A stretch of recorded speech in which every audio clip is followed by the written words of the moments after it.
Hachette Audio presents The Fallen, written by David Baldacci, read by Keith Brewer and Orla Cassidy. To Cindy and John Harkes, we're truly blessed to have you as friends. Chapter 1. Who killed you? Or who murdered you? There was, after all, a distinct difference. Amos Decker was standing on the rear deck of a house where he and his FBI colleague, Alex Jameson, were staying while visiting Jameson's sister. He used 2 fingers to neck cradle his 3rd bottle of beer of the evening while he contemplated these questions. He knew that most people never thought about these issues because they had no reason to do so. Yet accurately answering the latter question dominated Decker's professional life, which was really the only life he had left. He was also aware that the difference between the 2 queries was more complex than some might have believed.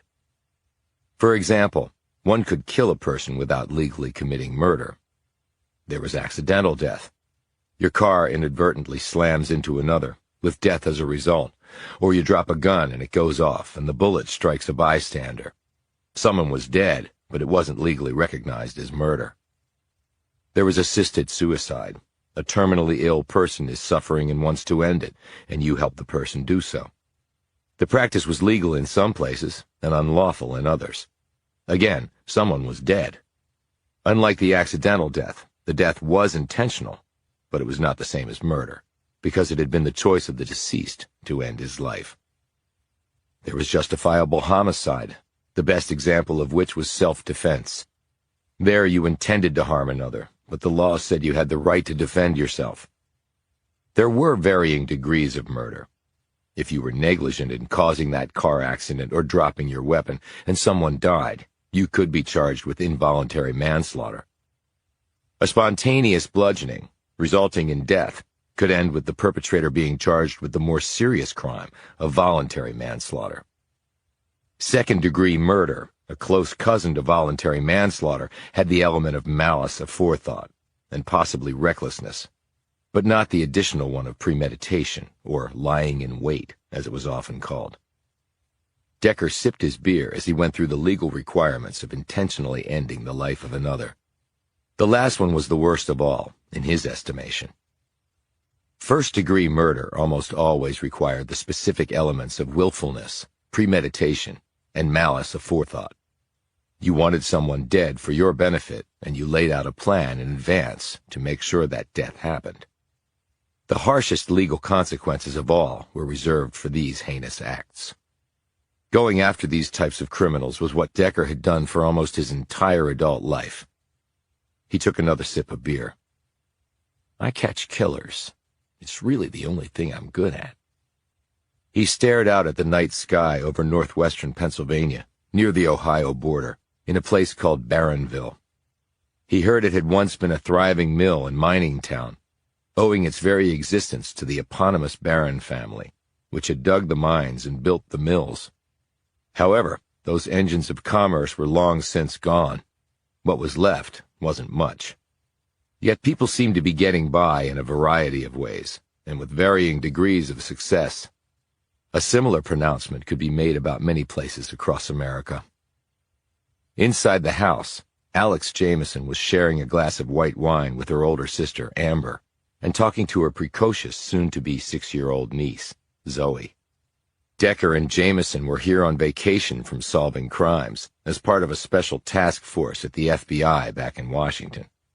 Decker had been reluctant to go with Jameson, but their boss, Special Agent Bogart, had insisted that he take some type of leave. And when Jameson had suggested that he accompany her on a visit to her sister, Decker couldn't think of a single other place to go. So here I am. He took another sip of his beer and studied his size 14 feet. When they had arrived here, introductions had been made, hugs given, pleasantries exchanged, bags put away, and Jameson had given out housewarming gifts to her sister and niece, because Amber and her family had only recently moved here. Dinner was prepared and eaten, but long before then Decker had run out of things to say, and ideas of what would be socially acceptable to do. And that's when Jameson, who knew him perhaps better than anyone else, had discreetly suggested that he take his beer and his awkwardness outside, so the sisters could catch up in the way that women often did while no men were around. The social awkwardness had not always been a part of him. The 6'5", 300-pound plus, well, maybe more than simply plus, Decker, a former professional football player, had once been outgoing, gregarious, a bit goofy even, fun-loving, and always ready with a quip. Then had come the vicious blindside hit to the head on the football field that had changed his life and who he was forever. The resulting brain trauma had almost killed him, and while he had survived, the blow had forced his brain to rewire itself to allow healing to occur. This process had left two distinct marks on him. One was hyperthymesia, or perfect recall. Those possessing such a condition often could apply it only to autobiographical information, and often had below-average memory capacities in other aspects of their lives. But not Decker.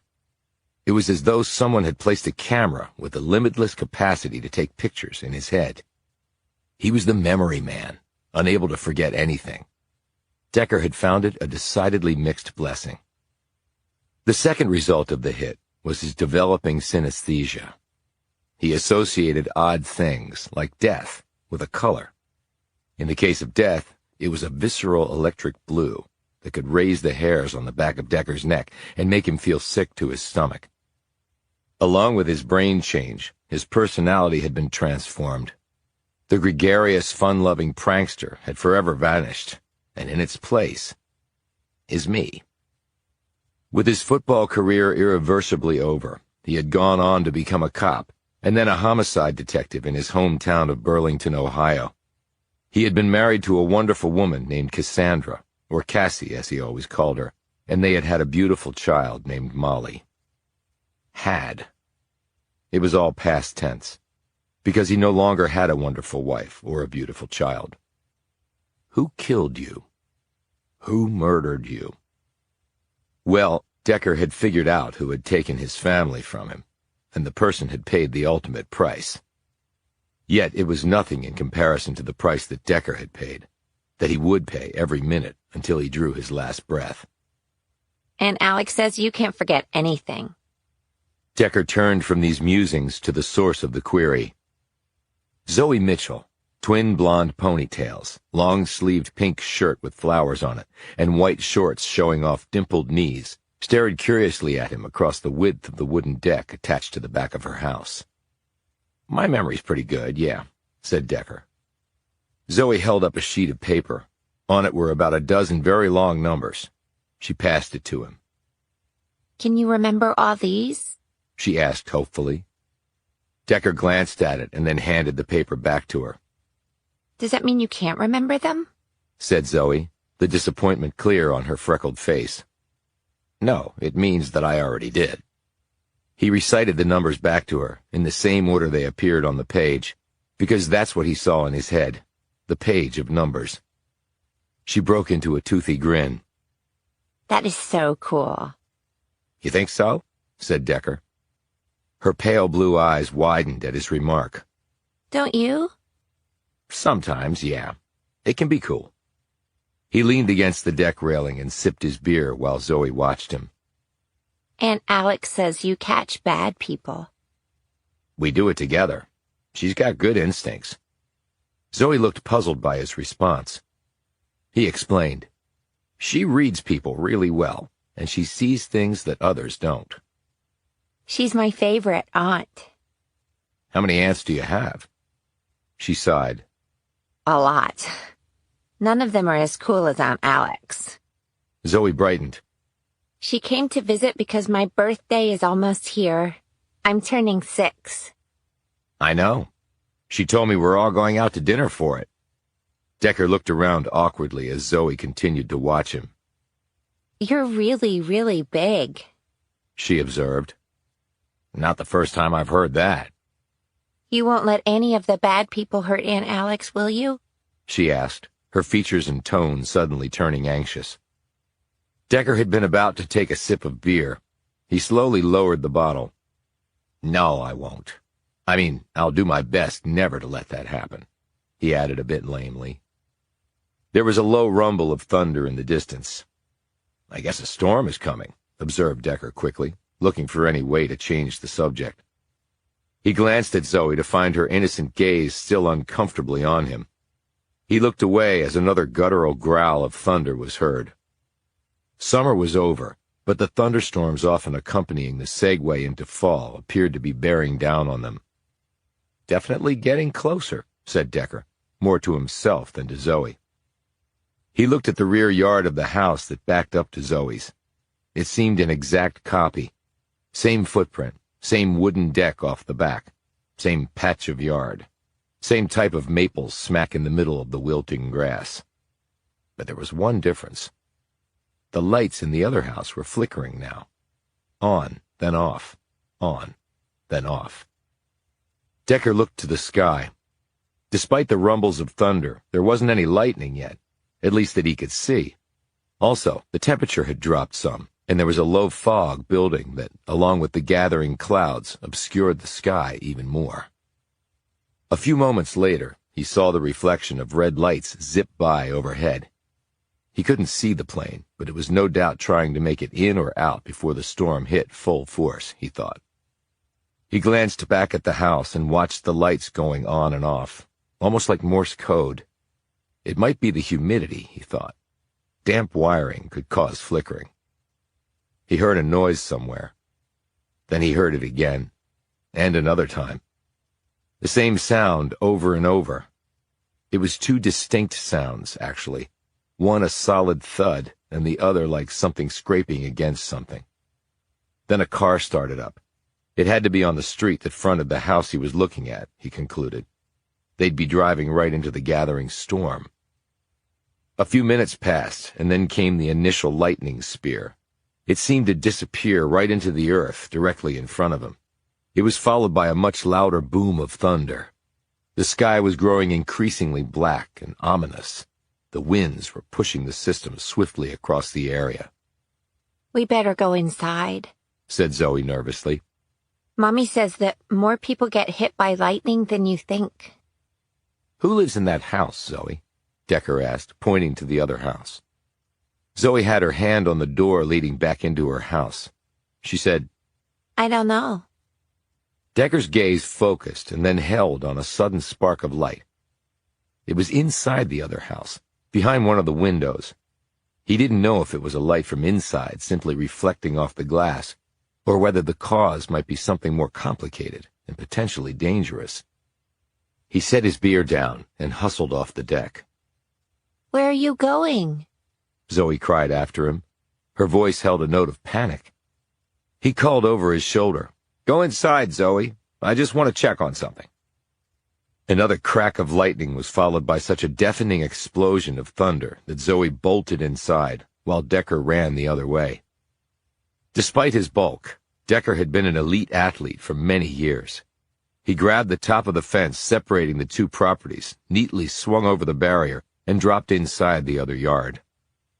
He hustled across the grass toward the house. He could feel the temperature plummeting as the storm fully enveloped the area. The wind kicked up and buffeted him. He had grown up in the Midwest and was used to these dangerous weather systems that made the Ohio Valley their stomping grounds, conjuring up and then spinning off tornadoes like a cancer-spawned mutant cells. He knew the rain would be coming next, probably in sideways sheets. He reached the house's pressure-treated deck and raced up the steps. He didn't look back at Amber's house, so he didn't see Alex Jameson come out and gaze quickly around for him. He got to the window where he'd seen the reflection of light. He could now smell it, which confirmed his suspicions. Electrical wiring had gotten mixed with liquid. He had investigated homicides involving arson, and the smell was unmistakable. There was a fire in there. He put his face to the glass and peered inside. Electrical fires tended to move fast, usually behind walls where they could spread unseen until it was too late. A moment later, he saw something that confirmed his worst fear, a flicker of flames and the rise of smoke. Then he looked to the right as a spear of lightning lit up the whole area. Decker froze at what he was seeing in the illumination provided by the lightning strike. A moment later, he broke free from his paralysis and ran to the back door. Without hesitating, he hit it with his shoulder like he had many football blocking sleds. The flimsy door buckled under the massive impact and fell open. The storm was screaming overhead now, so Decker couldn't hear Jameson calling to him. She had rushed off the deck and was running to the rear fence when Decker had crushed the door. The rain was falling hard now, whipped by the wind into a stinging frenzy, as the storm emptied millions of gallons of water over the western edge of the Keystone State. Jameson had run out of her shoes and was soaked before she was halfway to the fence.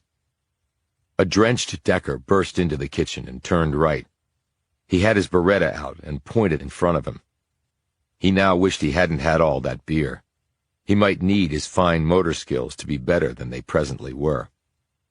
He moved swiftly down the darkened hallway, bouncing off one wall. Something fell to the floor as he brushed against it. It was a picture.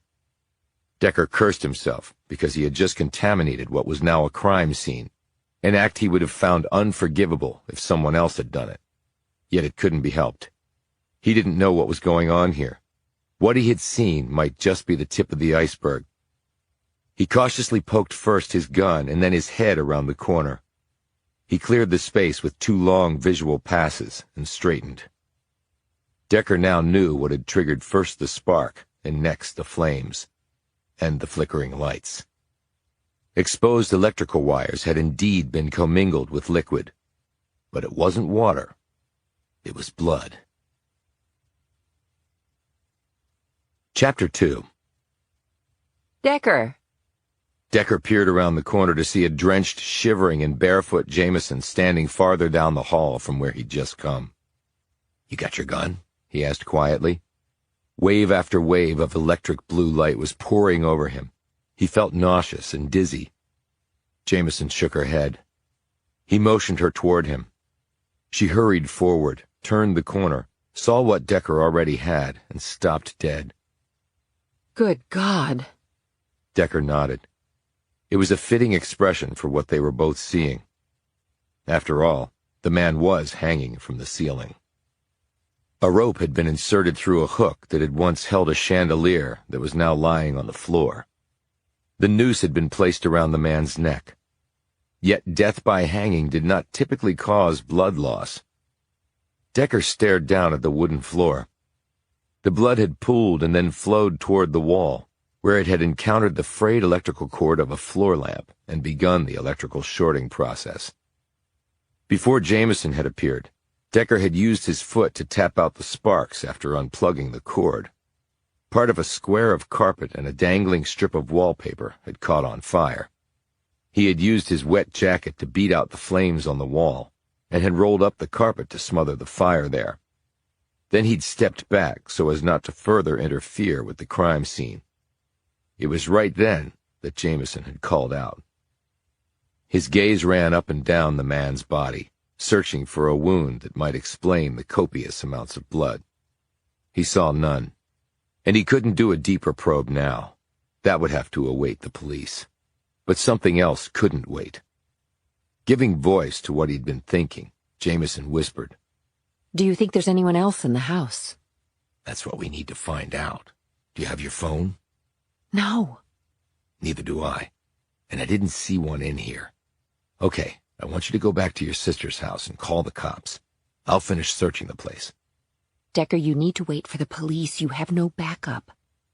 "Someone may be hurt, or the killer may still be here," It's the latter possibility I'm worried about, hissed Jameson. "I am a police officer," replied Decker. "I'm trained to do this, and I've got a gun. And the odds are very good that if the killer is still here, he's smaller than me. Now go."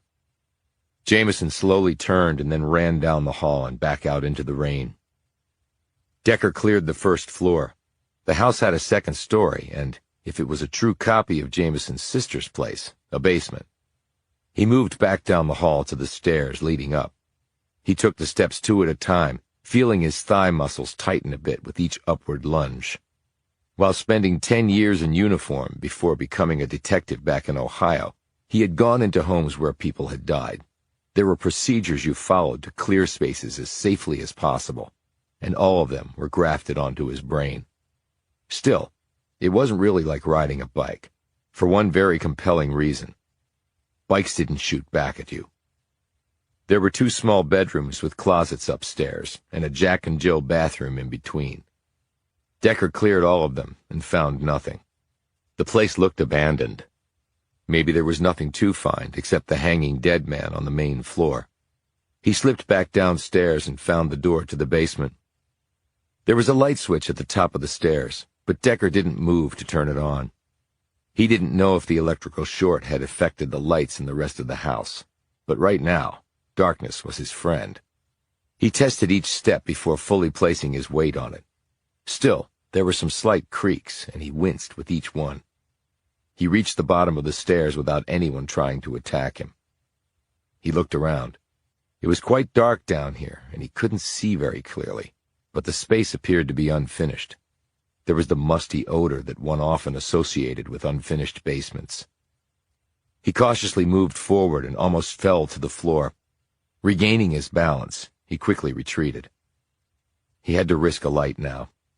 He skittered back up the steps and flipped the switch.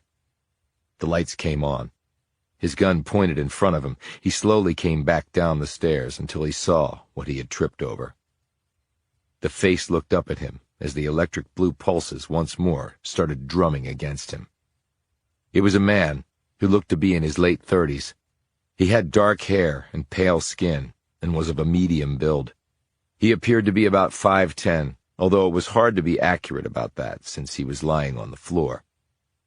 All those observations flowed automatically through Decker's mind from his long career as a cop, and they were secondary to the single most important observation he was making. The man was in a police uniform. Decker knelt down next to him and checked for a pulse at his neck. There was none, and the skin was very cold. He felt the limbs. They were stiff, indicating that rigor had begun. Decker's experience as a homicide detective caused him to automatically consider both the cause and the timing of the death.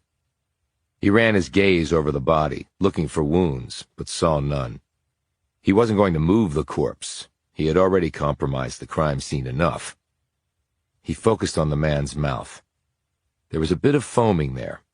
That could be an indication of at least a couple of ways he could have died. A fit, or poison. Okay, cause of death is not obvious. What about timing? He looked at the man's nostrils. Blowflies. Female. They'd already laid eggs, but the infestation was minimal. Blowflies could smell dead flesh from miles away, and were a policeman's best friend, because with the biological death clock having commenced, the invasive insects would help determine the time of death. But when Decker put all of these forensic elements together, mental alarms started sounding. Something was definitely not making sense. If the limbs were stiff, that meant the deceased had been dead for a while. In fact, the body could be reversing the rigor and moving from the large muscle groups back to the small, which meant the person could have been dead quite a long time.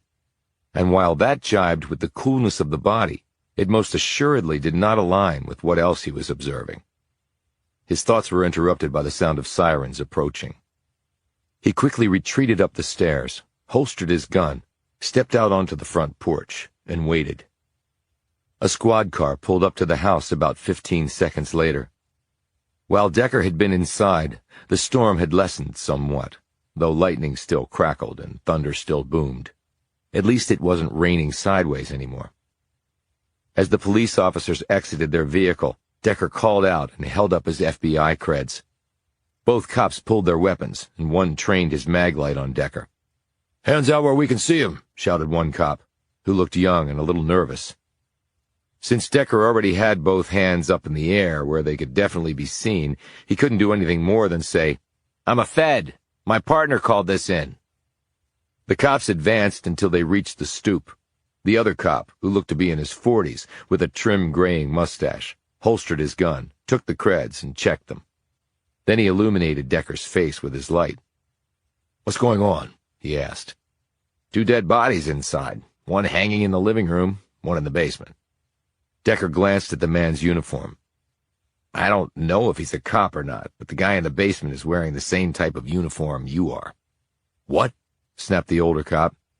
"You say he's dead?" said the young cop, who was still pointing his gun.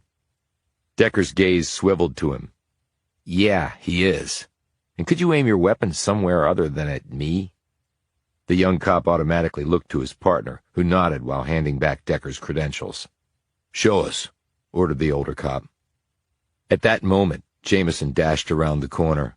The young cop swung his gun around and lined her up in his sights. "No!" roared Decker. He leapt forward and hit the cop's arm just before he fired. The bullet sailed barely a foot above Jameson's head. She sprawled in the grass. The younger cop stumbled back and pointed his sidearm at Decker's head. "She's my partner," barked Decker. "She's the one who called you. Alex, are you okay?" Jameson slowly rose and came toward them on jelly legs. She took a deep breath and nodded. "Yeah, I'm fine." But she looked like she might throw up. The older cop gave his partner a piercing gaze and asked to see Jameson's credentials. After reviewing them, he handed them back and looked at his partner. "You almost shot a Fed, Donnie," he said severely. "And now you're going to have a ton of paperwork to fill out while your butt is anchored to a desk job. And internal affairs will be all over you. Congratulations." The younger cop holstered his weapon, scowled, and said nothing. "Show us," the older cop said again. "This way," replied Decker. Chapter 3. "I don't know him," said the older cop, who on the way inside the house had told Decker and Jameson that his name was Officer Will Curry. His partner shook his head, too. They were looking down at the man in uniform lying on the floor of the basement. They had already seen the body upstairs, and neither of the officers had recognized him either. Curry pointed to the man's chest. "No nameplate. We all wear one." "Would you know him?" asked Decker. "I mean, is the police force that small around here?" Curry thought about this for a few moments. "I don't know every person in uniform, but I do know a lot of them." Decker said, "There's no pistol in his holster." Curry nodded. "Yeah, I saw that. And there's no compact either. Look, I need to call this in. Homicide will be taking this over. Donnie, we need to tape the perimeter, and don't let anybody near this place." Donnie left to do this while Curry pulled out his phone, walked over to a far corner of the basement, and made the call. Decker knelt down and looked over the body. Jameson gazed over his broad shoulder. "How did he die?" she asked. "No obvious wounds, just like the guy upstairs. Although, there's all that blood." "Death by hanging is usually bloodless," said Jameson. "unless something ruptured inside the guy and it came out somewhere." "There was no blood on his clothes," replied Decker. "So I don't see how that could be the case." Curry came back over to them. "Okay, I'll need to get your statements, and you both need to get out of here. The detectives will have my head if they find you here." They walked back upstairs and filed out the rear door. Curry noted the damage. "How'd that happen?" "That would be me breaking into the house," said Decker. "I'll explain why."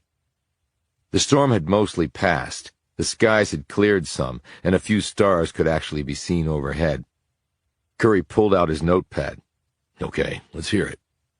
First Decker and then Jameson gave their accounts. As they finished, they heard someone calling out to them. "Alex, is everything okay?" They all turned to see Amber and Zoe at the rear fence that separated the two properties. "Go back inside. I'll be there in just a few minutes," Jameson called back. She turned to Curry as Amber and Zoe returned to their house. "My sister Amber and her daughter Zoe were visiting with them." "So they live here?" said Curry. "Yes." "We'll need to talk to them. They might have seen something leading up to whatever happened to the two Vics." "Sure, that's fine," said Jameson. "What is it that you two do at the FBI?" asked Curry. "We track down people who hurt other people," said Decker. "Just like what happened in that house." Curry seemed to sense where Decker was going with this. "This isn't a federal case." "It's funny how things can appear to be one thing and then turn into something else," replied Decker. "So maybe we can help." "Decker," said Jameson in an offended tone. "we're on vacation. We're here to get away from all that stuff." "Maybe you are," said Decker. but I had no reason to get away from all that stuff. Not my call, said Curry. You can take it up with homicide. Fair enough, said Decker. Curry closed his notebook. But since you're here now, you got any thoughts on the matter? Decker glanced back at the house. Hanging someone is personal. It's a control thing. It's a terrible way to die because that guy simply strangled to death. Or maybe his vertebrae finally popped. Either way, it takes a while. And the blood? Asked Curry. Where did it come from? If he bled out somewhere else and the blood was collected and brought here and spread out on the floor, what was the point? And the guy in the basement? Asked Curry. Is he a cop or not? If not, why was he in uniform? And again, how did he die? I didn't see an obvious wound, but there was some foam on the mouth, so it might be poison. And another thing, who owns this house? Was it the two men or somebody else? Curry had reopened his notebook and was jotting things down. Anything else? Yeah. I think your ME might have a tricky time determining the time of death. Why's that? Because what I saw tonight was pretty much forensically impossible. Chapter 4. Amber had sent a reluctant Zoe off to bed and was now sitting with her sister and Decker in the living room of her home. 2 men dead? Said Amber in a trembling voice. Murdered? I can't believe it. In the house right behind us? My God. The police will want to talk to you at some point, said her sister. Why? Asked Amber frantically. We know nothing about it. Standard procedure, noted Decker in a calming voice. Because of your proximity to the crime scene. Nothing to get anxious about. It's our routine. Have you called Frank yet? Asked Jameson, rubbing her sister's shoulder. Frank Mitchell was Amber's husband. I tried to, but he's not answering his phone. When I called the office, they said he was in a meeting. With this new job, he's having to work ungodly hours. What does he do? Asked Decker. He's the assistant manager at a fulfillment center. They fill online orders for lots of different companies. That's why we moved here, because Frank got the job. He worked for the same company in Kentucky, but this is a step up for him. They employ a lot of people. Warehouses are the big job creators now, said Jameson knowingly. I've been reading articles on it. It pays okay, above minimum wage with benefits, but it's really physically hard work. Tell me about it, said Amber. Frank worked as a picker at the one when we lived in Kentucky. It was non-stop movement. They scored him on how many packages he was able to process. Thank God Frank moved up into management. He's in his 30s and in good shape, but the pace just wore him down, and he always had aches and pains. Amber looked toward the back window at the house where 2 people had been found dead. I thought this was going to be a fresh start for us. But now here we are, next to a murder investigation. Jameson said, It could be something totally unconnected to the neighborhood. The 2 men in there might be from somewhere else. Amber did not look convinced. What am I supposed to tell Zoe? She's very sensitive and very observant. She's going to have a ton of questions. I can talk to her if you like, or Decker can. Decker looked startled. I think it's better if you speak to her, Alex, he said. But you were talking to her out on the deck. That's why I think it's better if you talk to her.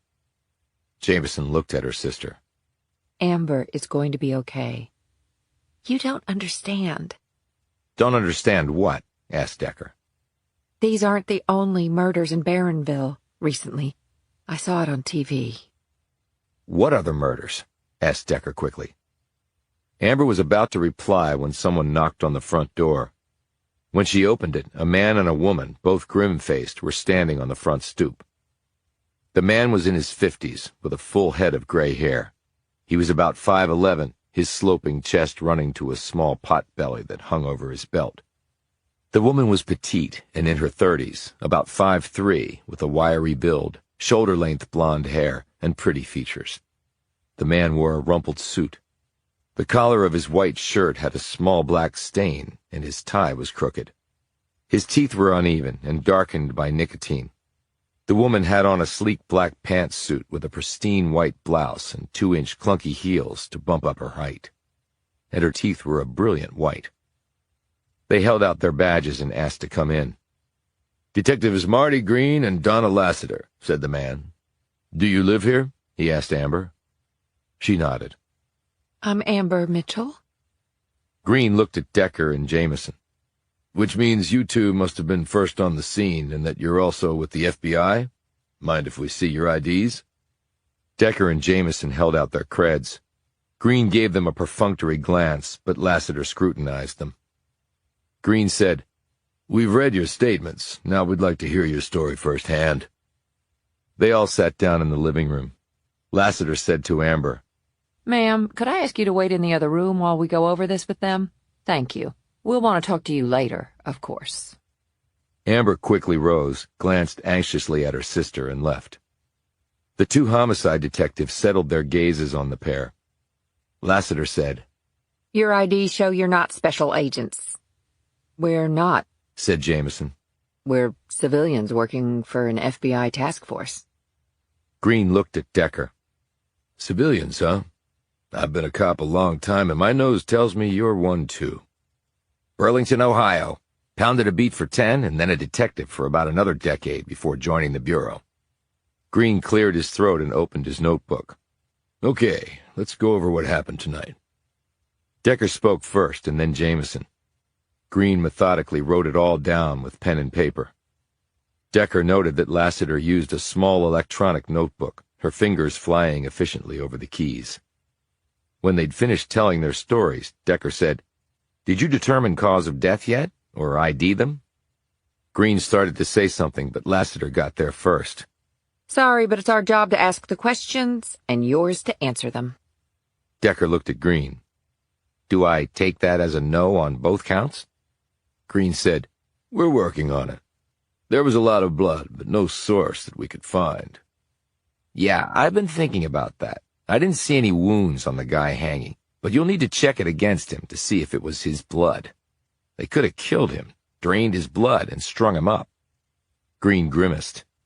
"That sounds like some kind of cult thing, like a sacrifice." And if it's not the Vic's blood? Said Lassiter.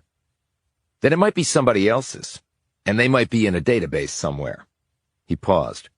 "Or it might not be human blood." Lassiter and Green looked stunned by this. "What makes you think it's not human?" Green asked. "I'm not saying I think that. I'm just saying that killing an animal and collecting its blood is less problematic than doing so with a human. Driving out here, we passed some farms with cows, goats, and pigs on them. I'm just saying it's a possibility. Now, the guy in the basement, was he one of yours?" Lassiter started to say something, but this time Green beat her to it. "No, he wasn't, but the uniform he had on was one of ours. The big question is, where did it come from?"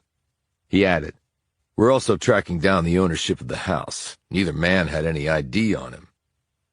During this exchange, Lassiter was looking at her partner with unconcealed exasperation.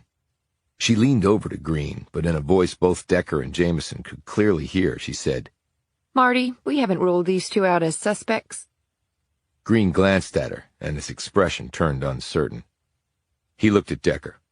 "We'll need to check out your whereabouts during the time in question." Decker nodded.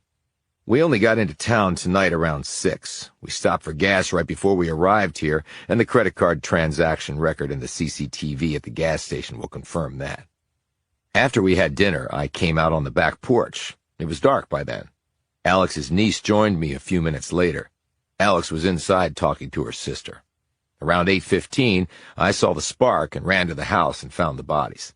Alex called 911 a few minutes later. Your guys arrived shortly after that." He paused. "I checked the pulse of the guy downstairs just to make sure he was dead. I didn't have to do that with the guy hanging. The body in the basement was very cold, even though it wasn't all that cold down there, and the limbs were stiff. And he had blowflies in his nostrils, and it looked like they had already laid eggs. But the infestation was minimal." He paused again and studied the pair for their reaction to this. Green said, "If your alibis check out, then the time of death on both men might well eliminate you as suspects." He glanced sideways at his partner before continuing. "How many homicides have you handled, Agent Decker?" "Hundreds," said Decker. In Ohio and with the FBI. I'm technically on vacation, so if you want an extra pair of eyes, I'm available. Decker, Admonished Jameson. how is it a vacation if you're going to work another case? It's out of the question anyway, Said Lassiter. Decker kept his gaze on Green. I was just offering because I understand that these aren't the only recent murders in town. Who told you that? Said Lassiter sharply. Is it true? Asked Decker. Green glanced at Lassiter and nodded. Unfortunately, it is true. Chapter 5. Thunk, thunk. The rear doors of the body wagon closed, and off went the two unidentified corpses. Decker and Jameson watched from the street as the vehicle passed by, followed by a patrol car. Police tape fluttered in the breeze left over from the storm. Detective Green walked over to them while Lassiter went back inside the house. Green said, "We'll run their prints. Hopefully that will turn up who they are." A lot of people aren't on databases, Pointed out Jameson. But a lot of people are, countered Green. Decker said, "So tell us about the other homicides." Green unwrapped a stick of gum and started chewing, balling up the wrapper and sticking it in his pocket. Decker watched him. "I had a partner back in Ohio who chewed gum all the time. She was trying to kick the smokes." Green said, "I'm 2 years off the cancer sticks, but I've worn my teeth down to nothing." "So what other homicides?" Decker persisted. "We got a lot of problems in this town. Businesses boarded up, houses foreclosed on, many with no jobs and no prospects of a job. Opioid addiction is through the roof." That's not just here. Said Jameson. It's all over. Green continued. "When I was a kid, the mines and mills were still operating. People had money. Dads worked, moms stayed home and raised the children. People went to church on Sunday. Downtown was alive and well. Then the mines and mills went belly up and everything came tumbling down. Because it all depended on the mines and mills. They were the only reason there was a town." Barronville, Said Jameson. my sister told me a little about it. Green chewed his gum and nodded. "A long time ago, John Barron Sr. came to the area and discovered coal. He built the town because he needed workers for the mines. He made a fortune off that, and then opened coal and coke plants, then textile mills, and later a paper mill. And then he hit natural gas and made more money. My granddad told me old man Barron only had one setback in his whole life. His textile business soured, and he was planning to sell it by the time he died. But other than that, the man never missed when it came to business. Barron built this huge mansion and lived like a king. But when he died, things started going downhill. The businesses started tanking and were sold off. When the economy nosedived back in the 70s, and then manufacturing went overseas, they all eventually went out of business. The music stopped, and the good folks of Barronville were caught with no place to sit down. Been that way ever since." Looking impatient, Decker said, "Are you going to tell us about the homicides or keep giving us a history lesson on Barronville?" Green spit out his gum and stared directly at Decker. 4 Vicks at 2 different crime scenes. Both happened in the span of 2 weeks, the last barely a week ago. Similarities? Patterns? Decker wanted to know. "Only in that each one was weird," replied Green, his lip curled in disgust. No leads? Asked Jameson. "None worth following up on, and as you know, the more time goes by, the lower the odds of clearing a case." "Tell me about them," said Decker. At that moment, Lassiter came out of the house and motioned to Green. Marty, can you come and eyeball something? Green looked across the yard at her. "What is it?" Lassiter glanced at Decker. I don't want to say in front of unauthorized persons. Green turned to him. "I'll be at the station house tomorrow morning. It's on Barron Boulevard, if you want to stop by." "Barron again," noted Decker. "You stay here long enough, you'll be thoroughly sick of the name Barron," said Green. Are there any Barons left here? Asked Jameson. "One," said Green. He trudged across the wet lawn toward Lassiter. Jameson whirled on Decker. I can't believe you're in the middle of another murder investigation. Back in D.C., you were an eyewitness to one, on Pennsylvania Avenue no less. Now here in the Commonwealth of Pennsylvania, you find 2 bodies. And since I'm here, the least I can do is try to find who killed them. Don't you ever get tired of it? Asked Jameson wearily. It's what I do. If I didn't have this, I'd have nothing. Oh, if only more people could realize happiness through homicide. Snapped Jameson. Alex, you're sounding punchy. I am punchy, but it doesn't look like they're going to let you work on the case. You heard Lassiter. And I also heard her partner. He wants help, even if she doesn't. But they may not let us work on the case, pointed out Jameson. If they've had multiple murders here, they could use some help. You better not call Bogart and ask him to intervene on this. Decker looked at her appraisingly. But if you called him? Oh, no, you're not putting me in the middle of this. Alex, there have been 6 recent unsolved murders in Marinville. She flushed. I know that. And your sister and her family are living here. In fact, they were right next door to these latest murders. Jameson's jaw dropped. Decker, I can't believe you're playing the guilt card on me.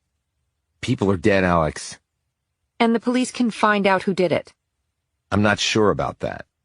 Why? Because Detectives Green and Lassiter apparently didn't catch a really big inconsistency in the crime scene. I gave them the chance to comment on it, but they didn't bite. What inconsistency? Just trust me on that. I'm not sure they'll be up to the task, is all. Jameson started to say something, but stopped and looked in the direction of the house where the 2 dead men had been found. Then she glanced at her sister's house. She let out a long sigh. Okay, she said miserably. You don't have to do anything, Alex. Enjoy your vacation, and your sister, and her family, and let me work the case. Her face turned red. Like I'm going to let you work this alone. I can't even believe you'd say that. Now Decker looked uncertain. It's about Zoe. What about her? She asked me to not let you get hurt by bad people. I appreciate that, Amos, I really do. But I'm a big girl, in case you hadn't noticed. I've trained at the FBI, so I'm in the best physical shape of my life, and I can handle a gun, and I'm ready to do my job. Decker cracked a smile. What? She demanded.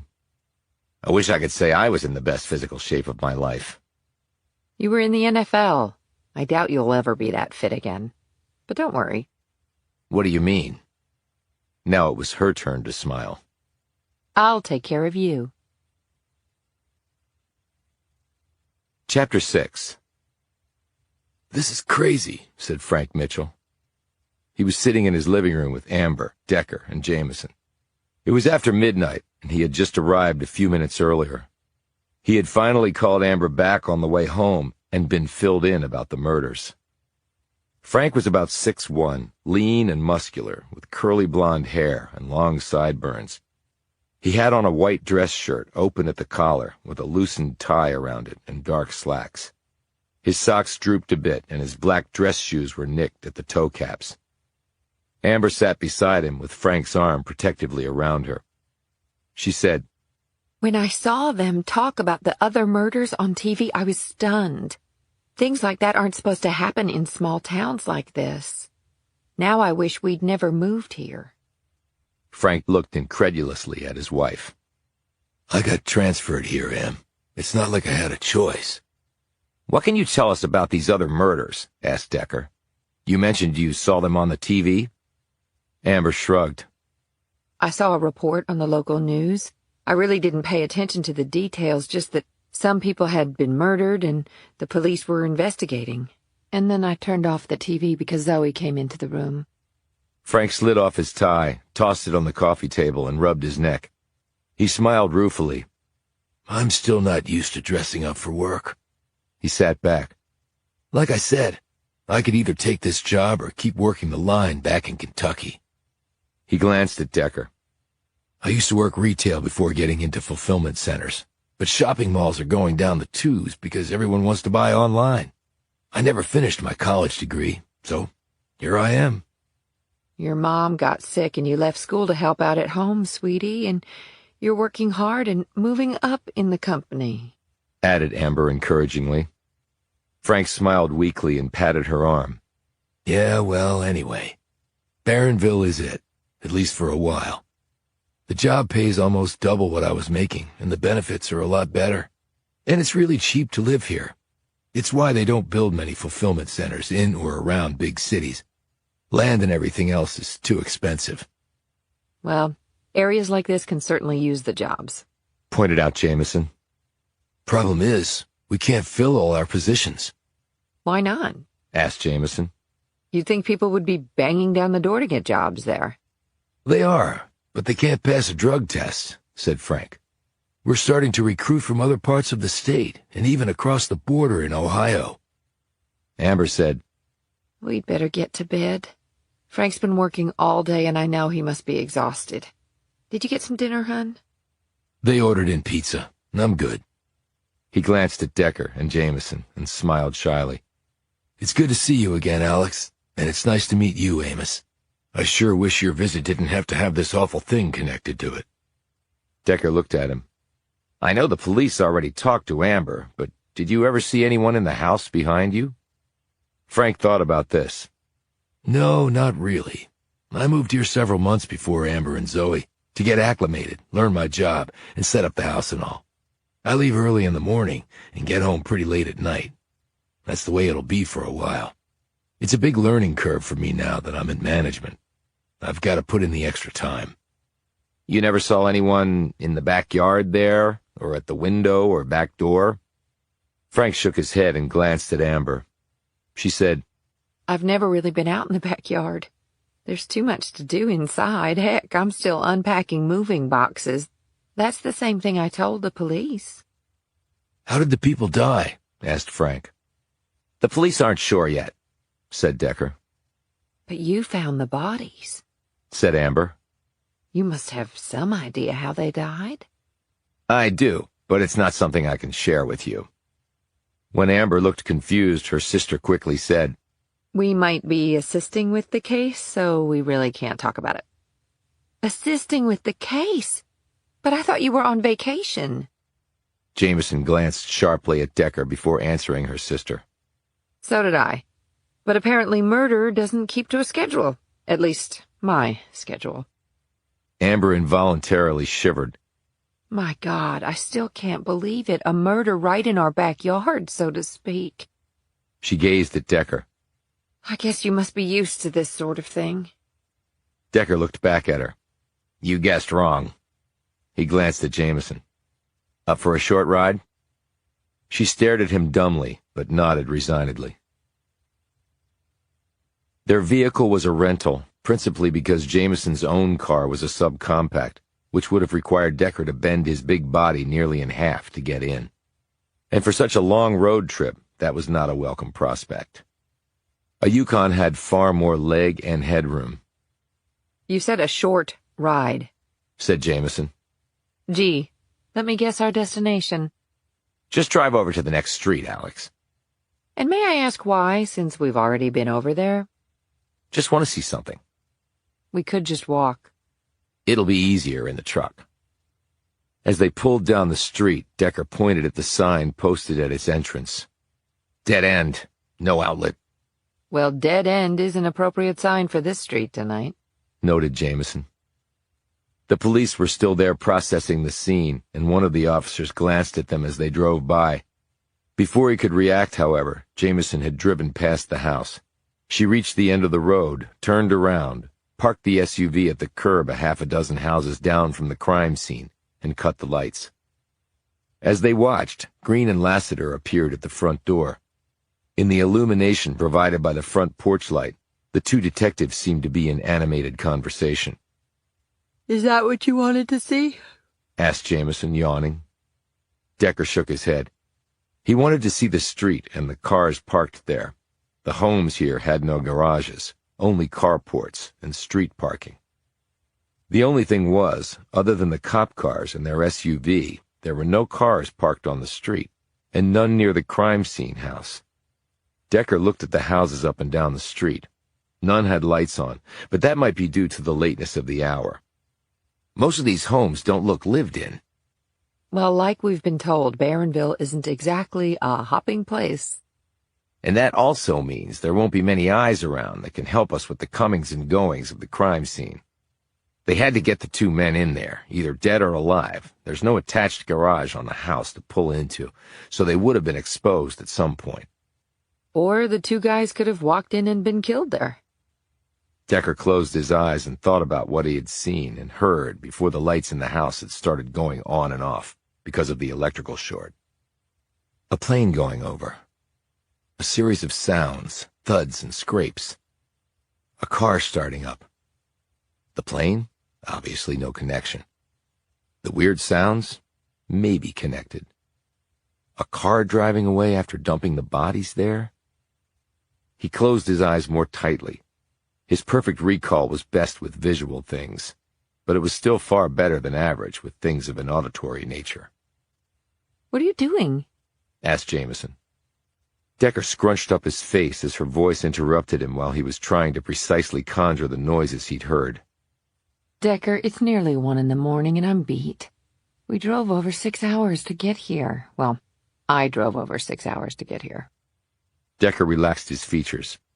"She's your sister. If we ever visit my sisters, I'll drive." "Your two sisters live in California and Alaska, respectively. We're not driving to California or Alaska." "Well, then I guess we won't be visiting them." She sighed and sat back, fiddling with the turn signal on the steering column. "Why does this matter to you so much? I get that it's murder and it's horrible, but you can't investigate every murder you run across." "Why can't I?" he said brusquely. She sputtered. "Because you just can't." He shook his head. "We can agree to disagree." A few moments of silence passed before she said, "You found who killed Cassie and Molly, Amos. They got what they deserved. But you can't solve every murder you come across. It's impossible. You'll just be setting yourself up to fail." Decker said nothing in reply. He just stared out the window at the house where he had found the two dead men.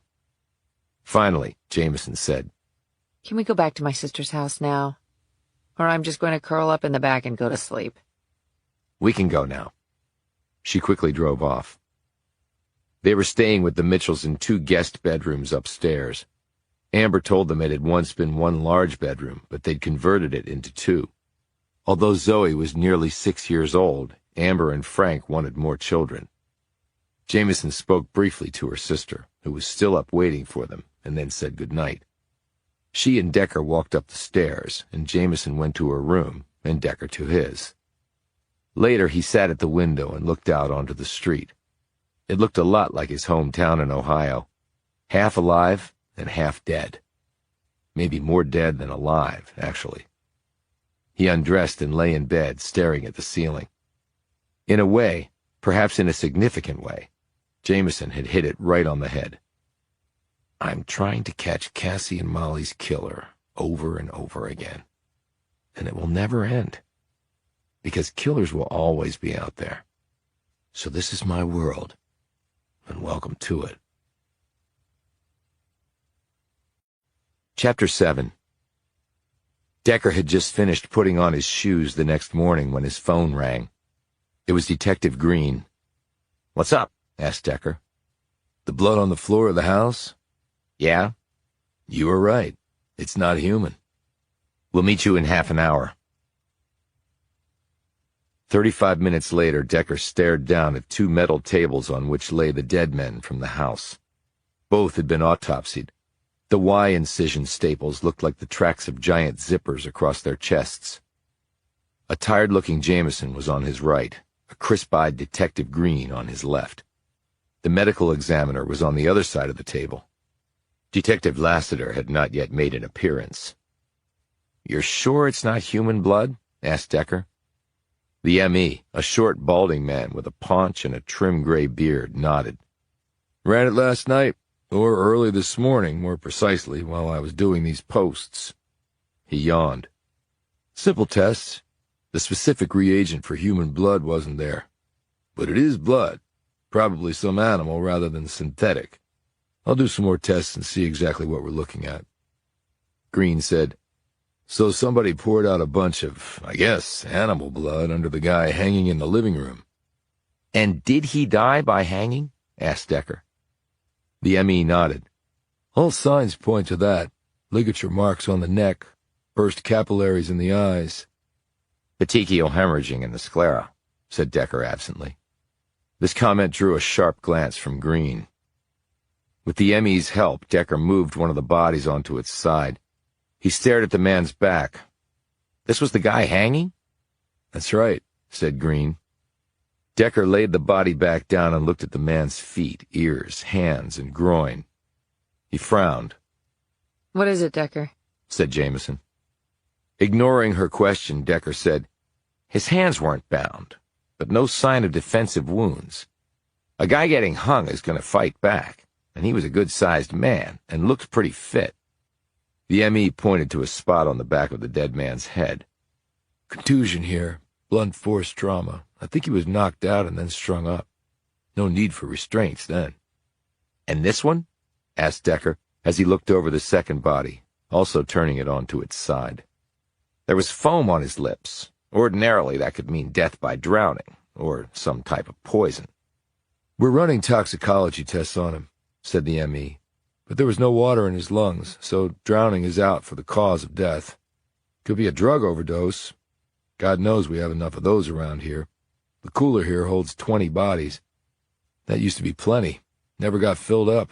Then the opioid crisis hit full force, and the city had to buy a refrigerated trailer for excess capacity. We keep it out in the parking lot. And now it's always full, too. I can't autopsy them all. Not enough time.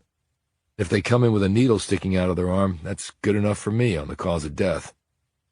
Decker eyed the man incredulously for a moment, though the ME didn't seem to notice. Then Decker laid the body back down and said, Doesn't account for the other guy hanging from the ceiling, or the blood. No, it doesn't, agreed Green. The door to the room opened, and in walked Lassiter, dressed in the same clothes she had worn the previous night. It seemed that she had not been home. Green said, Donna, you should have gotten some shut-eye. Lassiter wasn't looking at him. She was staring at Decker and Jameson. I thought we agreed that... Green turned to the ME. So we probably got animal blood. What does that tell us? The ME shrugged. I'll just find out how they died. You're the investigator. He looked at Decker. I'm not a forensic pathologist. They're apparently in short supply and cost too much, he added with a grin. And a town like this can't afford one. I'm just a local semi-retired doctor. Urologist. But the state prescribes a course you have to take.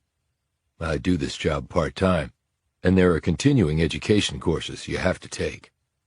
We might have to do better than that, said Decker, drawing a quick frown from the ME. Decker turned to Green. The blood, was it symbolic? A message? A ritual? I don't think we can answer those questions yet, said Green. Lassiter closed the door behind her and drew closer to the table, coming to stand right behind Decker.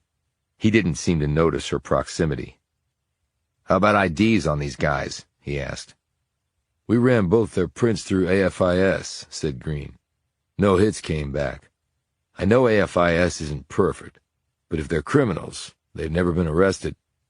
Run them through other databases, said Decker.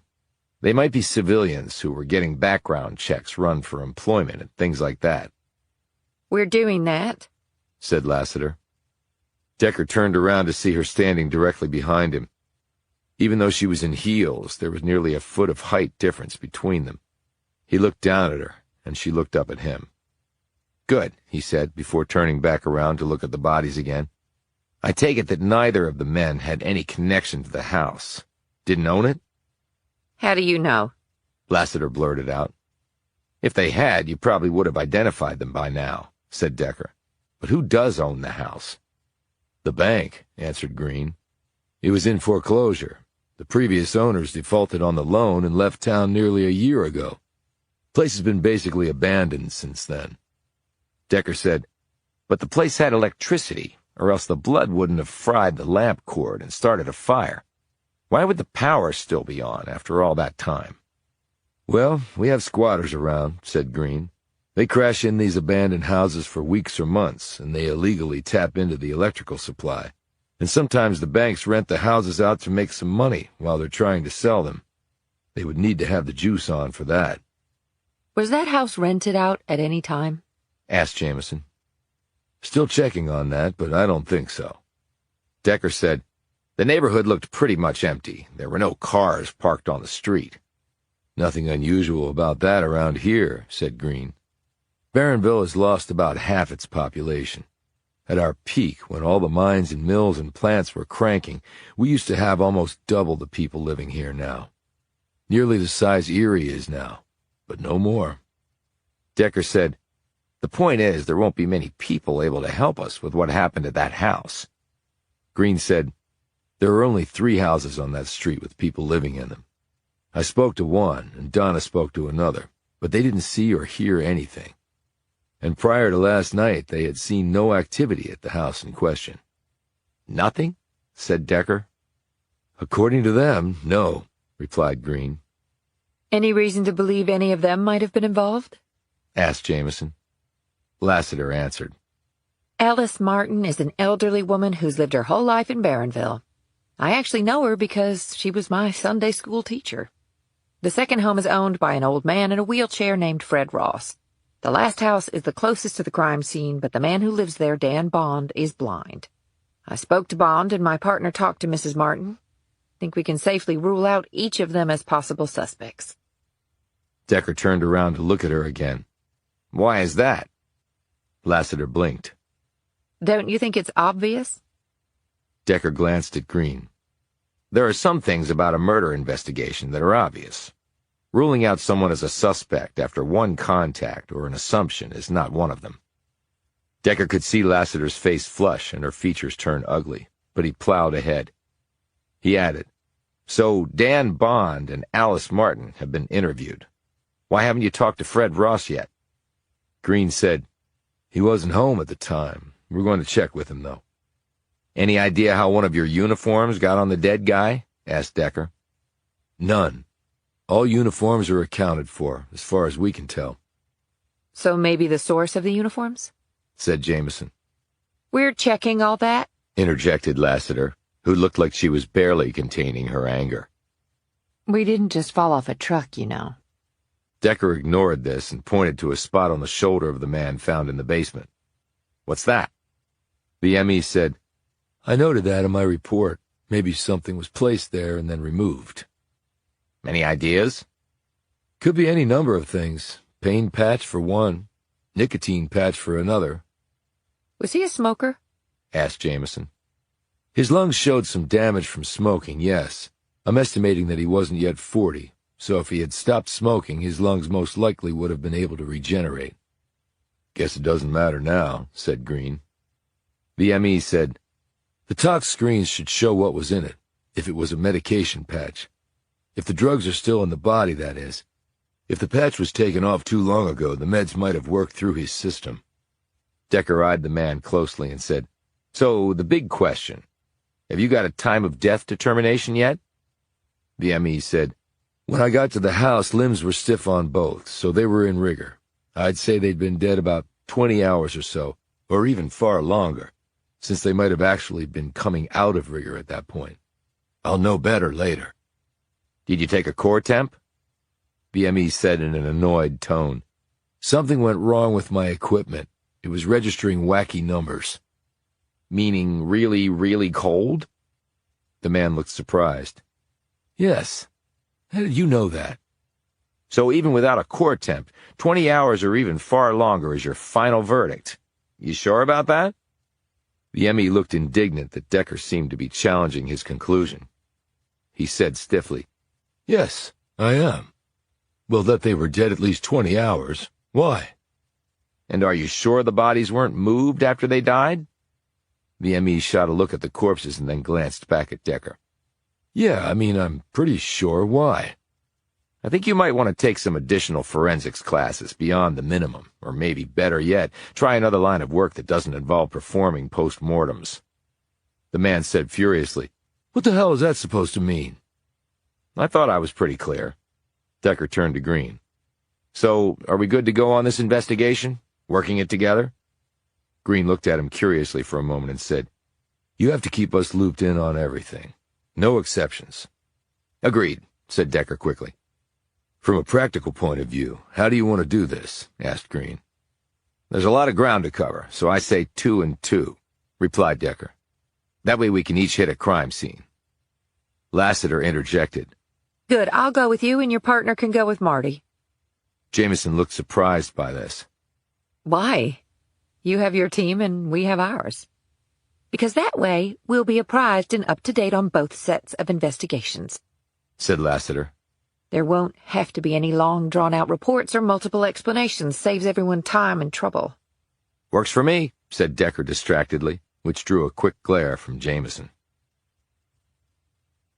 As they were leaving the morgue, Jameson drew Lassiter aside. Just FYI, my partner is a little difficult to work with. Trust me, I'd spotted that myself, replied Lassiter. No, I'm not sure you have the full picture. Well, Marty's no peach to partner with either, but we're girls in guys' territory, right? We learn how to deal with it.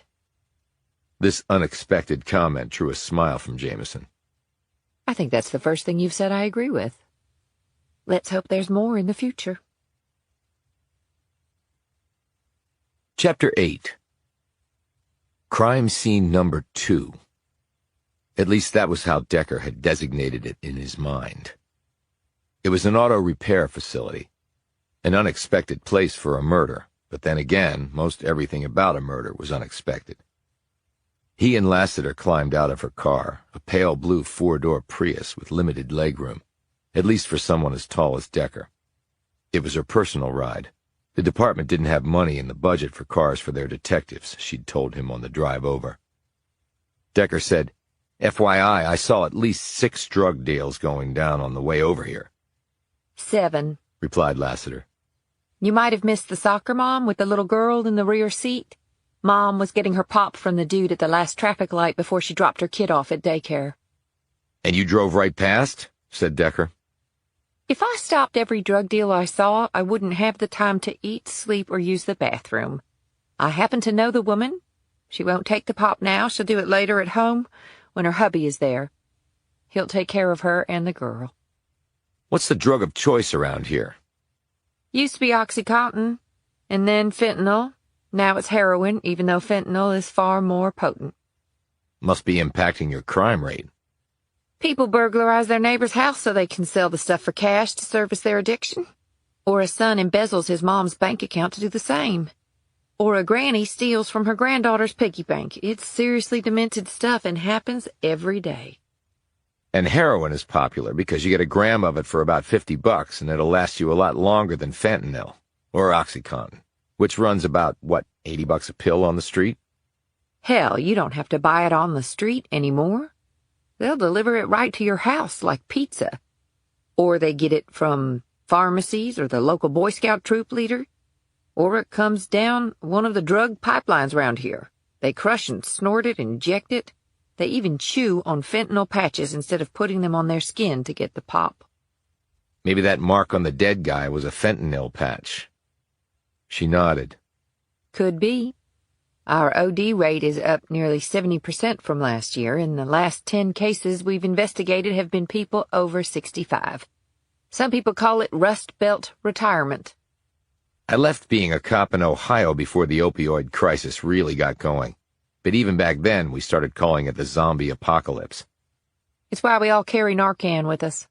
To resuscitate an OD? Lassiter nodded.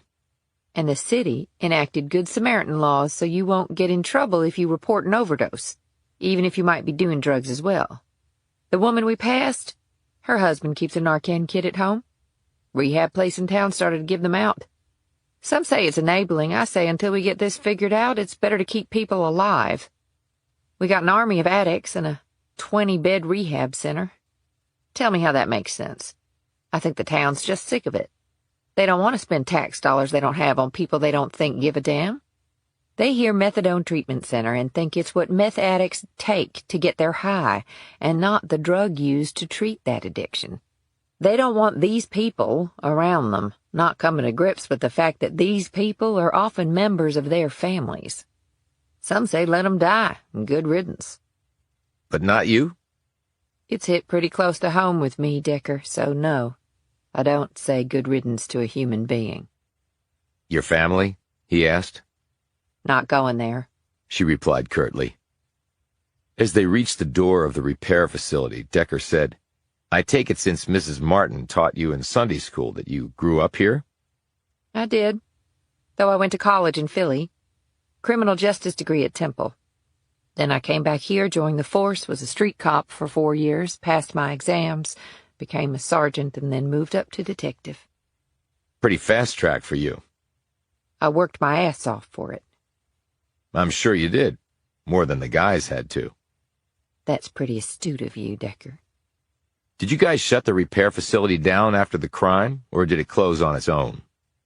The guy who ran it hit the state lottery for about $600,000 and got the hell out of here. You got a key? She pulled one from her pocket and unlocked the front door. There was a small reception area, and beyond that, through a wall of glass interrupted by a door, Decker could see 3 service bays. Okay, take me through step by step. We got a call about a possible break-in. Uniforms responded. They found the bodies. Who called it in? Anonymous. We tried to trace it, but couldn't. That's unusual, because most people don't carry untraceable phones. Where did you find the bodies? She led him into the service bay area. Vic number 1 was found in the grease pit of this service bay. She pointed down in the hole. Cause of death? A gunshot wound to the head sealed the deal. ID? Michael Swanson. Black guy, early 30s. Low-level street dealer. Started his career right out of high school.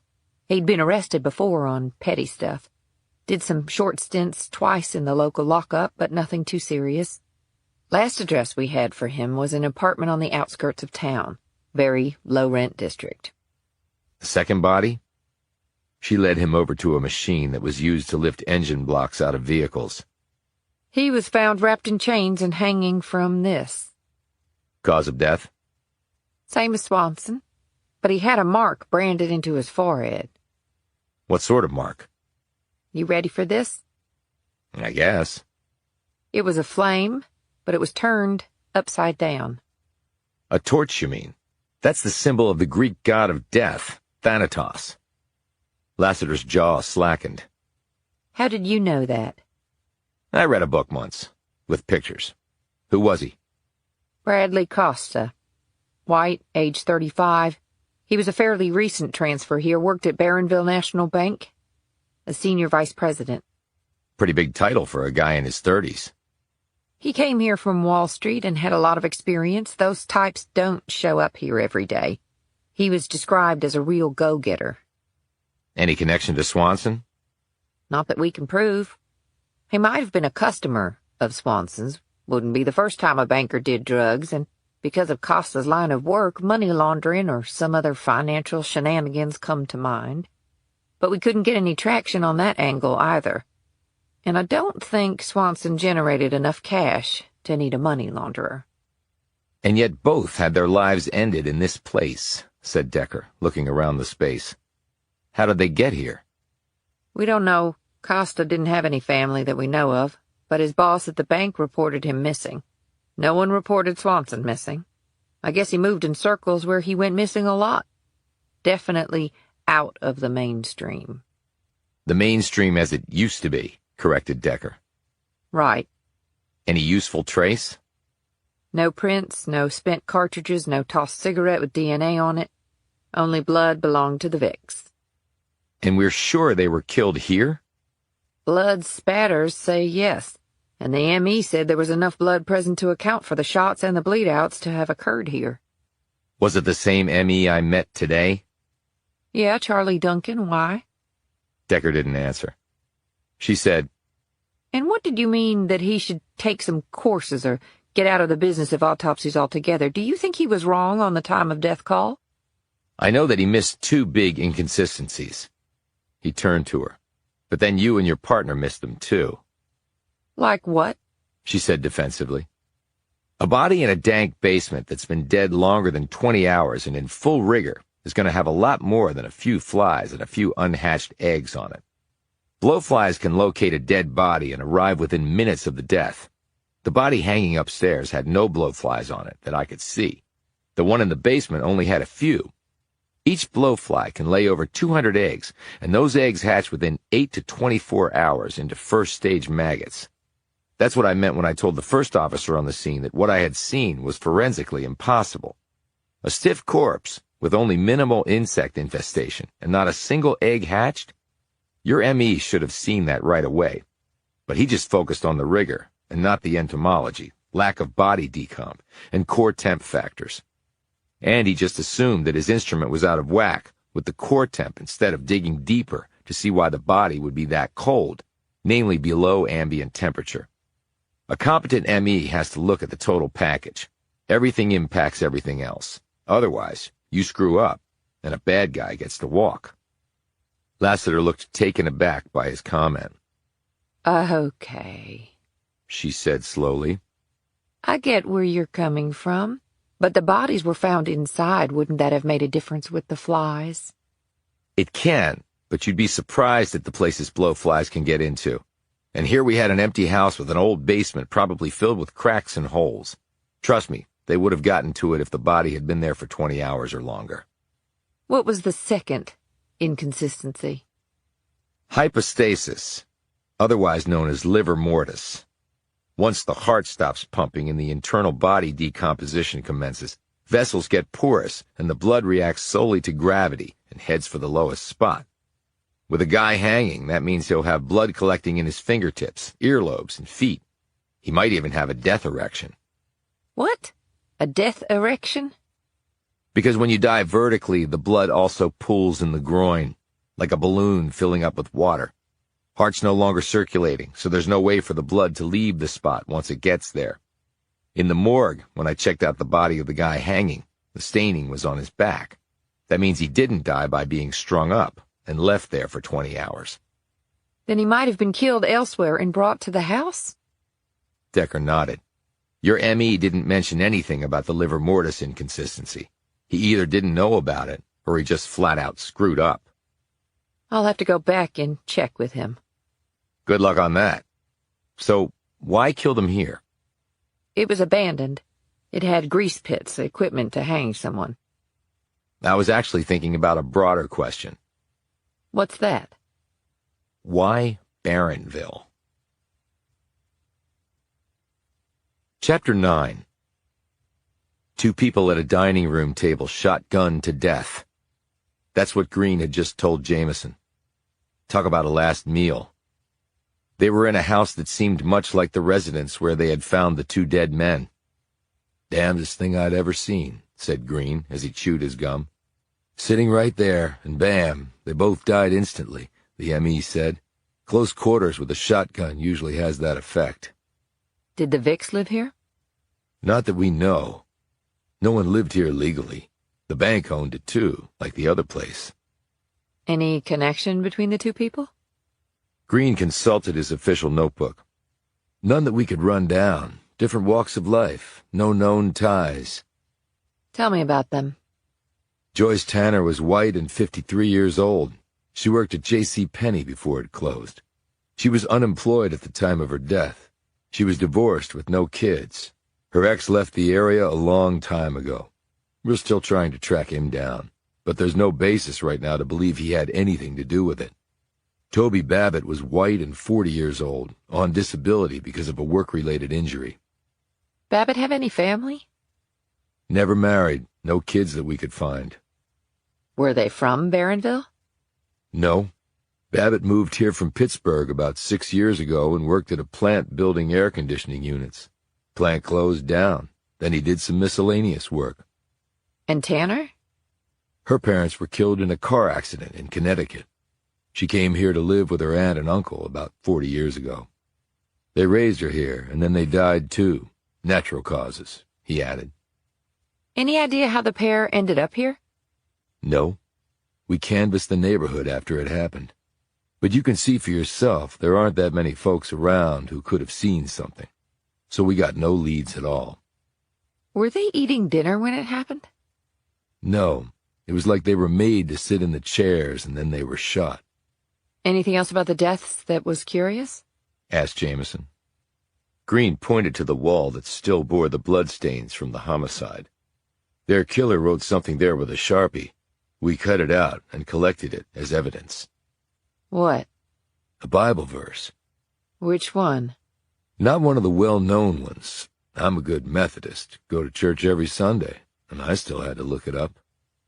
Green glanced down at his notebook and flipped through some pages. Slaves, accept the authority of your masters, with all deference, for it is to your credit if, being aware of God, you endure pain while suffering unjustly. He closed his notebook and looked up at Jameson. Jameson said promptly, It's from the first epistle of Peter, 2:18. Green looked at her in surprise. That's right. How did you know that? My favorite uncle was a minister. I helped him teach Sunday school. He got me to read the Bible backwards and forwards. He was also a respected religious scholar and introduced me to a lot of writing and arguments on the subject. So, can you put on your religious scholar hat and give me some context on the verse? Peter was imprisoned and beaten for his beliefs, so he might have been talking about keeping his own faith through that terrible experience. And there were a lot of slaves back then. It might have been a justification for keeping slaves and trying to tamp down any sign of insurrection. I mean, if God says it's okay... She frowned. Pretty diabolical, actually. Anything else? Many religious scholars don't believe that Peter even wrote that epistle. Why? Because the writing indicated an advanced knowledge of the Greek language and a scholarly background in philosophy that Peter simply didn't have. And widespread persecution of Christians didn't commence until long after Peter's death. Green smiled. Well, you're a fount of knowledge. Thanks. However, Jameson frowned again. But I don't see how that gets us any further along with the case unless you have any slave rings operating around here. It could be that it's a warning. Cross us and this will happen to you. But killing people who didn't even know each other and have no demonstrable connection? I don't get that. It could just be random, I guess. Jameson mulled this over. Look, Barronville isn't exactly a huge metropolis. Yet you have 3 separate crime scenes occurring very close together involving a pair of victims at each. Here there's a cryptic Bible verse written on the wall. Then there's animal blood at the crime scene we stumbled onto. What about the place where Decker and your partner are now? A guy had a death mark on his forehead, said Green. I guess that counts as weird. My point is, I can't believe that all these murders are not connected somehow. I really think we're dealing with one killer, or one set of killers, Detective. Green sighed resignedly. Great. Serial killings in Barronville. The town is trying to get back on its feet, and this crap is going to hit the national pipeline at some point and make it a lot harder for us to attract people here. You ever think about calling in reinforcements? State police? Frankly, they've got their hands full. We're not the only town with problems, and state budgets have shrunk. He paused.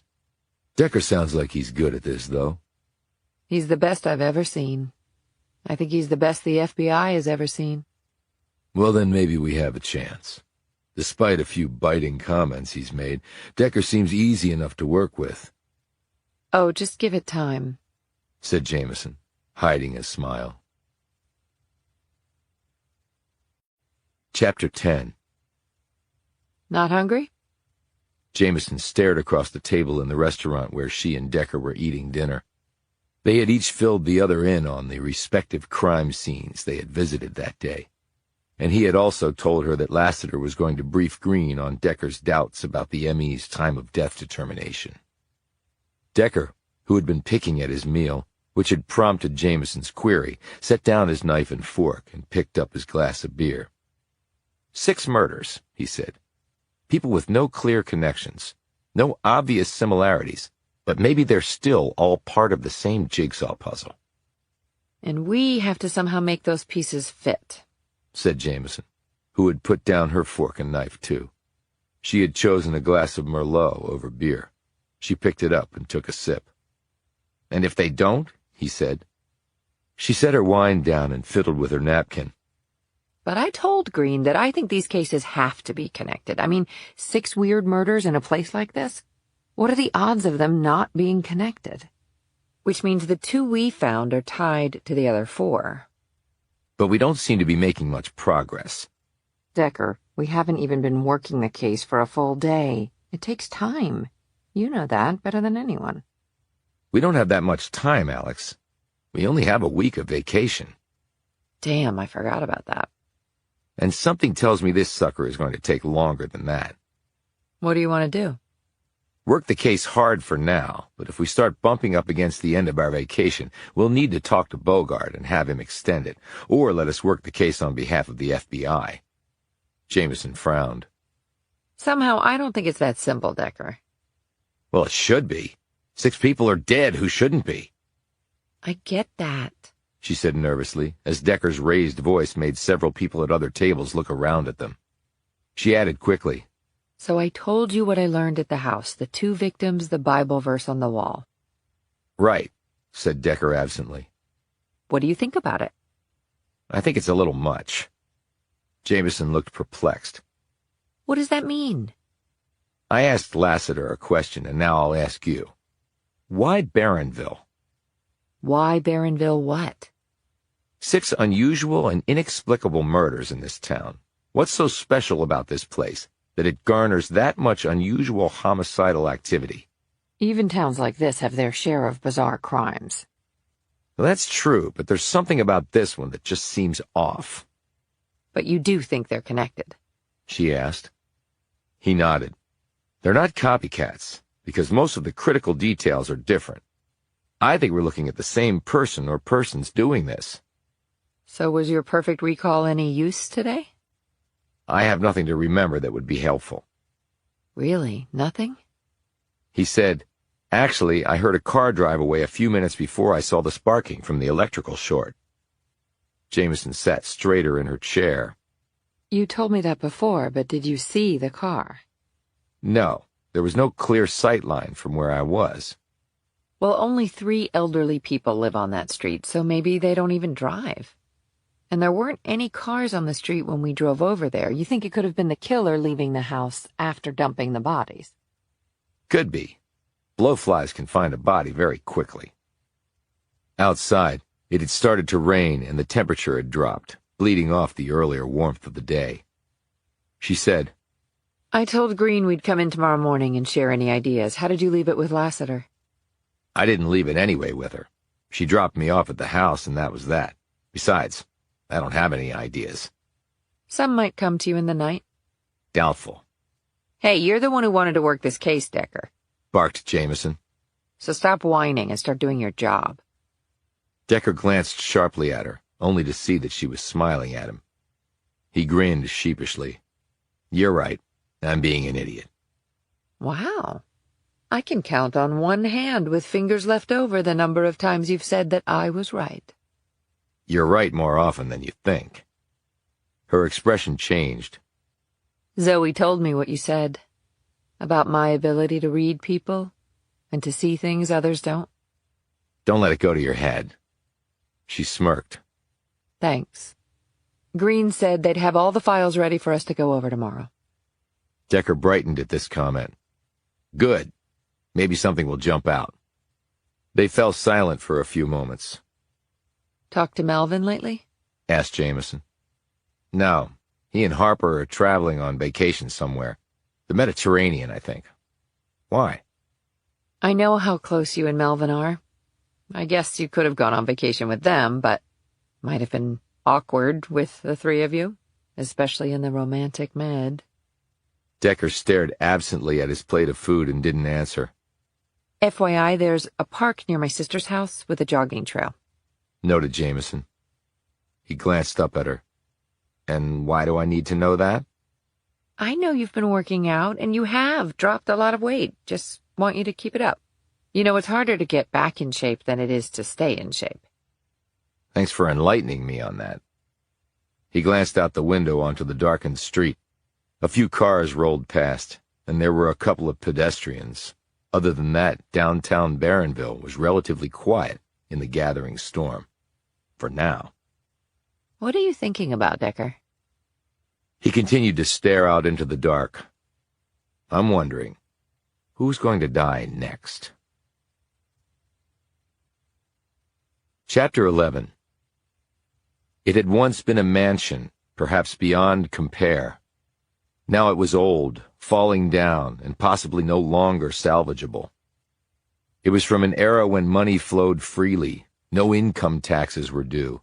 The world lived both more ostentatiously and more simply, and everyone knew his place. Globalization was not even a term, and information moved far more slowly, leading to a blissful ignorance among most. Men were the breadwinners.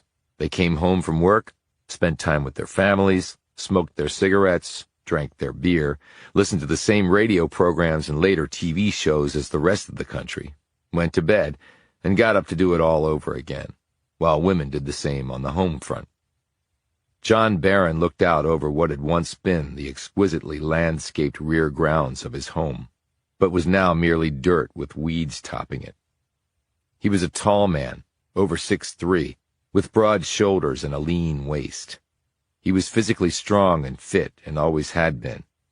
However, at age 53, he could sense feebleness drifting into some of his muscle and stiffness into some of his joints. His salt and pepper hair was long and untouched by professional scissors. His clothes were a hodgepodge of old things: a faded tuxedo jacket, a pair of dungarees, a white polo shirt, and an old leather belt to hold up the breeches. On his feet were work boots. His weathered and handsome face was bristly with scruff. He did not care about his appearance. He lived alone. There was no one to impress. His ancestral home was well over 25,000 square feet, with more than half that again in outbuildings and other structures. It was far and away the largest home in the area, and maybe one of the biggest in the entire Commonwealth of Pennsylvania. The estate had once covered over 300 acres, set on the highest point in the eponymous town. Fitting for the Barons to look down upon all others. He had lived here since his birth, the only child of Benjamin and Dorothy Barron, the last married couple to reside here. Their son had never taken a wife. John Barron had been a tremendous athlete, as well as smart and likable. His future seemed assured, enviable, and inevitable.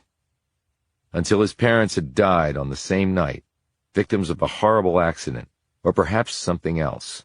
The jury was still out on that. They left John, then only 19, as their sole heir. Though he knew his family was no longer fabulously wealthy, he had believed there was some money left. Until the lawyer and accountant met with him and informed him that the assets left behind were outweighed by debt by a ratio of 20-1. Now it was time to pay the piper, and the son would be the one to do it. Thus, decades ago, Barron had sold off many of the remaining family assets and negotiated as skillfully as he could in a desperate battle to keep the house.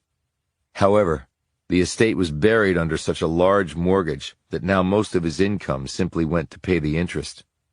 Like his predecessors, he had also sold additional land around the estate. The hundreds of acres had been whittled down to 20. The outbuildings were mostly in ruins. The mansion was a shabby wreck. When he died, without wife or children, he had no doubt that the bank would swoop in, sell it off, and down it would come, with something modern and fresh to take its place, if Barronville still existed by then. Even the family cemetery, set far away from the house and surrounded by a 6-foot brick wall, might well be dug up and moved. He looked through the window of his study at land that he had run across as a boy. He had a lot of stamina back then, but he could never sprint far enough to outrun the grounds of his home. It had been a comforting and humbling feeling. He looked over his shoulder at the walls of books. He had read them all, and had managed to keep far more than he thought possible. The rarest volumes had long since been sold to pay bills. There was no point in keeping books if he didn't have a bookcase or a home in which to place them.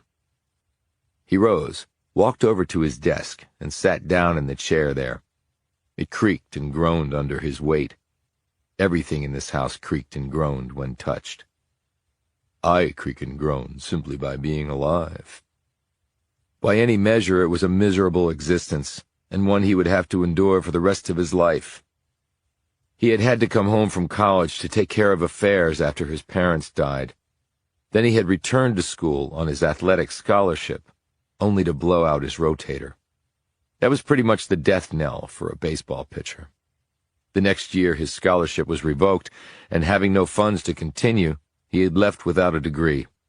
Repeated attempts at starting a business had failed for want of capital. It seemed that those who had for so long lived under the boot of the barons now thought it quite pleasing to turn off any aid whatsoever to the last of the family. Even though other owners had run them for years, when the last mine and mill closed, the ousted employees, and indeed the entire town, blamed only one person for their downfall. Though then only in his late 20s, John Barron had taken the full brunt of the town's displeasure. There was even a petition circulated to change the name of the town. It had failed, probably because the citizens wanted the name to remain so they could keep blaming the Barron family for their problems. John Barron had become a pariah. He should have moved, just walked away from the house and the town and this miserable excuse for a life. Yet he hadn't. He wasn't sure if it was stubbornness or lunacy or a potent mixture of both. Yet something in his head had prevented him from chucking it all and starting somewhere fresh. And things in your head could be very powerful, he had found. Finally, he had sold enough property and paid down enough bills to allow himself to live here. Not in any comfort, but just to exist, really. Any ambition to do more had faded along with the passage of years.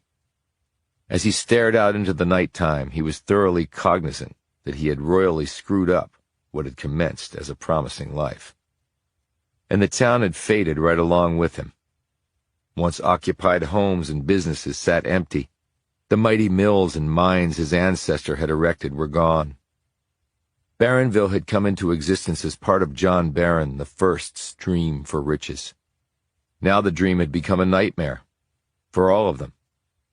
From his high perch, Barron would often watch the procession of funerals driving slowly to one of the cemeteries in town. The graveyards of the myriad churches had long since been filled. He knew fatal drug overdoses occurred far too frequently.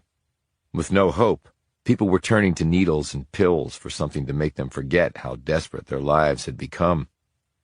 And yet he had also watched moving vans coming in, carrying with them new families with fresh hopes. He didn't know if they were just picking at a hollowed-out carcass. He didn't know if the town had a reasonable shot at a do-over. But maybe it did. Though it was fully beyond his control, he carried the demise of his family's creation as a personal failure, and he always would. And anyway, the town would never let him forget that he had indeed failed them.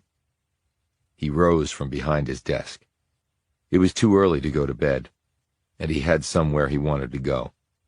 It was sort of a ritual of his, in fact. He left the house by the kitchen door and entered the 6-car garage that had held only one vehicle for the last 3 decades.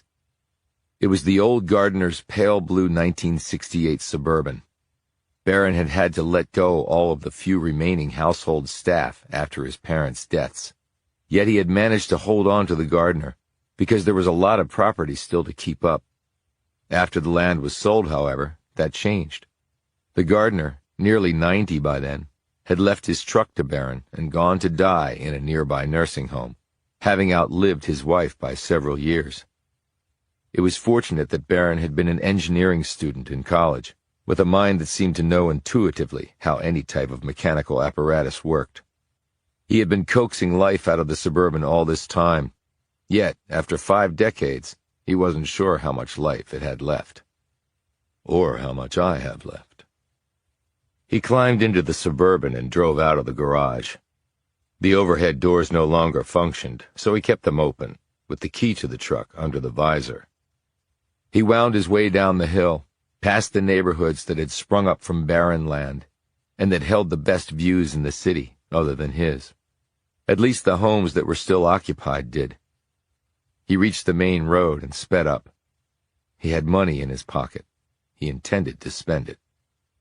The Mercury Bar was really the only place in town where he felt he could get some peace.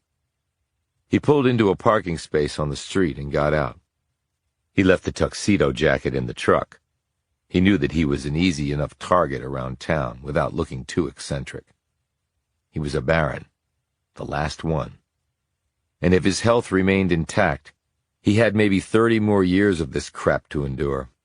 It was no wonder he needed a scotch and soda, or 2, or 3 of them. Yet tonight, the current John Baron would get more than simply a drink.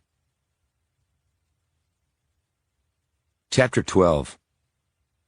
Baron closed his eyes and inwardly groaned. He reopened his eyes and kept his hands clasped around his drink.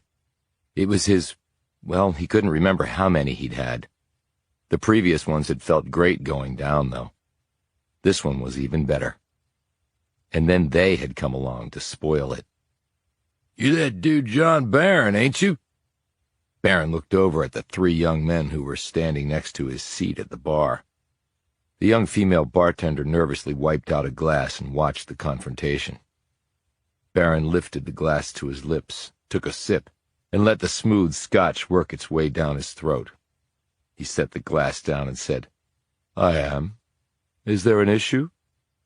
The men were dressed in dirty jeans, T-shirts, and oversized sneakers with no laces, and 2 of them wore Pittsburgh Steelers caps. The first man, the largest of the trio, grinned maliciously. "An issue?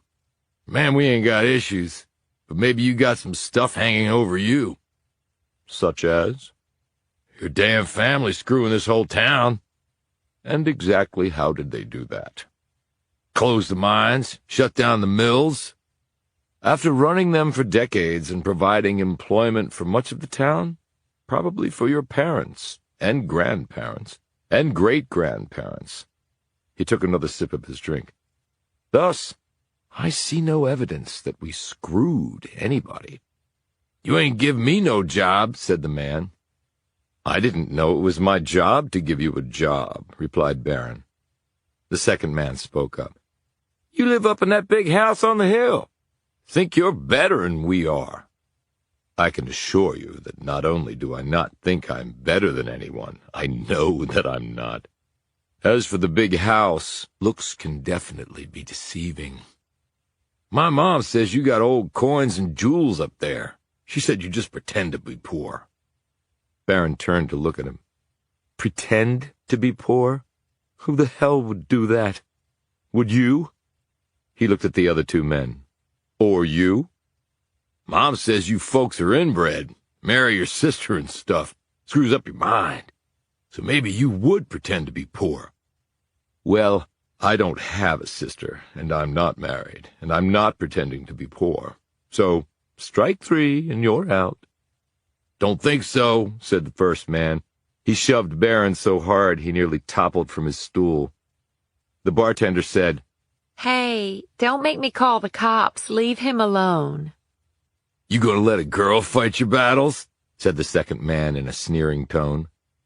"I'm warning you," said the bartender, her hand on her cell phone. The man pushed Baron again. "You gonna do that? Hide behind a girl, asshole?" Baron threw the rest of his drink in the man's face. "No, I'm really not," he said, standing up and towering over them. His face dripping with scotch and soda, the man swung his fist at Baron, who caught it and wrenched it up and then behind the man's back. He gave him a hard push and sent him sprawling on the floor. Baron blocked the blow from the second man and lashed out with his fist, catching him on the chin. But the third man kidney-punched Baron from behind, and he staggered and fell down against the bar. The other 2 men jumped up and started punching and kicking him. There were other people in the bar, but none of them tried to stop the pounding Baron was taking. Except one. "FBI!" Amos Decker had his weapon pointed at the men. They all froze. "Get away from him, now!" barked Decker, who had just walked in to see this beating. After the men retreated, he glanced at Baron. "You okay?" Baron, his lip bloody and his right eye puffy, struggled up and managed to stand while holding on to the bar, clutching at his side. He rubbed his hand along his back and stretched.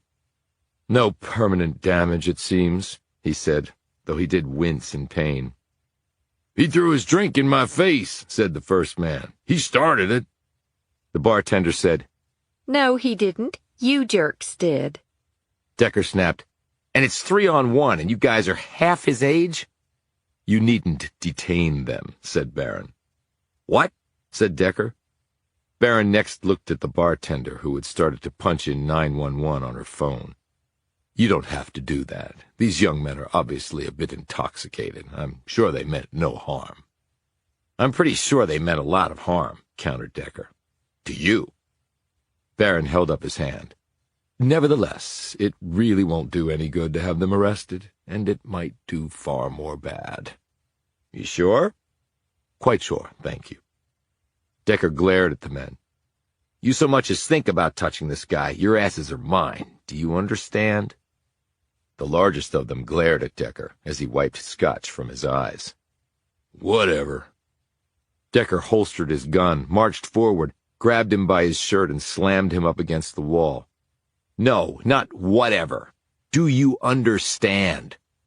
I understand, okay? Shit. Decker let him go and pushed him toward the exit. Now clear out! The three men slowly left, each of them looking back at Decker and Barron before the last one slammed the door behind him. Decker looked at Barron. What was that all about? Didn't you hear? No, I apparently came in too late. Well, the gist of it was that the town is going to hell, and it's my fault. Okay, said Decker slowly. It's not the first time I've heard it, and it's doubtful it will be the last. So people here hold grudges, I take it. People here hold many things. Can I buy you a drink as a way of thanks? Decker sat down at the bar, and Barron resumed his seat. He put out a hand. Formal introductions. I'm John Barron IV. Decker shook his hand. Amos Decker. I take it the town is named after your family? You would be correct in that, yes. It used to be a good thing, actually. A point of pride. It no longer is, I'm afraid. Well, I suppose you saw that for yourself. The bartender said, Whatever you want, it's on the house. John, and here, take this. She handed him a plastic baggie of ice, which he placed against the bruise on his face. Very kind of you, Cindy, said Barron, smiling at her. He ordered a fresh scotch and soda. Decker asked for a beer. Here on business? Asked Barron. Vacation. Barron looked bemused. You actually came here for pleasure? My partner has family here. She's visiting. I tagged along. We're staying with them. Barron took a sip of his drink. And where is your partner now? Back at the house. I wasn't ready to go to sleep. And are you enjoying our little paradise? Can't say that I am, actually. Maybe it has to do with a bunch of murders. Barron nodded thoughtfully. I heard about that. Sounded awful. But hard times lead to bad things. That's your explanation? I don't have an explanation. I'm just slowly becoming drunk and jabbering away. Do you do that often? I don't have much else to do. I come here for about an hour once a week, and then I go home and never leave until I come back here, except to run a short errand or two, and I really have no obligations or responsibilities to get in the way of that little routine. Lucky you. Maybe not so lucky, actually. So, when you came in, you called out FBI. Are you a special agent, or was that just hyperbole? I'm just a regular cop, but I work with the Bureau. Where are you from? Burlington, Ohio. Rust Belt town like this one. Indeed. And have you been read into the town's history and my family's culpability in its demise? A little. It's partly true, you know. The town was created because my ancestor, after whom I'm named, discovered a particularly rich vein of coal. Much of it went to Pittsburgh for the blast furnaces in the steel mills. That was why he built coal and coke plants, too. And after that he built textile mills. And then he discovered natural gas. He also ran many other businesses and actually owned much of Barronville. In fact, most of the town was in his employ back then. A regular Energizer bunny of an entrepreneur, with far more luck and capitalistic drive than his family has experienced since. I heard all about the businesses he built, but I hadn't heard about the steel component. Barron nodded. The coke used in making steel is derived from coal after it undergoes a distillation process. And back then coal was abundant and relatively cheap. Steel magnates flourished, and so did those who supplied their enterprises. In that regard, John Barron Sr. was following a tried-and-true formula. He was a ruthless man, so I understand. He crushed unions, paid off corrupt politicians, polluted rivers and the air and the ground. He paid his workers as little as he possibly could, and treated people in general as badly as he could. He made an immense fortune, and his descendants sponged off that accomplishment.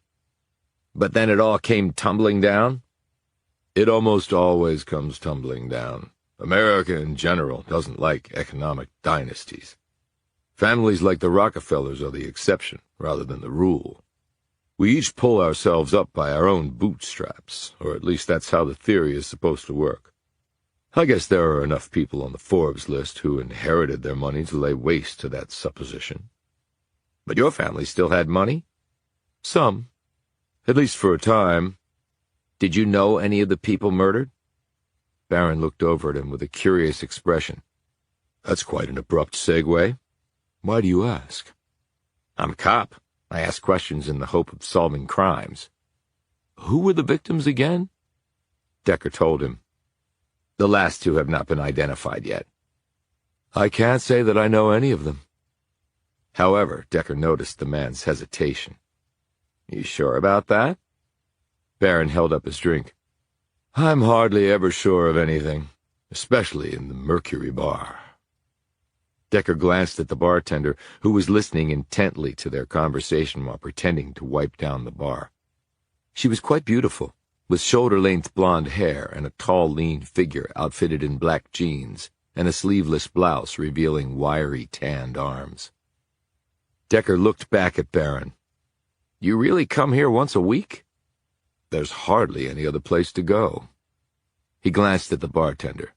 And I prefer the company here. The woman smiled at this, caught Decker staring at her, and quickly turned her attention to putting dirty glasses into a dishwasher behind the bar. Can I get your address? Why? Asked Barron. I may want to talk to you again. Why? I already told you. I'm a cop trying to solve a crime. Well, then look to the highest spot in town, and you will see the biggest, ugliest home. FYI, the doorbell does not work, and I don't get up early. Barron drained his glass and inclined his head at the bartender, and slid some cash across to pay for the drinks. Thank you, Cindy. See you next time. He patted Decker on the shoulder. And thank you, Mr. Decker, for saving my ass. He walked unsteadily away. Hey, are you okay to drive? Decker called after him. Barron turned, gave a low bow, and held up a hand.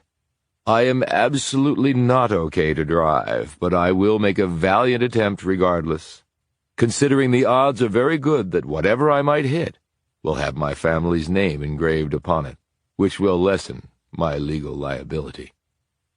Decker watched him go for a few moments, and then turned back to the bartender. Only she was gone, too. Chapter 13. Files. And more files. Paper bones with very little meat. Decker dropped the last of them on a pile in the middle of the desk, sat back, and breathed in the stale air that seemed to permeate Barronville's police headquarters on Barron Boulevard.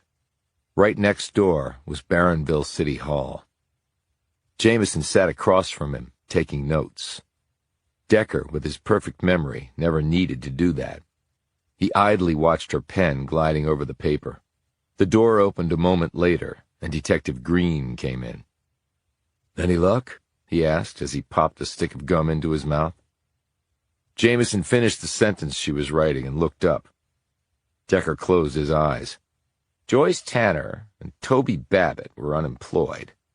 Michael Swanson was a drug dealer. Bradley Costa was an SVP at a bank. And they all lived alone. No family. Tanner had been married, but subsequently got divorced. Green closed the door behind him. Yeah, well, that we already knew. Decker opened his eyes. What was Babbitt's disability? He glanced at Green, who was taking a seat across from him. The file just said he was disabled, Pointed out Jameson. It didn't say how or why. Is that relevant? Asked Green. Everything is relevant until you can show it's not, said Decker. I'll check. Green leaned back in his chair. So nothing really jumped out at you? He asked. Before either Decker or Jameson could answer, the door opened again and Lassiter came in. She was dressed in a beige jacket and knee-length skirt with chunky heels. Her hair was loose around her shoulders. So, have I missed anything at the powwow? She asked, taking a seat next to Green. Not much, said her partner. Just a follow-up question that may or may not be relevant. Decker stared at the opposite wall. I met John Barron last night. Jameson looked surprised by this, but kept silent. Decker continued. Some young punks were roughing him up. I intervened, but he declined to press charges. Any idea why? Guilt, maybe, replied Green. About what? Asked Jameson. It's complicated, said Lassiter. I've got lots of time, replied Decker. I'm technically on vacation. He clasped his hands in front of him and studied her with an expectant expression. Lassiter looked uncomfortably at Green and said, Okay, the Barron family basically exploited this place and then sold out to companies that eventually shuttered everything. They lived in great luxury, high up on the hill, while the rest of the town suffered and slowly died. And we're still dying. Did the present John Barron have anything to do with that? Asked Decker. Lassiter shook her head. No, he was in college when his parents died, but he's lived up there ever since. So why blame him? Asked Jameson. He's a Baron, interjected Green. So guilt by association? Said Jameson. I'm not saying it's right or fair, I'm just saying that's how it is, replied Green. I've personally got nothing against the guy. He never hurt me or anyone I cared about. Lucky you, said Lassiter. Jameson looked at her. Did he hurt someone you cared about? Lassiter put up a hand. It has nothing to do with anything. Green added with a glance at Decker. And to paraphrase you, I don't see how this little trip into the sordid history of Barronville is helping us solve 6 murders. Decker said, I asked Barron if he knew any of the Vicks, and he said he didn't. Well, other than maybe the banker, I wouldn't imagine he would, observed Lassiter. A street-level drug dealer doesn't exactly run in the same circles as a baron. Decker said, even though you claim he moves in different circles, maybe he does know Swanson, or one of the others. So you didn't believe his answer? Asked Green sharply. I don't believe anyone initially, replied Decker. Okay, but do you have any helpful thoughts? Green indicated the pile of files. We need to run through all the Vicks again, because I believe they have to be connected, said Decker. We already did that, protested Green. Fresh eyes, countered Decker. We'll need the keys to all their places. But we haven't even identified the last 2, pointed out Lassiter. But you have the other 4, Green said in a disappointed tone. I guess it was wishful thinking, but I thought you feds would swoop in and solve this sucker overnight. Did your partner fill you in on your ME's time of death and other related screw-ups? Asked Decker. Green looked a bit sheepish. Yeah, she did. Blowflies and livor mortis. That was a good catch, actually. We're looking at it all again. Great. While you're doing that, let me throw you another bone, so you feel like we're swooping onto something. What bone? Asked Lassiter. Ask your ME to check to see if the non-human blood found at the crime scene is pig's blood. I think he can probably do that without screwing it up. Pig's blood? Exclaimed Green. Why in the world would you think that? You watch any old cop shows? What, you mean Law and Order? Asked Green. Farther back than that. What does that have to do with anything? Asked Lassiter. It might have everything to do with it, replied Decker. Chapter 14. Pig's blood? Said Jameson as they drove down the street.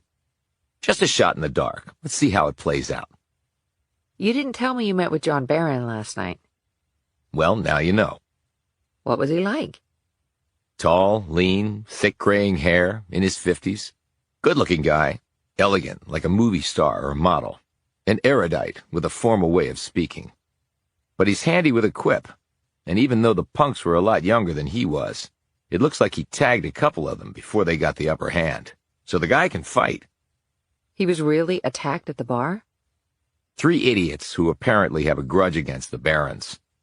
Well, if Lassiter is any indication, the whole town seems to hold a grudge. Do you really think their surname is Barron? That seems coincidental. I really haven't looked into that, nor do I care, replied Decker. Do you actually believe Barron's involved in the murders? I have no idea, but when I asked him if he knew any of the Vicks, I didn't believe his answer. Why? My gut. Well, your gut has proven pretty accurate. Good thing, since I have such a big one. Pretty fast with a quip yourself. So, where to? Joyce Tanner's place. We'll take them one at a time. Joyce Tanner's place was a basement apartment in a rickety wooden building that looked as though a gust of wind might bring it down. Green had provided Decker with a key. Surprised Green and Lassiter didn't insist on coming, observed Jameson as they gazed around the small front room. As Green not so subtly intimated, I think they're disappointed we haven't already solved it. I don't think they want to waste any more time with us, and Lassiter didn't even want us involved in the first place. That may have changed. I seemed to connect with her, but, boy, she really doesn't like the Barron family. Based on what I saw last night, I doubt you'd find many here that do like the past or present Barons. There were about 20 people in the bar last night, and not one of them did anything to help the guy. Didn't even take out their phones to call the cops. He paused. Except for the bartender. She seemed to like him, and he definitely liked her. Place looks pretty tidy, noted Jameson, gazing around. They've already dusted for prints, so no need for latex gloves. Let's get to it. Not much here, opined Jameson after they finished searching. I wonder what will happen to her personal belongings. Green says she has a distant cousin in Kentucky coming in. A bit after the fact. Apparently it's her only family. She and her ex divorced a long time ago, and he left the area. They had no kids. He sat on the bed and looked around. What Decker liked more than anything else was to use his prodigious memory to spot inconsistencies. It was almost like placing a template over some fresh material. If something, no matter how seemingly insignificant, didn't match, he would be able to spot it. Yet somehow that method had failed him here. But other assets he possessed had not, like common sense. Green said she'd been living here for about a year, he noted. Right. The file also said she got laid off from J.C. Penney 6 months ago and had been unemployed ever since. Right again. So how did she pay her rent and other expenses? Her unemployment check couldn't cover all of it, and if she had a bunch of money in savings, I doubt she'd be living in a place like this.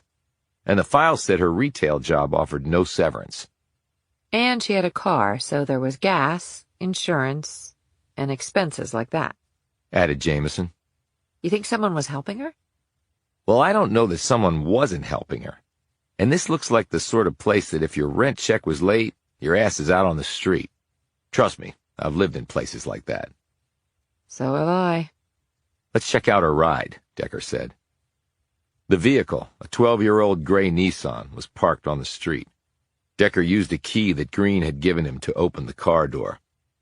She was a smoker, said Jameson, as she waved her hand in front of her face in an attempt to dispel the stench. You could probably get lung cancer just by sitting in here for a few days. Decker had squeezed his big body into the driver's seat of the compact car and was looking around. Jameson noted a pair of fuzzy dice hanging from the rearview mirror. Think she was into gambling? Lots of people have fuzzy dice who never rolled a pair for real, said Decker. I was just kidding. From what Green and Lassiter could find out, the last time anyone saw her was 3 days before her death. A lot can happen in 3 days. I also wonder how she was paying her credit card bill. Jameson said, So again, perhaps a secret source of money? Maybe it's tied to her murder. Drugs? That would connect her to Swanson, at least. They climbed out of the car and Decker walked around it. He stopped and knelt next to the rear passenger tire. He used the car key to dig something out of the tread. He finally freed the object and held it up. A nail, said Jameson. More precisely, it's a framing nail that they use in a powered nail gun. She could have picked that up anywhere, at any time. Don't think so. Look at the tire.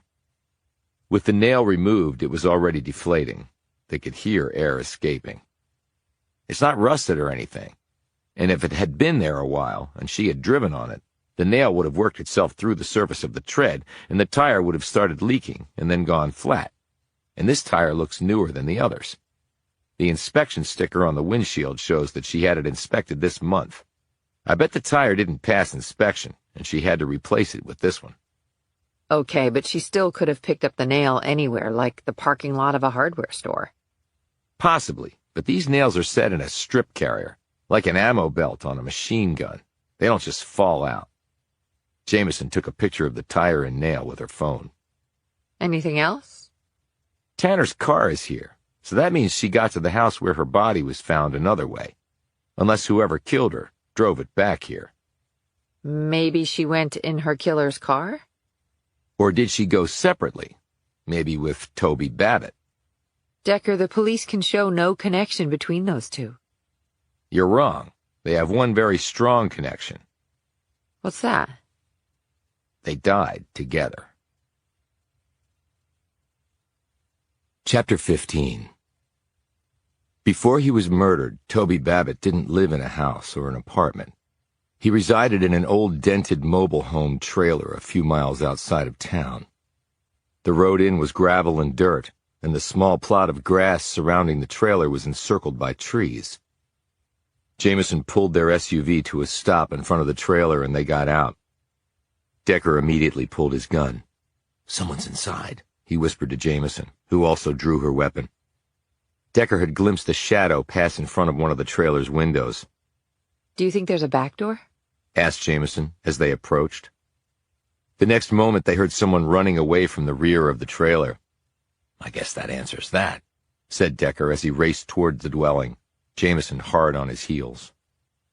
They reached the corner of the structure and stopped for a few moments, scanning the area behind it. There, barked Jameson, pointing toward the right side of the thick woods. She and Decker reached the tree line and plunged ahead. Though Decker was big and bulky and not in the best of shape, he maneuvered around the trees with a surprising nimbleness.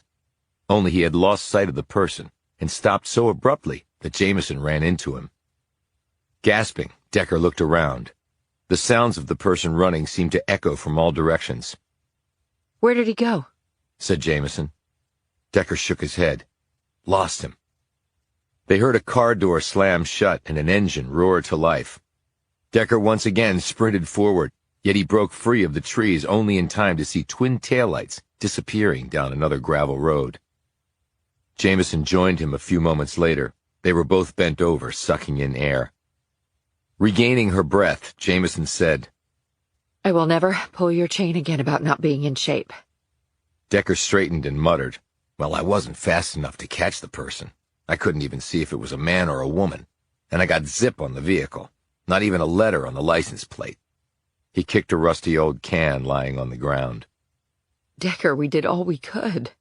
Let's at least see if we can find out what they were looking for, he grumbled, stalking off toward the trailer. They went in through the rear door. No forced entry here, and the front door didn't look damaged either. So it was either open or the person had a key, reasoned Jameson. Inside, the place didn't look like it had been searched, yet there was stuff everywhere, neatly stacked on tables, chairs, counters, and the floor. Pack rat, said Decker knowingly. But when you don't have a lot, you don't throw anything away. Green said they got no prints from here other than Babbitt's. So no visitors, unless they wore gloves. Well, the place just had a visitor, Jameson pointed out. When they were finished searching, Decker leaned against the wall in the tiny kitchen. No grab bars or special toilet in the bath. No wheelchair access. But a bunch of empty bottles for prescription painkillers. So what was his disability? Green said he was going to check. If it were obvious, he wouldn't have to check. And where's the guy's car? Jameson looked out the front window. Maybe he didn't have one. He did at some point. There are wheel ruts in the dirt. He probably parked in the same spot every time. And there are old empty cans of Valvoline motor oil behind the trailer. Maybe Babbitt drove his car to the house where his body was found. If he did, that should have been in the file. Since it wasn't, I'm assuming that's not what happened. Decker went back over to a table built into the wall halfway between the kitchen and the front room. There was a large pad of graph paper on it. He sat down at the table and looked at the pad. I wonder what this is for. Jameson joined him and stared down at the paper. I used something like that when I would do my math homework in high school, but my pad was a lot smaller. Decker bent down and looked more closely at the top sheet. There are impressions on it. You mean from whatever was written on the sheet above it? Decker nodded. I think so. He carefully tore off the sheet and handed it to Jameson, who slid it into a plastic evidence bag she had brought from the SUV and then placed it into her bag. Decker picked up some magazines from a table and flipped through them. He did the same with some books on a small shelf. Babbitt had an interesting mix of reading tastes, he said. From porn to mechanical, to guns, to history, to conspiracy theories. Sounds just like a lot of America, said Jameson impishly. Decker next picked up an empty prescription bottle from the kitchen counter. And unfortunately, this is a lot of America. He eyed the label. This was Percocet. But there were other empty bottles for Vicodin, Oxycontin, Tylox, and Demerol. All potent stuff. And all addictive, over-medicating. It's one reason we have an opioid crisis. Dr. Friedman, he said, reading off the prescription label. That was the name on the other bottles. Then Friedman might know about the disability, replied Jameson. Decker looked around. I wonder how long Babbitt lived here. He was on disability. It doesn't exactly pay enough to allow you to live in luxury. And if he had to move recently because his bills were adding up, we could at least have a shot at talking to a neighbor. They might be able to tell us something helpful about Babbitt. Green will probably have that information. He looked out the rear window at the trees and grumbled. Here all we have are squirrels and deer. What was that? Said Jameson suddenly. Decker looked at her. What? Thought I heard something. At the front of the trailer. They went over to the front window and looked out. It was very dark now. I don't see anything, said Decker. Might have been an animal. He sniffed the air. You smell that? Jameson took a whiff. Smoke? Fire, said Decker. They ran to the front door. Decker grabbed the knob and turned it, but the door didn't budge. They looked at each other. The noise I heard? Said Jameson. Decker ran to the back door and tried to open it. Both doors are jammed, he called out. There was a whoosh, and one end of the trailer erupted in flames. They burst from the floor and quickly ignited the walls and ceiling. Oh my God! Screamed Jameson. Decker! Decker was looking around as the flames crept closer. Books and magazines were bursting into flames. The air was thick with smoke. Jameson started coughing violently. They backed away from the approaching fire, but there was no way out. Before they'd come inside, Decker had glimpsed a propane tank attached to the back side of the trailer, about halfway along the frame. Once the flames hit that, the whole thing was going to go up. The smoke was so heavy now he could barely see Jameson. The windows were far too small to crawl through, but he used a chair to smash one open anyway, leaned his head out and gulped in some fresh air.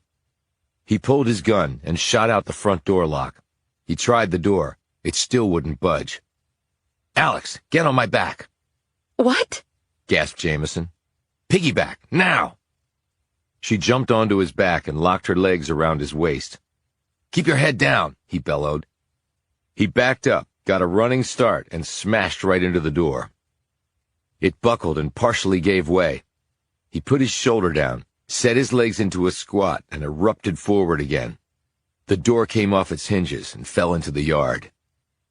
The next moment, Decker was stumbling to their Yukon with Jameson still clinging to his back. Decker looked behind him. The flames had reached the front door, or where the door had been. That was about the midpoint of the trailer. That meant they had maybe a few seconds. Breathing heavily now, he carried Jameson behind the SUV. Then he dropped to his knees, and Jameson hopped off him. "Get under the truck, Alex, now!" he gasped. He helped push her under the Yukon until just her feet were exposed. Decker was too big to fit under the vehicle. He covered her feet with his body. The next instant, the flames reached the propane tank. The resulting explosion lifted the trailer entirely off its cinderblock foundation, pieces of it flying in all directions. Objects came down and hit the big Yukon, which had been buffeted by the concussive force of the detonation. Decker heard the windshield crack. Something punched into the vehicle's roof. Jameson screamed. Decker could not seem to catch his breath. His chest was tightening. It felt like a huge weight dead center of his broad chest. "Shit, am I having a heart attack? Now?" The next instant, something dropped from the sky and struck him in the head. Everything went black for Amos Decker. Chapter 16. It was a new color. Yellow. Blue meant death in his synesthetic brain. So what the hell did yellow mean? Heaven? Am I dead? He couldn't seem to open his eyes, so maybe he was. Yet the fact that his eyes weren't open and he could still see the color yellow meant that he was viewing it in his head. Was that evidence of conscious thought and thus life? Or was it his afterlife? He felt something. A poke. A prod. It seemed distant and distinct from him. His ears hurt, but he could sense something there too. He was vaguely aware of a loud sound, like a cannon going off. He could feel nothing else about himself, just the sound, and the color yellow. And the poke, and the prod. The sensation in his ears continued, growing in intensity. Something hit his face, lightly, then harder. He tried to open his eyes, but the only thing he seemed to be able to manage was to scrunch up his forehead. The next blow on his face did the trick. With a monumental effort, he managed to blink. At first, all he saw was darkness. Then he glimpsed something in the middle of that darkness. It was hairy and close to him. He could smell its breath. Then his eyes closed again. He seemed to sink into the ground. He remembered now. They had been out in the woods. The trailer had exploded. Then Decker stopped thinking. His chest stopped rising. He had a moment's sensation of the hairy creature's breaths coming closer. An animal come to feast on him. He dropped into unconsciousness. He dropped into something maybe more than that. Right before everything went black again, he felt his mouth being prodded open, and then something hit him right below his chest. Black. He had no idea how much time had passed. He felt himself jerk up and then fall to the side. He vomited and lay there moaning for a few seconds. He felt something on his arm and pushed it away violently. Then Decker got to his knees and tried to scramble away. He thought of the hairy creature, the pokes and prods, the breath, the blow to his chest. He was scared, terrified. Was it a bear? Amos! At the sound of her voice, Decker stopped scrambling, turned, and dropped to his butt, panting. Jameson was on her haunches a few feet away. She looked dirty and disheveled, but unhurt. Yet there was such a look of terror in her features that Decker could only gape. "Alex, are you okay?" She rose on unsteady feet. Me?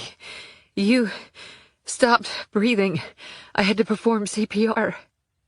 Decker touched his lips and then his sternum. CPR? That had been Jameson breathing and pounding life back into him.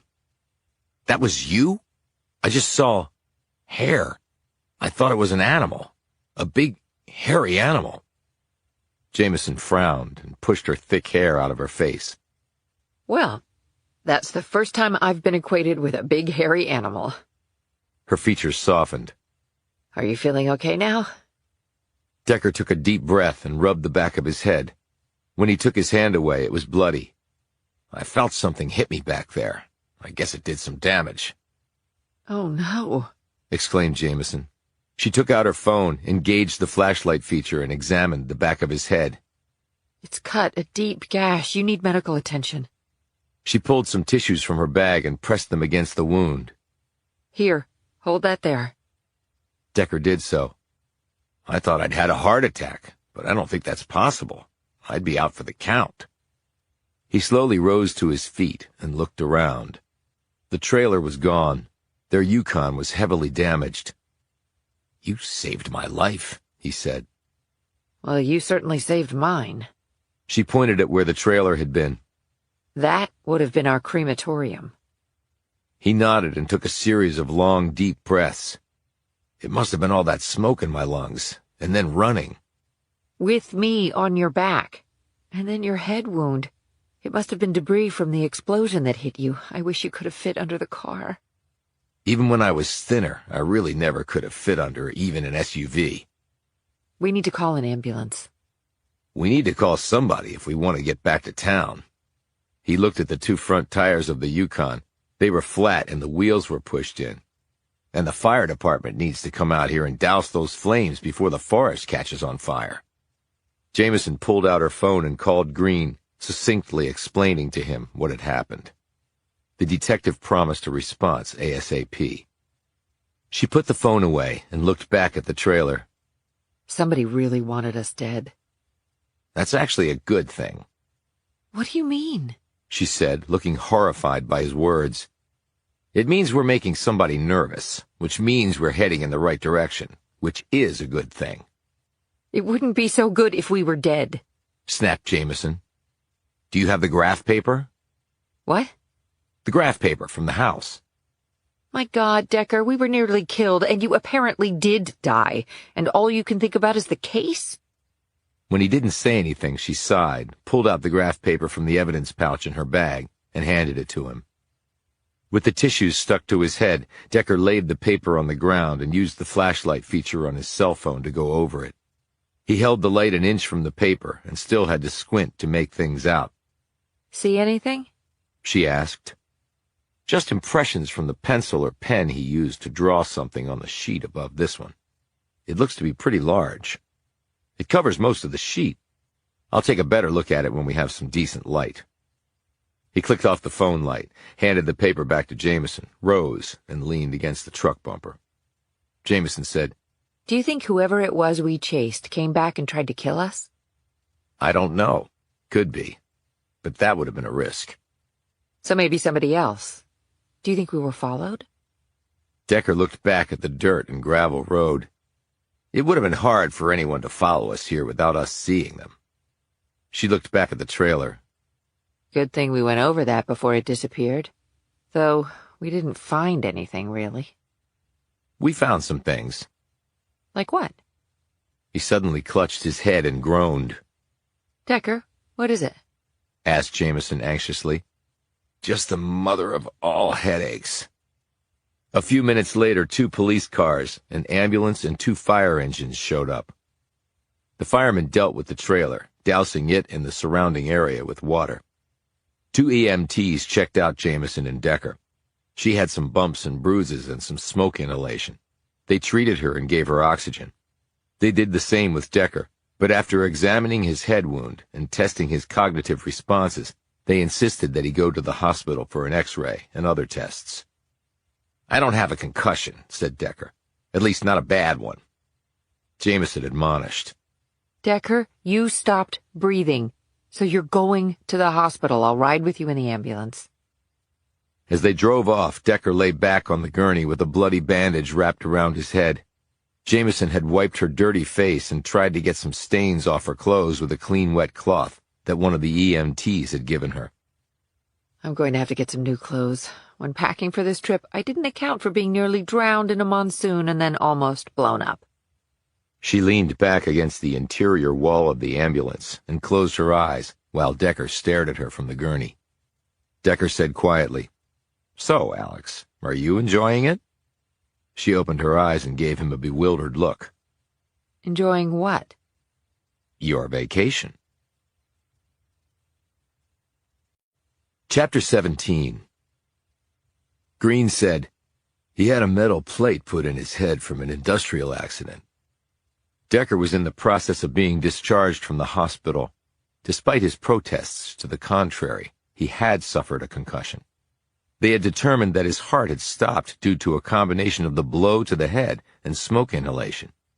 In lieu of sutures, they had glued his scalp back together, and consequently his hair stuck up like a cockatoo's feathers. He also had on dark glasses because of the concussion. "I feel like I have a metal plate in my head," groused Decker. Green was walking beside the wheelchair, taking Decker to a new rental truck Jameson had arranged. She was behind the wheelchair, pushing Decker along. So Toby Babbitt's disability was brain-related? Asked Jameson. Appears to be. His employment history has been spotty since then. A few menial jobs, living on unemployment. When that ran out, he got on partial disability, but it didn't pay much. "And where did he live before he moved to the trailer?" asked Decker. "He shared a house with a woman, Betsy O'Connor. Strictly platonic, at least that's what she claimed when I talked to her last week." What was the connection? Asked Jameson. They knew each other. Both fell on hard times. They couldn't afford the place separately, but they could together. It actually happens a lot here. "So why did he move out?" asked Decker. "Couldn't keep a job. And while O'Connor worked a number of jobs, her salary alone couldn't cover the rent and utilities. They lost the house and had to split up. She lives in an apartment on the east side of town with 2 other roommates, and Babbitt apparently found that abandoned trailer in the woods and moved in there. Not sure if he lived anywhere else in between residing with O'Connor and then at the trailer." "Did he have a car?" "He did, but he lost it to the bank." So how'd he get around? Asked Jameson. "I don't know." How do you think he got to the house where he was found dead with Joyce Tanner? Asked Jameson. "Maybe his killer took him there." As they reached the new rental, Decker stood up, though he was still a bit shaky. Green put a supportive arm around him. "You sure you're okay? Maybe you should spend the night in the hospital." "I'm good. I'm actually hungry. I'll be fine after I eat." "I can recommend a place over on Barron Square, the Little Eatery. Good food and not pricey. Not that we really have pricey here." Barron Square, huh? Said Jameson. You just can't get away from the name, can you? "I'd have to move," said Green, smiling. "Oh, and I had our arson guy check out the trailer. Don't know what was used to lock you both in, that's long since gone, but he found remnants of something like a Molotov cocktail and a pile of dry wood under the trailer that showed evidence of being the point of origin of the fire. Even with all the rain we had, that wood would have gone up in an instant. And that trailer was really old. Doubt it would pass fire code these days." Jameson drove them to her sister's house, where they cleaned up and regrouped downstairs about 30 minutes later. Even though it was nearly 9, Frank Mitchell was still at work, and Amber and Zoe were at a school event.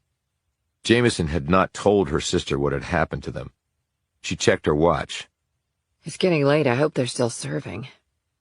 As they headed to the truck, she noted that he had taken his glasses off. The doctor said for you to keep the glasses on. "He also told me to sit in a dark room in complete quiet. I've had concussions before, Alex. This one is no big deal." Okay, she said, not looking convinced. They drove along in silence for a few minutes. Decker, with all the years you played football, do you ever worry about... What? CTE? Dementia? Well, yeah. Every game I played, I came out of it feeling like I'd been in a car accident. Every play, helmets would smack together. It is what it is. I can't do anything about what might be coming for me. Pretty fatalistic attitude. Pretty realistic attitude. But the good thing is I barely played in the pros, so maybe there's hope for me. NFL players hit a lot harder than college players do. I hope you're right. We need that brain of yours to find bad guys. We need to put together a list of people to talk to. Dr. Friedman and Betsy O'Connor and anyone connected to Joyce Tanner. And we need to find out what Tanner was living on. We also need to visit Bradley Costa's workplace and home. And then we need to check out where Michael Swanson called home. Look, while I know that we both believe all these murders are connected, we really have no evidence that they are. He eyed her appraisingly. Even if they aren't connected, should we stop investigating? Jameson looked taken aback.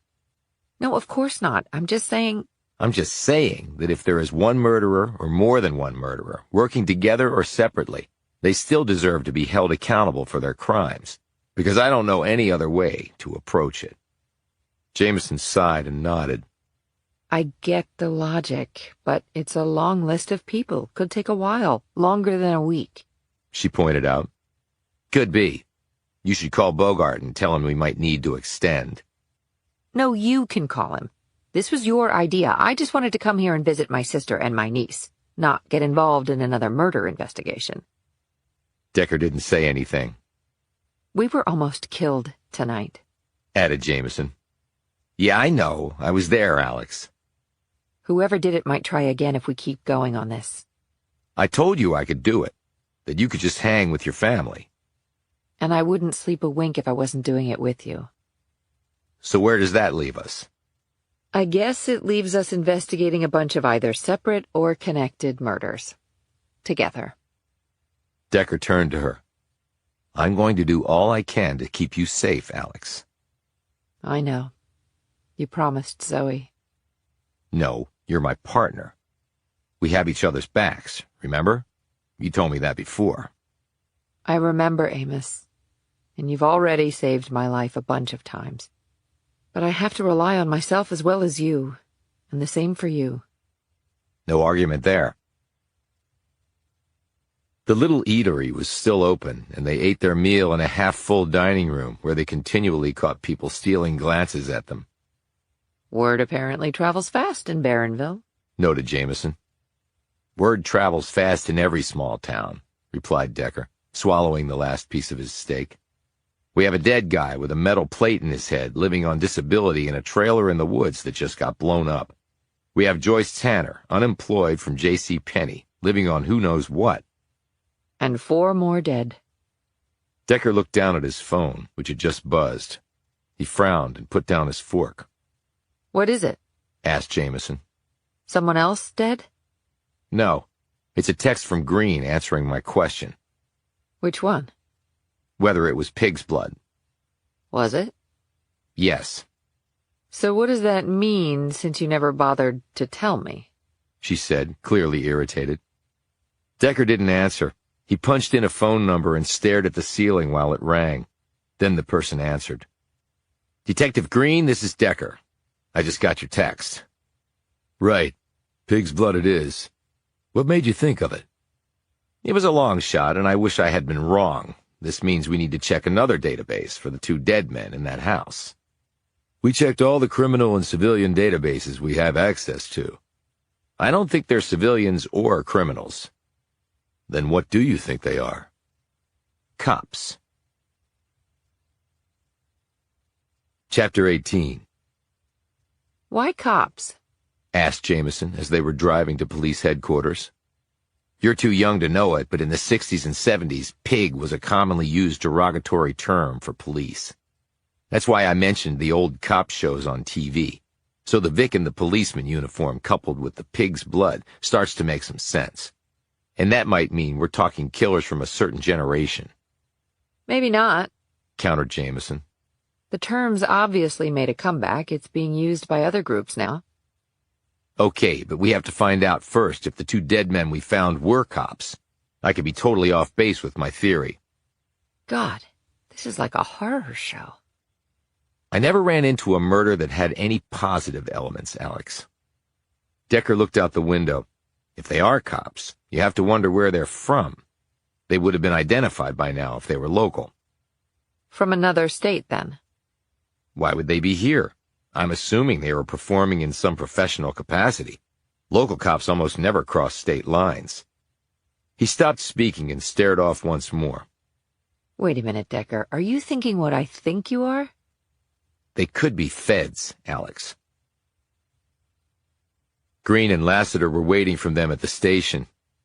"We've run the prints through databases we have access to," said Green, "but it's limited, and we got 0 hits." Decker said, "I can get them run by the FBI. Just get me a set of the digital prints." He looked at Jameson. "I guess I'm going to have that talk with Bogart after all." Lucky you, replied Jameson. Decker called Bogart from the privacy of an empty office at the police station. To FBI Special Agent Bogart's credit, he didn't scream or even interrupt as Decker laid out what had happened. "Can you send me the prints now?" asked Bogart. "Soon as I hang up with you." "If they are feds, this is going to turn into a shitstorm, Decker." "It pretty much already is."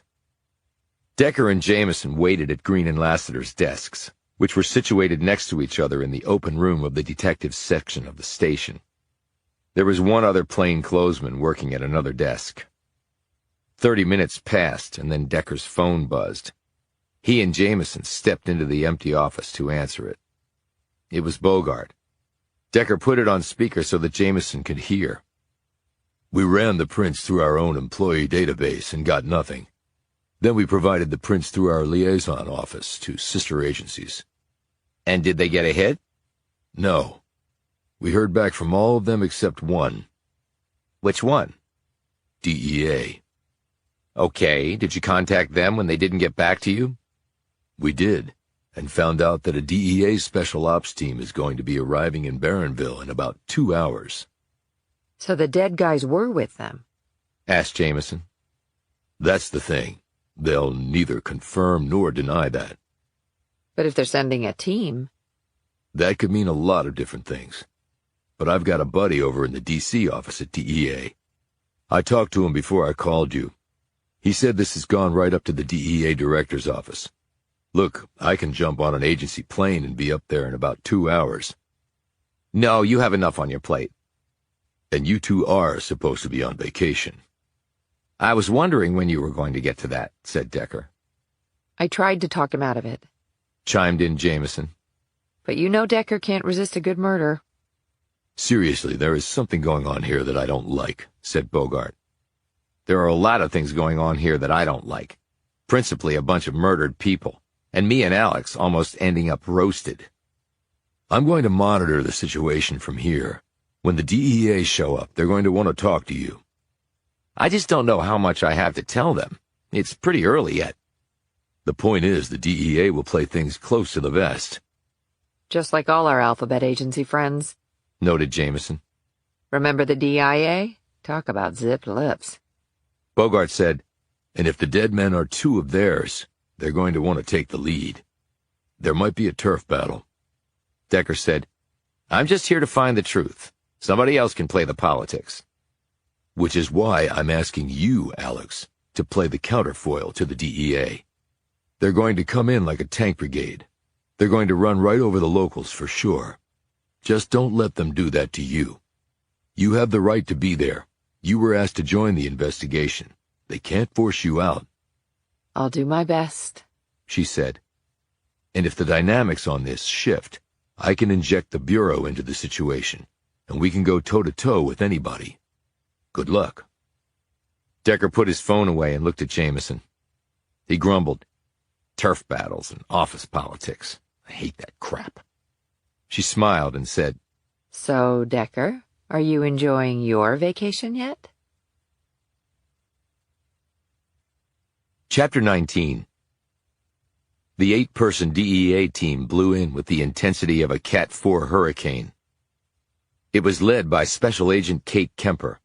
She introduced herself to Decker and the others with a handshake like a grip of iron and a face set in granite. She was in her mid-40s, average height, but wiry, with dirty blonde hair and the determined features of a person who had faced many obstacles in life and had overcome them all.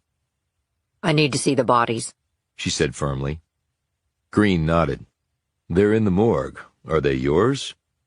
"Let me see the bodies and then we'll talk to the extent I can." Green frowned at this but nodded.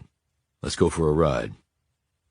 The DEA team followed Green, Lassiter, Decker, and Jameson over to the morgue, Inside, the drawers were opened and the metal beds rolled out. The sheets were lifted, and Kemper stared down at the first man and then the second. Decker watched her closely while she did this. "Thank you," she said to the ME. "We will be taking possession of the remains." She turned to Green. "And we will be taking over this investigation." Green said, "You can work it and I can't stop you. But you can't stop us from working on it." Kemper took out her phone. "I sure as hell can, with one call." Green looked ready to protest when Jameson intervened. "Look, this is going to be a long, complicated investigation with many moving parts. It seems to me that the better path is to marshal all of the assets that we have to tackle this sucker." She looked at Kemper. "The DEA can ride point, but the FBI is already engaged, and we want to see this through. Barronville has been the scene of 6 murders now, and to cut the local cops out of investigating the crimes seems like it could turn into a field day for the media. That's not going to help anyone except a network's TV ratings. And that would distract us from finding out who killed these people." Everyone looked at Kemper to see her reaction to this. At first it looked like she might be put off by Jameson's words, but then she nodded. "Ground rules. All investigations flow through me. Leads, clues, interview notes, results. DEA is the central clearinghouse." Decker said, "I believe that all 6 of the murders are connected. If they are, that means your 2 guys had to be involved in all of that in some way." "I don't see how that could be possible," retorted Kemper. "I think I might," said Decker. "How?" she shot back. "First, I need to know how long they had been undercover." "Who the hell told you they were undercover?" Kemper snapped. "No one told me." Jameson said, "Then, Decker, how did you know?" He looked around at the array of DEA agents. "The FBI makes inquiries about possibly 2 dead agents. All sister agencies give the FBI a negative response, except for yours," he said, indicating Kemper. "Not only did you not respond, the inquiry went right up to the top at DEA, and a special team is dispatched almost immediately." "But the undercover part?" asked Kemper. "They could just be agents." 2 agents in the normal course of business go missing, you'd know right away. But 2 undercover cops won't be checking in regularly. They go missing. You wouldn't necessarily know unless they missed a check-in with their agency point of contact. "And how do you know so much about undercover operations?" asked Kemper suspiciously. "Believe it or not, back when I was a cop in Ohio, I worked undercover. My naturally scruffy appearance seemed to fit right in. And I'm a big guy. Most people bought the fact that I was an enforcer looking for work. And I wouldn't check in for days because the bad guys keep a close watch over you. It's not like you can run off and text the cops every 5 minutes. You go undercover, you live the role. You're freewheeling. You have to build your cred. You have to breathe with the scum." So what were they doing? "No one in this room is cleared to know that other than me and my team," said Kemper sharply. "Makes it pretty difficult to work together then," noted Decker. "I said I was the clearinghouse, not that we would be working the investigation together." Decker looked at Green. "Okay, I guess we just investigate the other 4 murders, which are not officially part of DEA's pissing contest, but are squarely within your jurisdiction. Then if we find out there's overlap, we can call in the FBI to come and run point. We solved the whole case, and DEA looks like the chumps they are." "You are way out of line, mister," barked Kemper. Decker eyeballed her. "No, what's out of line is we've wasted so much time over absolutely nothing but bullshit because your agency's ego is apparently more important to you than finding out who murdered 2 of your guys. If this is how you run your investigation, knock yourself out, because it's not how I run mine. So speaking on behalf of the FBI at least, screw this, and we'll see you around." He walked out of the room. Kemper watched him go and then eyed Jameson. "Is that your position too?" "He's my partner, so yeah, it is. And you know what else? He happens to be right." She walked out. A moment later, Green followed, along with Lassiter. Chapter 20. Decker lay in his bed at the Mitchell's house, rubbing his glued-together scalp. It was late, and he was tired, and his head was throbbing. He hadn't been entirely truthful with Jameson. It was true he had taken many hits as a football player, and he'd suffered a number of concussions over the course of his football career. But this injury felt different. It felt deeper, more invasive. The X-ray had shown that whatever had hit him had not penetrated his skull. There was no crack, no fracture, yet he still felt weird. And not just because his brain had bounced off the inside of his skull, which was basically the definition of a concussion. He just wasn't sure why he felt so different. Sleep would not come, so at around 3 a.m, he showered, dressed, and went downstairs. On the kitchen counter, he saw a slip of paper. He picked it up. It was the sheet of numbers that Zoe had shown him to see if he could remember them. On a whim, he decided to put the matter to a test. He set the paper down. He dialed the page up in his head and went down the columns. Everything was going fine until he got near the end. Then something in his head skipped, like a DVD with a scratch on its surface. I can't see the last 2 numbers. In a semi-daze, he walked out the back door and sat down in a wicker chair on the rear deck. It was fortunate that where he was sitting was partially covered by an overhang, because a fine rain was falling. Although it wouldn't really have mattered to Decker. He had certainly sat out in the rain before, and even slept in the rain when he'd been temporarily homeless back in Ohio. He rubbed his temples. His perfect recall had been with him so long that he often took it for granted. There were elements of it that he also hated, like not being able to let time erode the horrific memories of his family's having been murdered.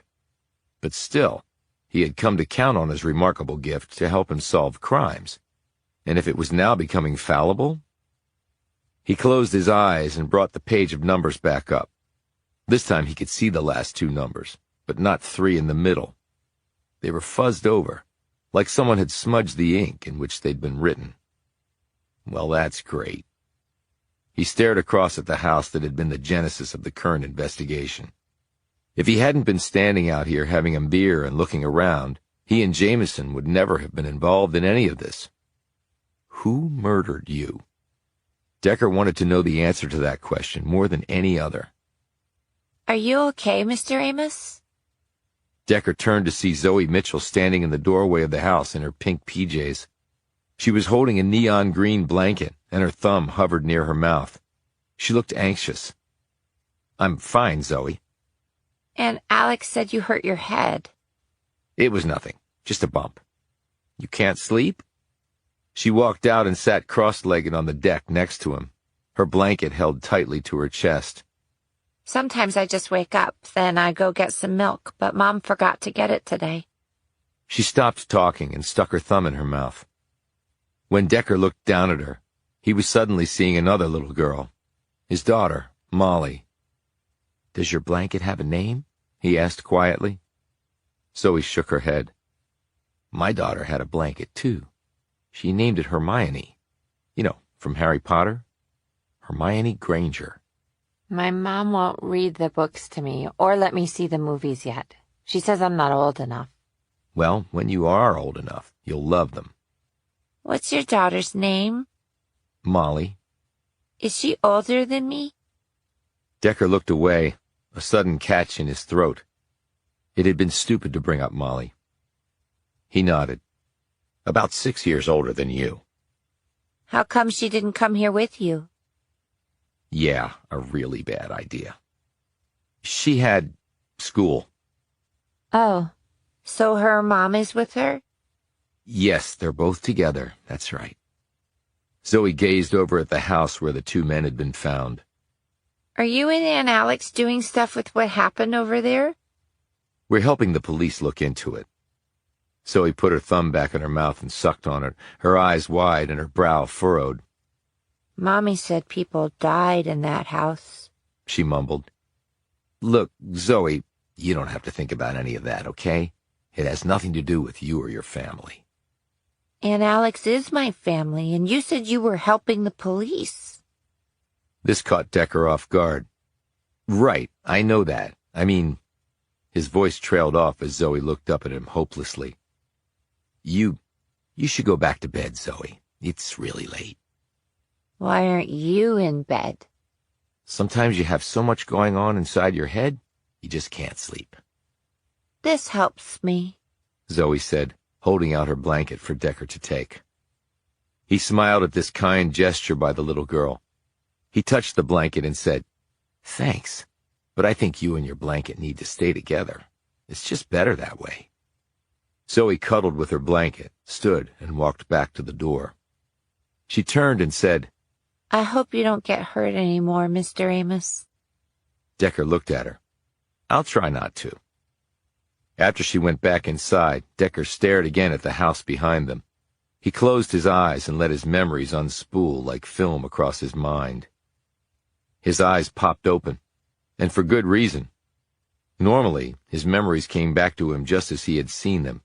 He had always considered the process pristine, just like when Zoe had shown him the sheet of numbers and he had memorized them. But now, like the problem in trying to see the numbers, the memories were erratic and disjointed, as though frames were jumbled together and running out of order through his mind. It was disconcerting, annoying, and Decker eventually put it down to his head injury. The weird head injury. He settled back in his chair and made his meandering way through the frames of their first night in Barronville. What he had seen, what he had heard. The car driving away. The plane flying over. The spark of light in the window. The grisly discoveries. Then, out of order, the two noises he had heard. Thud and scrape. Decker didn't like not knowing something. Yet not knowing something was part of being an investigator. He often didn't know anything right up until he knew everything. He suddenly wanted to take a walk. He went back inside and quietly searched for an umbrella to protect him against the rain. Ordinarily, he wouldn't have cared about getting a little wet, but he had to take into account his head wound. He opened the closet door off the front entrance. Inside there was an umbrella leaning against the wall. And there was something else. It was a roll of architectural blueprints leaning next to a cheap, battered briefcase. At first, Decker figured they might be for the house, but it was a big sheaf for such a modest residence. Curious, he unrolled the plans and laid them out on the foyer floor. He took out his cell phone and used the flashlight feature to look over the top page. It was a large building, laid out in grids.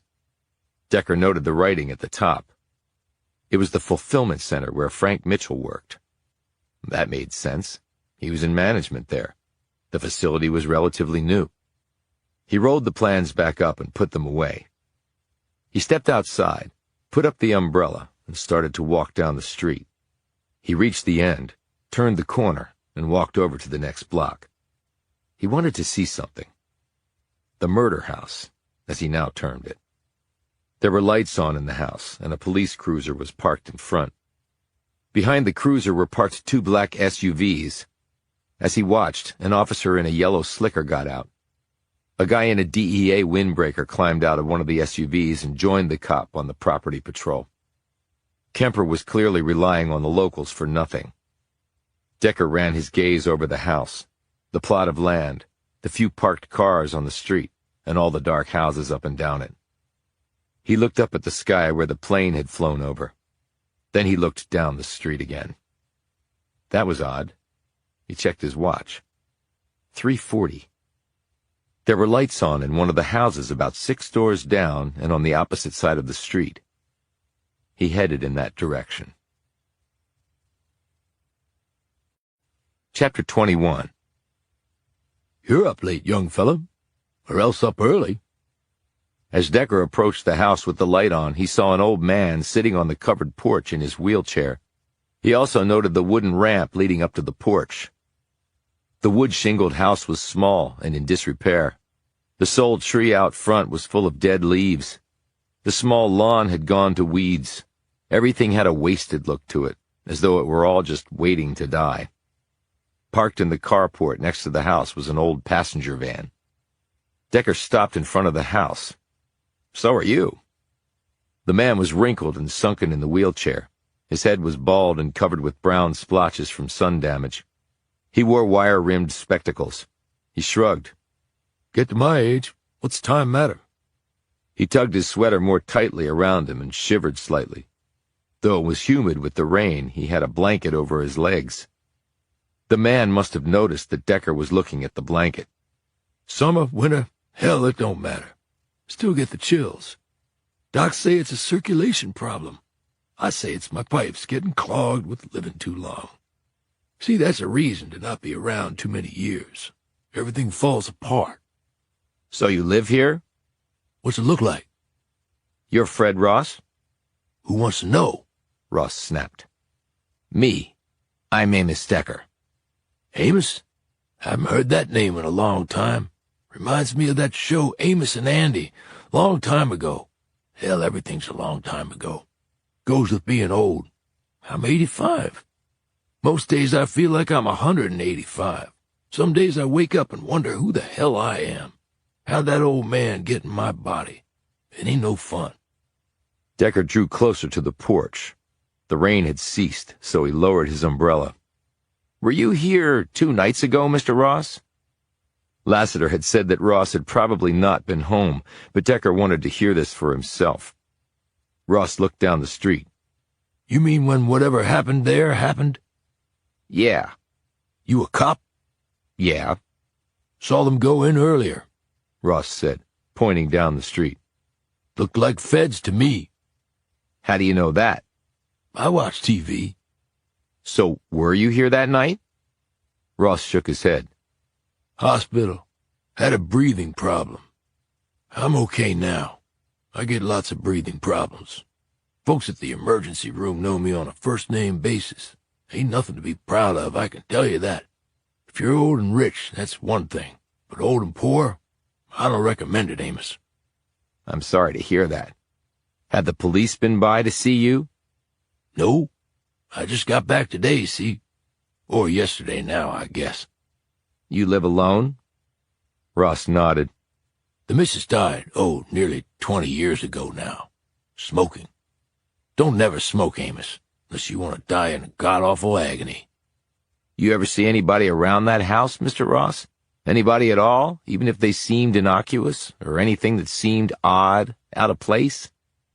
His gaze boring into Decker, Ross said, Eyes ain't too good, so I don't see much at all no more. I see you're wearing glasses, and you said you saw the feds at the house. Ross took his glasses off and wiped them on his sweater. Most houses on this street are empty. Barronville mostly empty, too. He put the specs back on. But a new fulfillment center is here. Ross shrugged. Ain't enough jobs to bring the town back, and don't pay what the old jobs paid. Hell, nothing pays like the old jobs did. I never went to college, never had the chance, but I had me a good-paying job. Now, if you don't know computers, you're screwed. He held up his hands. Nobody builds nothing no more. Just typing crap on a keyboard. That's all folks do now. Typing. I mean, hell, what kind of job is that? Did you work at the mines or the mills? Coal, paper mill, and then the textile mill. At the mills, I fixed the machines. Did some of that at the coke plant, too. When you come into this town back then, you could smell the stench, the coal and the crap we used to make the paper. I heard the barons used to call it the smell of money. Screw them. Now the Mexicans and Orientals do all that for pennies a day. Before long, they'll have damn robots doing it. Then the Chinamen and the Mexies will be out of a job, too. He cackled. Used to be a railroad line that ran right through the middle of town to take the coal and coke to the Pittsburgh steel mills and also to other parts of the country to keep the lights on. Yeah, I was a miner, but I got out of that early. Paid good, but hell, who wants black lung, right? What my missus died of, really, and she never stepped foot in a mine. Didn't want that crap inside of me, no sir. Did you know the Barron family? Assholes, all of them. Ross spat on the porch. Why's that? Created this place and then let it go to hell, that's why. That man sits in that big house on the hill and looks down on all of us. Son of a bitch. John Barron, you mean? Asshole. But you earned a good living, right? You said you did. Well, I worked for it. Nobody ever gave me a damn thing. Worked my hands to the bone. Sure, I made money, but they made a hell of a lot more.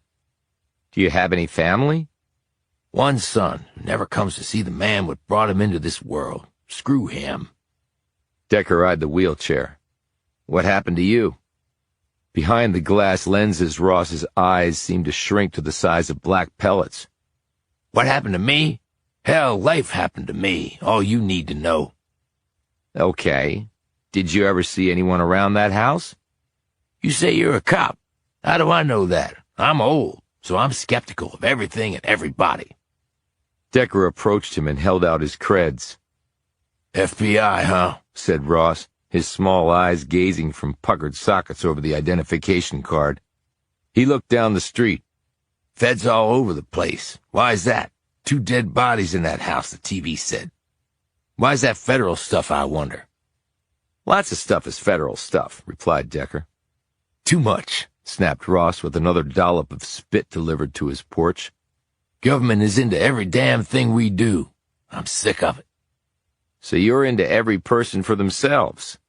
I'm into keeping the government out of my business, and I'm into the government stop taking sides of folks that don't need no help. Look at me, I got nothing. You don't see me crying about it. You don't see me asking for handouts because I got some problem or because I feel like somebody didn't give me a fair shot. Hell, nothing about life is fair. You don't like it? Go back to where you come from, is what I say. And don't let the American flag hit you on the ass on your way out. Interesting philosophy, noted Decker. Hell, I don't know nothing about philosophy.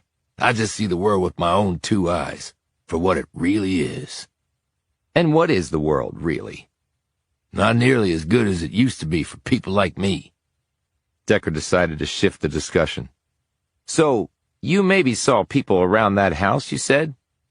I forget now. Mr. Ross, if you know something, you really need to tell me. Why's that, I wonder? 'Cause you a Fed? That's supposed to be some magic word or something? No, I'm a cop trying to find out the truth. Ross grinned maliciously. That's what they say on TV, too. I didn't believe it then. Don't believe it now. If you saw something and don't tell us, the people who killed those men might come to the same realization. That you might have seen something. You could be in danger. In answer, Ross lifted the blanket covering his withered legs to reveal a sawed-off shotgun. He lifted the muzzle in Decker's general direction. Had this baby a long time. Remington double-aught magnum load. Locked and loaded. Anybody comes after me, they're in danger, including Feds. And I don't fire no warning shots. Never saw the need. Decker took a step back. Just so you know, threatening a federal officer is a crime, and if you fire that kind of load with a shortened barrel, it'll knock you and your wheelchair right through a wall with the recoil and dislodge any fillings you might have. And your chances for a second shot are nil, because you'll probably have a concussion. Who gives a damn about a concussion if whatever I'm firing at looks like a piece of Swiss cheese? And I'm pretty sure sawed-off shotguns are illegal in Pennsylvania. I could arrest you for possessing one. The old man leaned forward. Maybe you'll learn this, Amos, while you're here, and maybe you won't. What's that? There ain't nothing really illegal in Barronville. Chapter 22. Decker? Decker had just passed by the murder house when the person called out. It was Kate Kemper. She was standing in the front doorway. Decker stopped and turned to look at her. What are you doing here? She asked, coming toward him. Just out for a walk, he said. She checked her watch. And your walk just happens to take you past here at 4 o'clock in the morning? She came to stand in front of him while he looked over her shoulder at the house. Just itching to get back inside there, aren't you? She said. He focused on her. Wouldn't you be too if you were me? She looked at his sticking up hair. I meant to ask you about your hairdo when we first met, but I figured maybe it was just the way you wore it. I had a head injury. How'd you get that? An exploding trailer. She gaped. What? How did that happen? We were checking out a mobile home trailer when someone decided to turn it into an oven with me and my partner inside. We got out before we got barbecued, but the thing went boom when the propane tank ignited, and part of the boom hit me in the head. Do you know who did it? Not yet, but I'm working on it. I take it personally when someone tries to kill me. I would too. She studied him. I checked you out since our last meeting. The Bureau speaks incredibly highly of you. Uh-huh. Find anything interesting inside? She cocked her head. Not into flattery? I never really saw its value. Okay, She said, looking at him appraisingly. I guess the answer to your question depends on how you define interesting. How would you define it? How about forensically? The ME got back to us with some more information. Care to hear it? I didn't think you wanted us involved. I just said things had to run through me. I'm listening. The man in the basement overdosed on carfentanil. It's an anesthetic used for large animals like elephants. It's about the strongest commercial opiate out there. The Russians use it as a weapon of assassination. That would account for the foam on his lips. Kemper smiled strangely at this, but continued. The guy you found hanging died by strangulation. But it couldn't be from the hanging. Kemper hiked her eyebrows. So you knew that already. Decker nodded. And I hope you're not relying on the local ME, because he also royally screwed up the time of death. I know more about forensics than he does. Kemper looked at him curiously. How do you know he screwed up the TOD? He completely missed obvious red flags in the evidence, and by your look, you know that to be the case. So tell me what else you found. How do you know I found out anything else? Because you strike me as someone who likes to do things her way, and not rely on the locals to spoon-feed you information. She smiled. I'm beginning to see another side of you, Decker. I've got a lot of them. So what did you learn? You're right. I brought in my own medical examiner. She looked over the bodies and the test results and came to certain conclusions that were not exactly in line with the local ME's results. But let me hear your analysis of the TOD first. Rigor starts about 2 hours after death, beginning in the small muscles, face, neck, and moves outward to the larger muscle groups in the body's extremities. The process then reverses itself. Full rigor is typically reached around 12 to 18 hours after death. The body can remain stiff for a similar time range. Then rigor begins to reverse and completely resolves itself after anywhere from 36 to 48 hours, depending on certain factors, including environmental, and the body eventually becomes flaccid. He paused before continuing. Now, let's apply that here. Vic's dead 20 hours or longer in an abandoned house, and one of them in a moldy basement? They'd be covered in insects and eggs, along with the beginnings of body decomp. And the limbs of the guy in the basement didn't feel stiff in the way that people in rigor usually do. They were off somehow, at least to my touch, and they were way too cold for the ambient temp of that place. The ME should have seen that from his core temp test, but he just assumed his thermometer was broken. Kemper was nodding the whole time he was talking.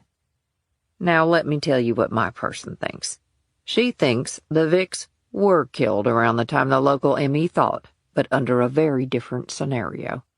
She stopped and studied him. Care to think how that's possible, taking into account what you know? He looked at the house again and said slowly, as though thinking out loud, "The only thing that would explain the facts is if they were killed somewhere else 20 hours or more before they were discovered by me, and kept in extremely cold conditions in an enclosed container, like a freezer, so the bodies wouldn't commence undergoing rigor, and the insects couldn't get to them. Once the bodies were taken out of that enclosed environment, the process of rigor would begin. And that would also account for why the local ME's body temp gauge was throwing off wacky numbers, and also the peculiar stiffness of the limbs. It wouldn't be due to the chemical reaction of dead muscles in rigor, but a frozen body thawing out. And the blowflies detect dead bodies based on things like scents from the corpse's release of fluid and gases. If the bodies were frozen, that might have inhibited those scents from being released.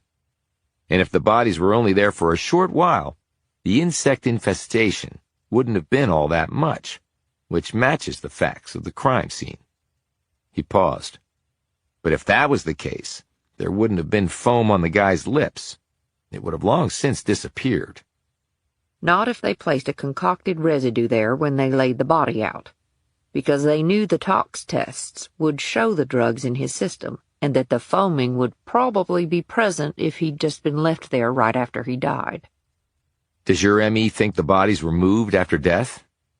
She knows at least one of them was. The livor mortis staining showed that. The guy hanging, right? Decker nodded. I saw that the staining was on his back. No way that could have happened if he'd been strung up and left there. Exactly what my ME said, noted Kemper. And there were actually 2 sets of ligature marks. The local ME either missed that or just didn't note or understand the difference. The marks made by the rope were clearly done post-mortem. So whoever did this was sweating the details and maybe hoping for a less than crackerjack medical examiner doing the posts. And they also got their wish. How'd your person figure the freezer scenario? It was really the only way to explain the forensic inconsistencies, and there was evidence of an abrasion on the shoulder of one of the Vics. We saw that. They were speculating it might have been from a medical patch of some kind. My ME believes it was a freezer burn on the skin from where it was left exposed.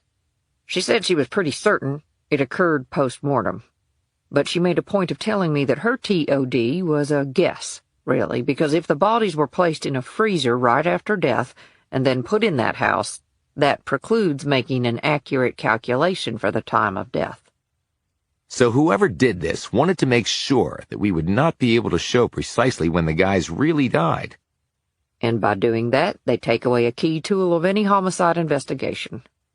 Alibis, or a lack thereof, become pretty much meaningless, said Decker thoughtfully. Exactly. The bodies had to be transported here at some point, relatively close to the time that I discovered them. There was no deep freezer in that house, so the bodies were kept on ice somewhere else before being brought here. You said you heard a car? I did. I also heard a noise. What kind of noise? It was more like a series of sounds, scraping and clunks. Nothing else? A plane flying over. Other than that, nothing. So how does someone carry 2 corpses into that house, and no one sees a thing? Well, I understand there aren't many people left in this neighborhood. But the killers couldn't be sure a car wouldn't drive down the street, or someone wouldn't look out their window. I mean, it only takes one pair of eyes. He fell silent for a moment. Now, do you want to tell me what your men were doing here, and why they were undercover? If they were hanging out with a bad crowd, I think we can narrow our list of suspects, especially in a place like this. She pursed her lips and stared at him. This goes no farther. No farther, repeated Decker. Will Beatty and Doug Smith. They were the 2 dead men in that house. Beatty was in the basement. Smith was the one hanging. And they worked undercover for the DEA? Yes and no, was her surprising reply. How exactly is that possible? Asked Decker. They did work undercover for us, and then they went rogue.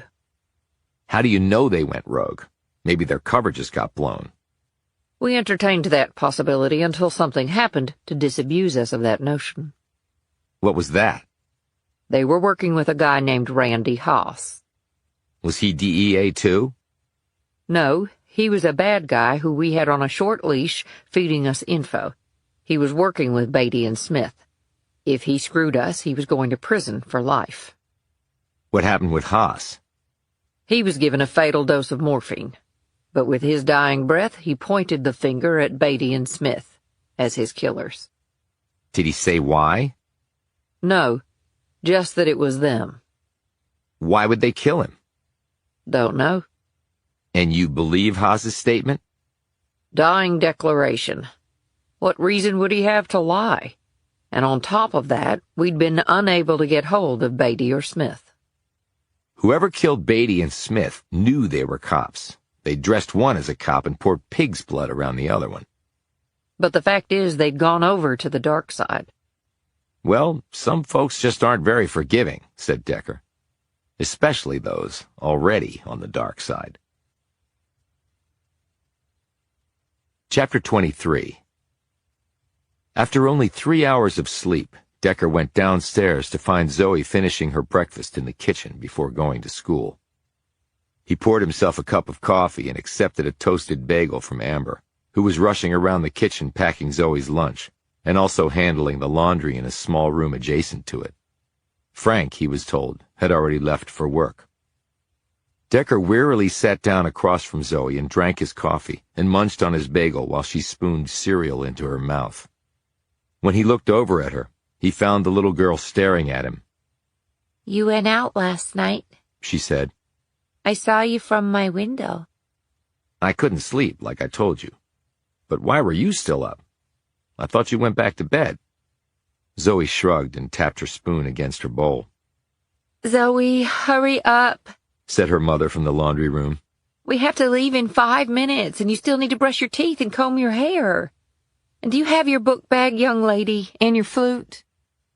Zoe rolled her eyes and took another mouthful of cereal, her gaze still on Decker. "Have you found the bad people yet?" she asked. "Not yet, no. Still working on it." "Your hair looks funny." "It usually does." "No, I mean it's all stuck up in the middle." I accidentally got some glue there." Zoe perked up at this. "I put glue in my hair one time, but it wasn't an accident. Mom was really mad. She had to use scissors to cut it out. Want me to cut it out for you?" She lowered her voice. "Mom doesn't really like me to use scissors when she's not around, but we don't have to tell her." "Thanks, but I think I'll just let it grow out." Zoe returned to her cereal, clearly disappointed. Amber burst into the kitchen. "Okay, are you ready?" she asked her daughter. "I still have to brush my teeth and hair, and I couldn't find my flute." I know today's your birthday, but get going, young lady. Zoe held up her half-empty bowl. "But Mom," she began. "Oh no, you're not pulling that again. You can finish it in the car. Now go." And don't come downstairs without your flute. I saw it on your dresser last night.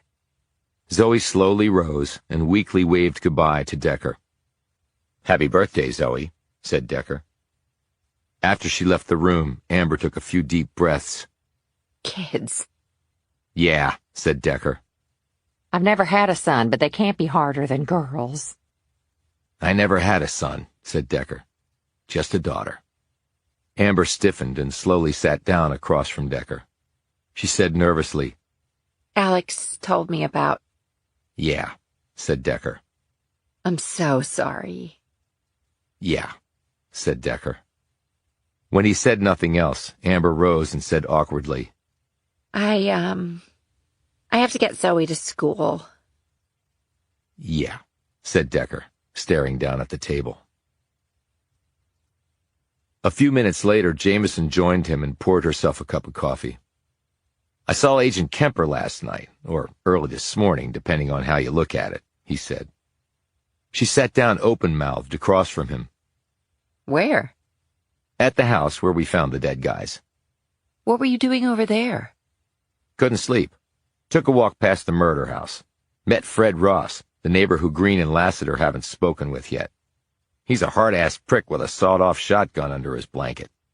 Thought he was going to shoot me." "Jesus, Decker, can't you just go to sleep like the rest of us?" "He said he wasn't home at the time, but he said something else. "What?" He said he'd come to realize that nothing is really illegal in Barronville." She frowned. "What did he mean by that?" "I don't know. After I left him, I was walking back here when Kemper came out of the murder house."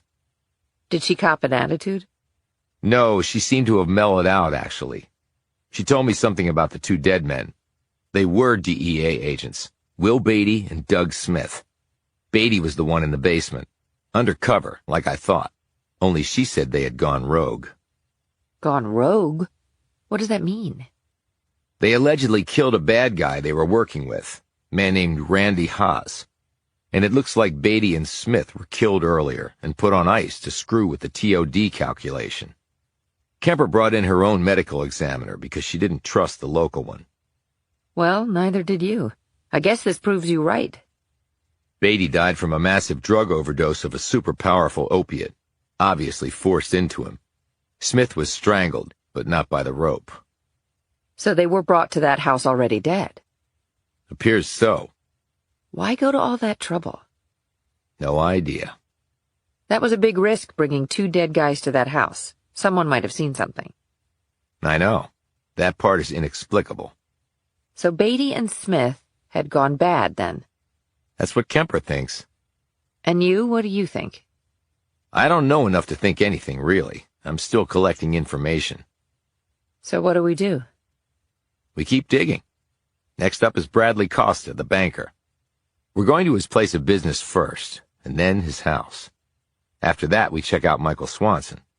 And then I want to go and talk to John Barron IV. Barron? Why?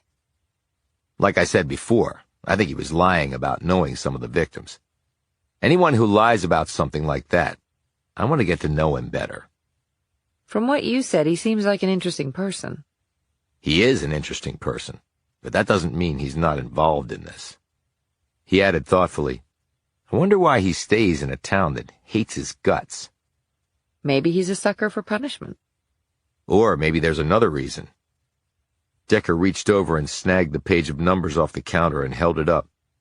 What's that? She asked. Decker explained about Zoe testing his memory.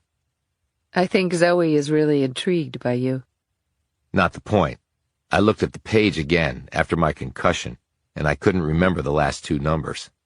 Then I looked at it again, and I could remember the last two numbers, but not some of the figures in the middle.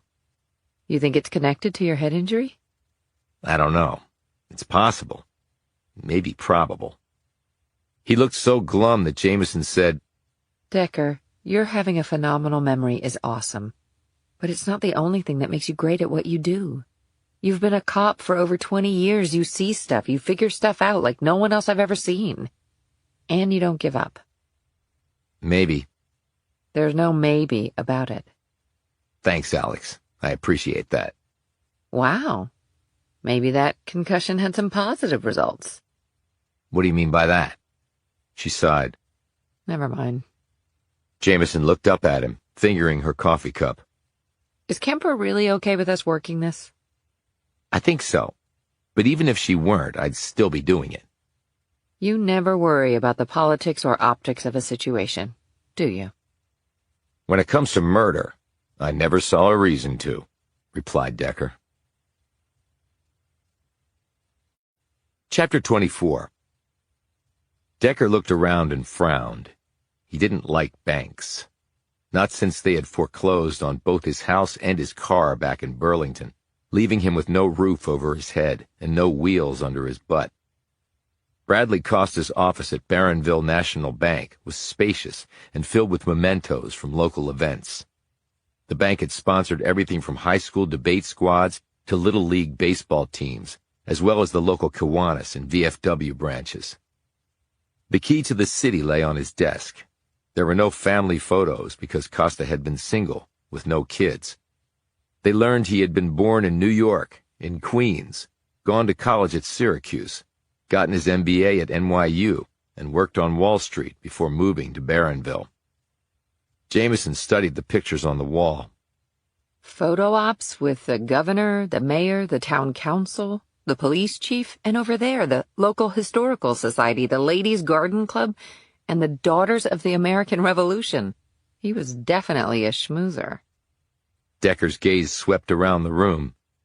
It was neat, organized, efficient, and at the center of it was a man who'd been shot to death in an auto repair facility with a local drug dealer with whom he'd apparently had no connection. They had spoken to people at the bank who'd worked with Costa. He had been uniformly described as friendly, hard-working, and scrupulously honest. They could give no reason for his murder, and none of them thought he could have had any connection to Michael Swanson. You think maybe Costa had a secret life no one else knew about? Jameson asked. Decker picked up a photo from the dead banker's desk. It was of Costa and a young woman. I know her, he said. From where? She was the bartender at the Mercury Bar. Her name is Cindy. She and John Barron are friends. Jameson glanced at the photo. Costa was a good-looking guy. And this Cindy is really beautiful. Maybe they were dating. Let's find out, said Decker. Jameson went and got Costa's secretary, Emily Hayes, and they asked her about the picture. Hayes said, I think that was taken at a local business gathering Brad organized. He made a point of holding as many of those as possible. Barronville has some pockets of success and wealth, and Brad was good at tapping into that. He had cocktail parties and events at his home, that sort of thing. We've never had anyone here who really did that. He was a real go-getter. He had the energy that we truly needed. He'll be sorely missed. From her look and tone, Decker wondered if the 50-ish Hayes might have had a thing for the young and charismatic banker. "So you know the woman?" he asked. Oh, yes, that's Cindy Riley. She owns the Mercury Bar. "She owns it?" said Decker with mild surprise. "She seems a little young to own a bar." Well, her father owned it before her. She's a good businesswoman, though, in her own right. Were Costa and Ms. Riley dating? Not that I know of, no. Okay, but this was the only picture on Costa's desk. I'm assuming he had his picture taken with lots of business people. Hayes looked perplexed. I don't know what to tell you. As far as I know, Brad kept his personal life separate from work, and I wasn't privy to him dating anyone. How about John Barron? Asked Decker. The woman frowned. What about him? Was he a client of the bank's? He used to have an account here, yes. Did he know Costa? If he did, I was unaware of it. She stopped and her features turned thoughtful. Now that I think about it, I believe the bank does hold the mortgage on the Barron property, but I don't know the details of that. Would Costa have handled that transaction? It's certainly possible, but I don't know for sure. I don't have the authority to look into client accounts and disclose them to anyone. Okay, do you know Barron personally? Asked Decker. Hayes pursed her lips. No, I do not. You sound a bit hostile, said Jameson. Hayes gave her a piercing stare. My grandfather died in one of the Barron mines, and my mother did back-breaking work at the textile plant for years. Then she showed up one day for her shift, and there was a sign on the door saying that it was closed. Permanently, no warning, and there was supposed to be a pension plan, but that was gone too. She died soon after, probably from all the stress. But hadn't the Barrons long since sold out by then? Asked Decker. She folded her arms over her chest and looked at him crossly. And do you really think the Barrons would have treated their workers any differently if they'd still been in charge? Decker said, What else can you tell us about Costa? Did he come into work the day he went missing? Yes, he worked all day. Mr. Beecher, our president, called the police when Brad didn't show up for work the next day and we couldn't reach him. But nothing seemed out of the ordinary at work that day. Not that I'm aware of. He seemed fine. The police asked me that too, but I told them the same thing. And after work, did he have plans that night? Not that I'm aware of, but then again, he wouldn't have told me. Did Costa have any problems with anyone here? Asked Decker. Or maybe with one of his clients? Not that I'm aware of. You keep saying that a lot, said Decker. Would you be aware of it? She bristled a bit, but said, I'm his secretary, so I probably would. He got along fine with everyone here. In fact, everyone liked him. He was a very happy person. As far as clients, the bank has had to call in some loans and foreclose on some properties, certainly. But people here pay their bills if they can. If they can't, and they have to lose their homes or their cars, they understand that. A contract is a contract. Very fair-minded of them, said Decker, whose tone betrayed that he did not believe this.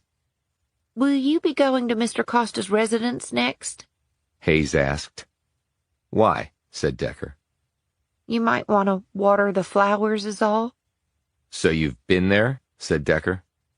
I assisted with some of his business get-togethers, she said primly.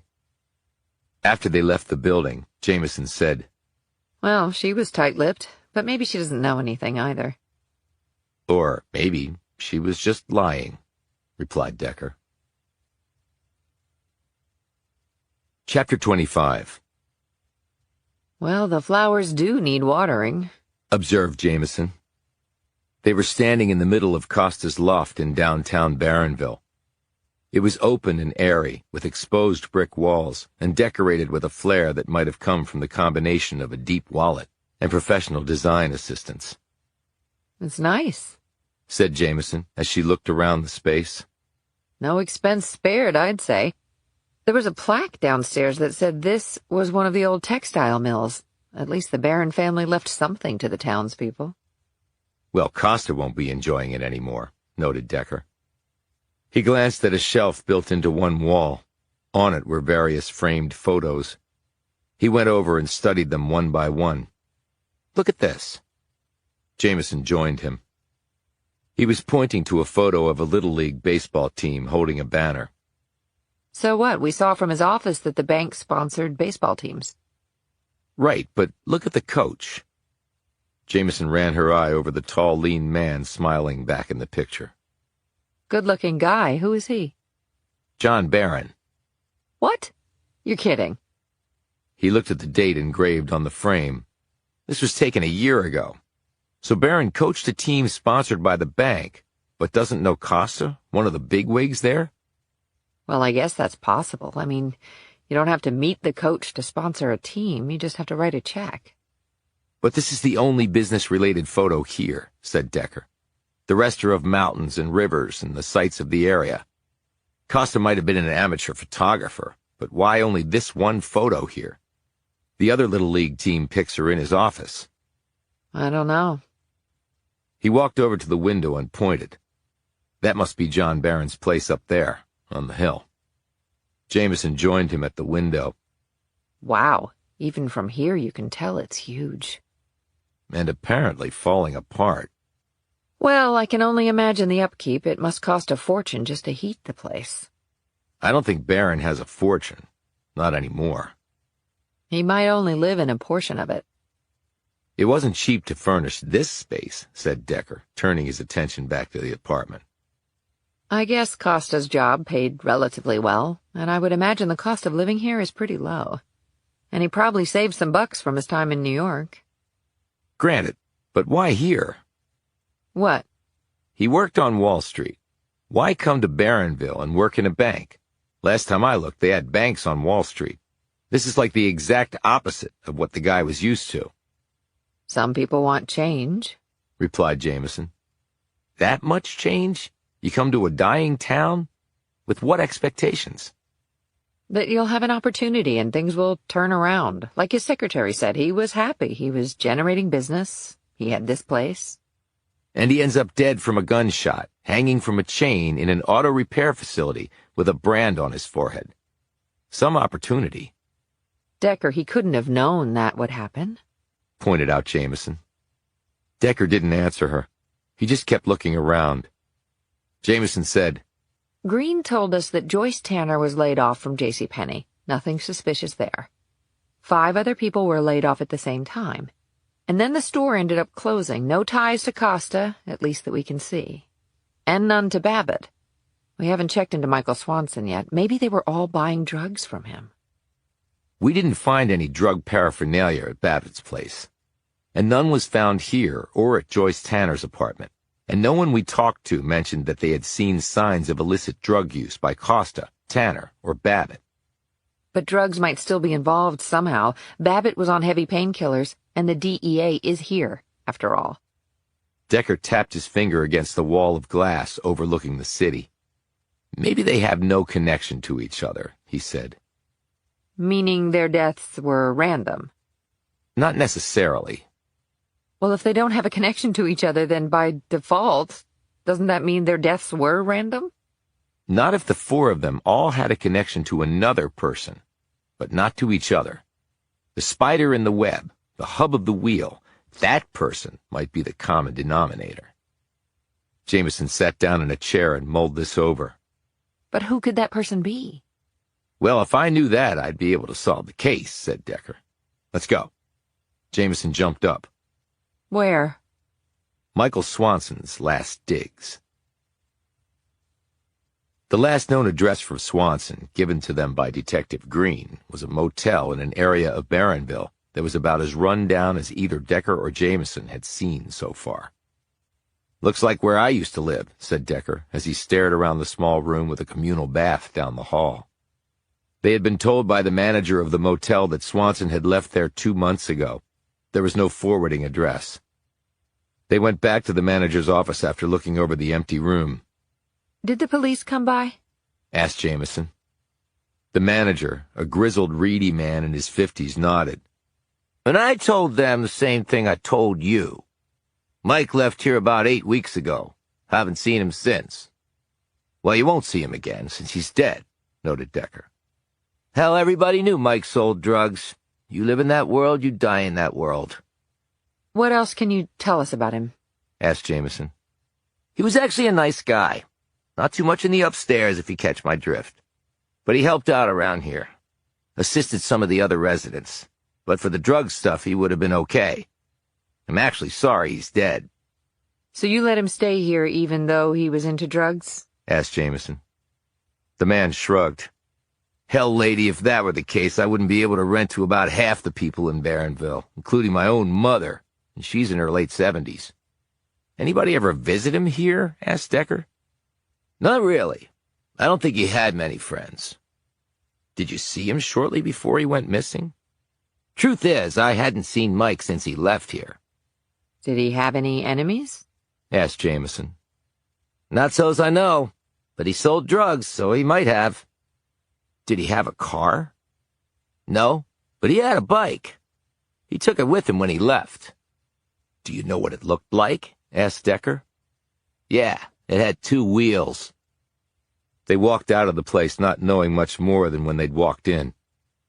Jameson leaned against the side of their truck and said, Well, this case is moving about as fast as a bike without 2 wheels. Decker looked over her shoulder. You really can see it from just about everywhere in Barronville. Must be a sore point for the locals. Jameson looked at where he was indicating. John Barron's ancestral estate? And our next stop. Decker checked his watch. He should be up by now. Chapter 26. Decrepit. That was the word that came to mind as Decker studied the outside of the Barron mansion. He had pounded twice on the battered double front doors and had heard nothing in return. Jameson said, Maybe he's not home? It's a big house. Maybe he has to walk a long way to answer the door. And he told me he's usually here. A few moments later, they indeed heard footsteps approaching. The door swung open and John Barron IV looked back at them. Decker noted that he was wearing the same clothes as the other night. His hair was just as disheveled, and his eyes were full of sleep. Did we wake you? Decker asked, giving him a long look, since it was late in the afternoon. Barron smiled and stretched out his long frame. Actually, you did.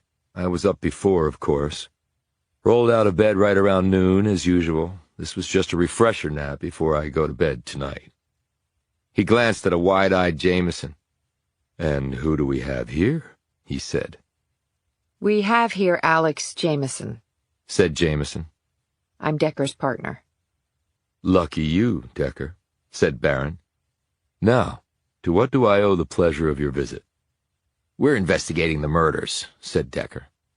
So you told me. We'd like to ask you some questions. The smile remained at full wattage. And why's that? Just routine. Right. That's what they say when they have no grounds to ask questions but want to come in anyway.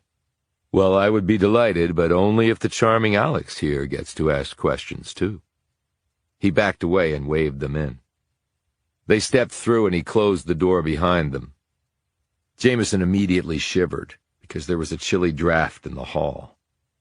Barron noted this and said, I don't turn the heat on officially until January, so we have some months to go until warmth returns. Oil-fired furnace, beastly expensive, and one must live within one's means. He led them down the hall.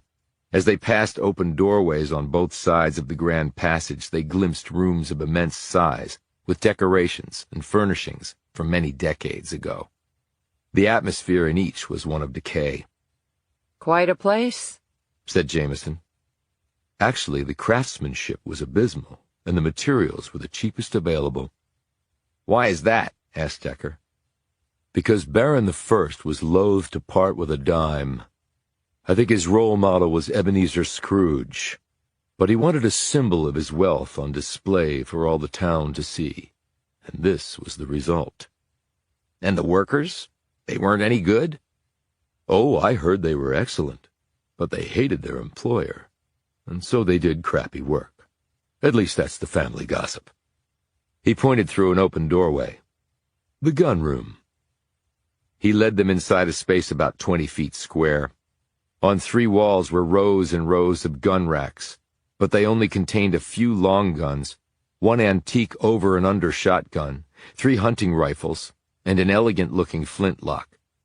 In glass cabinets in the center of the room were a few sets of pistols, blunderbusses, old bullets, and assorted hunting accessories. Baron the First fancied himself lord of the fiefdom, and he liked to look the part. "Did he hunt?" asked Decker. "Only for money, and he didn't use a gun. Just a knife to stab people in the back." Jameson raised her eyebrows at this remark.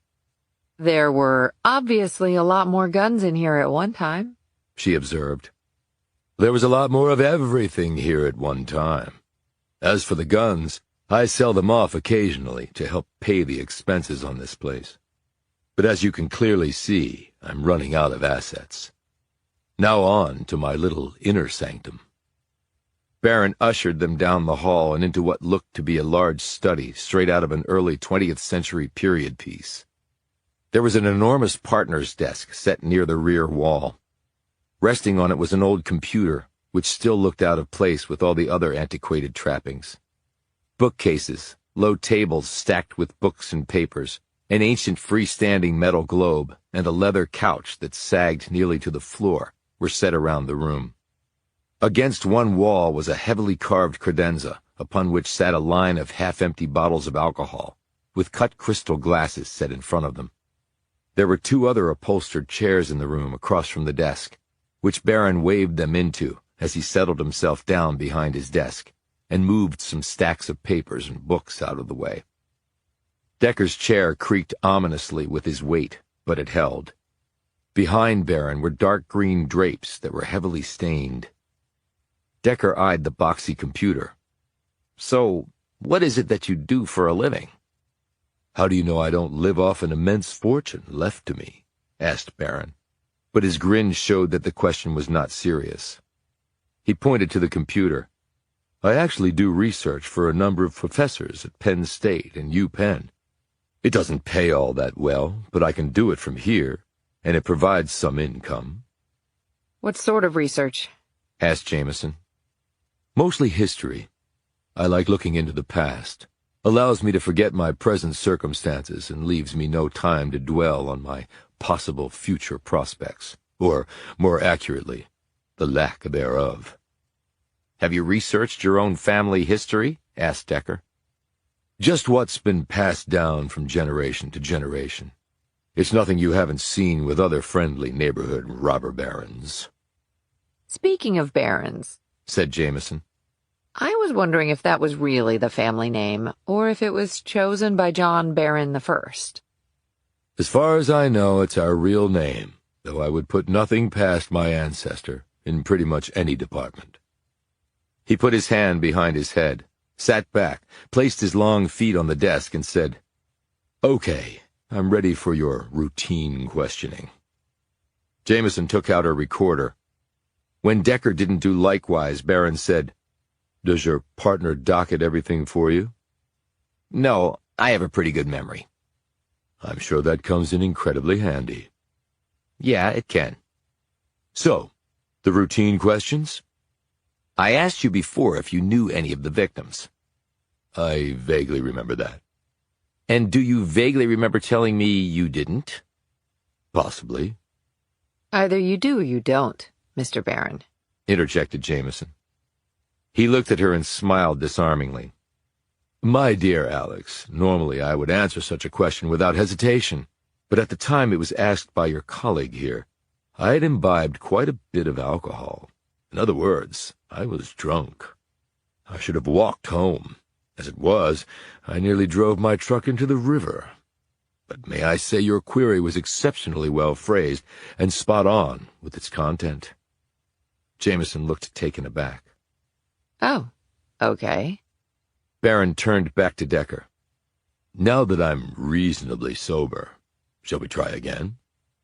Decker once more told him the names, leaving out the now identified DEA agents. "Well, I've lived in Barronville really my whole life, other than a truncated stint in college. I suppose if these people lived here their whole lives, I could have met them, or run into them, or known them in some way without actually remembering precise details." "Joyce Tanner lived here for over 40 years. She was about your age. Swanson lived here his whole life, but he was in his 30s. Costa and Babbitt were more recent arrivals." "I can't say that any of them ring a bell." "We found a photo of you in a Little League team. The kids were holding a championship banner. It was dated from last year." Barron smiled. "That's because we won the state championship last year." "Congratulations. The bank sponsored your team. Costa was an SVP there. He had the photo in his home." "Did he? I wonder why." Barron turned to Jameson. "I played baseball in college on scholarship. I was actually drafted by the Braves my freshman year." Impressive, Jameson said. "I was a pitcher. Had a good live arm, and I could hit, too. Good wheels." "So what happened?" Barron once more smiled disarmingly. "It's otherwise known as life." He looked at Decker. "I coached the Little League teams here for about 10 years. But my last was the year we won the championship." "Why your last year? They don't like winning here?" "People said I was too controversial. Translation, I was too barren for them." "So why did they allow you to coach for a decade?" asked Decker. "Were you less barren back then?" "I'm not sure. You'd have to take that up with the good people of the town. It might be because they got to order me around and scream at me if we did poorly.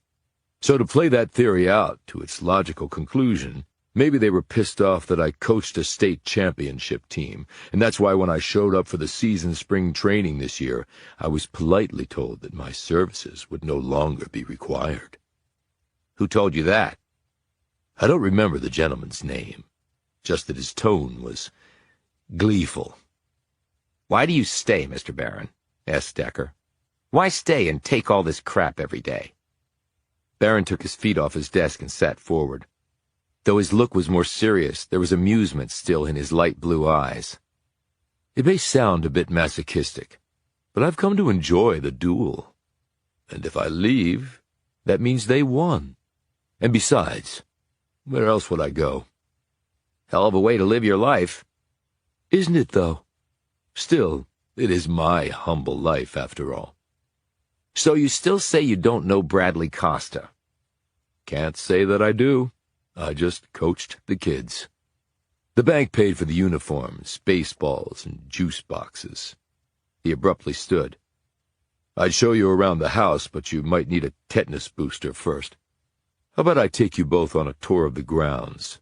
They're not nearly as grand as they used to be, but it might provide a diversion from life in Barronville for about a half hour. And there is a lovely, if rather ghoulish, walk to the family crypt." Before they could answer, he simply walked from the room. Jameson looked over at Decker. Wow, just walking out like that. Who does that remind you of? He looked at her. "Who?" Her only response was an exaggerated eye roll. Chapter 27. Barron had slipped an arm through Jameson's as they took a winding paved road down to the family burial ground. "It's an old-fashioned concept now, of course," remarked Barron, "burying ourselves on our property. But back then it was the thing to do. That's why there's a paved road like this, because the funeral procession would drive down to it. I even have a spot ready and waiting for me when my time is up. I hope the funds will be there to actually allow me to be interred." Jameson said, Do you want to be buried here? "I don't want to die at all, but it's not up to me, is it?" There was a brick wall over 6 feet high set around the site, surrounded by thick trees, which threw everything into gloomy relief. "Yes, it is very oppressive here," said Barron, perhaps reacting to Jameson's subdued expression. He took a key from his pocket and opened a rusty wrought iron gate, the only entrance to the burial ground. He pointed to an inscription written on a brass plate bolted to the wall next to the gate. "That's Latin?" said Jameson. "Very good, Alex," said Barron. "What does it say?" asked Decker. "Something like, 'Screw unto others as you would have them screw unto you,'" replied Barron. "It does not say that," Jameson said with a laugh. "Well, perhaps just in spirit. The loose translation is something like, 'Here lie the mighty barons for all time. Peons, take notice.'" Jameson laughed again. He led them inside the spacious grounds. Most of the graves were marked by an elaborate piece of marble or granite with the name of the dead on them. The stones were all neatly arranged and perfectly straight and upright. Someone clearly had been taking care of them. In the very center of the site was a large marble mausoleum, badly stained by the elements. Barron led them over to it and patted the rusted wrought iron door that was the entrance to the structure. All around the door, the marble was stained with patina, from the metal leaching onto the stone. The exterior walls were covered in dirt and grime and streaks of white mixed with rust stains and clumps of fungus.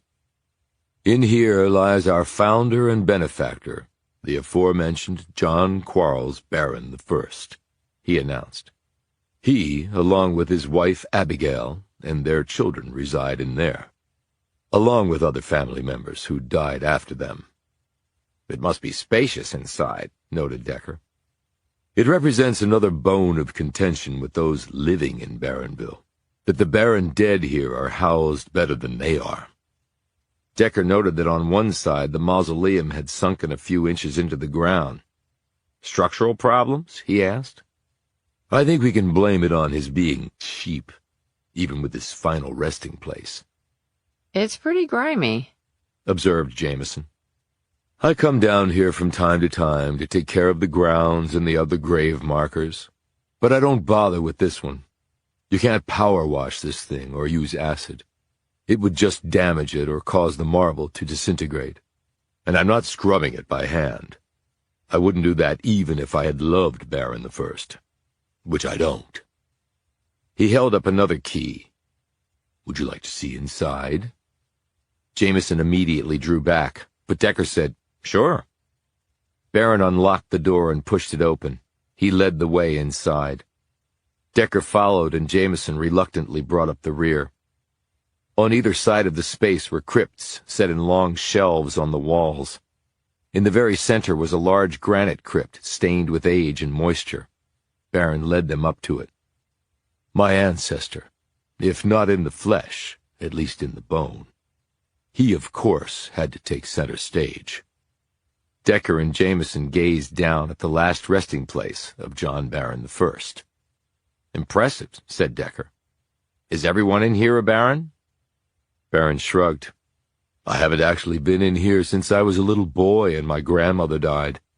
That's her spot over there," he added, pointing to a crypt along the left side of the wall. "I remember that this was the creepiest place I'd ever been in, and could barely wait to get out." Decker continued to look around the space. The smell of mildew was fierce in here. 2 of the walls were blackened with what looked like mold or fungus. Another wall had heavy smears of white, which mirrored those on the outside. The ceiling was blotched and stained with water damage. He moved forward and bumped his leg against one crypt that jutted out into the main space. Rubbing his thigh, he looked down at the edged name on the marble. Abigail Barron.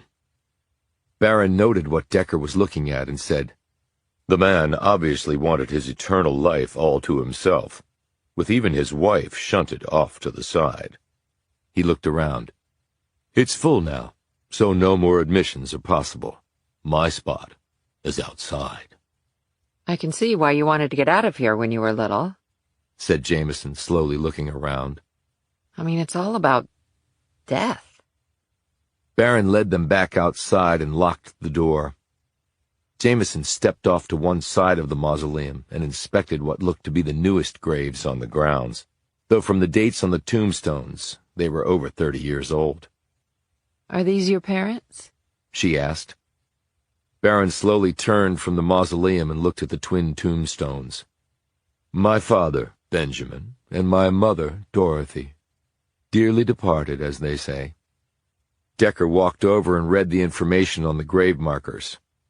They were only in their 40s, and they died on the same day. What happened? Not really sure, said Barron as he joined them. Decker and Jameson stared at him. What do you mean? Decker asked. You should know how they died. There are certain people who believe they died in an accident, and there are certain people who believe they committed suicide. Which one do you believe? Asked Jameson. Neither. So how do you think they died? She said. He looked directly at her. I think they were murdered. Those are three very different possibilities, said a clearly surprised Jameson. Yes, they are. Why do you think they were murdered? Asked Decker. Let's take a walk. There's a large pond on the grounds, and while their blooming period is long over, the foliage of the rhododendrons is still quite lovely, he added in a somber tone. Barron led them down a well-worn path through stands of trees. Farther down he turned right. The grounds used to encompass the land all the way to the bottom, where you reach the road heading into town, he explained. But the property was sold off over the years. There's not much left, but what is, I think, are the prettiest parts. He led them out of the woods and past a long column of rhododendrons, to a large pond whose surface was half covered with vegetation. The ground sloped down toward it on all sides. I would come here as a child, said Barron, gazing at the water as they neared the edge. We could never swim in it. You see the plant growth? The vines reach all the way to the bottom. You can easily become entangled. Indeed, one of my ancestors nearly drowned in there. Ever since then, we would only come down to admire it, or take a little rowboat across to the other side. It's quite deep in the center, and it used to have fish stocked, but that was a long time ago. And your parents? Prompted Jameson. My parents died in there, he said simply.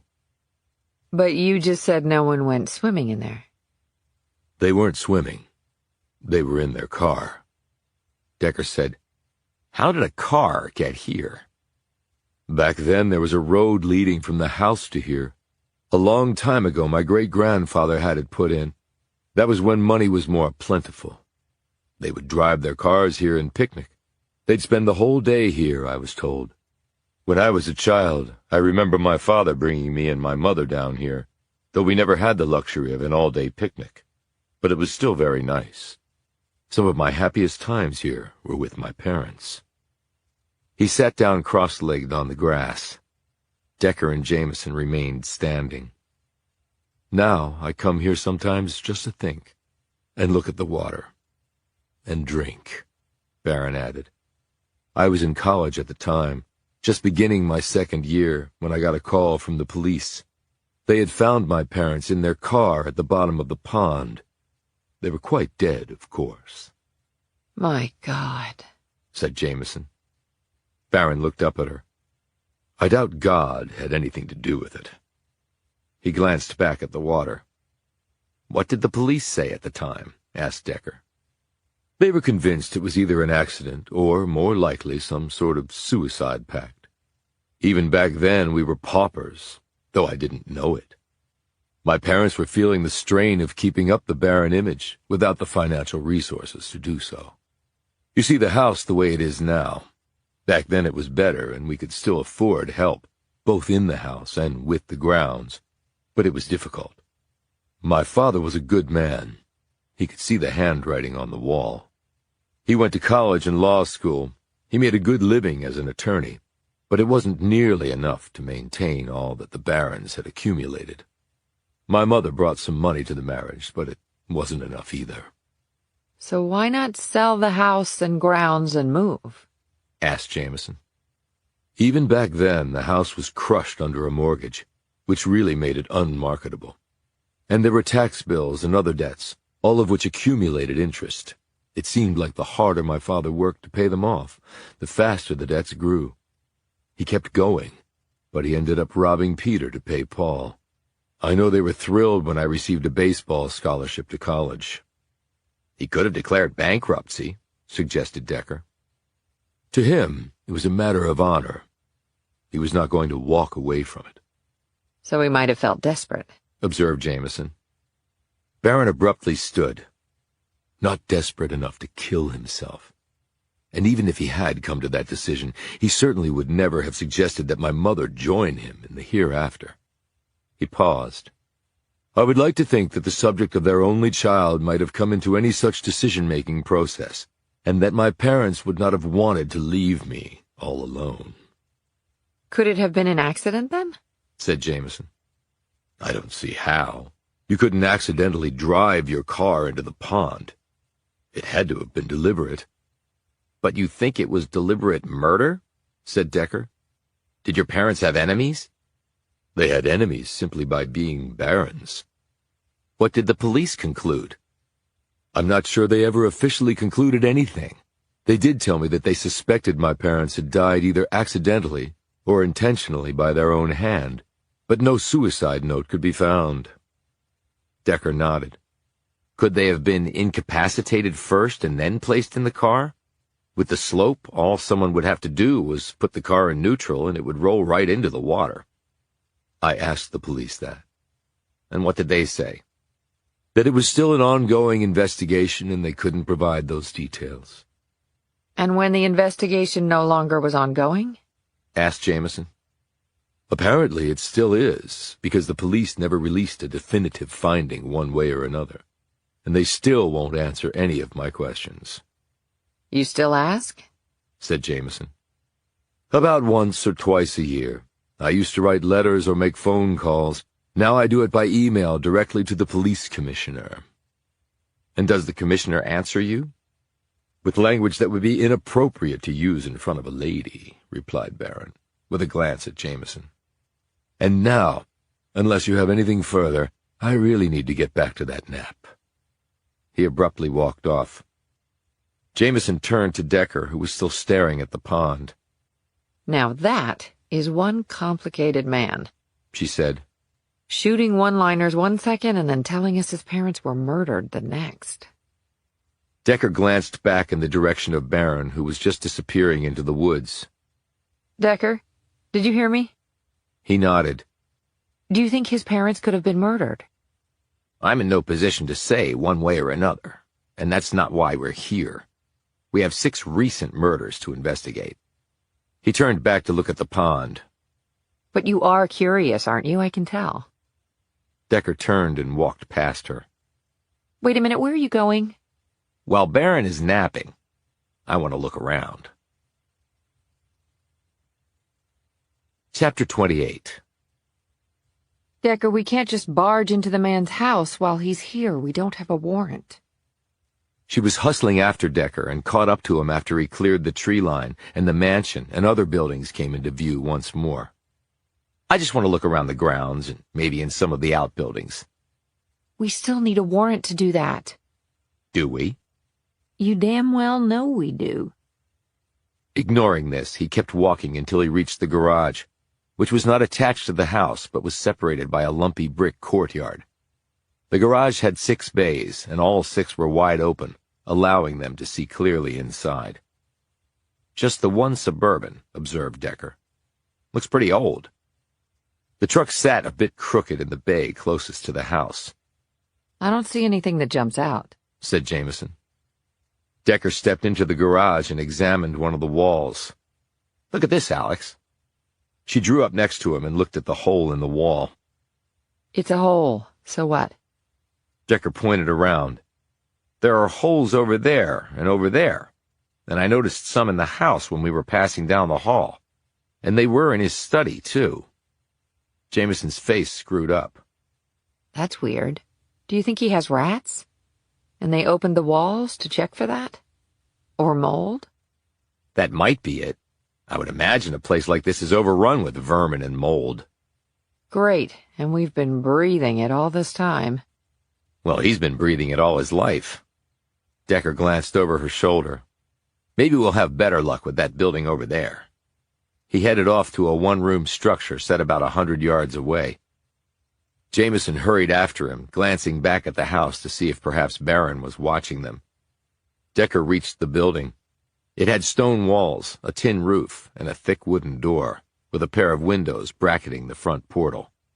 What do you think this is? Asked Jameson. One way to find out. Decker opened the door and stepped inside. Jameson scooted in after him, looking uncomfortable at this illegal intrusion. Inside were shelves with clay pots, an old copper sink, stacks of wooden boxes with faded writing on the sides, and hooks on the wall from which a variety of gardening tools and instruments hung. On the countertops were old seed packets and long, shallow wooden boxes with metal mesh over them. Next to that were some old leather-bound journals. Jameson opened one and looked down at the spidery writing that included plant references, weather, soil conditions, and lists of supplies and materials. It's a potting shed, she concluded. I haven't seen one of them since, well, I never have, except on HGTV. Some of the entries in this journal are dated 80 years ago. They probably had a full-time outdoor staff way back when. Maybe a flower and kitchen garden. Decker tried the tap and water came out. Really smells in here, said Jameson. And look, there are holes in the wall here, too. I bet there are whole colonies of critters living inside there. Decker opened some drawers. And you have rotting soil and mulch and maybe decaying plants, plus mold and mildew collected over the decades. Not a nice mixture, but... He stopped talking when he opened what looked to be a closet door and peered inside. Check this out. Inside the space was a pillow, a thin rolled-up mattress, a blanket, and a small duffel.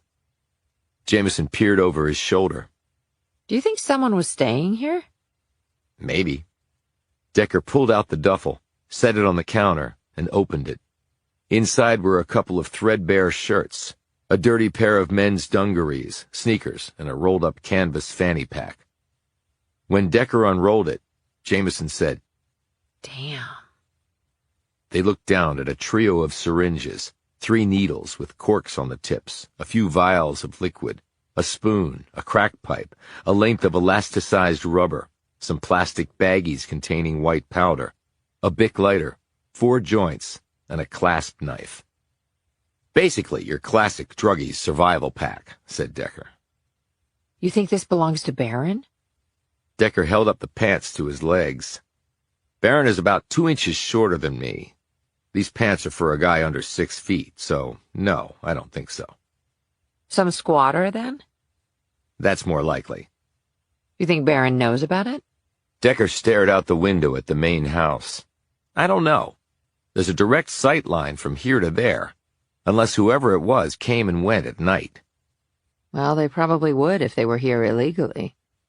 But why pick this place when we've been told that there are lots of empty homes in Barronville where people squat? Why come all the way up here to a crappy old potting shed? It's not like you could come and go so easily. And if the guy is squatting, it's not like he can drive a car right up here and not expect to be seen. He can get water from the tap, but I don't see any food around. How does he eat? And there's no bathroom here. Jameson said, So maybe Barron does know about it. Maybe he feeds him and lets him use the facilities in the house. So he's feeding a druggie and allowing the guy to stay in the old potting shed. Why? Barron is sort of down and out, too. Maybe he feels sorry for the guy. Decker shook his head. I could better understand that if Barron were rolling in dough, which he's not, and apparently everybody in town hates him. Maybe this guy isn't from Barronville. If so, how did he come to be here? You wouldn't look at this place from a distance and be able to see that it was run down. And how could he know only one person lived here? Or that there were outbuildings where he could stay? He might have talked to some people in Barronville and learned all that. I wonder where this guy is now. He looked at the drugs and the accompanying paraphernalia. And why leave this here? Most druggies I ran into when I was a cop would never leave their stash behind. He picked up one of the plastic baggies.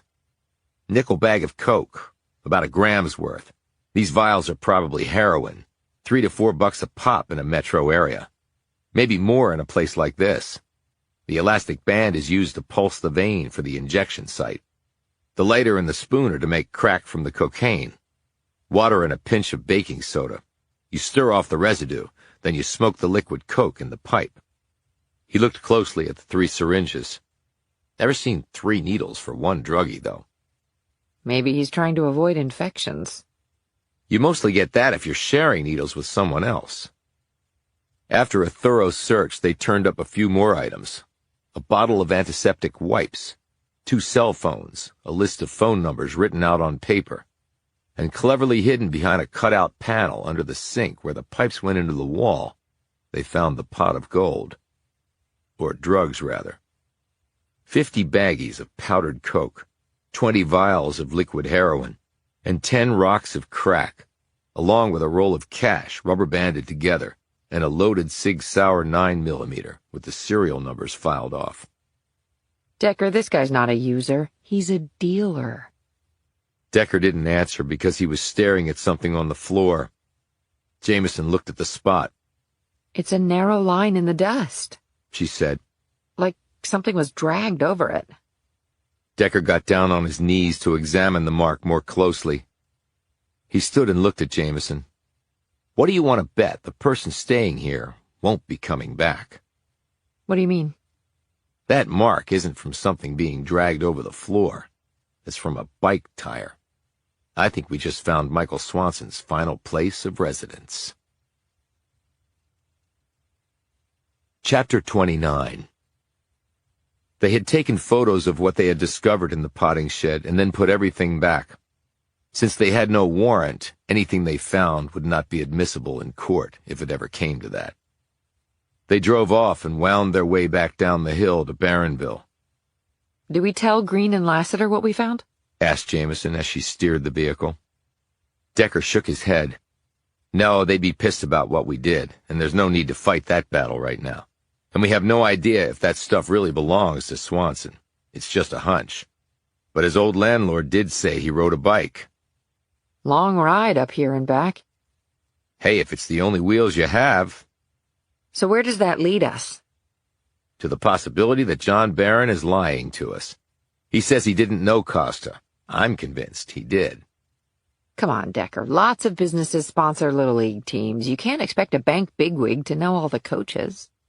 Granted, but I wouldn't expect a bigwig to keep a photo of the team at his house either. And it's not like Barronville National Bank is Goldman Sachs or Citibank. Everybody probably knows everybody else. And if that stuff does or did belong to Swanson, then that means that Barron possibly knew 2 of the 4 victims. And Costa's secretary said the bank holds the mortgage on this place. For all we know, Costa is the point of contact for Barron. We could ask for alibis from him. Decker shook his head. I don't want to go there with him. Not yet. He's cagey. And he apparently is alone a lot of the time. So what sort of alibi could he reasonably provide for 2 sets of murders? Jameson glanced at the truck's clock. Oh, no, we're going to be late. Decker glanced at her. For what? Zoe's birthday dinner. Do we have to go? She looked at him dumbstruck. I'm the one who's taking them to dinner, Decker. It's at the nicest restaurant in town. You knew about this. It's one of the reasons we're visiting them now, to celebrate Zoe's 6th birthday. I have her presents in the back of the truck, at least, so we don't have to go back to the house. But we're in the middle of an investigation. And we've been working on it all day, and we have to eat, so we're going to the dinner. But... No buts, Decker. We're going. Alex... Jameson made a slashing motion with her free hand. Not another word. She's my niece, and I love her more than anything. Decker sighed and slumped back against his seat. The restaurant was half full. When Jameson had said this was the best restaurant in Barronville, Decker hadn't known what to expect. But it was comfortably furnished and sparkling clean. The waitstaff wore white shirts and black bow ties. The napkins were linen, and the menu had some dishes Decker had never heard of, but that sounded tantalizing.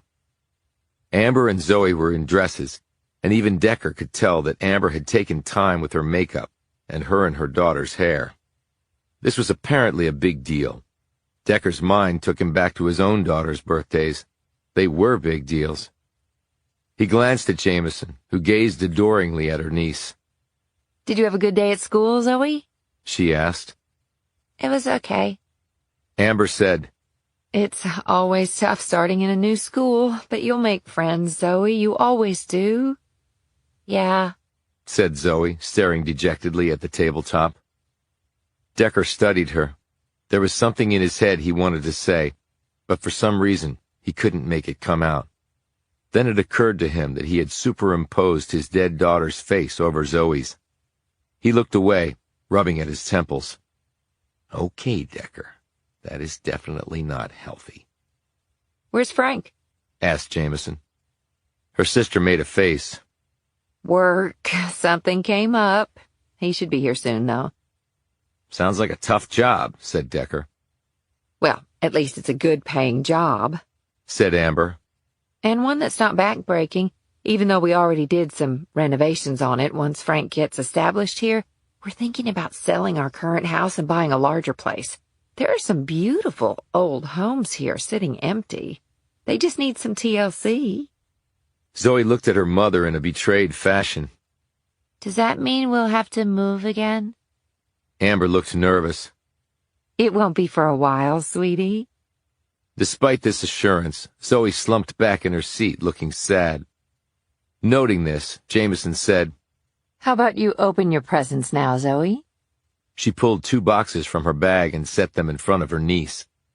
Amber said, "Alex, you didn't have to do that. You're paying for dinner already." "A birthday means presents," said Jameson firmly, her gaze on Zoe. Zoe immediately brightened. "Which one should I open first?" "I think the one on the right. The smaller one." Zoe very carefully unwrapped the paper. Revealed was a small wooden box. She gripped the lid and glanced up at Jameson, who nodded encouragingly. Zoe opened the box. Inside was a necklace with a cross on the end. "Wow." Zoe slowly took it out. "Want to know something neat about that necklace?" said Jameson. Zoe nodded as her mother helped her put the necklace on. "It was given to me by my aunt when I turned 6, just like you." This was yours?" Amber said, "I thought I recognized it." "Then, Aunt Alex, I can't take your necklace." "Yes, you can, because it's not really my necklace. It's been passed down in our family for 7 generations. So now it's your turn to wear it. And when you get older, it'll be your responsibility to pass it on to someone you love, too." Zoe looked up at her aunt with a face full of adoration. "That is so awesome." "That is awesome," interjected Decker as he glanced at his partner. "Thank you," said Jameson, beaming. "Okay, open the other one." Zoe unwrapped the other present, revealing a book. "Charlotte's Web," exclaimed Zoe. "Mom read this to me." "Look inside," said Jameson. Zoe opened the book and her jaw dropped. It's signed." E.B. White. He signed that for a young friend of his about 40 years ago. Do you see what her name was? Zoe read off the name. "Zoe." "That's right. How did you ever find that?" asked Amber. "I have a friend who works at a rare books dealer in New York. She's been on the lookout for something like this for me for about a year." Zoe said slowly, "This must have cost a lot of money." Jameson leaned over, hugged her niece, and kissed her on the forehead. "What it is, Zoe, is a great book that you can read over and over your whole life. And every time I open it, I can pretend that he signed it to me." "Yes, you absolutely can. That's called using your imagination, which is what Mr. White used to write the story in the first place." Zoe said, "These are the best presents I've ever gotten." Amber smiled at her sister and gave her a thumbs up. And then the door to the restaurant opened, and there stood Detectives Green and Lassiter. Decker spotted them first, and then Jameson did a few moments later. Jameson groaned. Oh no, what do they want? Amber and Zoe looked over at the doorway. Zoe said sadly, Does this mean you have to leave? Before dinner? Decker rose and said, I'll check. If something is up, I'm sure it can wait. He walked over to the detectives. Look, we're in the middle of a little girl's birthday party. Can't whatever it is wait? Green said, We're actually not here to see you, Decker. Decker looked puzzled. Jameson, then? No, not your partner. Who, then? Green glanced over his shoulder in the direction of the table. Amber Mitchell. Decker froze for a moment. Her sister? Why? Is it about the murders? That's not why we're here. Lassiter added, When the call came in, we recognized the name. We thought we'd handle it because we'd already met the family. Recognized the name? What name? Frank Mitchell, Amber's husband. Decker glanced at Jameson and Amber, who were watching him closely, while Zoe was leafing through her book. He turned back to the pair of detectives. What about him? Green said, I'm afraid he's dead. Chapter 30. 10 p.m. Not a good time for introspection. One was tired, not ready for deep thought about critical issues, and it was storming hard outside. Decker sat in his chair, in his bedroom in the stricken house, and looked out at the water bucketing down. And yet he was trying to be introspective, to make some sense of it all. He set the empty beer can down on the floor and wiped his mouth. It hadn't tasted like beer, but rather acid. He couldn't imagine anything tasting good ever again. Streaks of lightning, followed by booms of thunder, seemed to form an uneasy synchronicity with the smacks of his heart. Though he couldn't possibly hear them over the roar of the storm, he knew that two women in the house, one very young and one only in her 30s, fatherless and widowed respectively, were probably still bawling their eyes out. In his mind's eye he could see them, hunched over, arms wrapped around their sides, as though struggling mightily to keep what little they had left inside somewhat intact and functional. He used his finger to trace a circle on the window where condensation had collected. One of the longest walks Decker had ever made had been from the front door of the restaurant back to the table.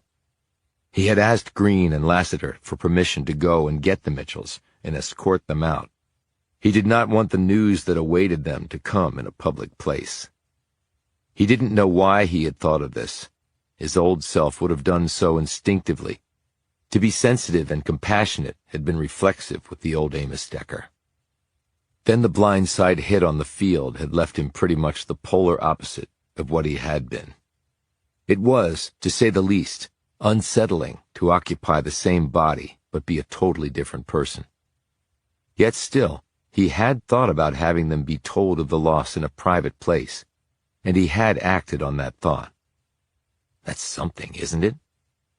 He had told them that the detectives wanted to talk to them about something important, and that they preferred to do so down at the police station, only a few blocks away.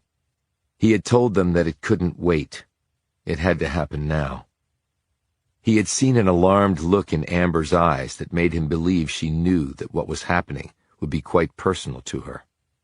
But she remained outwardly calm and collected, and he thought he knew why. Zoe had still been looking at her book and smiling. Obviously, the mom was keeping it together for her daughter. Cassie, Decker's wife, would have done the same thing. While they were collecting their things, Decker managed to whisper to Jameson, "It's about Frank. It's bad. The worst." Jameson, to her credit, made no noticeable reaction to this, though her face did visibly pale, and Decker saw her hand tremble a bit as she put it on the table to support herself as she stood. The detectives drove Amber and Zoe to the police station. Jameson went with her sister and niece in Green's car, while Decker followed them. At the station they all reunited. Apparently nothing was said in the police car, because Zoe seemed fine, curious about what was going on, but otherwise all right. That would not be the case for much longer. They had gone into a private room. Well, Amber had gone in with the two detectives, while Jameson stayed outside with Zoe.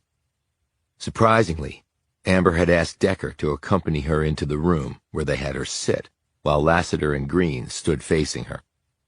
Decker noted that in another corner of the room was a female police officer. Green had spoken first. "I'm very sorry to have to bring you this news, Mrs. Mitchell. It's about your husband." Tears had welled up in Amber's eyes, and she had started to shake. "Oh, no, please. Oh, no," she moaned. Lassiter glanced at the officer, who came forward with a box of tissues and a bottle of water. Decker stood back against the wall, watching all of this. Green said, "There apparently was a terrible accident at the fulfillment center. They did tell us that your husband didn't suffer. It was very quick." Amber was clearly no longer listening. She was hunched over, her face near the tops of her knees, rocking back and forth. "Oh, God, please, Frank. Oh, please, Frank." Green looked hopelessly at Lassiter, who pulled up a chair next to Amber and put an arm around her quaking shoulders. "I'm so sorry, Mrs. Mitchell. So very, very sorry." Frank Mitchell, gone, just like that. Amber and Zoe, bereaved, just like that. Decker could relate. The very same thing had happened to him when, coming home one night, he had found his wife, her brother, and his daughter dead. Murdered. Gone from him for all time. One night. One breath. If there was anything in life worse than that, he didn't know what it could possibly be. The mind, breathtakingly special as it was, had never been designed to take in such a crushing event with such little preparation. It took all the air from your body, all the rigidity from your muscles, all the synaptic impulses from your brain. It left you lessened, hollowed, destroyed. It had been well over 2 years now since Cassie and Molly had been taken from him, and Decker was still unable to plumb the total depths of what the loss had done to him. Amber had composed herself in that police station room, wiped her face clear, walked out on steady legs, embraced her daughter, and escorted her home, her arm never leaving the child's shoulders. She had asked to see the body, but was told that it would not be a good idea, that there had been substantial disfigurement. It would most likely be a closed casket unless the mortician could work some wonders. Jameson had gone with them, while Decker had stayed behind to get fuller particulars. Green and Lassiter provided them. Green said, "That place is huge, and it's got all sorts of automation, robots going up and down aisles. These massive metal arm things putting incredibly heavy pallets of stuff way up on shelves. And they each do the work of about 50 people. What jobs are going to be left for humans, tell me that." Decker was less interested in the economic challenges of the coming automation revolution than in the exact details of Frank Mitchell's last few moments alive. "But what happened to Frank Mitchell?" he asked. Lassiter took up the story. "They're working on an addition to the fulfillment center. Mitchell had gone there to check on some things. There was a mounted robotic arm that'll be used to lift heavy pallets high up on shelves, like Marty just said. It's in a confined space and wasn't supposed to be operational, but apparently something went wrong. When they went to look for Mitchell, they found him crushed against a concrete wall with the robotic arm still holding on to him." "But if it wasn't operational, how could it have come on?" asked Decker. Green grimaced. "Now that's the $64,000 question. They believe it was a computer glitch, something in the damn thing's software, or some spike in the power supply. Again, the place is under construction, and I guess all the bugs haven't been worked out yet." Lassiter added, "I researched it a bit after we got the news. It's not the first death from some robot going nuts. There have been cases up in Michigan and Ohio and other places. It's what you get when you put these super-strong metal beasts in with humans. They've got no shot if things go sideways. That arm can lift 10,000 pounds no problem. You let that loose on a human, Well, I saw Frank Mitchell's body, and it was beyond horrible," she added in a trembling voice. And that had been that. Decker had driven back here and met with Jameson. Jameson had called the rest of her family and Frank's parents, telling them the awful news. His parents and Frank's 4 siblings were coming in. 2 of Jameson's sisters were also planning to attend the funeral. Jameson had given her sister something to help her sleep. Amber and Zoe were together in Amber's bedroom, locked in each other's arms. Decker and a subdued Jameson had sat up in the kitchen and discussed things. He had filled her in on what had happened. "This is terrible, Decker. They just moved here, and now this." Decker remained silent. She looked up at him, her face teary. "What are you thinking?" "That you need to concentrate on your sister and Zoe. Leave the investigation to me, at least for now." She slowly nodded. "It's not something I want to do, you know that." "I know that." "Zoe's in shock. I'm so worried about her. She loved her dad so much, and on her birthday. I mean, how awful is that?" "Pretty damn awful." "We've got to think about funeral arrangements. There aren't many options here, and getting family here for it is a logistical nightmare. And what about burial? Would he want to be buried here? He has no connection to this place. So cremation? God, I can't believe I'm having to talk about any of this." She started to sob quietly. Decker hesitantly rose, went over to her, and patted her shoulder with his hand. His mind had some soothing things he could say to her, but a disconnect did not allow him to actually say them. Jameson seemed to understand his internal struggle. She gripped his big hand. "Thanks, Amos." He said nothing, but he kept patting her shoulder, silently cursing his inability to do anything more than that. Now, in his room, he looked at the spot on the window glass where he had just now wiped away the circle he'd made in the condensation. 6 people were dead, indisputably murdered by another with premeditation and malice aforethought. Now, a 7th person, Frank Mitchell, was dead, by an accident from all accounts. Jameson had finally gone to bed, but Decker once again found sleep too elusive. He decided, despite the rain, to take another walk. He took the same umbrella from the hall closet, buttoned his coat around him, and set off. His path took him to the street of the murder house. The house was dark, but the police tape was still there. The local cop car wasn't there, but one of Kemper's black SUVs was. He could see a man inside it. Decker looked down the street. Dan Bond, the blind man. Mrs. Martin, the Sunday school teacher. And Fred Ross with his sawed-off shotgun and bitter demeanor. The only 3 people who lived on the street and who could have seen anything relevant. And if that was the criterion, then Bond should be struck from the list, though he might have heard something. And Ross, too. He said he'd been at the hospital, though Decker would have to check that. He looked at his watch. 10:30. Mrs. Martin lived at number 1640. The lights were on there. Decker started walking toward it. Chapter 31. Yes? Said the voice on the other side of the peephole. Decker held up his creds to the little circle of glass. "Mrs. Martin? I'm Amos Decker. I'm with the FBI. I was wondering if you could answer a few questions." About what? "About what happened down the street." It's rather late, and I don't know you. "I'm sorry for the lateness, but I saw your lights on. I'm working with Detective Lassiter. She told me that you used to teach her Sunday school," he added, hoping that would break the ice. It worked, because he heard the locks turn and the door swung open to reveal a tall, elderly woman with wispy white hair and a pale complexion. A pair of wire-rimmed spectacles rode low on her long, bumpy nose. She had on a beige cardigan wrapped around a starched white blouse. A baggy pair of dingy gray sweatpants incongruously completed her outfit.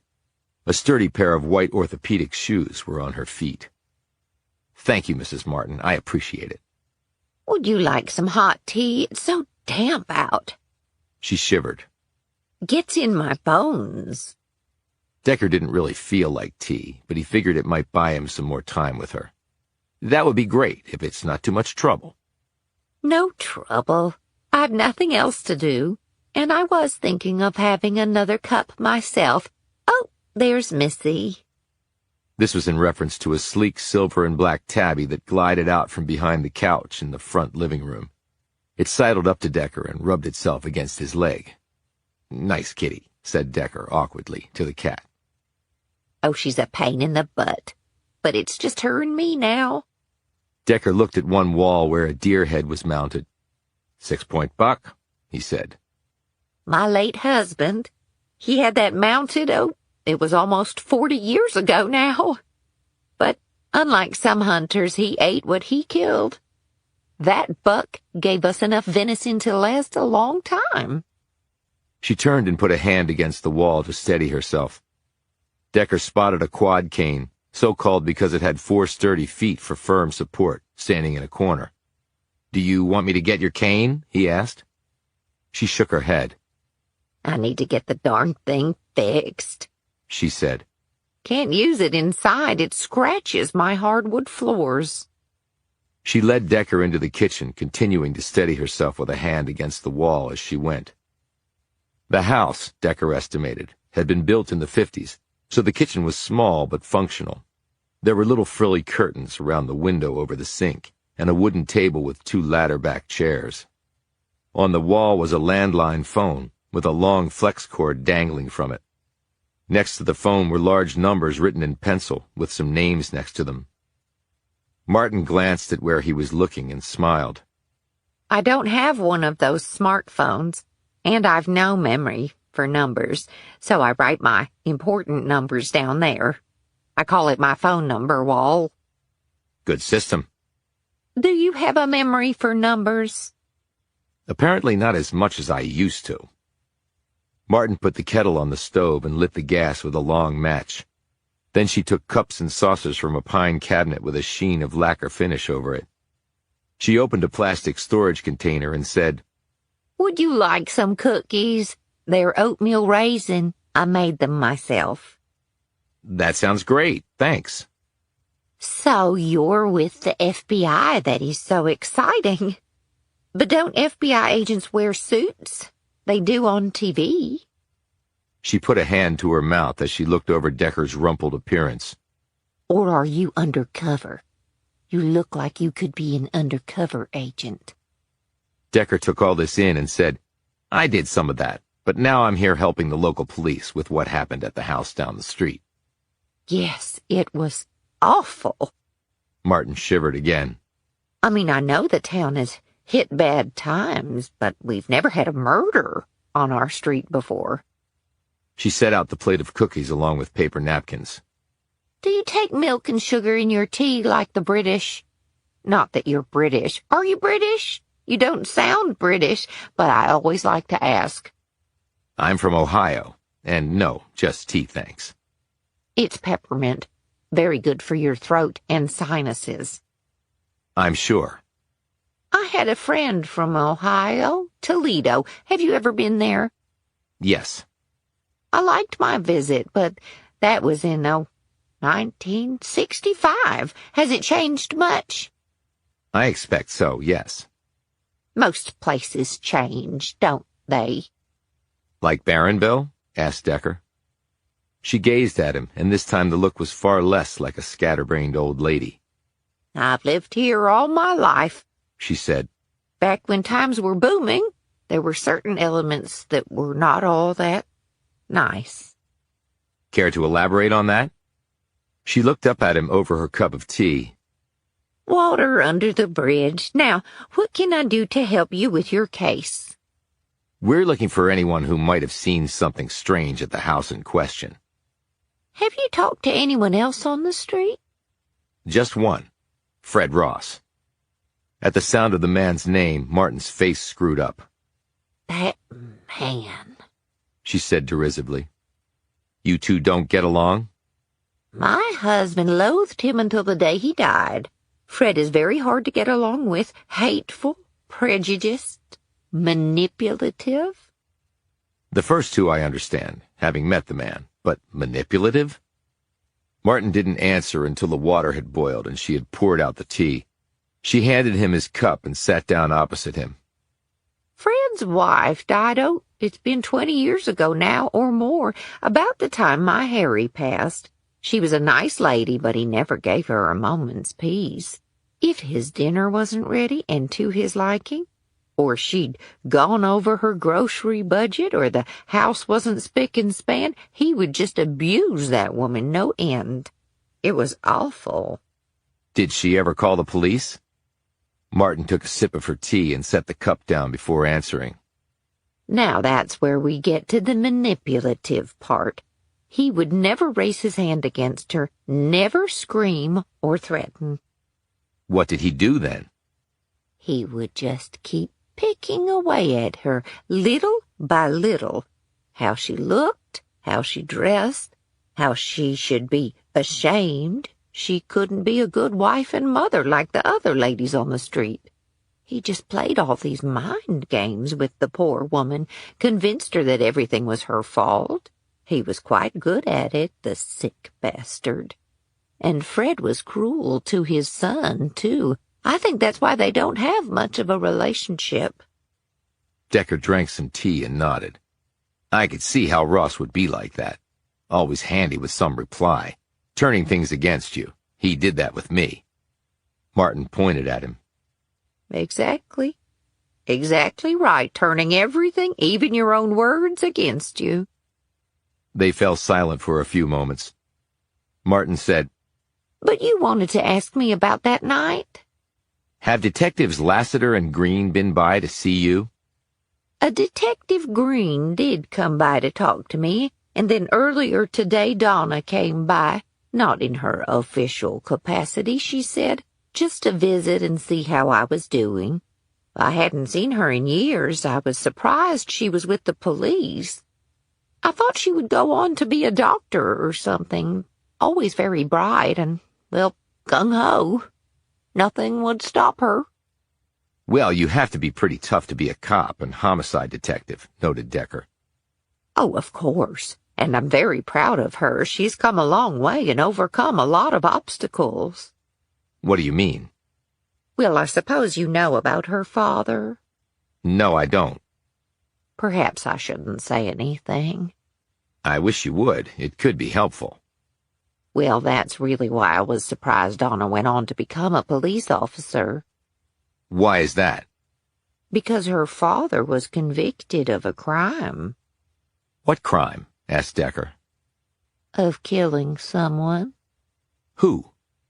A banker here in town. Decker tried to keep his features calm. When was this? Oh, decades ago. Donna was just a little girl. Why did he kill the banker? Because the bank foreclosed on his house. Donna's father worked at the last textile mill in town. It closed down and left rich Lassiter high and dry, along with about 100 others. He lost his house. He lost everything. He apparently got drunk one night, went to the man's home, and set fire to it. The banker, I forget his name, lived alone. Anyway, he died in the fire. Rich, I guess, was horrified at what happened. But he admitted to setting the fire. He went to prison, and he died there about 2 years later, maybe from guilt. I don't know.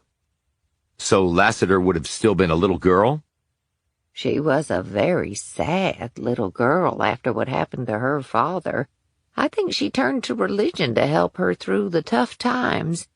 Her mother committed suicide from a drug overdose after Donna came back here when she finished college. That's pretty tragic all the way around, said Decker. Getting back to the present, what did you tell Detective Green about the night the men's bodies were discovered? That I didn't see anything. I had a headache and went to bed early. What time was that? Jeopardy had finished up, and I was puttering around for a bit, so it was certainly after 8. Did you hear or see anything before you went to bed? Even if it wasn't connected to the house? Martin thought about that. I remember the storm starting to come in. Do you remember hearing some sounds right before the rain started? What sort of sounds? Decker thought back, pulling the frames up in his head. Good question. What sort of sounds? I'm not sure. Just some unusual sounds. I was staying at the house behind that one. I also saw a plane flying over. Martin shook her head. I didn't see or hear a plane, didn't wake up until around 6 the next morning. The police sirens didn't wake you? I took a sleep aid, so no, they didn't. Have you ever seen people coming or going from that house? Martin drank some more tea and pushed the cookie plate toward Decker, who took one and bit into it. There was one thing, she said suddenly. What was that? Well, it didn't have to do with the house where those men were killed. It was the house next to it. You saw something? It was a couple of weeks ago. I didn't mention it to Detective Green because he just asked me about the night the dead men were found. Anyway, I saw a man enter the house, around 11 at night. Now, I knew the Schaefers who used to own that house. They died, and their children tried and failed to sell it, so it's been sitting empty all that time. Go on, prompted Decker. Well, this man was walking down the street. I didn't see a car. The only reason I saw him was because Missy wanted to go out, and I opened the door, and there he was on the street. It was a full moon and really bright, so I saw him pretty clearly. Well, he walked down the street and into the Schaefer's old house. Can you describe him? Tall, over 6 feet, I think. White? Black? Oh, definitely white. And he was thin. Could you see his face? She shook her head. And then 2 nights later, I saw it again. The same man? No, this time it was another man, shorter, under 6 feet and stockier. He was also white. He went into the house. I kept looking for a while, but he never came back out. And no car? No, he just came walking down the street and went in. Same time of night. I was up because, well, I'd napped earlier and then woken up around 9. You do that when you're old, she added. Did you report this to the police? Martin shook her head. No, I didn't think to. I mean, for all I knew, the men had rented the place and had a perfect right to be there. And if they didn't, well, I've seen folks use empty houses before, lots of homeless around here, if they needed a place to stay. Decker looked at her curiously because Martin suddenly looked nervous. Was there any reason you didn't report it? She looked down. Hard times makes for hard people. If I called the police and they came and did something and the people found out I'd been the one to call, I'm old and I live alone. I don't want to cause any trouble for me or anyone else. So, a tall, thin white guy and a shorter, stockier white guy? That's right. A few minutes later, Decker headed toward the house Martin had been talking about. He could be wrong, but the men Martin had described could very well have been Beatty and Smith, the 2 dead DEA agents. Chapter 32. Decker stood looking at the house where he had found the 2 dead men. He swiveled his head and stared at the home next to it, where maybe DEA agents Beatty and Smith had been seen going in around 2 weeks ago. The black SUV was empty. The DEA agent on watch here was apparently making his rounds. There were no other cars on the street, or people. Decker looked across the street at the house where Dan Bond, the blind man, lived. It was dark, but then again, light and dark wouldn't matter to Bond. He would deal with Bond later. For now, he had a possible lead to run down. Decker walked briskly to the rear of the property and looked around. He eyeballed the Mitchell's house, which he couldn't see clearly because, unlike the murder house, the backyard of this house had bulky, overgrown bushes at the rear fence line. He looked to his right and could make out the murder house, though there was a lot of vegetation growing wild between the 2 structures. Not surprising, considering both of them had been empty for a while. He eyed the rear of the house. There was a deck tacked on to the back of it, too, though it seemed to list to the right a bit, as though the sunken support posts were starting to give way. Decker could make out the flashlight probes in the darkness from next door, like stabs of lightning in miniature. The DEA agent making his rounds. Decker placed his bulk behind a formidable oak tree until the light passed on and the fellow Fed headed back to the front of the house. He counted off the seconds in his head until he heard the thunk of the SUV door closing. He stepped up to the back of the house and tried the doorknob. Surprisingly, it turned freely. Perhaps not so surprisingly, if people had been coming and going from here. He went inside and used his phone's flashlight feature to look around. The house's interior was similar to the one next door. It had probably been put up by the same builder, perhaps the whole neighborhood had. He swept through the kitchen and entered the living room and shone his light around. Nothing. No furniture. Nothing on the walls. No rugs. Curtains did cover the windows, but they were soiled and falling apart. He heard a noise and looked around. He passed his hand over a floor register. The heat had just come on, which showed the house had electricity. Yet Decker couldn't risk turning on lights without the agent from next door possibly seeing them and coming to investigate. The place smelled of damp and mothballs and abandonment. He checked the upstairs and found the same conditions. He went to the basement and, considering what he had found the last time he'd entered a basement, took out his gun. He reached the bottom and looked around. Dampness and mildew and dead bugs, but no dead bodies. If the two DEA agents had spent time here, there was no sign of it. No discarded takeout meals. No place to sit. No clothes in the closet. At first, Decker had thought the two had set up a surveillance nest here, but there was absolutely no sign of that. They could have taken their equipment with them, but why have such a nest here? What was there to see? And if they were using this house, how had they ended up dead in the place next door? He was about to go back up the stairs when he froze and backed away to a far corner of the basement. A door had just opened on the main level. Whether it was the front or back, he couldn't be sure. Next, he heard creaks on the floorboards just above him. It had been the back door. The person was now heading to the front of the house. Decker gripped his pistol. His dilemma now was obvious. It could very well be that the person above was the agent from next door. He might have seen Decker moving around inside, or maybe had glimpsed his cell phone flashlight and gone to investigate. Decker did not want to draw down on a fellow Fed. But if it wasn't the guy from next door...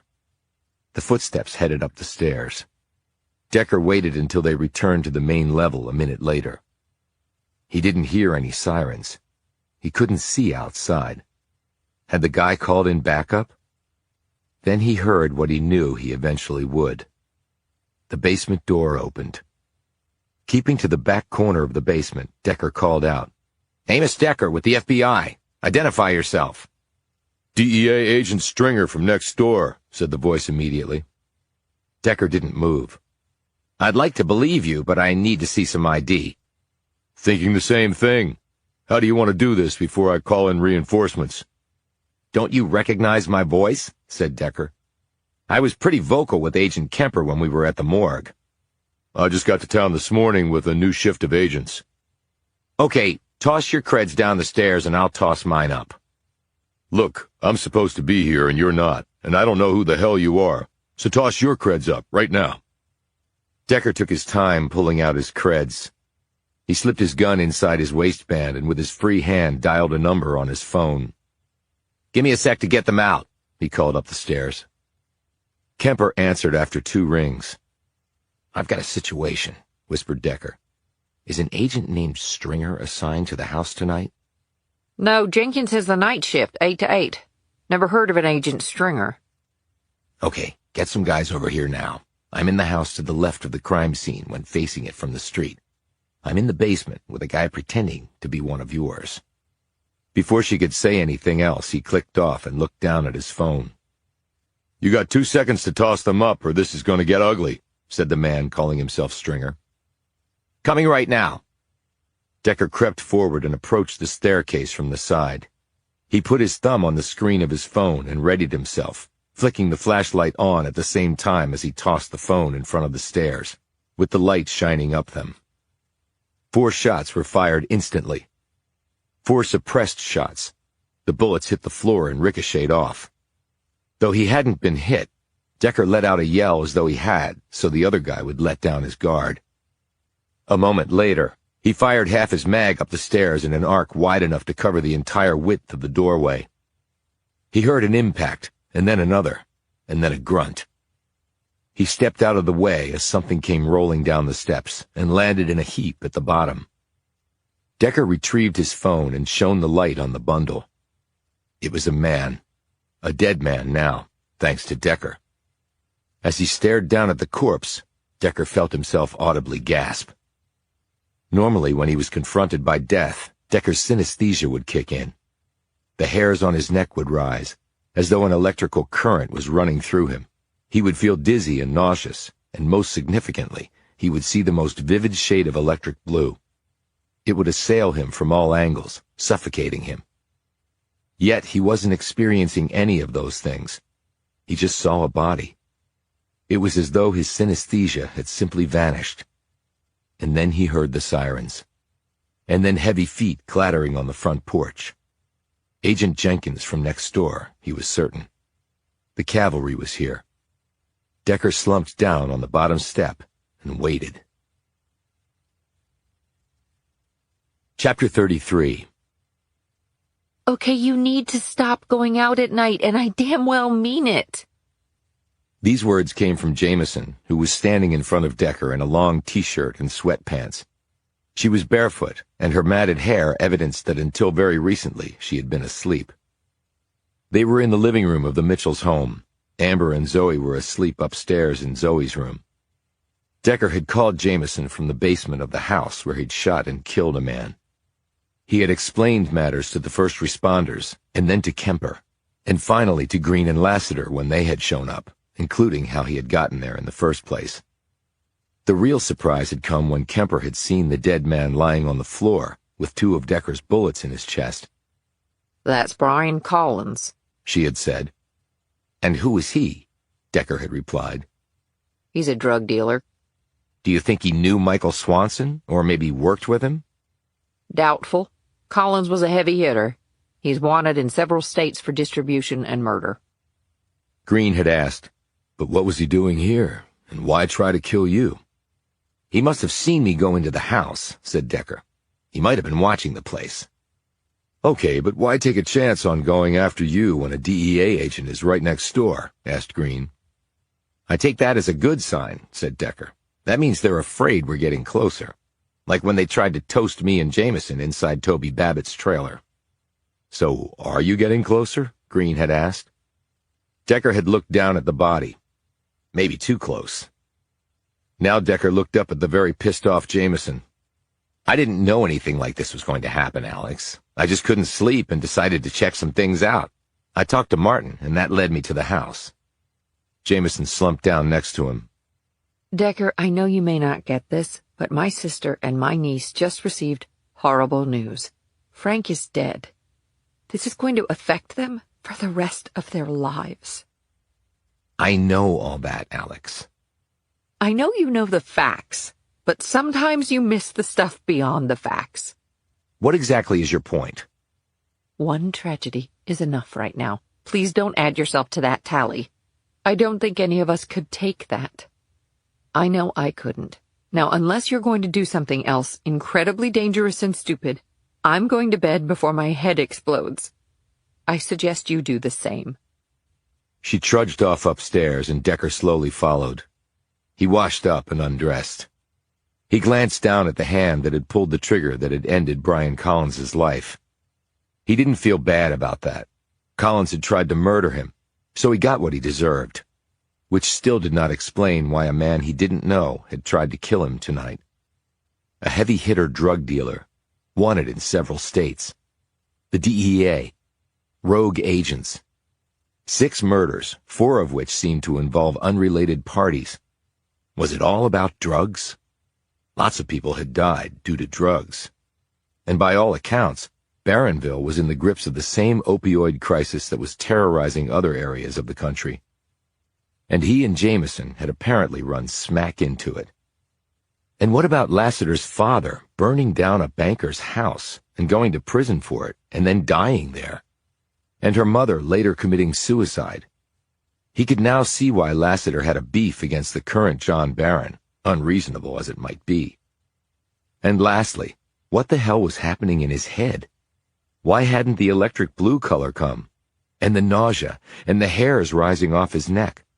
It wasn't like he wanted any of those things to happen to him, but at least they were predictable. That they no longer occurred was, in his mind, worse than if they still happened to him. My brain might be changing again. Who will I be tomorrow? He sighed. That sort of speculation was not something he wanted to dwell on.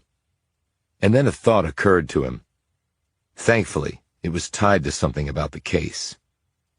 He took out his phone and called Kemper. She answered on the second ring. "What would your two agents be doing in that house?" he asked. I have no idea. Well, they might have been watching something, or someone. You mean like a surveillance nest? Something like that, though I couldn't find any evidence of that. There are only 3 people who live on that street, Decker. And they're all old, and one of them is blind, and one of them is a former Sunday school teacher. And one of them is an asshole with a sawed-off shotgun. Explain that. He told her about his run-in with Fred Ross. I still don't see how a bitter octogenarian in a wheelchair has anything to do with this. I don't either. Well, I have some news for you. Decker perked up at this. What's that? The dead guy, Brian Collins? Yeah? I have some more info on him than what I shared at the house tonight. And why are you willing to share it with me now? I'm growing to like you. Yeah, right, We knew his former partner.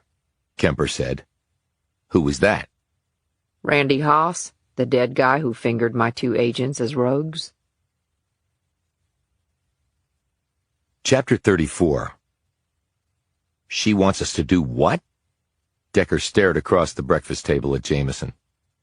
She lowered her cup of coffee and said crossly, Amber wants us to go to the fulfillment center and get Frank's personal effects from his office, and pick up his car. But I've got the case. She cut him off. Decker, my sister is having to plan her husband's funeral this morning. The least we can do is help her with this. I'm ready, Aunt Alex. They both turned to see Zoe standing in the doorway, her coat on and her eyes puffy from crying. Okay, sweetie, we'll be ready in a minute. Why don't you go wait by the front door? Zoe glanced woefully at Decker before trudging off. Decker looked at Jameson. Are we dropping her off at school? No, she's coming with us. With us? What about school?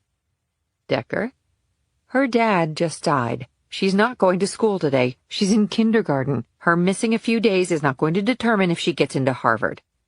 Do you think it's a good idea for her to go with us, though? I mean, to see your dad's stuff?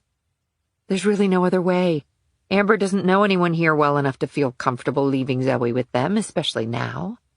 And she'll be running around today dealing with funeral arrangements, picking out a coffin and flowers and a gravesite. Do you think Zoe should be exposed to that? Decker sat back looking contrite. No. Okay, so finish your coffee and let's get going. I'll drive over and you can drive Frank's car back here. As they got to the front door, Zoe put out her hand, not to her aunt, but to Decker.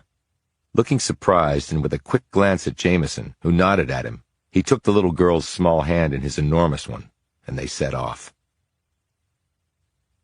Good God, this place is huge.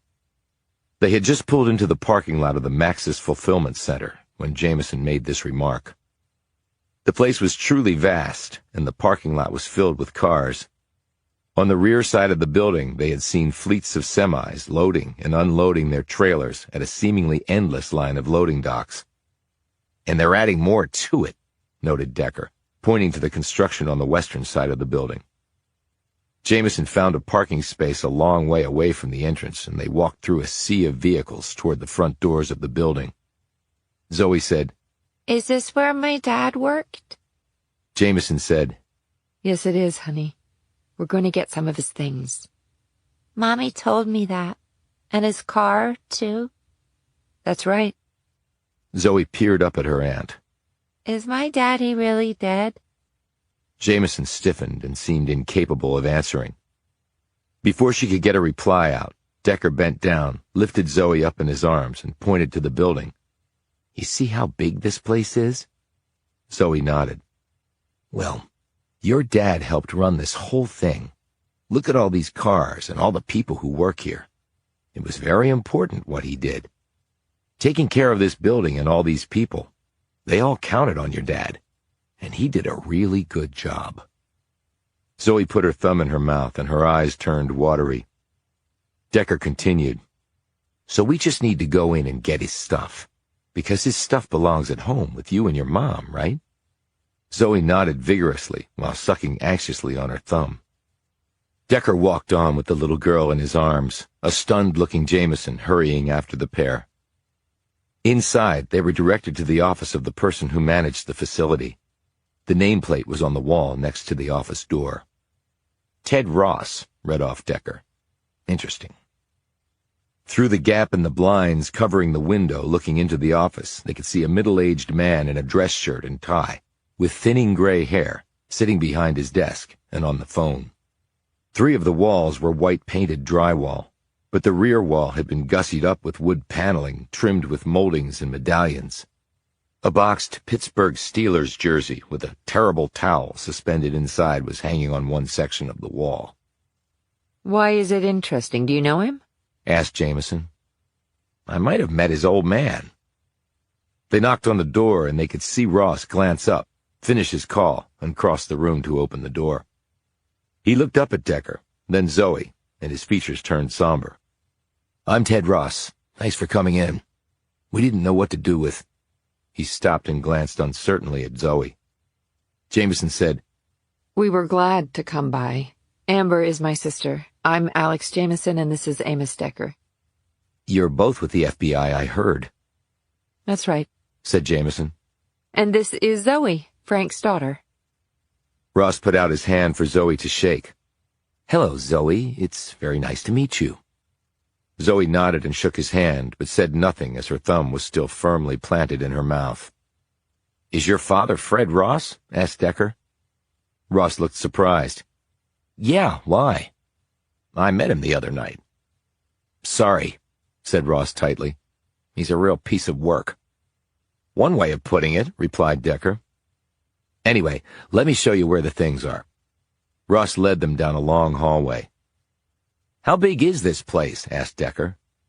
1,200,000 square feet, replied Ross. And we're adding another 600,000 square feet. This is the future of retail, for better or worse. Malls across the country are shutting down and chains are going bankrupt. Consumers are going to the internet to buy their stuff, and these places are how that stuff gets delivered. Decker said, I guess that's why these facilities are so big. That's right, and it's really a win-win for us and the vendors we serve. It lets them focus on products and services, and we handle how the orders get filled. We do order fulfillment for over 15,000 vendors and counting. These fulfillment centers are not cheap to build and run.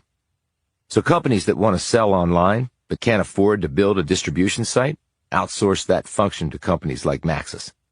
We charge shelf space to the vendors down to 1/20th of an inch, and we take a cut of every sale, but it's worth it to them for the reasons I just cited.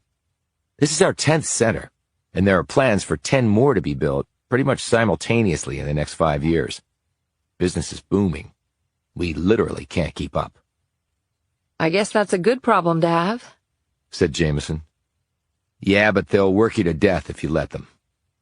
As soon as Ross said this, he paled and glanced at Zoe, but she didn't appear to have heard him. She was busy looking around from her high perch in Decker's arms. He had tried to put her down once, but she had so frantically clung to him that he had kept carrying her. Here we are, said Ross. He unlocked a door and opened it to reveal an office about a third the size of his own. It was neatly organized with a desk and chair, 3 metal file cabinets against one wall, and on another wall, a large whiteboard covered with notations and lists. A sleek computer rested in the center of the desk. Frank was very organized and efficient, noted Ross. He looked at Zoe. Your dad was really good at his job. She nodded but said nothing. Ross pointed to a cardboard box on the desk. We collected his personal items. They're all in there. He fished in his pocket. And here are his keys. We pulled his car up near the front entrance. It's a blue Kia four-door, but you knew that. Thanks, said Jameson, taking the keys and handing them to Decker. Decker said, Alex, why don't you take Zoe and head back? I can bring the box in my car. My dad's car, said Zoe, her thumb out of her mouth now. Exactly. Your dad's car, said Jameson quickly. Okay, we'll see you back home. She took Zoe and they walked off. Zoe looked forlornly back at Decker before they turned a corner and were out of sight. Decker turned to Ross. Hey, you mind doing me a favor? If I can, sure. Can I see where it happened? Ross looked mildly surprised. Where Frank was killed, you mean? Yeah. It was an accident, a tragic and stupid one, and it should never have happened, but it was still an accident. I'm not saying otherwise, and I'm not here investigating. I just want to be able to tell Amber. She might have questions, is all. But she couldn't bring herself to come today. Plus, she has a funeral to arrange. Right, I know. It's all so awful. We're paying for the funeral and everything, Ross added quickly. That's good of you. And look, I know she's going to sue Maxis. Hell, I would if I were her. That's a pretty remarkable statement, considering you work for Maxis. I've only worked for them since they started building this place, and they hired me because I was one of the few people around that had managerial experience running a large facility, and I also advised them during the construction phase. I hope Amber gets all that's legally coming to her. What facility did you run? I'm in my early 60s, so I'm old enough to have participated in the salad days of Barronville, or at least the tail end of it. I started out as a finish carpenter, then ran my own construction company. After that, I managed the last paper mill in town. It wasn't as big as this place, but we had about 200 employees, materials coming in, finished product to get out, and trucks coming in and going out at all hours. So running this place was right in my wheelhouse. So, Frank Mitchell? Follow me. Chapter 35. Ross led Decker to a door at the end of the hall.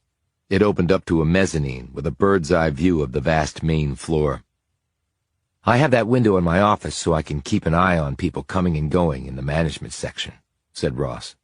But here is where I really focus a lot of my attention, because this is where the money is made. Decker looked out over a sea of shelving and miles of conveyor belts and people and both fixed and mobile robots working in seemingly perfect synchronization. Looks like a lot of moving pieces, he noted. This place is one big algorithm, said Ross, nodding. But the general concept is pretty simple. We get product in, and we have to get product out as fast and as accurately as possible. He pointed to the back side of the facility where the loading docks were located. Product coming off the trucks is opened, scanned, and put in those blue totes. The conveyor belts you're seeing route it to different parts of the FC. He looked at Decker. Short for Fulfillment Center. Once it gets to its destination inside here, it's unloaded and scanned again, along with a barcode scan of its cubby location on the shelves. Cubby location? Asked Decker. Right. All the metal shelving you see is divided into small cubbies with barcodes and alphanumeric IDs. It's kind of like the old library catalog card system, only now it's digital. When orders come in, and they do at the rate of hundreds per second, the pickers, they're the ones in the yellow vests, use handheld scanners to find the product to fill the order. They scan the item and place it in the tote. Once the tote is full, it goes to the conveyor belt system. How does it get there? Either by humans carrying it or using rolling carts, or robots do the task. He pointed to one device rolling along that looked like a large upright vacuum. That's an AMR, which stands for Autonomous Mobile Robot. It carries the full tote to the belts using an embedded intelligence and application software, its brain, if you will. He pointed to another device that was carrying a large shelving unit. That's a lifting robot. It looks like one of those robot vacuum cleaners. but it can hoist thousands of pounds on those specially built shelving pods. It moves on a predefined grid system to where it needs to go. Ross indicated another section of the facility. Now, the products arrive there, at the pre-packaging stations. The items are sorted into small slots on tall wheeled shelves. Each slot equals one order, because now you're going from bulk to individual orders, and the funnel gets really narrow. You deliver the wrong stuff to someone, well, that's not good. The shelves are then rolled to the packaging stations, where they're packed for shipment. By people, I see, said Decker. Robots can't really pack, at least not yet. An algorithm spits out the right-sized box for each order. Rollers kick out the air-cushioned bags for packing the item in the box, as well as the tape to seal it. Then it goes down the belt to the labeling machine, where the mailing label is put on. Then it goes to the loading docks, where the boxes are put on trucks. Sort of like a jigsaw puzzle, because every truck has to be packed as tightly as possible. A couple of wasted inches matters when you're shipping millions of packages. And people load the trucks as well? Yeah, robots can't do that either. Yet. You keep saying yet. Ross looked at him. There's one major problem with robots. They don't have hands like humans. You see those fixed robotic arms over there? Decker glanced where he was pointing to see a row of large metal arms lifting huge pallets onto high shelves at the back of the facility. Ross said, Now, that's a great application for a robot.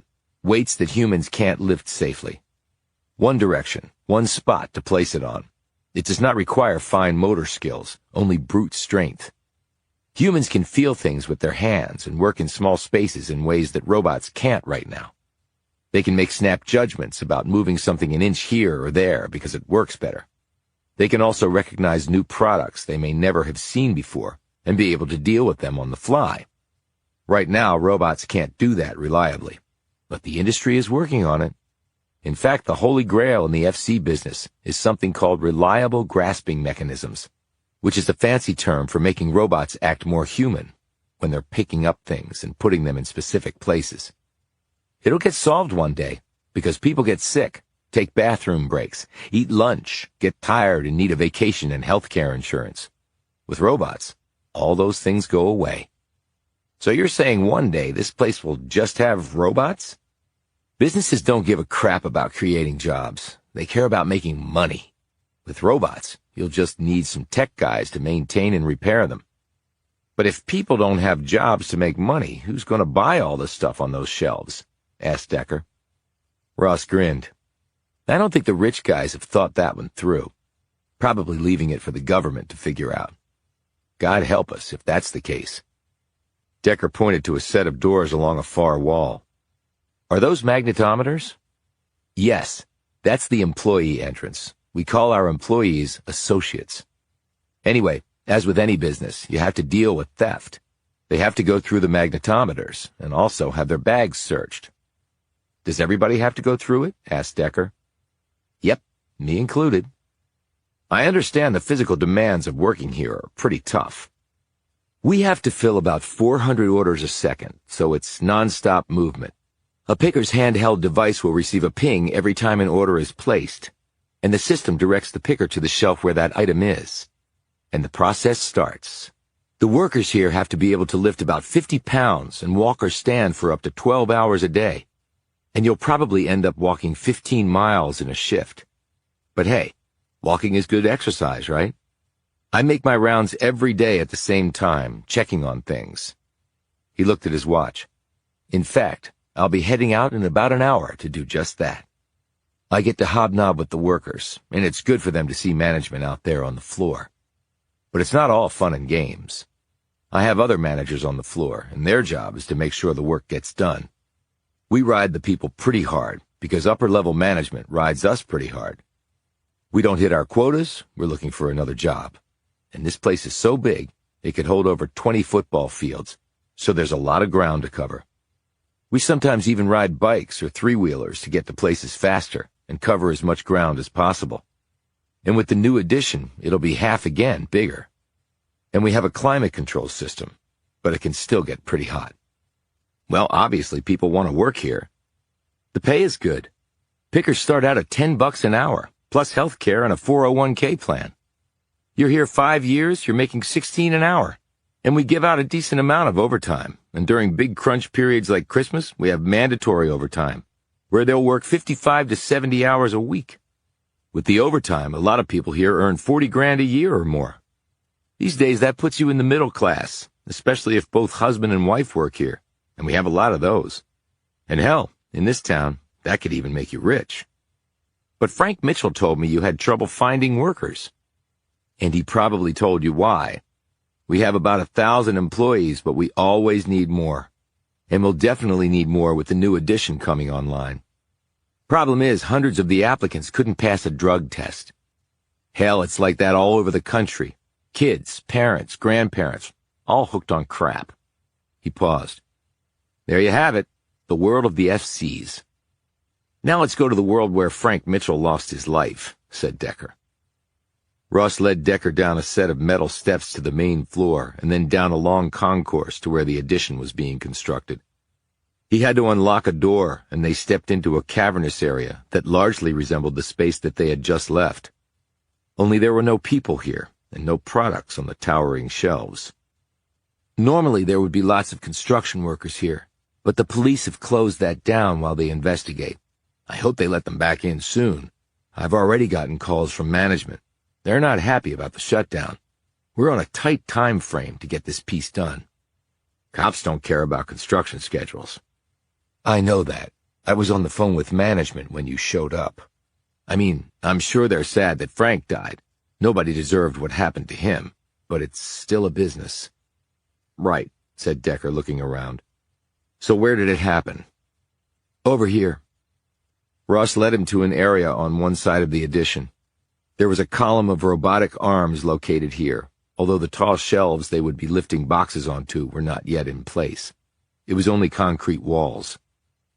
And on one section of wall, Decker could see bloodstains and other human matter. Around the robotic arm at this space was yellow police tape. We're not supposed to go inside the tape, said Ross. I guess you already know that, he added hastily.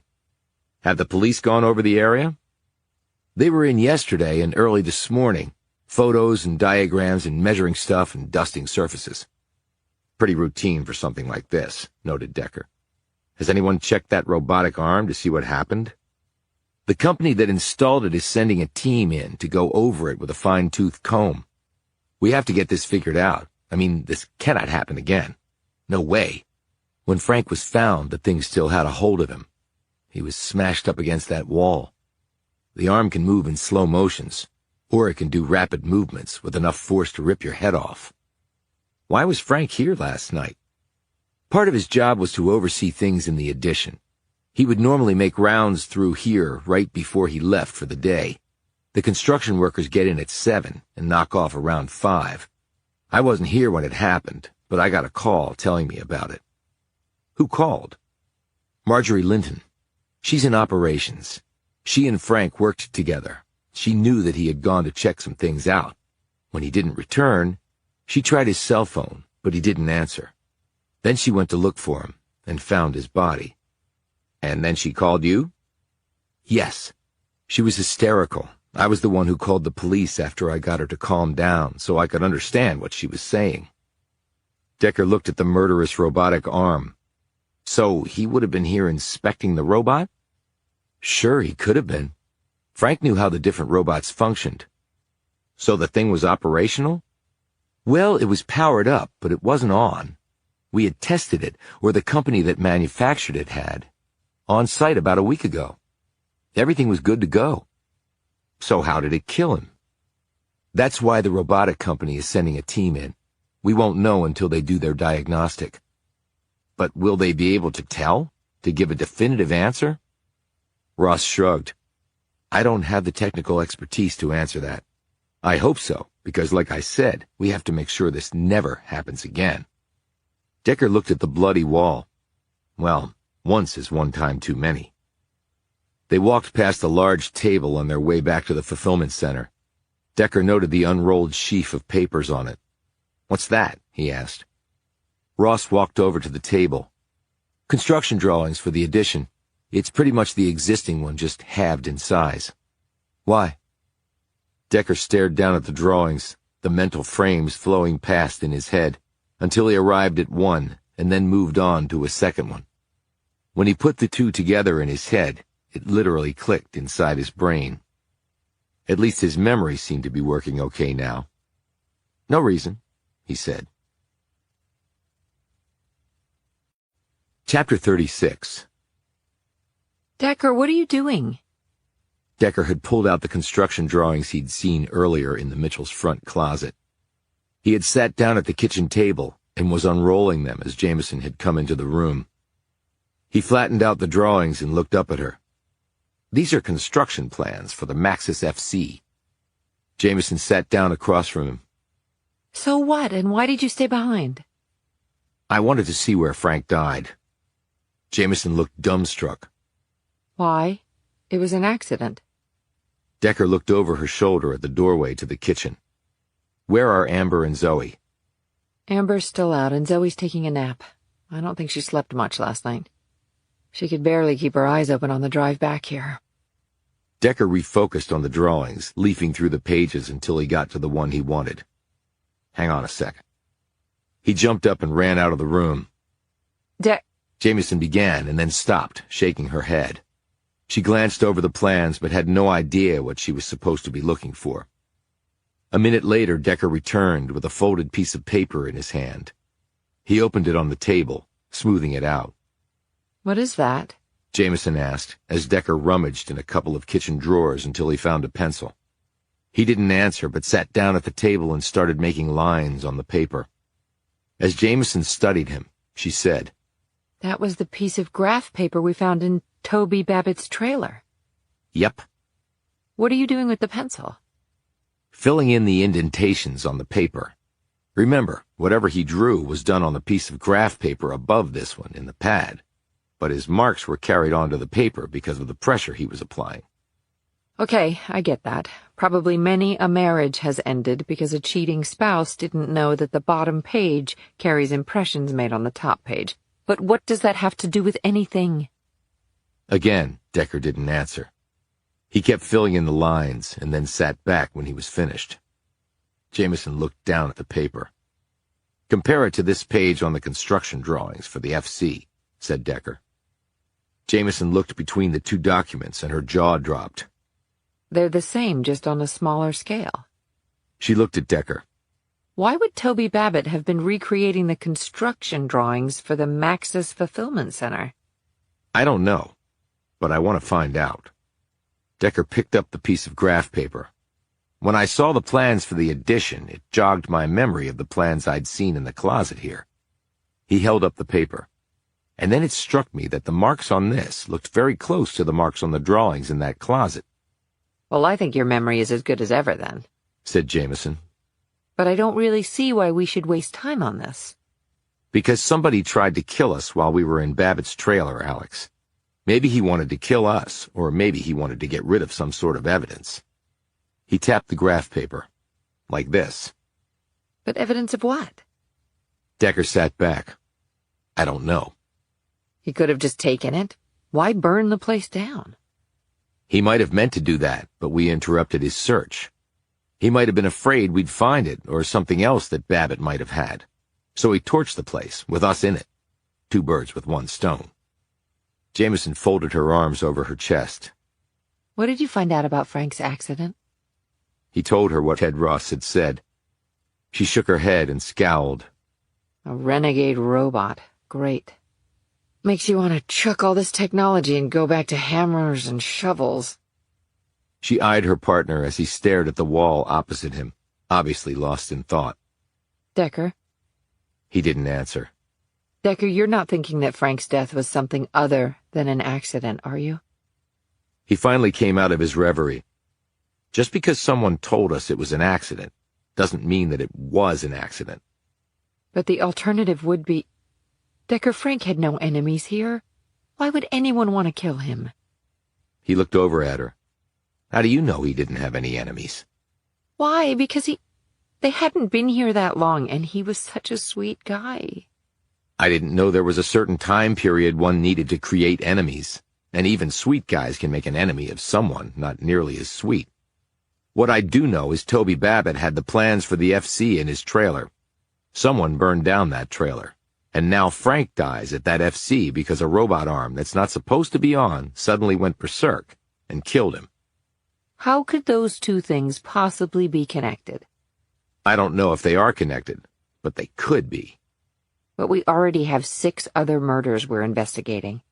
I realize that. And you have no proof that Frank was murdered. She lowered her voice.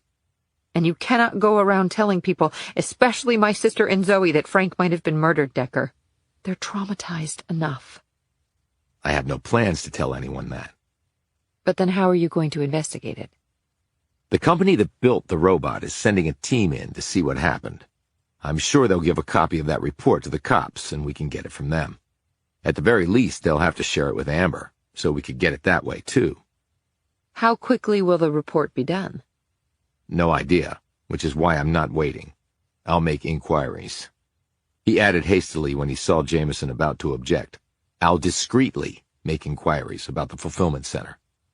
But you're supposed to be helping Green and Lassiter, and now I guess Agent Kemper with these murders. I'm still going to do that. In fact, I'm going to work on it today. So I don't see why you're adding in Frank's death, which may simply be an accident. These sorts of robot accidents involving people have happened before. Yeah, they have. I looked it up. The odds, I very roughly calculated, are about the same as dying in a plane crash. He stared at her. So, do you still think it was probably an accident, or maybe worth investigating? When Jameson didn't answer, he rose and headed for the door. Where are you going now? Asked Jameson. Back to high school, replied Decker. Chapter 37. If this was the current state of education in America, Decker thought, the country was in serious trouble. Barronville High School looked like it was nearly ready for the wrecking ball to come through. In fact, it wouldn't have taken a demolition team to knock the place down. It appeared one guy with a sledgehammer and a 6-pack of Red Bull could do the job just fine. The roof had holes in it, some windows were broken, and the front door stuck so much that Decker nearly wrenched his shoulder out of joint tugging it open. When he entered the school and headed to the office, he could smell mildew and damp everywhere. The linoleum floors looked untouched since they had been installed. The trophy cabinet outside the office had no trophies inside it. He presented himself at the office and told them who he was and what he wanted. The assistant principal, a petite, mousy woman with graying hair, a stiff gait, and a melancholy expression, escorted him to the library. "Looks like the school has seen better days," commented Decker. The whole town has seen better days, she replied. No tax base means no money for this place. And we've only got half the number of students we used to have. The great exodus is on, actually. It has been for about 30 years now. But things might be turning around. There's the fulfillment center. That employs a ton of people. And I understand that someone died there. Unfortunately, yes. She led him into the library. The shelves held few books, and there were a couple of antiquated boxy computers on metal tables. There wasn't a single student in the place.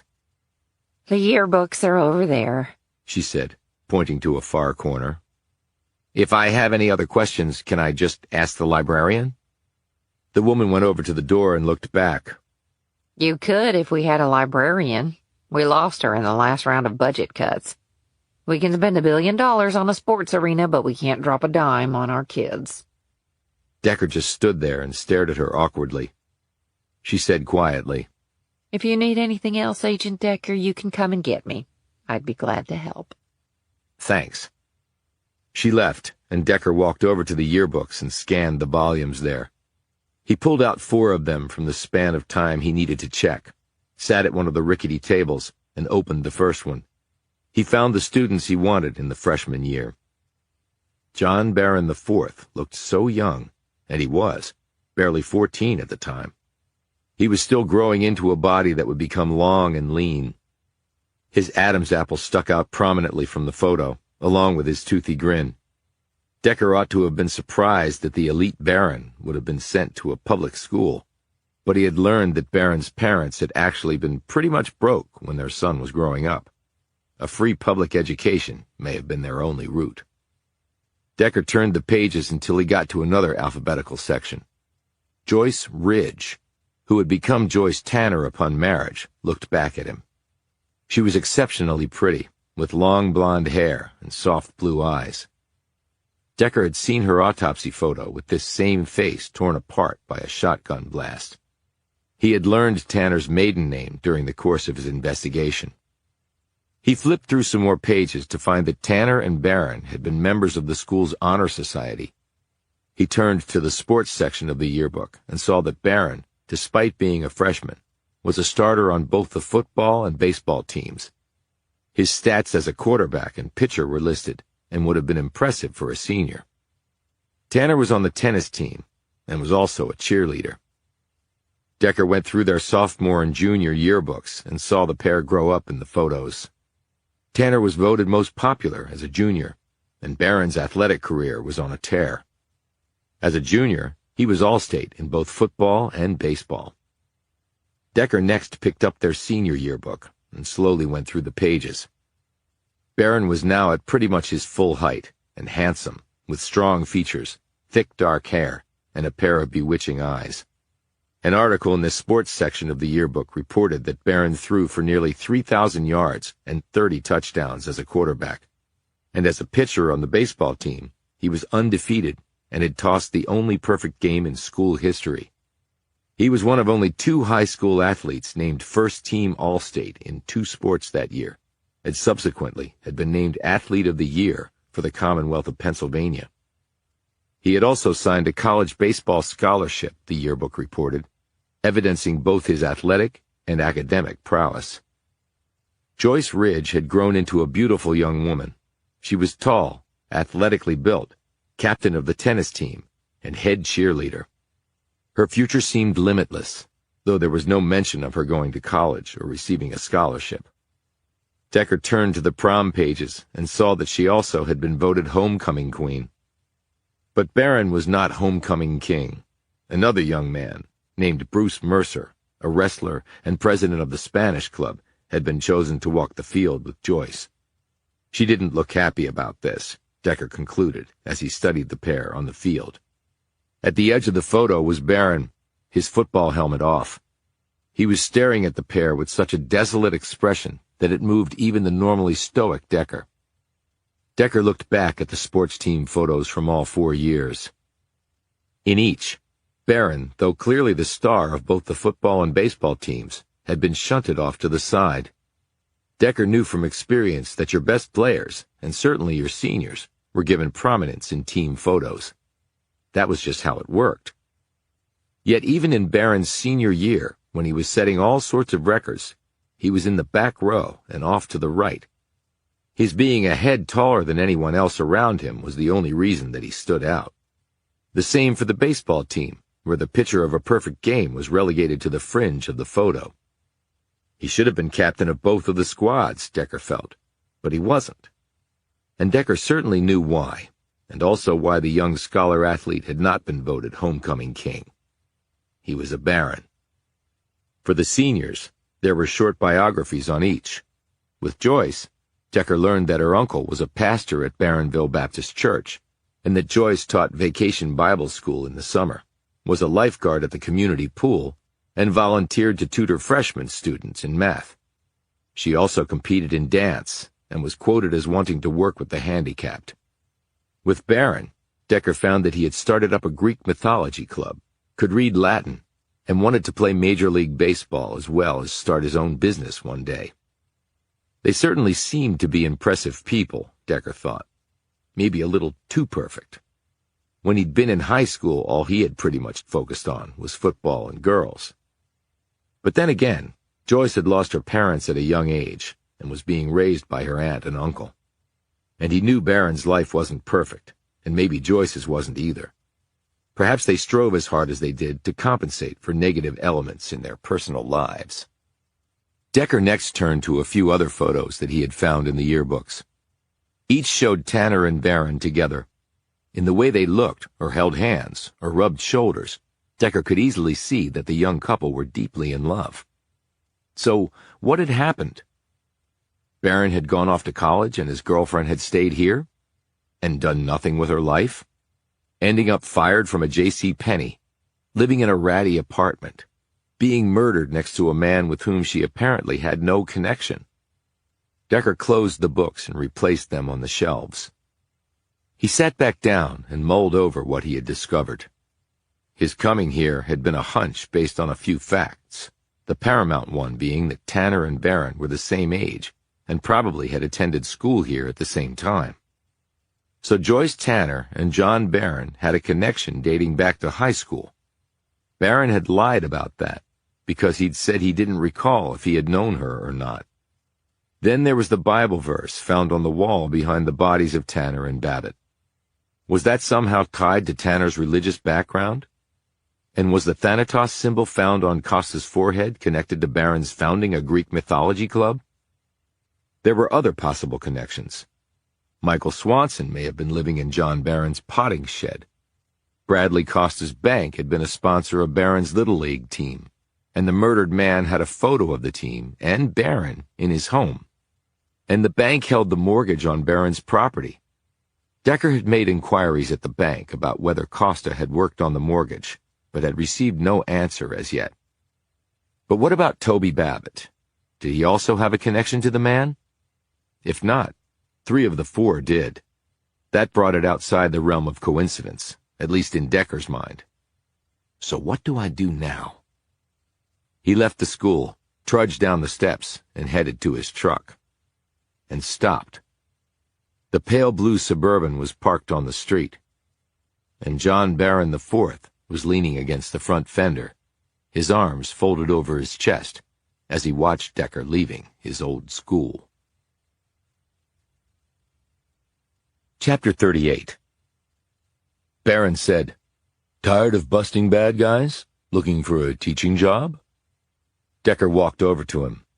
"No, but the place looks like it could use some TLC." "The whole town could benefit from that." Barron pushed off the truck and put his hands in his pockets. Decker noted that he was wearing the same pair of dungarees, though the shirt was different and looked freshly laundered. Sandals were on his feet, despite the cool air. "How'd you know I was here?" Barron pointed to the truck. "Recognized it from when you came to visit me." "Right." "How's the investigation coming?" asked Barron. "It's coming." "Read that there was a death at the fulfillment center." "That's right. It was actually my partner's brother-in-law." Barron looked genuinely surprised. "Damn. Tell her I'm sorry. I like Alex." "I will." Though Decker was thinking that Barron didn't really know her. "How did it happen? What I read wasn't really clear on that." "Accident. Robot met human, and the human lost." Barron nodded. "Sounds like a bad sci-fi movie." He glanced at the school. "So, why the interest in Barronville High?" "Just running down a few things. Joyce Tanner was a student there." "She was Joyce Ridge back then." "Surprised you knew that, considering you told us you didn't know her." The 2 men stared at each other. "Let me guess," said Barron. "You were either checking out anyone still working at the school who knew us, or you were taking a stroll through the yearbook section." "The latter." "Is the fact that I knew her a crime?" "Lying about it to law enforcement during a murder investigation is. It's called obstruction of justice." "I guess I didn't see the relevance." "That's my job to determine, not yours," Decker said sharply. Barron performed a mock bow. "Mea culpa, Agent Decker. I'm in the wrong, and you're in the right." "What happened?" "To Joyce?" "To the both of you." Barron leaned back against the truck fender. "I went to college, and she didn't. I don't know why. She was really smart, and I kept on her to go. But I think her aunt and uncle laid a guilt trip on her to stay in Barronville, get a job, and help them out because they had taken her in after her parents died. Her uncle was a minister and didn't make a lot of money, and he was really strict with her. But we were still together. I came home as often as I could. We had a plan to have a life together. Then my parents died, and I found out I didn't have a dime. I knew we weren't rich, of course, but we still lived at the Barron estate, and my father always told me that there would be money for me, which did not turn out to be the case. Then I blew out my arm pitching. They revoked my scholarship, and I pretty much went into a tailspin.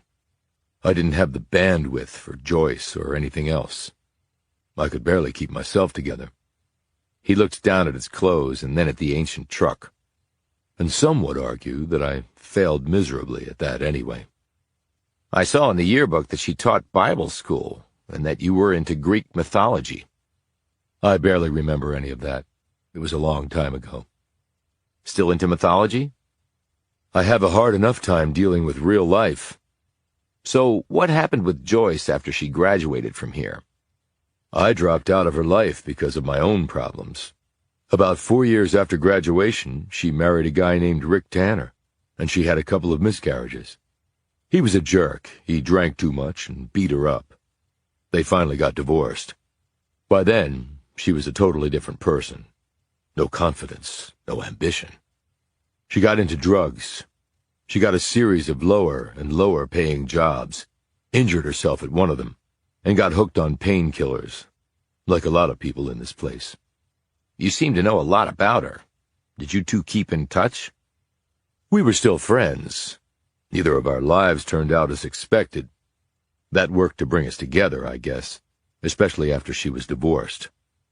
Ever think about getting back together? Barron shook his head. If I married someone, I would like to be able to help support them. I've got nothing. And why would I subject Joyce to all the crap I deal with? Making her a Barron? Worst thing I could do to her. When I thought I would have some money, my plan was to move away and we could have had a life where nobody cared what my last name was. I was going to be a big league pitcher, start my own business, be successful off my own efforts. That didn't pan out, obviously. But we did keep in touch. She was laid off from J.C. Penney some months before her death. I know. Not the future one would have expected for the homecoming queen. But Joyce was also a member of the Honor Society, and also excelled at math. She was no dummy. She could have had a far different life. I wish she had. What about you? You weren't the homecoming king. You got voted best athlete in the entire state, and you're not even team captain of your high school squads. We live in a democracy, Agent Decker. One person, one vote. It's inviolate. Doesn't mean it's right if people are voting for the wrong reasons. Happens every 2, 4, and 6 years in this country, and I didn't care about being homecoming king or team captain. I really didn't. But you did care about Joyce. Is that why you were supporting her all these years? Barron looked at him shrewdly, but said nothing in reply. Decker continued. She had no job, but she could pay her rent. She had a car, she put food on the table, and you said she was addicted to painkillers. That's not cheap either. Okay, I gave her some money. I thought you didn't have any. I don't have a lot of money, but I have some. I don't actually nap all day. I do work. I do have an income. And I have family heirlooms that I can sell in a pinch. I spend virtually nothing on myself, so I could help her, and I wanted to. That was nice of you. She deserved it, and for the record, she used to be a pain pill addict. She wasn't any longer. She kicked it. It was damn hard, but she did it. Did you help with that, too? Why does that matter to you? In an investigation, you try your best to get a full picture of what you're seeing. Those sorts of details round things out, provide motivations on myriad levels. Do you mean motivations to murder? I did not kill Joyce. There are other kinds of motivations. Such as helping other addicts, even drug dealers, like Michael Swanson. You said you didn't know him, but I'm pretty sure he was living in your potting shed. Barron looked unfazed by this revelation. Was he? Didn't know. It's a big property, and the Barrons haven't had anything to pot for decades. So you're saying he was coming and going 100 yards from your house, and you had no idea? You said you were pretty sure, which means you have no proof.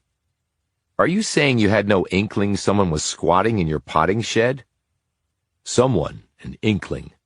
Very broad terms. Are you trying to catch me in another lie? It will not end well for you if I do. Barron cocked his head. Your tone has become a full degree more serious. I just want to impress upon you that a federal penitentiary is not the place you want to be. Barron thought about this for a few seconds while he stared up at a bird floating along on thermals. Mike Swanson was a loser on many levels. I can relate to that. I can understand that. Now, there are losers who are bad people. Really bad people. But Swanson wasn't one of them? He was an idiot. But he was a nice idiot. He sold some pot. He sold some pills. He was basically harmless. So you gave him a place to stay? I found him in the shed one day, sound asleep. He'd been kicked out of so many places, he apparently biked all the way up to my property just to see if there was a place he could land for a while. He ended up staying longer. I voiced no objections. It's not like I lacked for extra space. We found his stash in the shed.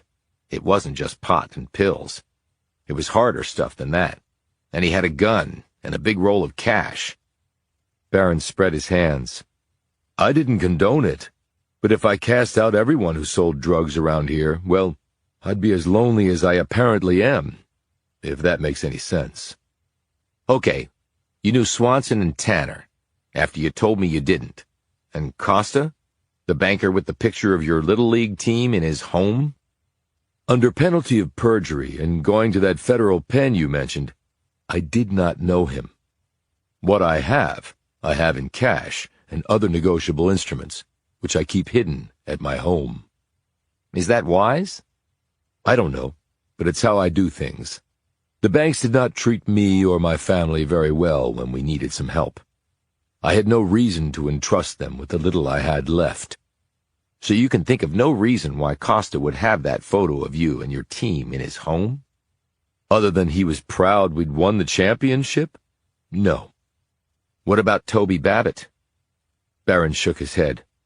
Didn't know him.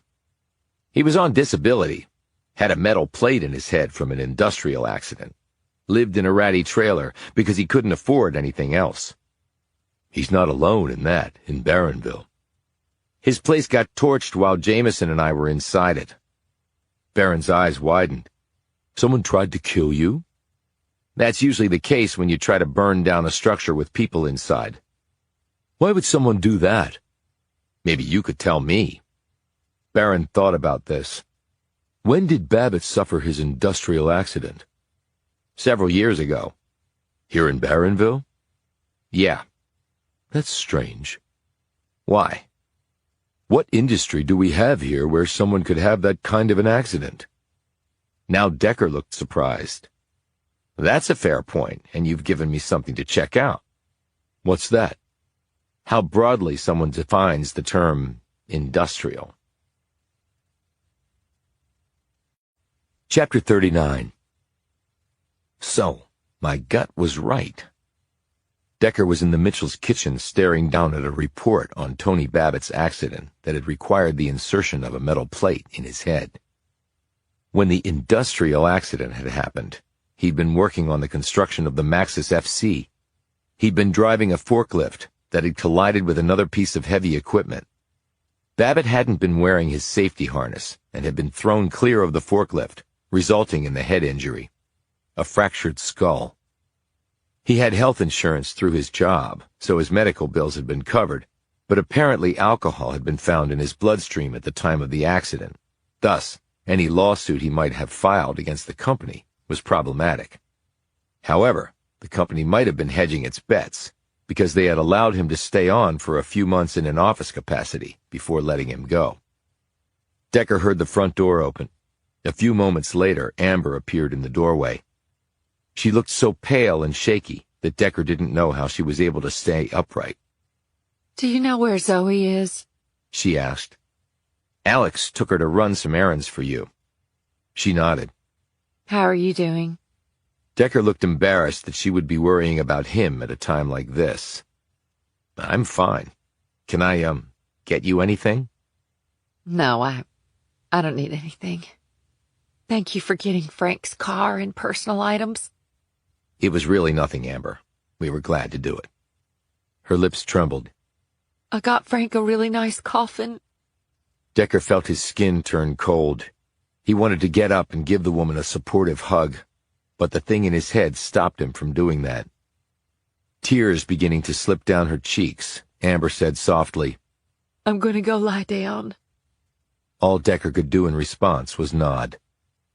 He listened to her walk down the hall to her bedroom on the main floor. The door closed behind her. Next, he heard something hit the floor.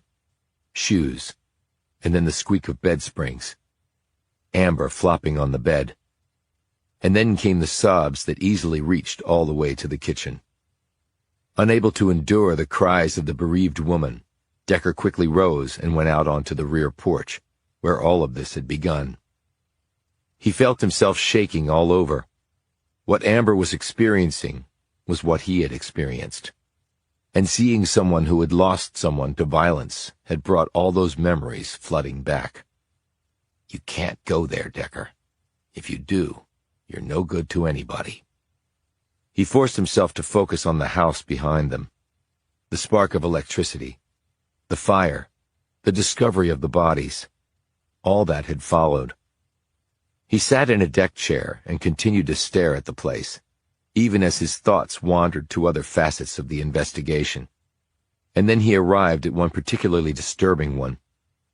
If Babbitt had been killed because of something at Maxis, then what about Frank Mitchell? Was the accident not really an accident? After all, if you could program a robot to do one thing, you could program it to do another thing. But why kill Frank Mitchell?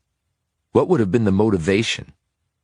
He pulled out his phone and called Todd Milligan, a team member of his at the FBI.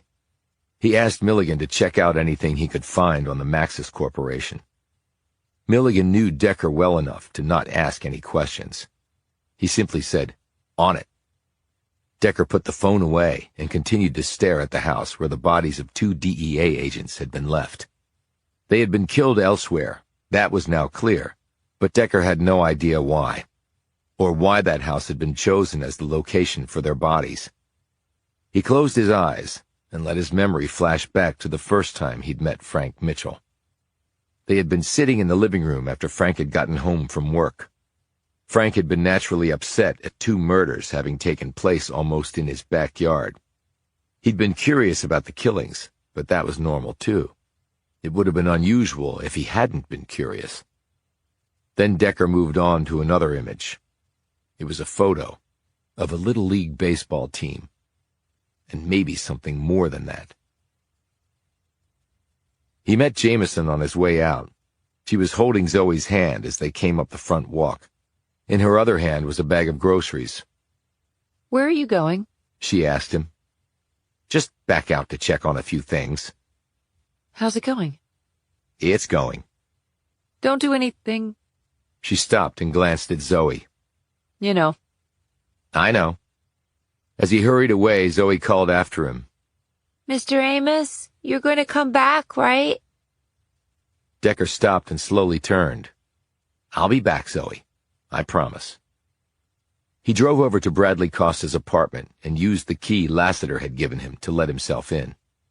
He walked right over to the photo on the shelf. A smiling John Barron stared back at him. The boys all looked happy, too. They should have, after winning the state championship.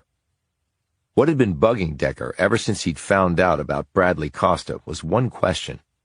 Why would a young and single banker leave New York City and come to this place? Decker had to imagine that especially for a young person with money, the enticements of the Big Apple would trump anything Barronville had to offer. He stared at the photo, and then his gaze slipped to the frame around it. Why not check the obvious, he thought. In fact, he should have done it before.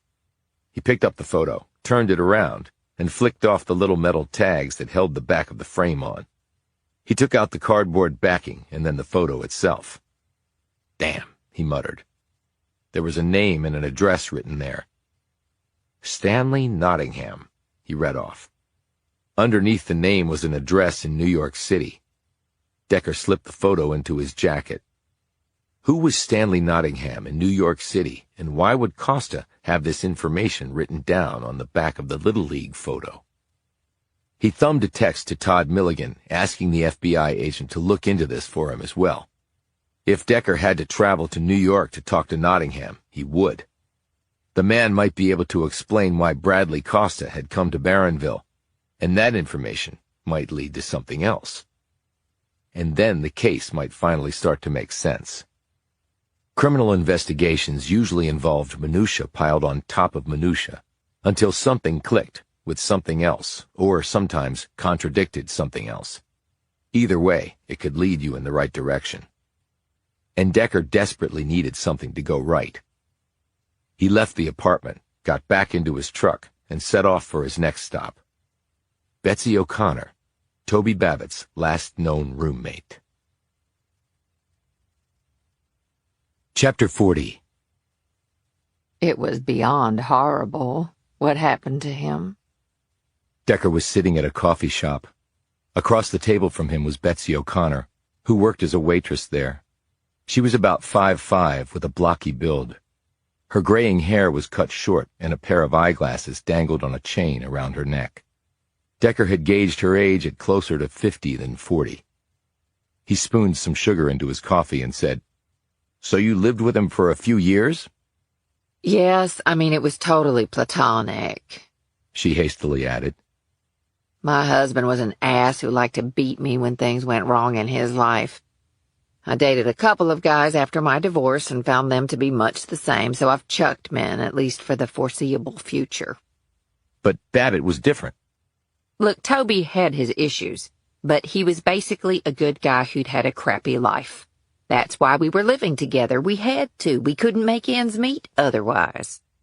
How'd you two come to know each other? O'Connor looked a bit embarrassed. At an addiction meeting, we were both coming off issues with pain pills and trying to get our lives back on track. We were both working, but the jobs just didn't pay enough. Together, though, we made enough to live in a small house.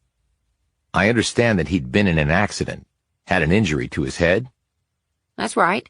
At the construction site when they were building the fulfillment center.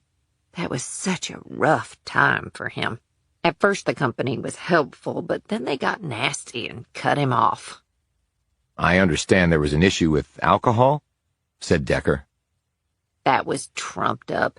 Toby hadn't had a drop of alcohol for years. I would know. I lived with him when all that was going on. He worked so hard trying to get back to normal. But he never did get back to normal. No. He tried, but just couldn't keep a job. And I tried to make things work for us, but in the end, my paycheck just wouldn't cover the expenses. So we had to move out. Broke my heart. I really liked that place. It was my first real home after my divorce. We found quite a few prescription bottles in his trailer. They were all painkillers. Well, he was in a lot of pain because of his injuries. I understand that you now live with some other people in an apartment. O'Connor dropped her gaze and fingered her coffee. Yes, like when you're in your 20s. But I'm not a kid anymore. It wasn't the future I had mapped out at this stage of my life, but there you go. This job only pays minimum wage with no benefits. I'll work another job part-time after I leave here, but both don't even add up, really, to a livable wage. Did you ever try getting hired at Max's? Me and every other person in town. They employ a lot of people, and it's really the only thing going on here now. But I couldn't pass the physical requirements, lifting all that weight and walking all that way, or running, more like it. I'm probably going to have to move. I'm burned out on this place. I need a fresh start. Babbitt lived in a trailer after he stopped living with you.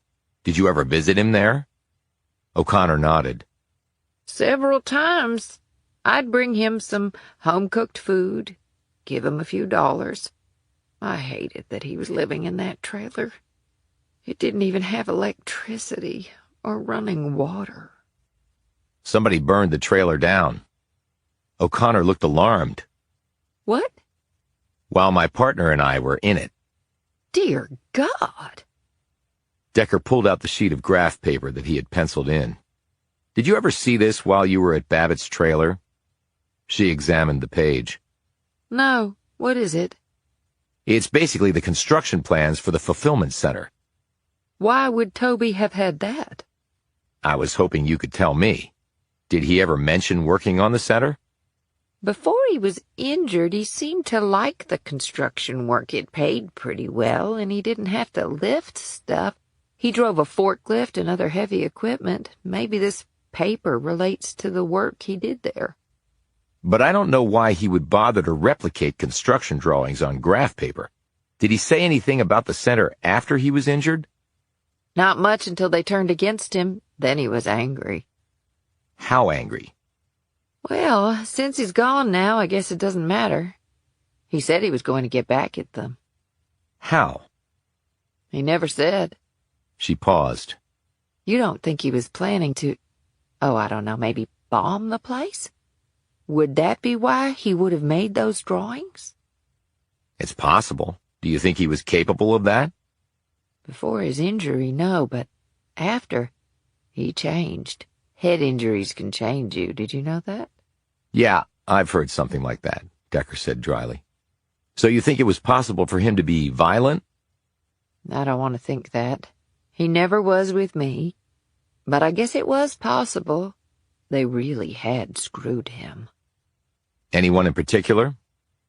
It was mostly the company lawyers. Toby didn't have the money to hire anyone, so he handled all that himself. It was a chore, I can tell you that. Lawyers can be nasty. No one wanted to take it on contingency. Toby said there weren't that many lawyers left in town, and none of them wanted to get on the bad side of the biggest employer in town. Decker nodded. Did he ever mention Joyce Tanner, Michael Swanson, or Bradley Costa? No, never. But wasn't Joyce Tanner the name of the woman he was found with? Yes. O'Connor shrugged. Well, he never mentioned her to me.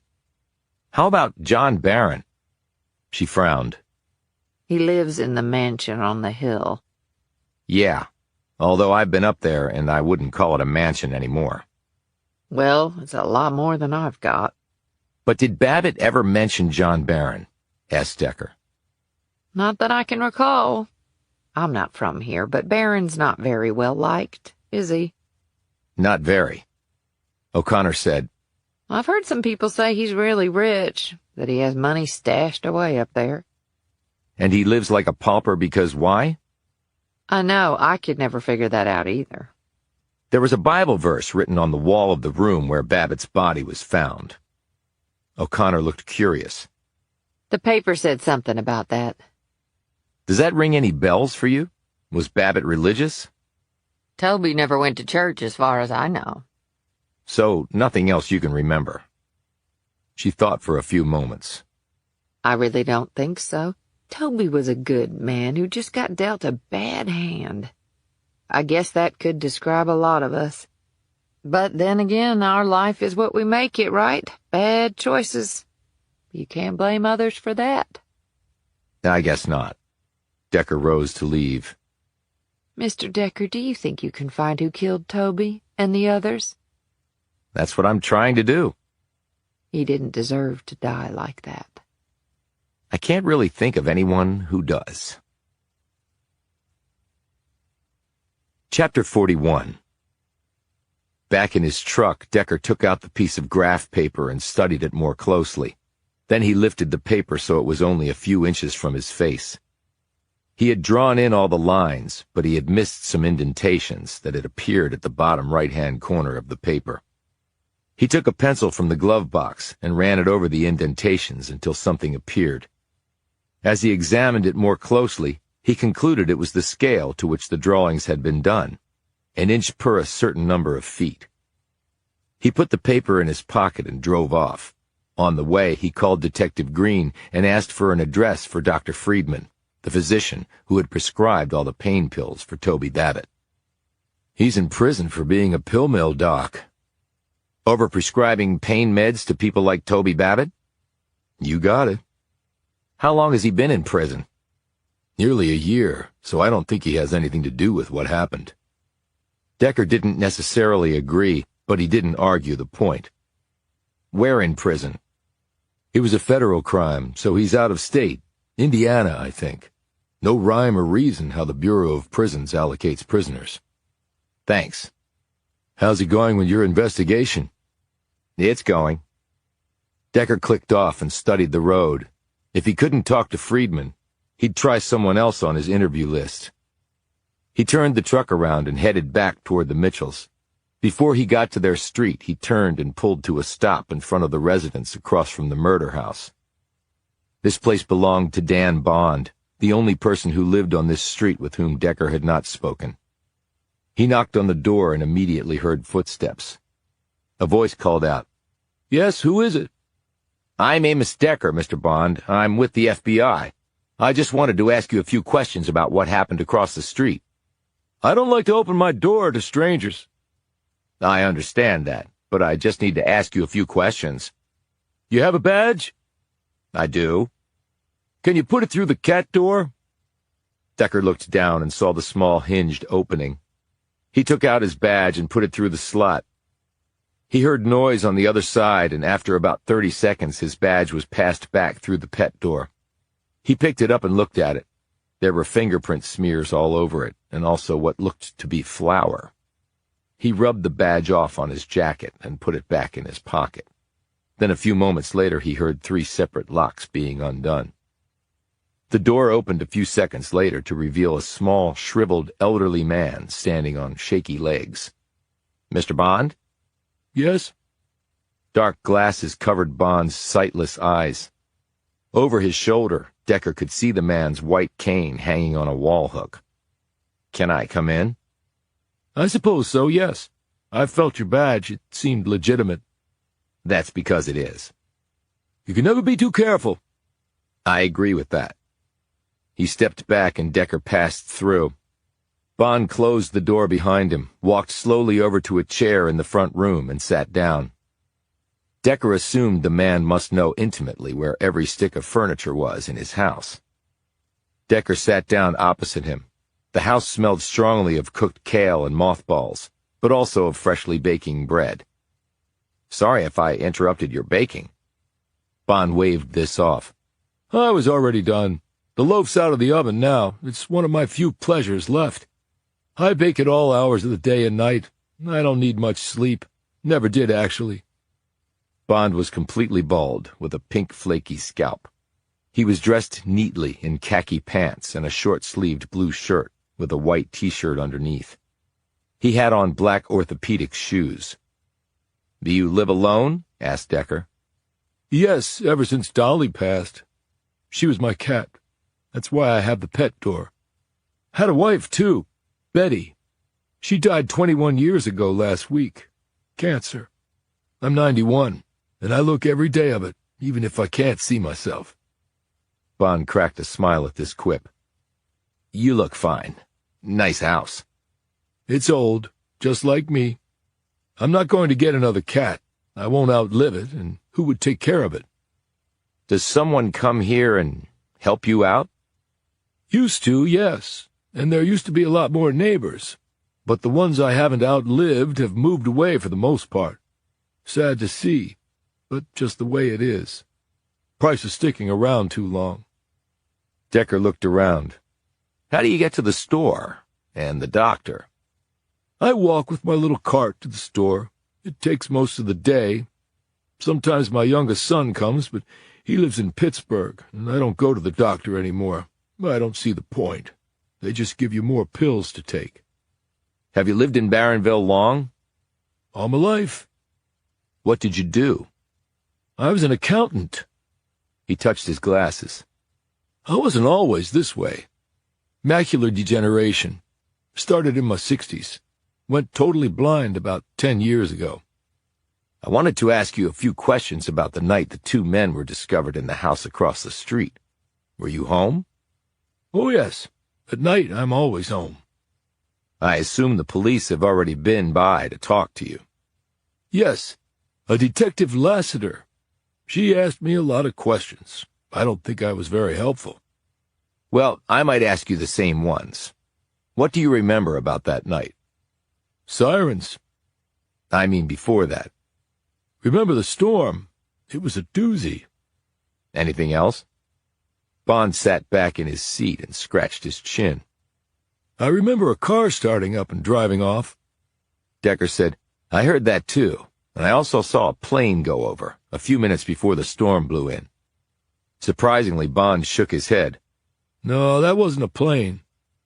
No, it was. I saw it in the sky. The blinking lights and all through the clouds and fog. It was pretty damn low, so it was either taking off or more probably landing. No, son, that wasn't a plane. But I saw it, Mr. Bond. I know what you're thinking, that I couldn't see anything. Thing is, we never have a plane come low over here. No airports of any kind around here that I know about. And Pittsburgh is way to the south of us, and Cleveland way to the west, so even if they were landing or taking off, they'd be far up in the sky by the time they passed over here. But maybe you saw blinking lights and assumed it was a plane. But it was so cloudy and even foggy, like you said, that you couldn't see the actual plane, could you? You just saw lights. Decker blinked and let his memory frames go back to that moment in time. I saw the lights, or the reflection of lights, but that was all. The clouds and fog were too thick, but it had to be a plane. Seeming to read his thoughts, Bond said, And if it was that low, did you hear the engines? They're pretty loud at low altitudes, even a prop plane. And I was outside that night on my rear deck before the storm started, and I didn't hear anything like that. Decker broke out of his thoughts and shook his head. I didn't hear the engines. I just saw the lights.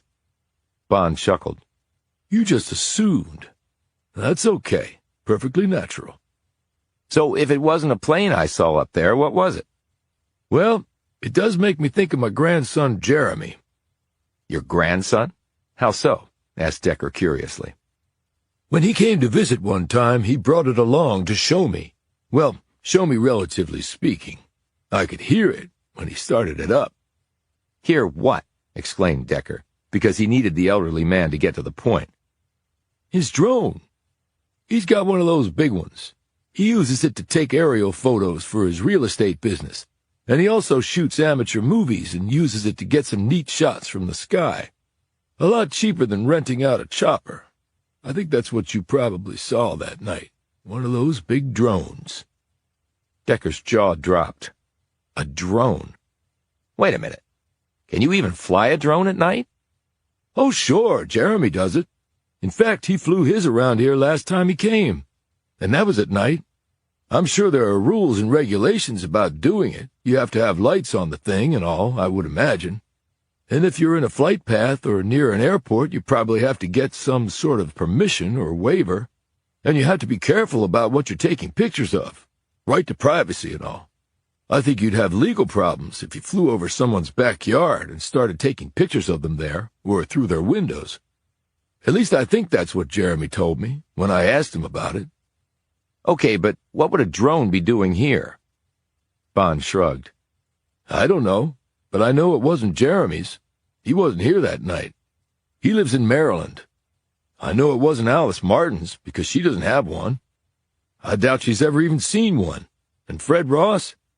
Bet if he saw a drone, he'd shoot it out of the sky with his damn shotgun. That's it for this street. Nobody else here. But it could have been somebody on another street. Jeremy told me that drones have different ranges, and once they hit the end of that range, they don't go any farther. But Jeremy's is a commercial model, and it's got a pretty good range. Decker had a sudden thought. Could it have been a chopper and not a drone? Bond shook his head. Choppers are real noisy. I would have definitely heard a chopper, and so would you at that low an altitude. Makes sense. And the drone would have a camera attached, right? Bond nodded. Sort of the point. You use a drone to take pictures or video, though I guess there's talk of using them to deliver stuff, too. Anyway, Jeremy's has a fancy camera on his. He told me he slides his phone right into the control box, and the drone sends whatever it's seeing right to his phone. Don't really understand how all that works, but then I'm just an old fart. On this street, we're all old farts. Well, I take that back. I never would call Alice a fart. She's a very dignified lady. Taught Sunday school. Decker said, So you know Alice Martin? Oh, yes. She and my wife were really good friends. She came to the funeral. And Fred Ross? You mentioned him and his shotgun. Do you know him well? Bond's face wrinkled up. I've had that displeasure for far too long. Yeah, that's what Alice Martin said. You say you were outside that night. Did you hear the drone? No, I didn't. You can hear it when it's on the ground, but not high up in the air. They're pretty quiet. At least Jeremy's is. Did you hear any other sound? It's really important. Bond again scratched his chin. Well, I did hear a weird sound I've never heard before. Something tapping and scraping. Over and over. Tapping and scraping. That's actually a good description. I heard it too, but I couldn't tell what it was, said Decker. So you've never heard it before? Bond shook his head. But you could hear it from your back porch? The yards here are small, and the houses are even smaller. It's not that far from my back porch to the street. And the car starting up and driving along. Did you recognize if it belonged to maybe Alice Martin? Alice doesn't drive, and she doesn't have a car. I take it Ross doesn't drive anymore, being in a wheelchair. No, he does. He's got a big van all rigged out. Chairlift and special controls so he can drive it even though he can't move his legs. Well, at least he used to. When I still had my sight, I would watch him driving it. How was he disabled? At the textile plant where he worked, some big piece of equipment fell on him. Paralyzed from the waist down. That was decades ago. That's tough. Well, it hasn't made him exactly congenial. But to tell the truth, Fred was an asshole even when he could walk. Decker smiled. I could definitely see that. Back then, I could see it, too. Sorry I couldn't be of more help. No, you were of great help. Thank you. Decker left and walked back to his truck. A drone. So, who was watching what or who that night? Chapter 42. Surely a stricken place. Decker was on the rear deck of the murder house, looking at the back of the Mitchells' home.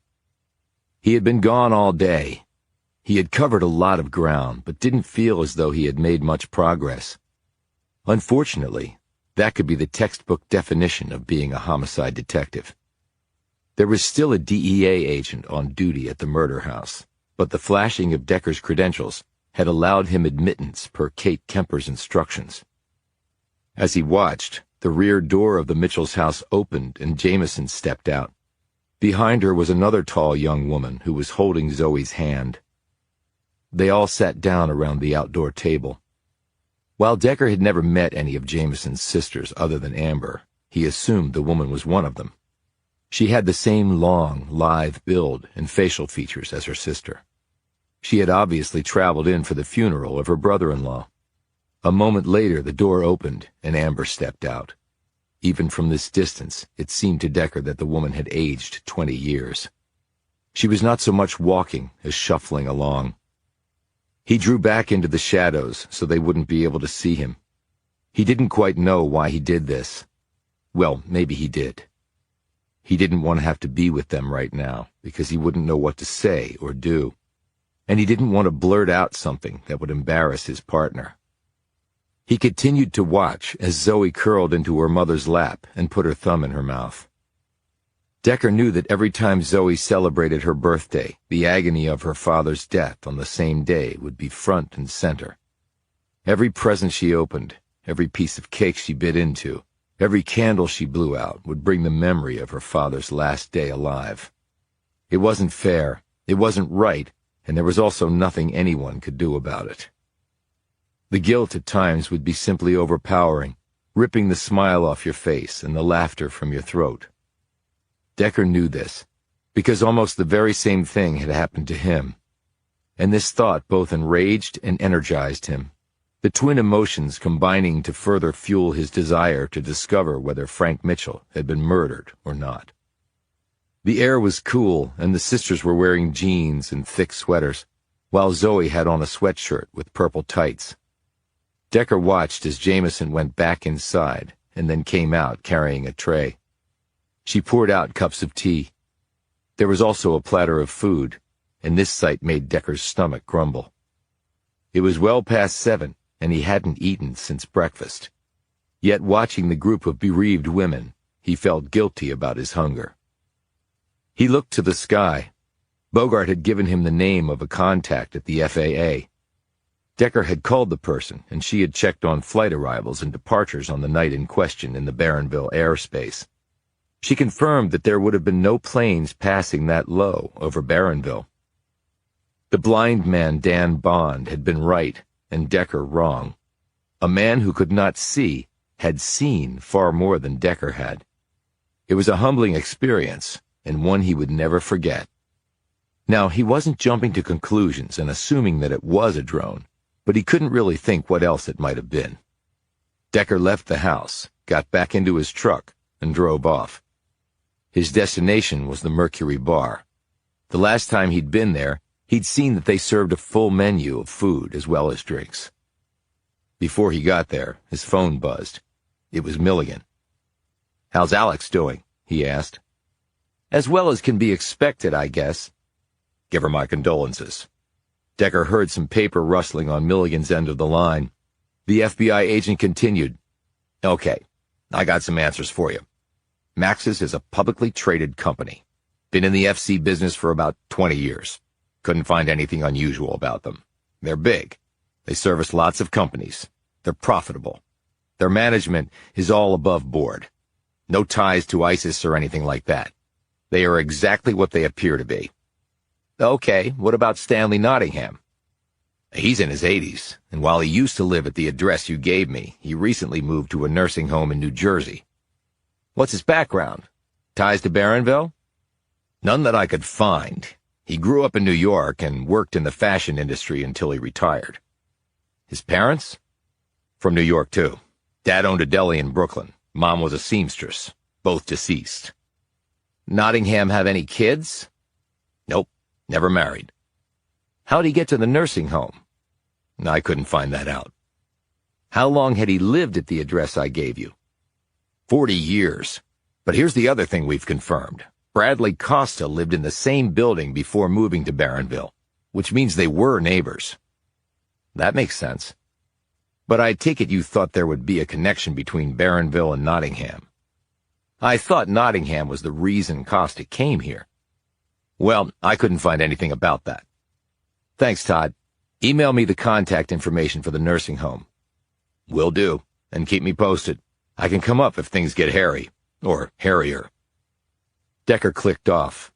All the spots on the street had been taken, so he ended up parking in a vacant lot about 2 blocks from the bar. He walked in, and the place seemed to be hopping. A small stage had been set up, and a 3-person band was playing country tunes. The singer's voice was good, and the musicians clearly knew their way around the instruments. Decker grabbed a 2-seater table as far away from the band as he could. He didn't want music. He wanted food, a beer, and the time to think things through. A waitress came and took his drink order. After she left, he scanned the room for the young idiots who had attacked John Barron, but didn't see them. Then he looked for Barron, but didn't see him either. He eyed the bar and saw Cindy Riley juggling about a dozen customers at the same time. He observed that she mixed, poured, and served myriad drinks with a practiced hand, all the while talking it up with patrons and managing tabs. Decker had basically lived in bars after his family had been murdered. He knew a pro when he saw one. "You want some company?" He looked up to see Lassiter standing there with a beer in her hand. Decker didn't really want company and was about to say that when Lassiter, apparently taking his silence for assent, sat down across from him. She had on a navy blue skirt, a white blouse, and a matching jacket. He saw her holstered service pistol under the open fold of her coat. "How's Jameson holding up?" "She's hanging in there, helping with Amber. One of her sisters arrived in town. I think Frank's family will be in tomorrow." "And are you still investigating?" "It's what I do." "Care to share? You did promise to keep us in the loop." The waitress brought Decker's beer, and he ordered some food. He took a few sips before answering Lassiter. "It's mostly speculation." "I'll take that. By the way, Marty told me about the trailer. You two were lucky. He also said you thought you might be getting closer. Maybe. Have you made any progress? Asked Decker. We're both working it, but nothing's shaking loose.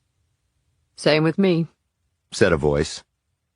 They both looked up to see Agent Kate Kemper standing there with a gin and tonic topped with a lime. Decker said, "So this is the local watering hole for all cops?" Kemper sat down. Not that many choices, so why don't we share info? Decker said, "According to both of you, you've got nothing to share." I tend toward hyperbole, said Kemper.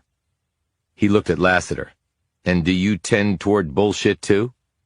Depends on the situation. Decker sat back. Michael Swanson was staying in John Barron's potting shed, and he knew it. Barron also was sweethearts with Joyce Tanner in high school, and he was helping her out financially up until she died.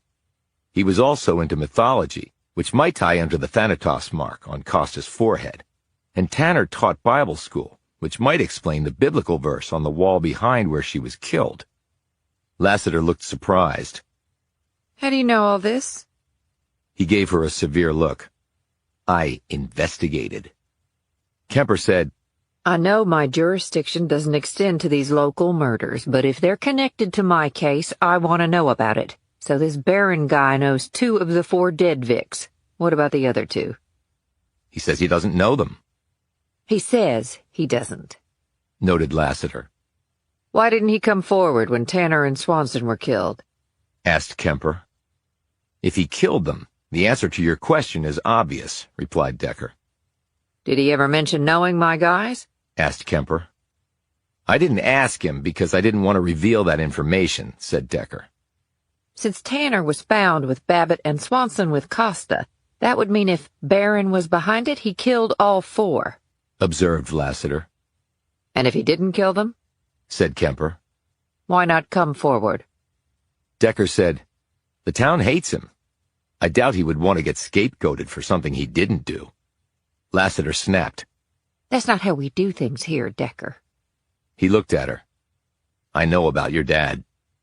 Lassiter's eyes widened. What about your dad? Said Kemper. Decker looked at Lassiter. "You want to do the honors?" Why? What does it have to do with anything?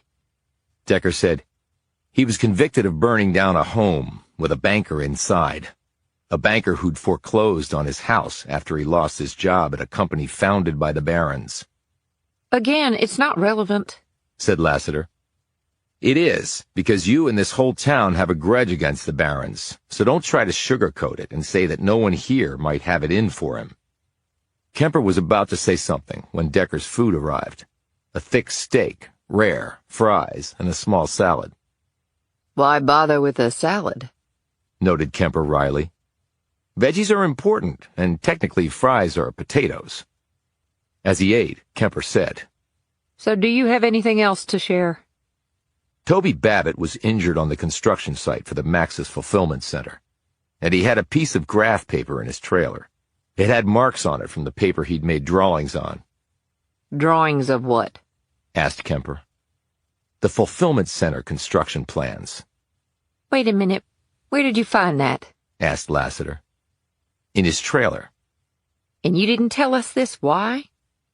I didn't know what it was until a short time ago. Kemper said, Why construction plans?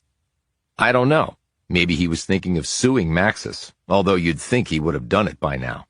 But I talked with Betsy O'Connor, his last roommate. She said Babbitt had a beef with Maxis and talked about getting even with them. Lassiter took a swig of her beer and smacked the glass on the table. I came to you for answers, and now all I have are a ton more questions. Anything else? Asked Kemper. The plane I saw on the night I found the bodies?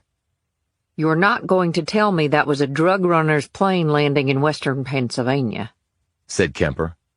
No, I'm telling you there was no plane that night. Both women looked puzzled. Kemper said, I don't understand. Are you saying you didn't see a plane? No, I think it was a drone. He explained his conversation with Dan Bond and that he had confirmed no flights had gone anywhere near Barronville that night. Lassiter looked chagrined. When I went to interview him, I didn't ask Bond about the plane you said you saw because I didn't think it was important. Neither did I. I just happened to mention it to him. Goes to show that simply assuming something is true is never good enough. A drone? Said Kemper. What would it be doing on that street? Decker looked at her. Remember we were speculating that your two agents had set up a surveillance nest at the house next to the one where their bodies were found? Yeah. Well, maybe that drone was doing surveillance too. On what? Asked Lassiter. Decker didn't answer. Do you know? Asked Kemper. Decker had finished his meal while they had been talking. He was looking over Kemper's shoulder at the bar. It had emptied and Cindy was serving only 2 customers. Decker dropped a 20 on the table and rose. I gotta go. He walked toward the bar, leaving Lassiter and Kemper to stare open-mouthed at each other. Lassiter said, He's a piece of work. Kemper stared after him. Yeah, but I get the feeling we should never ever underestimate the guy. Chapter 43. You're back? Cindy slid a coaster in front of Decker at the bar. Like a bad penny. What can I get you? She asked. Let me have your best IPA. She looked dubious. Beer's in the eye of the beholder.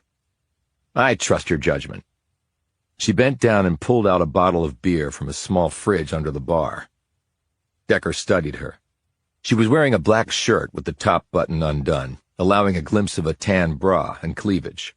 Her jeans were snug, and her hair bounced over her athletic shoulders. He assumed the peekaboo shirt and tight pants were all about tips, and he didn't fault her for that. Guys who sat at bars were mostly simple creatures, just dying to be manipulated by a pretty lady. She poured the beer into a mug and slid it across to him. Try that. He took a sip and nodded appreciatively. You know your beers. She smiled and wiped down the bar in front of him. So why the Mercury bar? He asked. Into Greek mythology? No, my dad was a big Orson Welles fan. You know the Mercury Radio Theater, I think it was called, or something like that. And Mercury is part of Roman mythology, not Greek. Hermes was Mercury's Greek counterpart. My mistake, said Decker. She studied him. Why do I think you already knew that? You probing for something? Maybe. You seen John lately? Which John? I know lots. Baron. No, why? Just wondering. You two buds? He comes in for drinks. If that makes us buds, I got lots of buds in this town. When I was in here the other night, I just thought there was something more there. Cindy stopped wiping down the bar, pulled out a bottle of water from under the counter and took a swig. Why do you care? Decker shrugged. I've gotten to know Baron a little bit. I think he's okay. I'd hate for him to get messed up in any of this. Cindy put the bottle of water down and picked up her cloth again. When a customer caught her eye and lifted his glass for a refill, she said to Decker, Don't move. I'll be right back. He held up his beer in answer and took another drink. A minute later, she returned and said, I've got another bartender coming in at 10. You want to talk then? Works for me. You're right, she said. John is a good guy. It's nice to be right. So, messed up in what? 10 o'clock, he replied. At the stroke of 10, Cindy handed the bartending over to someone else and motioned to Decker to join her at the back of the bar. My car's parked in back. Mine's in front. I'll drive you back here. It's not that far. Where are we going? To my place. You sure that's wise? Are you? She shot back. They climbed into a midnight black Toyota Land Cruiser. Nice ride, he said, and not cheap. I get good tips and good deals on cars. She drove them to a large brick building on the edge of downtown. As they traveled, Decker could see a number of renovation projects underway. Barronville making a comeback? He asked. In parts, she said cryptically.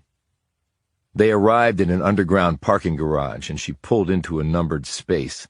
They took an elevator up to the top floor. Cindy opened the door to her place and motioned Decker in. She said, This was an old textile mill renovated to luxury condos. Yeah, I know. I've been here. When? He gave her a quick glance. When I came to check out Bradley Costa's apartment. He lived here, too. That's right, he did, she said casually.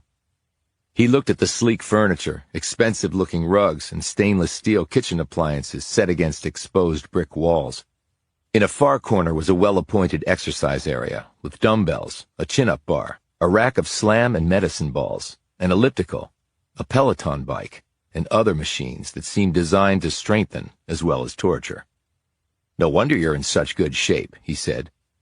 It doesn't just happen, she said. Gotta work for it. As Decker looked around at the expensive trappings, he said, Your tips must be really good. It's not just tips. I actually own the Mercury. Yeah, I heard that. Inherited from your old man. That's right. He watched as she took off the jean jacket she had put on and hung it on a metal coat rack parked next to the front door. What are you, 22? I'm flattered. I'm actually almost 30. About the same age as my partner. Still pretty young to own your own bar. Well, like you pointed out, I inherited. But you've obviously been successful on your own. I take it you're a good businesswoman. My dad was a good teacher. What happened to him? He died. Yeah, I get that. I mean, how? Heart attack. Sorry to hear that. You want a drink? I think I hit my limit. You got a soda? She slid open a refrigerated drawer and tossed him a bottle of water. It's better for you. She poured out 3 fingers of Bombay Sapphire, cut it with tonic, and added a slice of lemon, a wedge of lime, and 3 chunky ice cubes taken from an under-the-counter ice maker. She tapped her glass against his plastic bottle. And is that better for you? He asked, indicating her cocktail. I don't drink on the job, bar owner 101, but I do like one drink before I go to bed. And I'm a blue bottle gin lady. She took off her shoes and curled up on the couch in front of the kitchen area, motioning Decker to sit down in the chair across from her. He did so and drank some of his water while he eyed her. I take it you were born here. You take it wrong. I was born in Philly. And yet your father came here and owned a bar? And by the time you came along, the bloom was well off Barronville. So why exchange the city of brotherly love for this place? She shrugged. I was only 1 year old and just came along for the ride, apparently. She added. Okay, full disclosure, my mom was from here. They met in college. He always wanted to run a bar. The opportunity came up here, and presto, there you go. Sometimes that's all you need for a major life change. A dream. Where's your mom? Good question. You mean you don't know? Here today, gone tomorrow. She left when I was little, and I haven't seen her since. That's tough. Not that tough. My dad was great at being a single parent. Do you remember your mom? Not really. I was too young. I guess that's a good thing. How can you miss someone you never really knew? I suppose so. She sipped her drink. So what's going on with John? Is he in any sort of trouble? You seem very concerned about a guy who's just a customer among many others. He's a very good customer. And a good guy who takes all sorts of crap that he doesn't deserve. I sort of got that impression at the bar that night. Those guys were morons who don't know any better. But there are many here who do know better, or at least they should. I've met some of them. Decker shifted his bulk in the chair. You know about the murders? What's that got to do with John? He knew at least 2 of the 4 victims. One of them lived on his property. Okay, so, could be a coincidence. I'm a cop. And that means what? That I don't believe in coincidence. Well, what if I told you that I knew all 4 of the victims? Because they came to your bar? That's right. Even Toby Babbitt, who I understood was off the sauce? I do serve food at the Mercury, as you well know, having eaten there tonight. And since you're one of the few places like that in Barronville, it's not surprising that they all went there. But you didn't live with one of them, did you? You weren't high school sweethearts with one of them, were you? I always thought Mike Swanson was kind of cute. And Brad did live in this building. Did you ever talk to him apart from when he was at the bar? I actually thought he had a thing for me. Did he ever act on that? I sort of gave him the vibe that it would be futile if he did. I mean, he was okay, but I'm not into the stiff banker types. Too corporate for my bohemian tastes. I gave out subtle hints and he stopped trying. He had a photo of you and him in his office. She seemed surprised by this. Did he? From where? Some business event, his secretary said. Oh, that's right. I remember now. He had a cocktail party about 6 months ago, invited me and a bunch of other local business owners. There was a photographer there. That explains it, said Decker. She sipped her drink. So I probably knew all four, and I lived in the same building as one of them. Does that mean I'm not a coincidence and that I'm in the same mess John is? You ever been up to the mansion on the hill? Why? Just curious. Maybe. You don't remember. Okay, a few times, she admitted. Baron is pretty bohemian. He waited to hear her response. I admit I find him interesting. I think he's very interesting. I'm just trying to figure out if he's also a killer. I don't think he'd hurt a fly. I don't care if he hurts flies. She smiled at the remark. John thinks you're very interesting. He told you that? Yes, he did. We spoke on the phone after you and your partner paid him a visit. Has he ever been here? Once or twice. Please don't ask about particulars. He's got some years on you. He's actually one of the youngest people I know.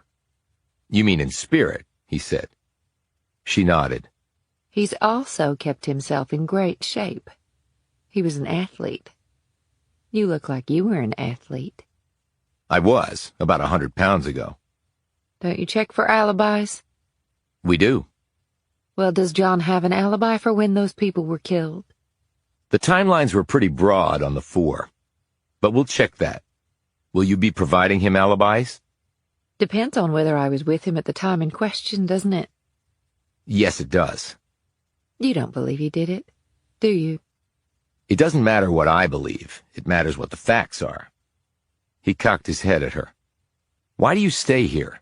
You could own a bar in lots of places. Town's coming back. You saw that on the drive here.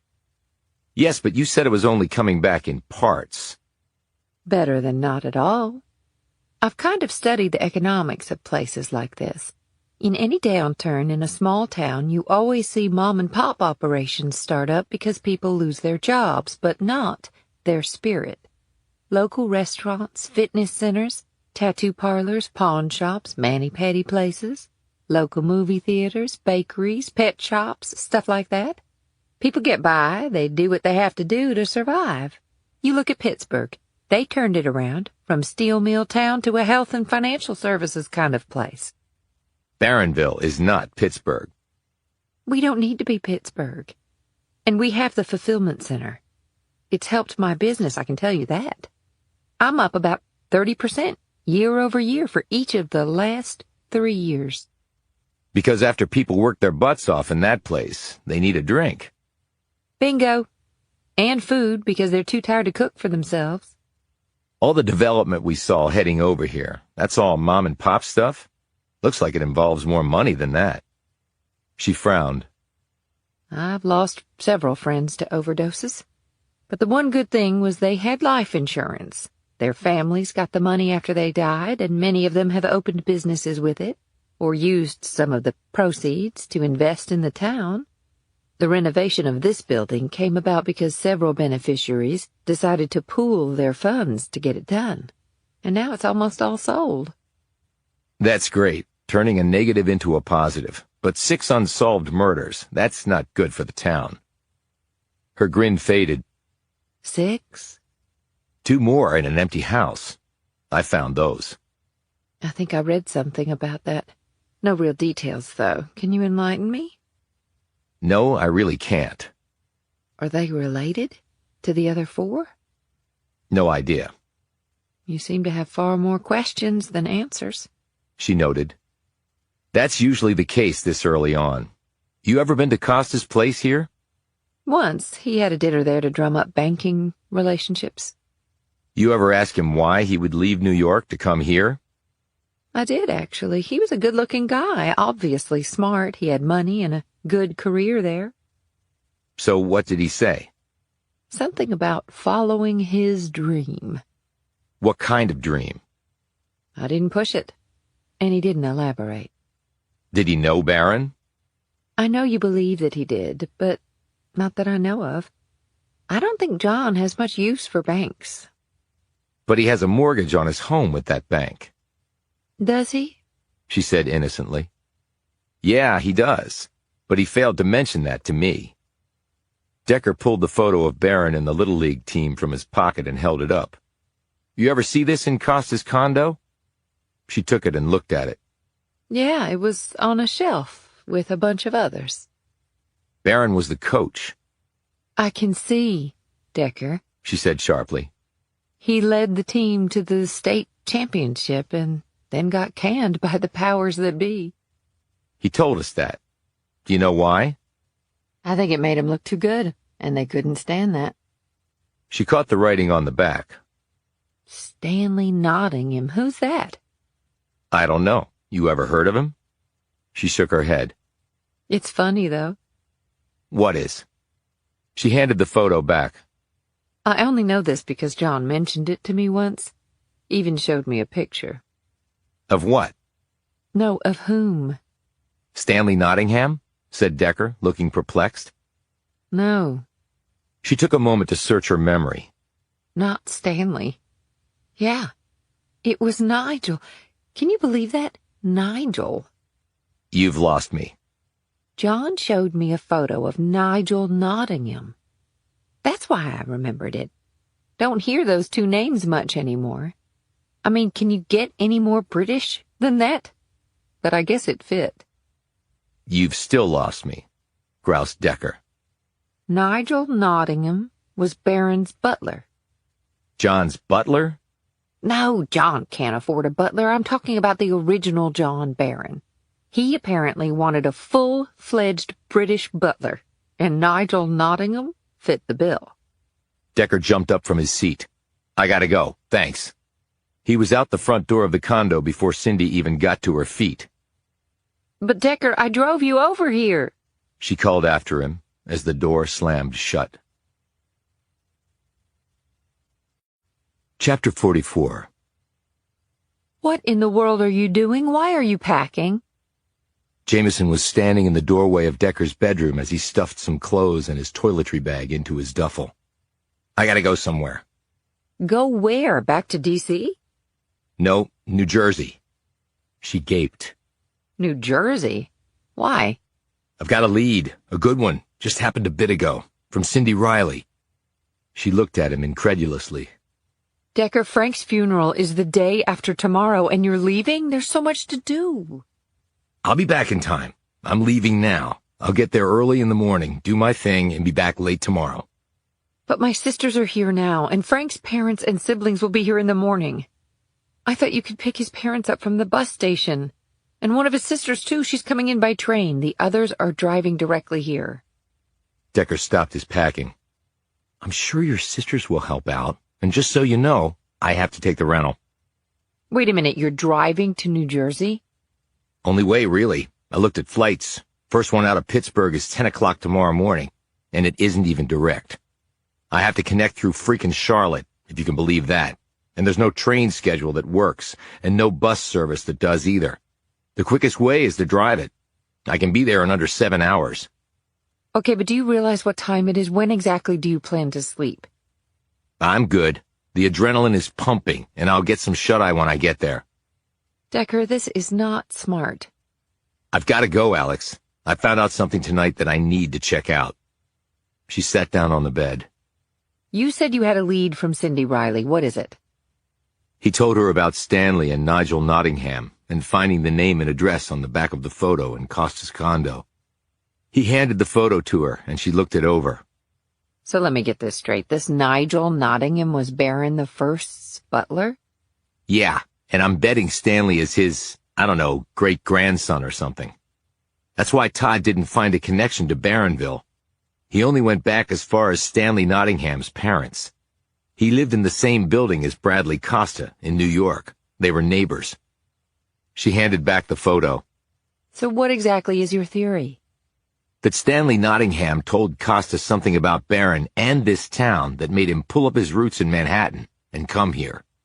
Riley told me that Costa told her he came to Barronville to follow his dream, which struck me as really curious. Well, I'm hoping that Nottingham can tell me what that dream was. Jameson rubbed her forehead, her features exhausted. Okay, I can see how that might be important to the investigation, but can't this wait until after the funeral? Stanley Nottingham is elderly and just moved to a nursing home. How do I know the guy won't drop dead tomorrow? And if he does, there goes the only lead I have. She snapped. It's always about the case, isn't it? It always takes priority over everything, no matter what. Decker stopped packing and looked at her. It's not like that, Alex. It's always like that, Decker. But this is important. She rose and walked back over to the door. Fine, whatever. I'll just hold down the fort here. Alex, I will be back. I promise. Yeah, she said absently. Well, I hope you find what you're looking for. Decker grabbed his overcoat from a chair. When he turned back, she was gone. He heard a door close somewhere in the house. He zipped his duffel shut and hefted it over his shoulder. He made his way quietly downstairs. Only sitting on the last riser was Zoe, holding a stuffed cat. She looked up at him, and her gaze fell on his duffel.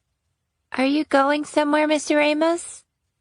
Decker's first impulse was just to rush past the little girl and be on his way to New Jersey without explanation. But after looking at her disconsolate expression, his second impulse made him set his duffel down and sit next to her. I am, Zoe, but I'll be back. See, I have to go check on something in New Jersey. Have you ever been to New Jersey? She shook her head. Is it nice? Yeah, it is. What do you have to do there? Talk to someone, an older man. What about? He knew somebody here in town, so I just wanted to ask him some questions about the person. Is he a nice man? Well, I've never met him, but I'm sure he'll be just fine. He paused and studied her. How are you doing? She clutched her cat tighter. My daddy's funeral is the day after tomorrow. Yeah, I know, he said quietly. We're going to bury him in the ground. That's what Mommy said. I'll be back in time to go with you. You promise? I promise. Her features turned anxious. Mr. Amos, do you think he'll be cold? My dad? See, after Mommy told me that he was going to be buried, I got a big spoon from the kitchen and went out in the backyard and dug a hole. And I put my hand in it. And it was cold down there. And my daddy didn't like to be cold. He would snuggle under the blanket with me. I don't like the cold either. Lending a visual to her words, she shivered. Decker leaned against the banister, even as he felt his chest tighten and his throat constrict. I know your blanket doesn't have a name, but does your cat? His name is Felix. Aunt Alex gave him to me when I was 5. Where'd you come up with that name? It was the name of my daddy's dog when he was little. I thought if I named my cat Felix, he wouldn't miss him so much. That's really nice, Zoe. Her face wrinkled up and her eyes filled with tears. I want my dad to be here. I know. And I know he would want to be here too, more than anything. He would never want to leave you. Zoe leaned against his leg and he gently patted her head. They sat in silence for a few moments. Do you remember I told you about my daughter? Molly. That's right, Molly. Well, I didn't really tell you the truth about her. You mean you lied? Said Zoe, sitting up, her eyes wide and staring at him. No, not exactly. I just didn't tell you everything. The fact is, my daughter died right before she turned 10. Was she sick? No, she had an accident. Like Daddy did? That's right. Anyway, we had a funeral for her, and I had to bury her, too. But I go back and visit her, to check on her. And when I go there, I can sense that she's not cold. You can do that with people you love. So I think that when you and your mom go to visit your dad, you'll be able to sense that too. And by being there, you actually make things warm, because he'll know that you're with him. That people who love him are right there with him. Do you see? She nodded slowly, her gaze fixed on him. Can I talk to him when I visit? You absolutely can. Now, he won't answer you back like he used to, but I can tell you that you'll feel something right here. He touched the center of his chest. And that means that your dad is answering you back. And it goes right there, right to your heart, because that's where you always keep your dad now. Forever. Okay? She nodded, leaned over, and gave his thick calf a hug.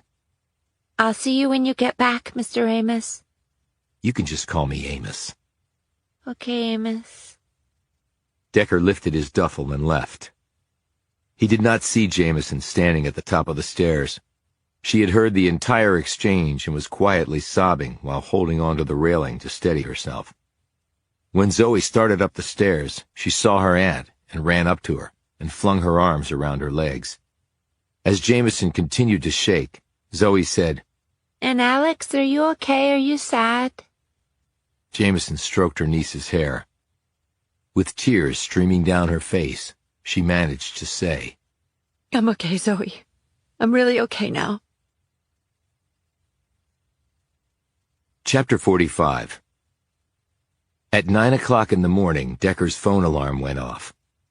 He sat up in the driver's seat of his rental, yawned, and looked around. He'd arrived at the nursing home around 6 in the morning, parked on the street, and settled down to catch a few hours of sleep. He drove to a nearby McDonald's, cleaned up, and changed into fresh clothes in the bathroom. He ate a breakfast sandwich and downed a cup of coffee. He drove back to the Glenmont Senior Living Center and went inside. The lobby was large and inviting, with sunlight blazing in through numerous windows. The whole place looked fairly new. It had comfortable seating areas with upholstered chairs, a large reception desk of polished wood, and wallpaper with a soothing flower and vine design. An efficient-looking young woman was seated at the front desk. She looked up as Decker approached. Can I help you? He pulled out his creds and badge and held them up. FBI, I need to speak with one of your patients. We call them residents, she said, eyeing his badge. Can I ask what this is about? I'm investigating a series of murders in Pennsylvania.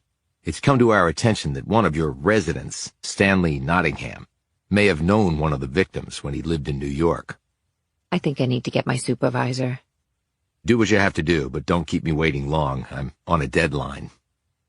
She hurried off and came back less than a minute later, accompanied by a tall, stout man with thick, dark hair. He wore a pinstripe suit along with an important expression. I'm Roger Crandall, the executive director.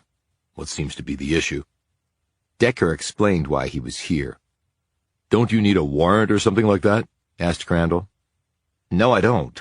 Mr. Nottingham isn't a suspect or a person of interest, but he could be a material witness in a murder investigation, and I have every right to talk to him.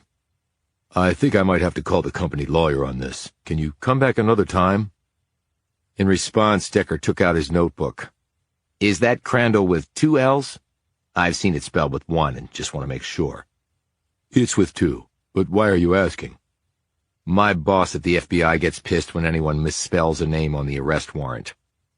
Crandall took a step back. Arrest warrant? For me? He added shrilly. Why? Well, you're the one obstructing justice, aren't you? I don't believe that I am. I already told you that your resident is not a suspect or a person of interest. He has no criminal liability, but he may be a material witness. And you will find that the FBI has a right at any time to speak to a material witness. But if you won't let me do so, then you are committing a federal crime, which, by the way, has a 5-year minimum sentence in a federal penitentiary. He eyed the man's natty attire. And for what it's worth, you look better in pinstripes than you would in an orange jumpsuit. Crandall gazed stupidly at Decker for a long moment and then said, I'll take you to Mr. Nottingham myself." Decker made a show of tearing the page with Crandall's name on it out of his notebook, wadding it up, and tossing it into a nearby wastebasket. "Thank you for your cooperation." As they walked down the hall, Decker said, "What can you tell me about Nottingham? I understand he came here recently." Crandall nodded. "That's right. Usually the family will be instrumental in having a loved one come here. We all get old, and when you can't take care of yourself, well, sometimes it's hard to admit it. But Mr. Nottingham was different. He didn't have any close family, but decided he could no longer live by himself. So he came here of his own accord." "How'd he find out about your place?" "We get a lot of people from New York. We're just over the state line, so if they do have family, it's an easy trip for them to come and visit." "I understand he was in the fashion business." "Yes. He worked for several of the big fashion houses. He's very nice. Seems well educated." "How's his health?" "We really can't give that sort of information out, but I can tell you that he has the sorts of problems one would typically associate with a person of his age." "Okay, but I meant, is he lucid?" Oh, yes. There's no problem there. At least not yet." They stopped at a door. The name Stanley Nottingham had been written on a slip of paper and inserted in a brass holder screwed to the door. "Well, here we are." Crandall knocked. "Mr. Nottingham? Stanley, can I come in?" "It's Mr. Crandall." A deep, throaty voice answered in the affirmative, and Crandall opened the door. He and Decker stepped in. Stanley Nottingham was sitting in a chair next to a bed. He was tall and cadaverous, with a fringe of white hair encircling his head. He wore a pair of thick black glasses. He had on what looked to be silk polka-dot pajamas. A tank of oxygen was parked in one corner. On the walls were large framed black and white photos of a variety of models on the catwalk. "Stanley, this is—" Crandall paused and said to Decker, "I'm sorry, what was your name again?" "I'm Amos Decker, Mr. Nottingham. I'm with the FBI." Nottingham, who had been slouching in his chair and looking immensely bored, immediately righted himself and sat up straighter. He looked positively delighted by this development and clapped his hands together. "The FBI?" He smiled broadly. "How exciting!" Decker glanced at Crandall. "I'll handle it from here, thanks." Crandall looked put off by this, but nodded curtly and left. However, he kept the door open. Decker went over and closed it and turned back to Nottingham. "Thanks for meeting with me." "Have we met before?" "No." He looked at the photos arrayed on the walls. "So you were in the fashion business?" "For about 50 years. I worked for all the big houses. Dior, Versace, Valentino, Calvin, Tommy. The list goes on and on." "What did you do there?" In answer, Nottingham waved his hand at all the photos. "I was a photographer. One of the best, if I do say so myself. I flew with Valentino on his personal jet. Giorgio had me on his speed dial. Hubert de Givenchy was a dear friend. Audrey Hepburn, Elizabeth Taylor, Jackie O. I photographed them all. The greatest moments of my life." The man was absolutely beaming, even though he had closed his eyes. When he reopened them and gazed around at the small confines of his room, the happy look faded. He said, "But that's not why you're here, obviously." Decker drew up the only other chair in the room and said, "Bradley Costa?" Nottingham screwed up his features. "Oh, Brad, yes, of course." He next looked perplexed. "Is he in some sort of trouble with the FBI?" "No, just following up some leads on a case. He was your neighbor back in New York?" "That's right. He bought an apartment in my building in Soho. I'd lived there for decades. I sort of took him under my wing. He was a delightful person, very handsome. He could have been a model if you ask me. And smart. He was very successful. Worked on Wall Street." "And then he moved?" Yes, he did. That was very sudden. I was a little hurt, to tell the truth. He never even said goodbye. Here today, gone tomorrow." "You have an ancestor, Nigel Nottingham?" The old man smiled. "Yes, the butler. He was my great-grandfather. Worked in a horrible place called, Well, I can't remember right now, but he labored away for an absolute miser there. John Barron. The place is called Barronville. Nottingham snapped his fingers. Yes, that's right. In what was it, Ohio? Pennsylvania. Nottingham looked sadly at Decker. In the last year, my memory, which used to be razor sharp, seems to be leaving me. That's one reason I came here. I forget things. And I didn't want to burn my building down by mistake. No reason to be sorry. You're doing fine. Was Costa interested in the Barons? Nottingham scrunched up his features once more. Well, come to think, it was at a dinner party I threw a number of years ago. I remember because I had just been given an award by the fashion industry. It was one of those things you get for being around as long as I had, he added with an embarrassed smile. What happened at the dinner party? Well, it was after we ate and we were having port in my little room of photos. Brad picked up a picture from off a table and asked me about it. Well, it was Nigel. I told him all about him, or at least what my father and grandfather had told me. Nigel was born in England, Surrey, long, long ago, and then immigrated to the United States. I'm not clear on how he made it to Barronville, but he became Barron's butler. His son Samuel, my grandfather, left Barronville as a young man and moved to upstate New York, where my father was born. My parents moved to Brooklyn after they were married, and that's where I was born. So no one in your family wanted to stick around Barronville? Oh, God, no.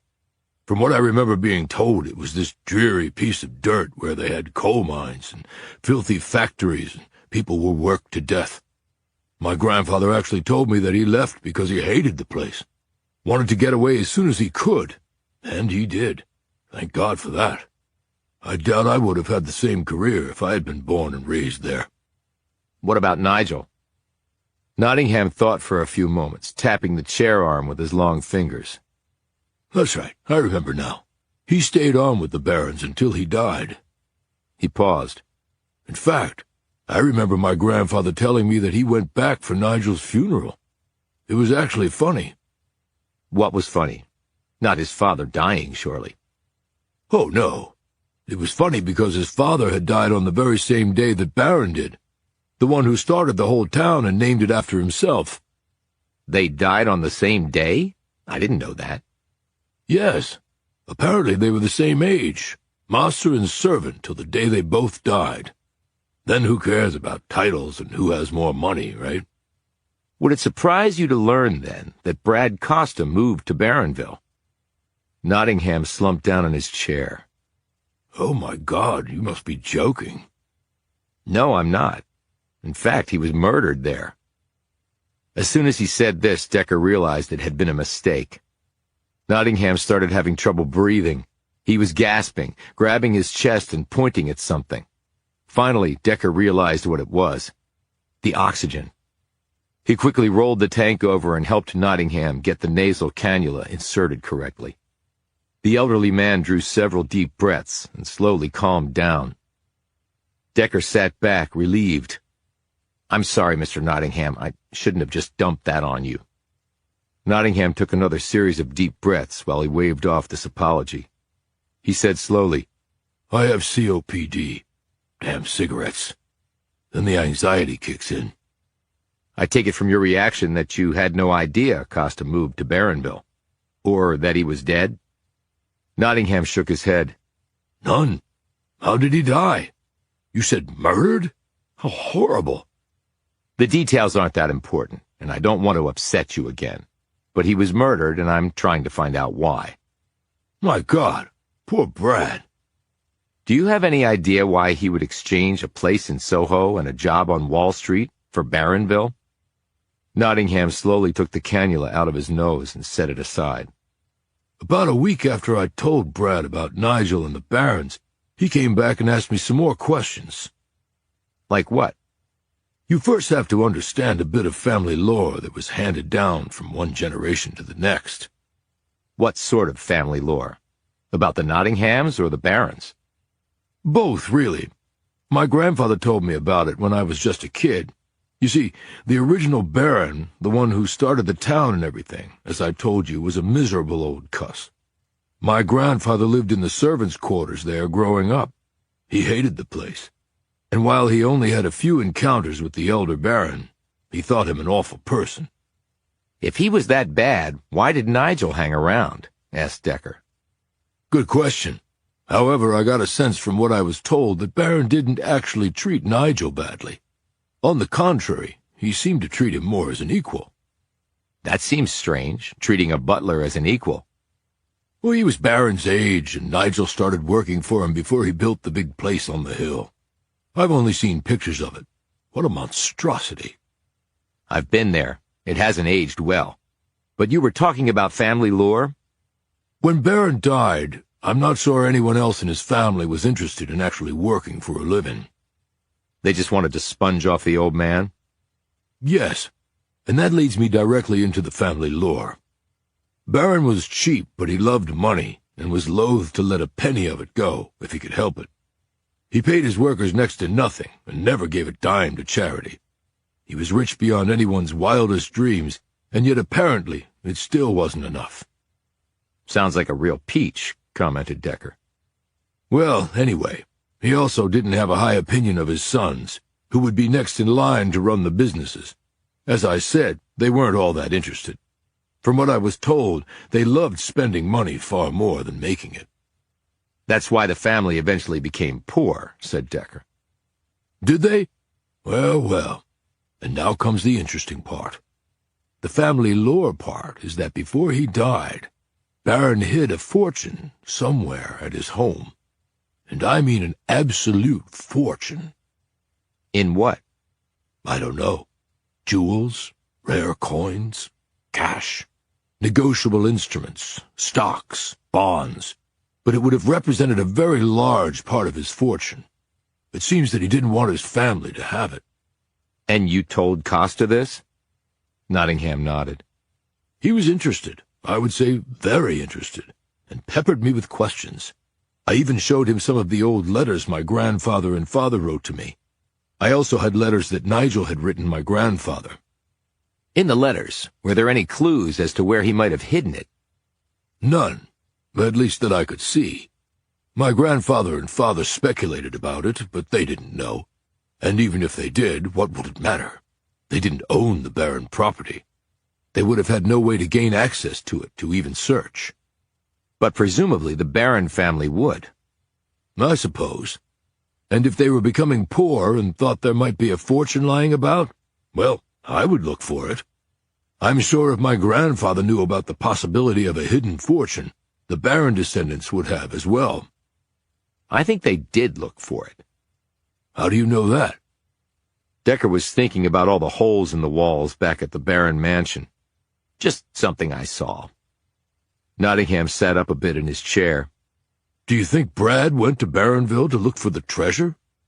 I can't come up with another reason why he would chuck his life in New York and move there. Do you think he did some investigating on his own before he left New York? It's possible, in fact even probable, because we had many later conversations about it, and each time we did, Brad seemed to know things about the Barons that I hadn't told him, so he might have been doing research on his own. Nottingham suddenly looked horrified. So, my telling him about this and his going there, I'm the reason he's dead. No, you're not, said Decker firmly. People make their own choices, and they have to live with the consequences. I suppose you're right, Nottingham said doubtfully. Would you happen to have any of the letters you showed Costa? I would. Not in my room, but there's a storage locker here where I keep my valuables. The letters are in a file in that locker. I can make copies and put the originals back in the locker. That's fine. Thank you for your time. You've been a big help. Decker handed Nottingham a card. If you think of anything else, give me a call. Of course. And could you let me know how things end up? I will. Decker looked at the photos on the wall. You were really a great photographer. Nottingham glanced up from the card and said, Thank you. What are you going to do now? My job, answered Decker. Chapter 46. When he returned from New Jersey, arriving back before dinner, Decker was as un-Decker-like as it was possible to be. He assisted with all tasks, set the table, helped serve the food, talked to Jameson's sisters and to Frank Mitchell's grieving parents and siblings, offering condolences and truly listening. Afterward, as the others went off to a nearby motel where they were staying, Jameson cornered him in the kitchen, where he was loading the dishwasher after clearing the table. "Are you feeling okay?" she said, her look a worried one. He placed the last pot in the dishwasher, dropped in a detergent pod, hit start, and closed the door before turning to her. "I'm just trying to help out, Alex." "I know. That's sort of what I meant. It's just not, you know." "You mean it's just not like me?" She looked embarrassed, but did not correct him. "You must be rubbing off on me, Alex." "Is that a good thing?" she said quietly. "Must be. People seem to like me better now than when I lived in Ohio." He fell silent for a few moments.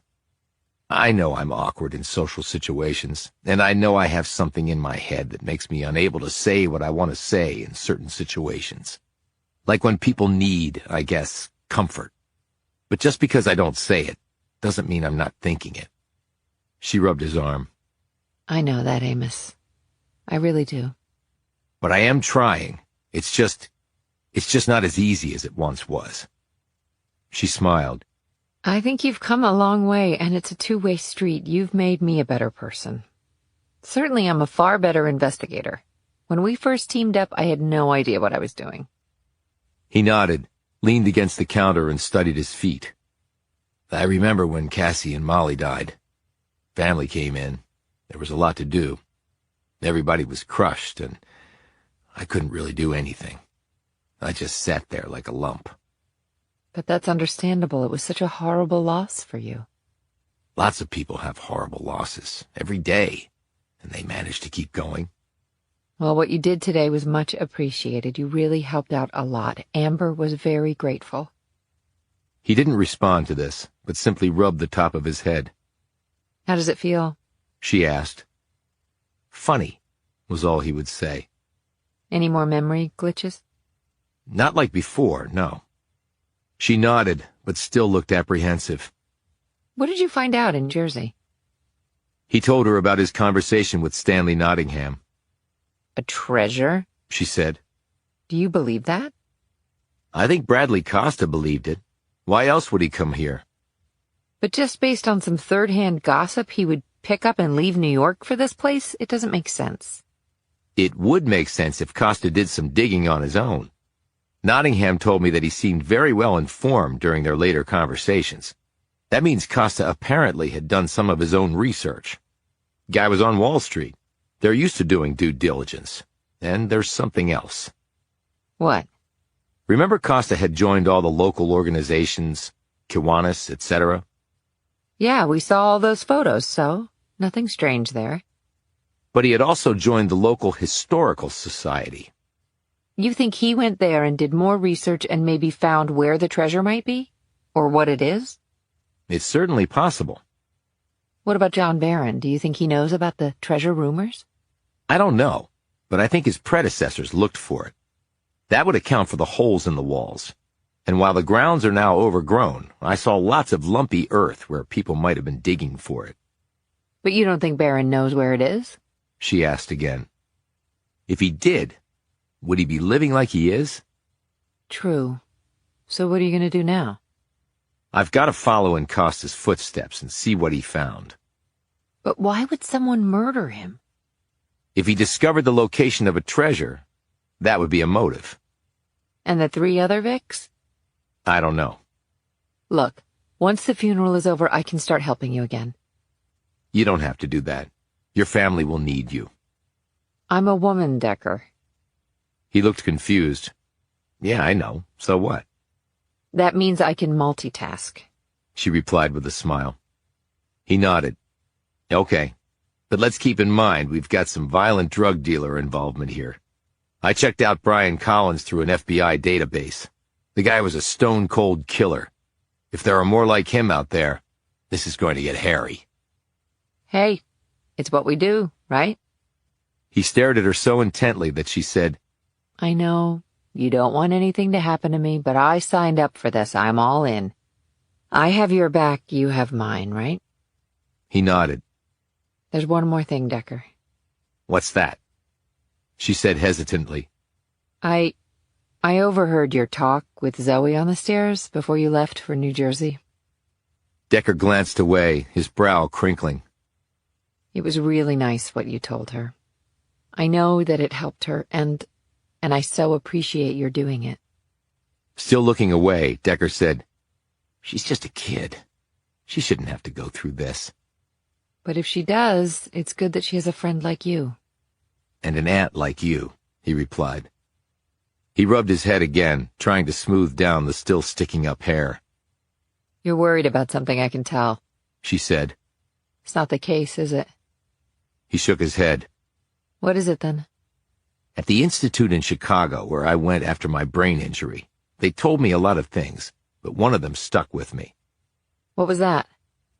They said that a damaged brain can keep changing. The initial reaction was the perfect recall and the synesthesia, but they said changes could happen again, years down the road. But it's been over 2 decades and nothing has changed, right? Until I got walloped in the head here. But you said the memory blip hasn't happened again. And how about the synesthesia? He looked at her. When I shot Brian Collins, I didn't see electric blue like I normally do. What color did you see? I didn't see any color, and I didn't feel sick or claustrophobic. That's not necessarily a bad thing, but it does mean that something has changed in my head. And that's, well, it's a little unnerving. I could see that. So maybe the injury to your head did do something. But your synesthesia might come back. Part of me doesn't want it to come back, but... But you're afraid that other things will change about you? He looked directly at her now. I already became somebody else, Alex. I don't want to go through that again. Because I don't know who I might become next. He added with an embarrassed smile. And let's face it, that person might not be as likable as me. Chapter 47. Ashes to ashes, and dust to dust. When Decker had buried his wife and child, he had stood at their grave sites as though experiencing a cruel hallucination. He knew what was happening in front of him, but could not believe it actually equated with any sense of reality. Frank Mitchell's funeral, he understood from this experience, was probably no different from Mitchell's wife and young daughter. They would go through the motions today and go to bed tonight, and then wake up tomorrow and momentarily wonder where their husband and father was. The weather had turned rainy and cold, with the gloom of clouds adding weight to an already oppressive atmosphere. Frank's parents, flanked by their grown children, sat looking feeble and dazed. Directly in front of the coffin, Amber held Zoe in her lap, the girl's head tight against her mother's chest. Her sisters were on either side of her. They were all seated on metal folding chairs set up in front of the coffin. Some people from the fulfillment center, including Ted Ross, were in attendance. There were a few other young women. Decker assumed they might be mothers of kids who went to Zoe's school. Other than them, there was no one. The Mitchells hadn't been here long enough to make many friends.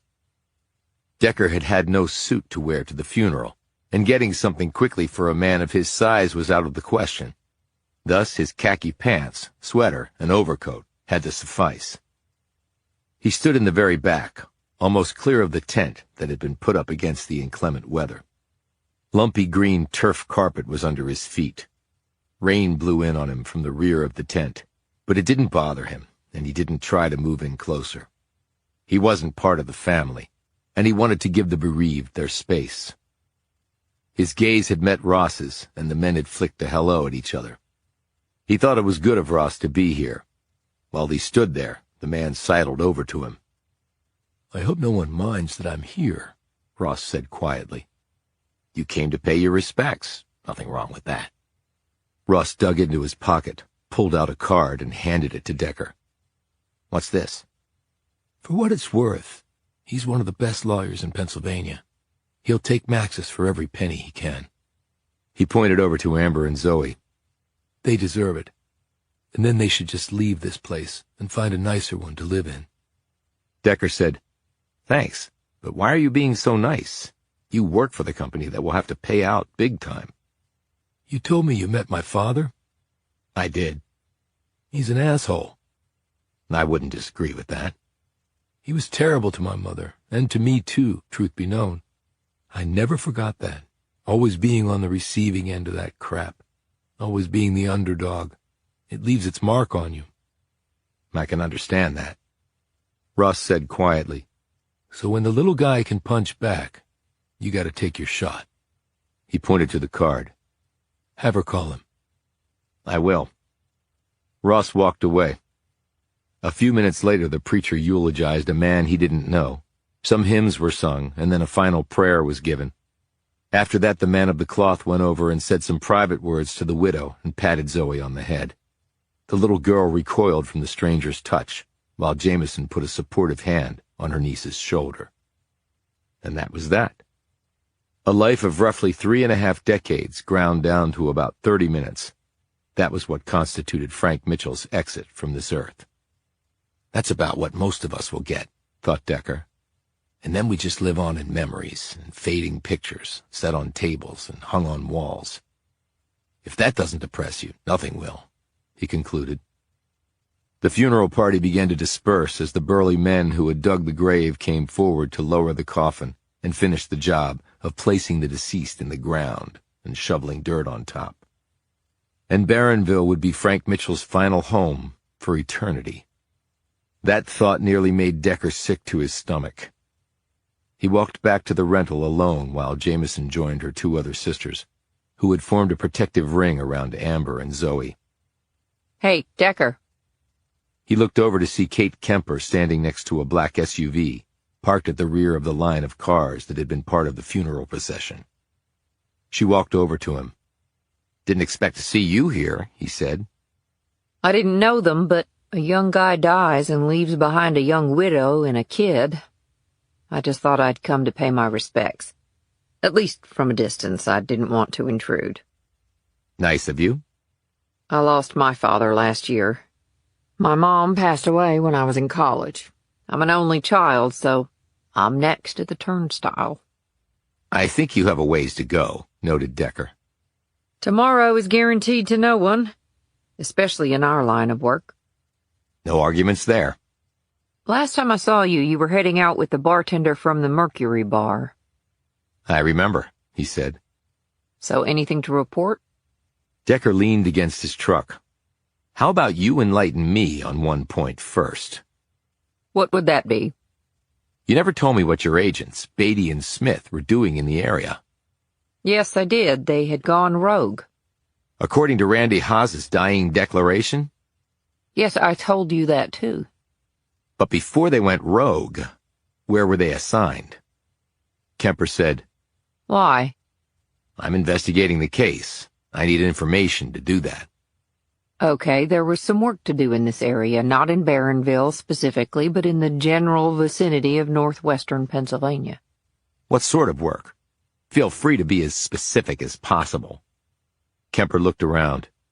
In my truck. They walked across the road and climbed into her SUV. Once they were inside, Kemper said, This part of Pennsylvania, Interstate 80, and some of the state routes are known drug distribution routes. We have a number of heroin and fentanyl drug rings that use it. A lot of it comes from New York and is brought to Middle America through those avenues. There's another pipeline that carries the drugs down from Detroit and over from Columbus. "So Beatty and Smith were working on that?" Yes, they were trying to identify both suppliers and shippers. "Had they made any progress?" Not really, although we were hoping that Haas would be able to assist. He'd been part of one of the drug crews using those very same pipelines. "But I don't quite get how, if Beatty and Smith killed Haas, he was able to make a dying declaration." Kemper said, He was found in an alleyway in Scranton. He'd been injected with an overdose of morphine. He cried out, and some people nearby came to his assistance. The syringe was found in his arm. He told the people who discovered him that it had been Beatty and Smith. Then he died. The onlookers reported his last words to police. "No prints on the syringe?" None. They would have worn gloves. They weren't rookies. Decker looked out the window at Frank Mitchell's grave. He watched as they lowered the coffin into the ground. He glanced over at Zoe and her mother climbing into the car provided by the funeral home. Zoe was looking back at the coffin going into the ground. Decker could see her shiver at the sight. "Did Haas have any family?" asked Decker, his gaze holding on the little girl until the car door closed behind her. Family? I suppose so. We really didn't check into that. Decker turned back to her. "Well, I would if I were you. Did you do a post on him?" Of course, the morphine stopped his heart. That was the COD. Did the post show anything else? Like what? Like Haas was maybe already dying? What? The ME didn't mention anything like that. Because you just wanted to know how he died, probably. Did you actually read the whole report? Kemper pursed her lips. No, I didn't, but I can remedy that right away. She took a moment to thumb in a text. I'll let you know what they say. Okay. Why did you even think that a possibility? Asked Kemper. Because I don't think your guys went rogue. He glanced at her. And I'm surprised you were so quickly convinced they had. We've had other agents go bad, Decker. Nature of the beast. We chase after guys who literally have billions of dollars to throw at people to make them turn. I get that, but that's true of any law enforcement. Was there something else about the pair? We didn't always see eye to eye. They were unorthodox to a fault. I like to do things by the book. Smith and Beatty didn't. I'm glad you're not my boss, then. She smiled. Maybe I'm glad, too. Her smile vanished. Why would Haas have lied about who killed him? I can think of 2 reasons, and I hope we'll have answers very soon. They watched as 2 more hearses drove past them, headed to other grave sites, the rest of their processions filing in behind them. A lot of funerals in this town, noted Decker. Dollars to donuts, you're looking at ODs there, said Kemper, pointing to some young people getting out of cars and heading to one of the grave sites. Over 80,000 people in America this year alone, she added. More than died in Vietnam and the wars in the Middle East combined. And far more than die in traffic accidents or by guns. And it's only getting worse. Next year we'll probably be looking at over 100,000 dead. The opioid crisis is actually responsible for the life expectancy in this country starting to go down. Can you wrap your head around that? Nearly 500,000 dead since 2000. Drug overdoses are the leading cause of death for Americans under age 50. We had a recent study done at DEA. Life insurance companies value a human life at about $5 million. Using that number and other factors, our people projected the economic loss to the country each year due to the opioid crisis at about $100 billion. A third of the population is on medication for pain, and they're not getting addicted on street corners. They're getting addicted at their doctor's offices. From prescription painkillers. Right. Back in the 80s, we had the crack crisis. The government's position was just say no, and if you didn't, you went to prison. So we locked up millions, mostly men from the inner cities. Then came the 90s, and Big Pharma decided that Americans weren't taking enough painkillers. They sort of made pain the 5th vital sign, spent billions on ads, payoffs to doctors, used legit-looking organizations and think tanks to make it all seem above board. No possibility of addiction. No long-term negatives was the mantra everyone was spouting. Turns out, all of that was based on either faulty research or no research at all. It's ironic, but a lot of opioids were initially given out to combat lower back pain. Why was that ironic? Asked Decker. Because opioids actually are pretty ineffectual with chronic lower back pain. Last year, doctors wrote nearly 250 million prescriptions for painkillers. It's a miracle we're not all hooked. And the numbers we see now, bad as they are just the tip of the iceberg. It's beyond a national crisis, and no one is doing a damn thing about it. Because of our position on crack cocaine in the 80s, we built a lot of prisons, but not many treatment centers or addiction protocols. So now this crisis is filling hospitals, prisons, and Cemeteries, all across the country. And to top it off, last year about 25,000 babies were born with what's called neonatal abstinence syndrome because their moms were opioid users while pregnant. What kind of life will they have, do you think? Decker stared at the coffin being carried to a gravesite by what looked to be a group of pallbearers who were still in high school. Then he looked at the line of cars parked along the road and was surprised to see some brand-new luxury vehicles, along with ancient heaps. Suddenly they heard a horn begin to blare. Kemper said, "Where's that coming from?" "There," said Decker, pointing to a pickup truck parked in the middle of the line of cars. They jumped out of the SUV and ran across the road. By the time they got to the pickup truck, several people had crowded around it. In the driver's seat was a young man slumped against the steering wheel. His shoulder was pressed against the horn. Decker reached through the open window and pushed him back against the seat, and the sound stopped. His breath was coming in gasps. Decker opened the young man's eyelids. The pupils were pinpricks. "He's overdosed," said Kemper, who had also seen this. "Yeah, he has," said a thin man in a threadbare coat. "Third time this week." Decker spotted the half-empty syringe on the truck seat. Inside it was a clear sand-colored liquid. "It looks to be pure heroin," Decker said. Kemper nodded, punched in 911 on her phone, and requested an ambulance. Decker said, "Does anybody have any Narcan?"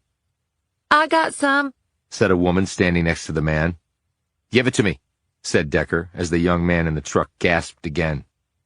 "He could have at least waited till after the funeral to pull this crap," said the thin man. "Give it to me," Decker exclaimed as the young man started to gurgle. "He's going to stop breathing any second." The woman rummaged in her bag. The man said again, "Could have waited, dumbass." "Give me the Narcan," shouted Decker, as the young man slumped against the door, his lips turning blue. The woman handed Decker a bottle from her purse. Decker stuck the end in the young man's nose and squeezed. He waited for a few seconds, but nothing happened. Kemper looked at the syringe and said, "There must be some fentanyl mixed in with what he took. It's more tightly bound to the brain receptor than morphine." "That's heroin, not morphine, lady," said the thin man. "Don't you know nothing?" Kemper whirled on him and flashed her badge. "I know a lot more than you do. When the body breaks down heroin, the instant byproduct is morphine." She turned back to Decker. "Hit him again with the Narcan. We have to move the drug off the brain receptor." Decker squirted in another dose. A few moments passed, and then the young man exhaled a long breath, sat up straight, blinked, and looked around, his expression foggy. "Great," said the man sarcastically. "You brought him back. Till the next time." Decker looked at him. "Who are you?" "I'm his uncle, and the bastard didn't have the decency to wait till his sister was buried before pulling this shit. Talk about showing no damn respect." "His sister," said Kemper. "How'd she die?" "Damn heroin overdose," said the uncle. "Didn't get her the Narcan in time." He pointed to the young man. "That asshole could have saved her, but he was in the bathroom doing lines of coke." A moment later, the young man leaned out the window and threw up. They all jumped back to avoid the vomit. The young man looked angrily at Decker until he saw the bottle in his hand. "You almost bit the bullet for good, buddy," said Decker. "Thanks, man," he said groggily, wiping his mouth. Decker looked at Kemper and then back at the young man. He tossed the bottle of Narcan to the woman, walked back to the SUV, and got in. Kemper turned to the aunt and uncle. "An ambulance will be here shortly. He'll need to go to the hospital." "Right," said the uncle. "Whatever." As Kemper walked off, he slapped his nephew on the back of the head. "Dumbass." Kemper hurried after Decker and climbed into the truck. "You okay?" she said once she'd settled in. Decker didn't say anything for a long moment. "I'm just wondering whether we're ever going to dig ourselves out of this hole." "I've seen it all at the DEA. Every foul thing a human being can stoop to when they're hooked on drugs. Even that back there didn't surprise me. I've seen worse. 5-year-olds performing CPR on their parents. A grandmother knocking in her son's head for the cash to feed her addiction. A mother selling her 10-year-old daughter for sex to get her heroin pops. But we'll make it through this, Decker. He glanced at her. You really believe that? I have to. Otherwise, I couldn't do my job. A moment of silence passed before Decker broke it. You mentioned insurance companies rating the value of a life, he said. Yeah, that's part of their business. Cindy Riley told me that she'd lost a number of friends to overdoses here. Not surprised. And there are thousands of places just like this one, where people used to get up every day and go to work with a purpose. And now they don't have a purpose, or a job, or any self-worth. That takes its toll, Decker, in a lot of ways. That's why they're calling the opioid epidemic the drugs of despair. Riley also said that some of her friends had life insurance policies, and that some of the renovations in town are due to people having received large payouts from life insurance companies.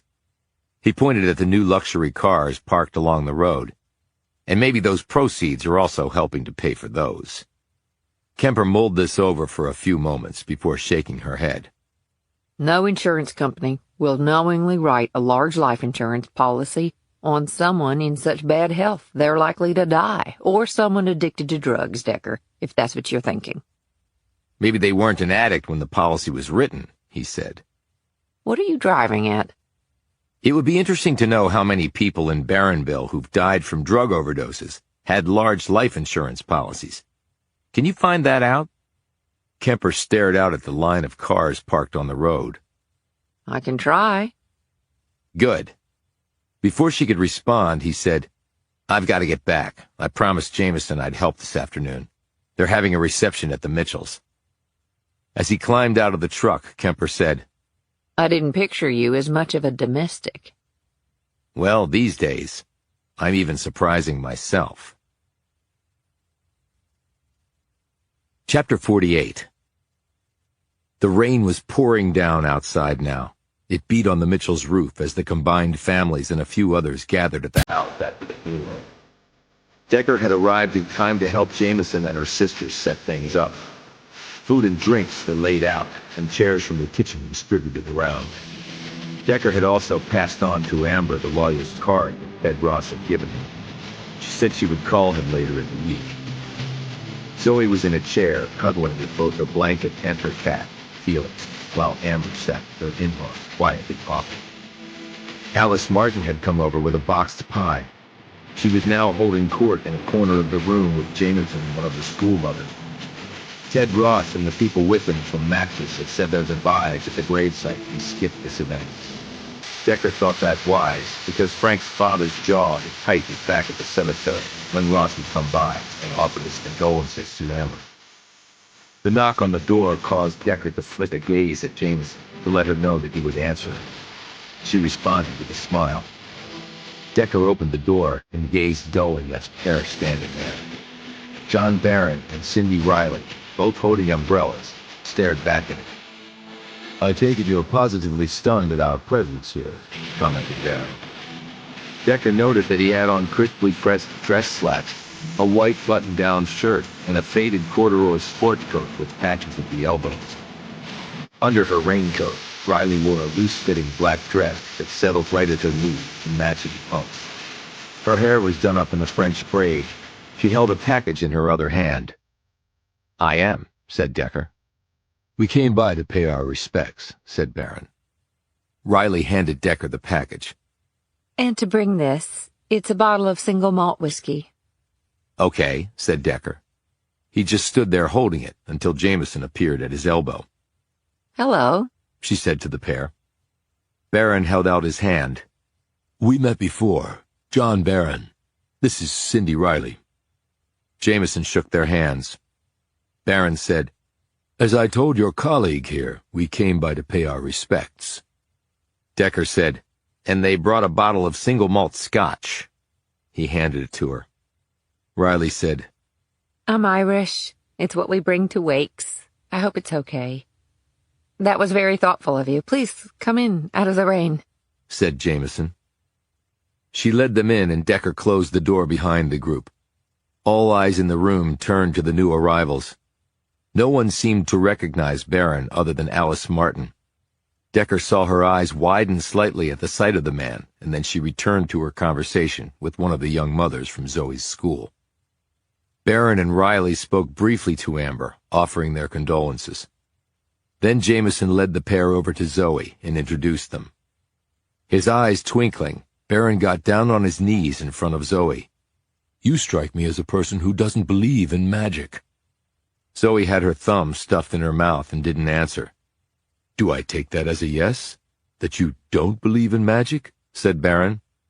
Zoe nodded. "All right. Now let me see. What did I do with that?" He tapped his jacket pockets, looked under the chair, and then reached out to the blanket and lightly touched its edges. "No, it's definitely not there." Zoe removed her thumb and said, What's not there? Barron, pretending not to have heard her, said, "Oh, of course, now I remember. Zoe, could you just reach in your cat's right ear? You'll find it in there, I think." Zoe looked uncertainly at Decker and then Jameson, who nodded encouragingly at her. Zoe slowly put her fingers in Felix's right ear, and her eyes bulged as she withdrew a small silver coin. She said, How did it get in Felix's ear? Barron clapped his hands together and glanced at Jameson. "Well, I felt sure that Felix is a very special cat, right?" Zoe nodded.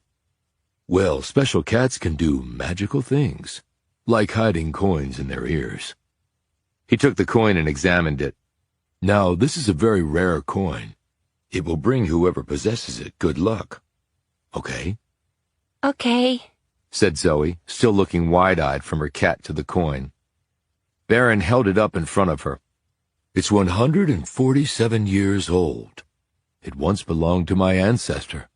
He had a great many coins and never parted with many, but this one found its way to me, and I would be honored if you would accept it, as a token of my appreciation for your being such a brave young lady and the owner of such a special cat. Would you do that, Zoe? Will you take the coin?" Her fingers closed around the coin as she nodded. He sat back and looked at her. "And now do you believe in magic? Perhaps just a little? Or at least in very special cats?" She nodded energetically. "What do you say, Zoe?" said Jameson, gazing admiringly at Barron. thank you. "No, thank you for doing me the honor of accepting it." Barron glanced over at Amber, who was staring at them from across the room. "I bet your mom could use a hug right about now. And you can show her your brand-new, very old coin." Zoe smiled, jumped up, and ran over to her mother as Barron stood. "That was really nice," said Jameson. "It was," agreed Riley. Jameson added, "You seem to be a man of many talents." "No, just a jack of all trades and a master of none, I'm afraid. My lot in life. So, how are things here?" Jameson said, "I guess what one would expect. I'm just glad the funeral is over." Barron shook his head. "I don't get the ritual of the funeral and the gravesite service. As if already grieving people need to go through that as well." "It's a way of paying respects, John," countered Riley. Barron pointed to the bottle held by Jameson. "I would rather pay my respects by drinking that. And if you point me toward the kitchen, I can get us glasses." Jameson led him that way, leaving Riley and Decker alone. "You left my place really abruptly the other night," she said. "You said you had somewhere to go." "I did." "Where?" Decker studied her. "I found Stanley Nottingham." "Who?" "The name of the guy on the back of the photo." "Oh, right." "He was related to Barron's butler, Nigel." "Wow, that's a coincidence." She glanced sharply at Decker. "But you said you don't believe in coincidences?" "Even if I did, I wouldn't believe in one that big." "What did you find out?" "Ever hear any rumors about a treasure being hidden at the Barron estate?" Riley shook her head. "No, why? Did this Stanley guy say there was?" "He'd heard stories, and he lived in the same building in New York that Brad Costa did. They were friends, in fact." "Wait a minute, are you saying that Brad Costa came to Barronville because he heard about rumors of some treasure?" "I think it wasn't just based on rumors. I think he did some digging on his own and then came here. But he would have had to be pretty sure that it was true to pull up roots and move to this place. I agree with you. Do you really think there is some sort of treasure up there? I think people have looked for it, but I don't think they ever found it. Damn. Baron never mentioned that to you? No, never. And if he'd found anything, I doubt he'd be living as he is. Agreed. But he had to know about the rumors. She glanced at him. Why are you telling me all this? Isn't it part of your investigation? It's a parallel part, and I'm telling you because I'm relying on my gut. And my gut tells me I can trust you. Also, I need some traction on this case, which means I need some local help.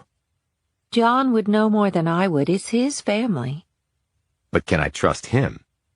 I do. At that moment, Baron and Jameson came back with 4 glasses.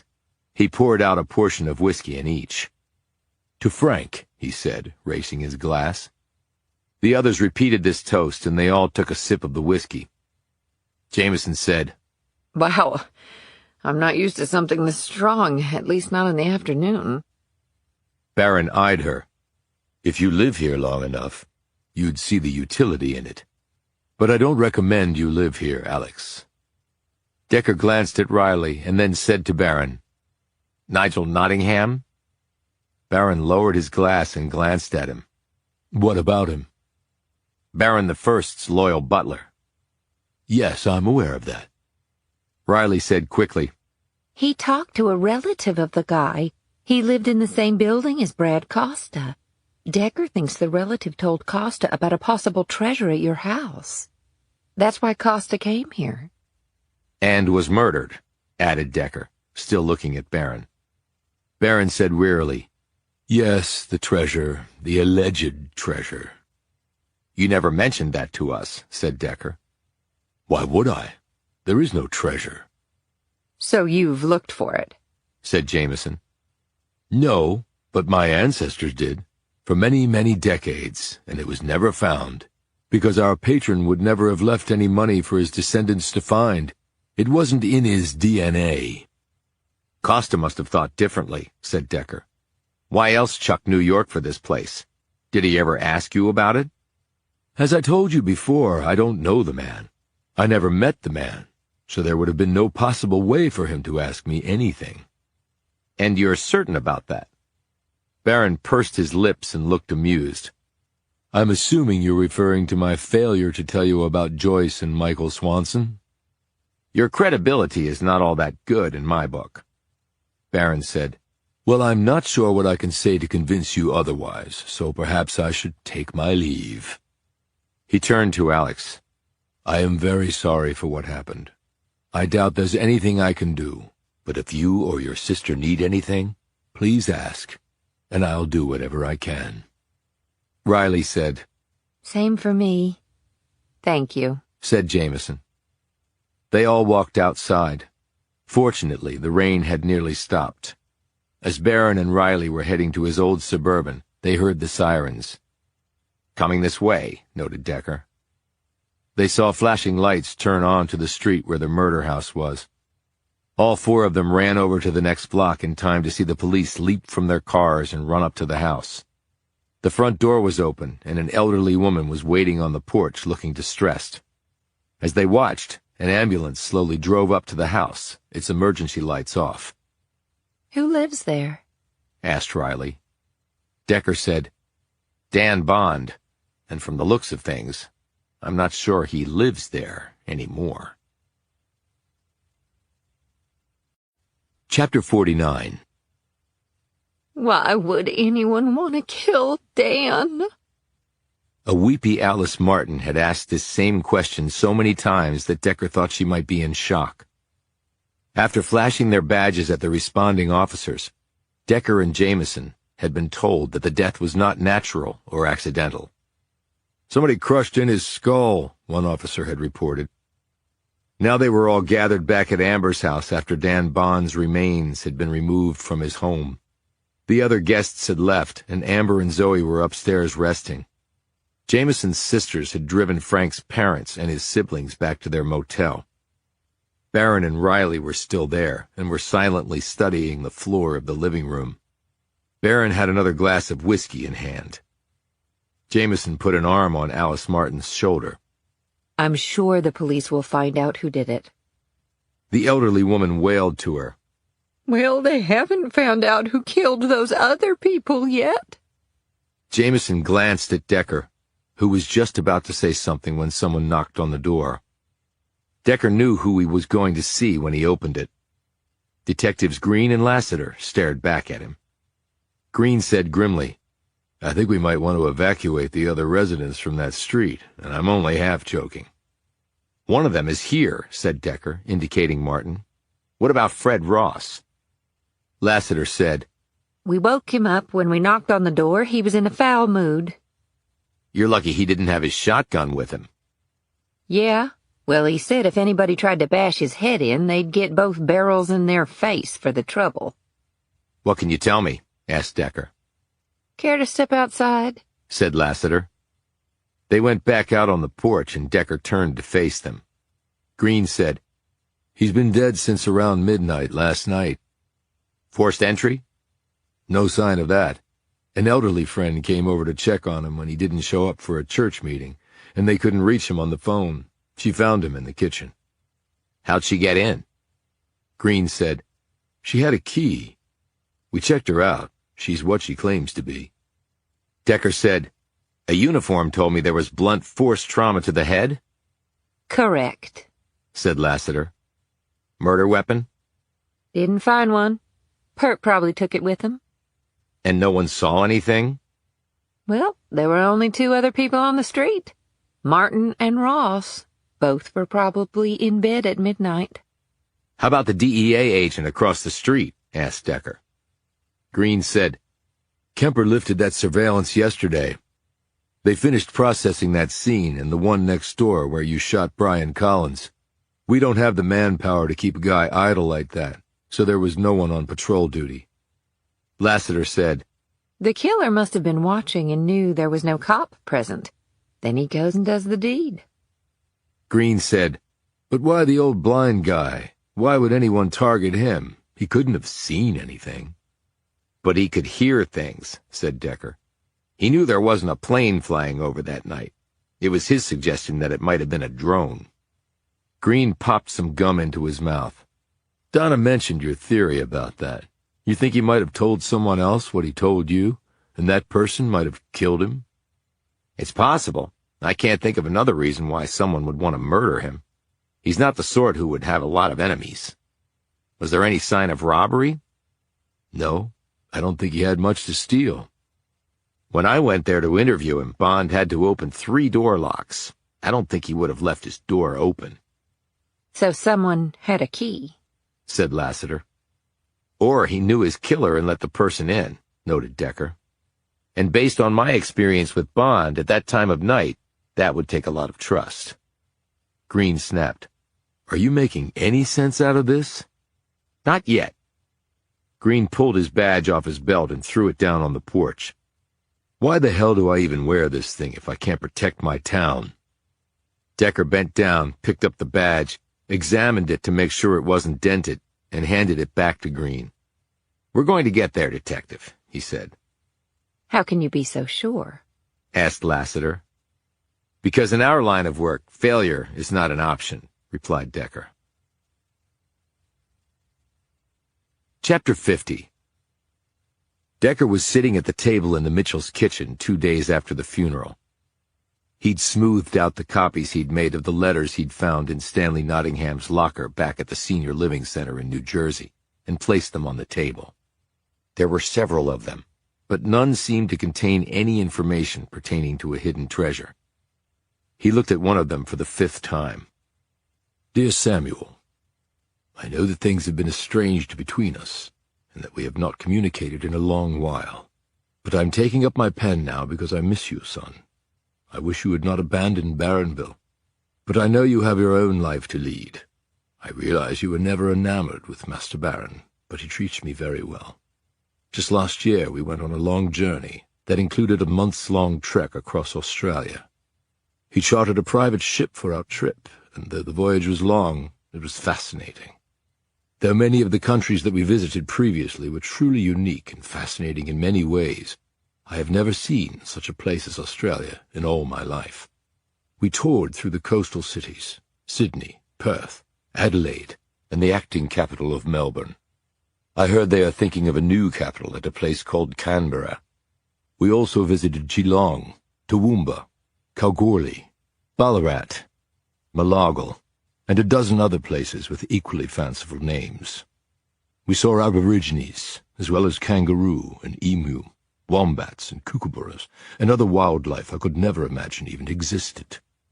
One of our guides killed a serpent 3 times as tall as I am. There are grand coral reefs and water that is so clear you can see to the bottom. There are vast mountain ranges and dense rainforests along with massive deserts. The interior of the country, called the Outback, is beyond description. It makes England seem a bit dull by comparison, though I am proud to say it is still very much part of the British Empire. I believe even the mighty Baron, who is mostly focused on business, relaxed and enjoyed himself. However, I am sad to report that upon our return, Master Baron began to feel unwell. I believe the arduous journey was too taxing on him. It is now nearly a year after our return, and his robustness has failed to return.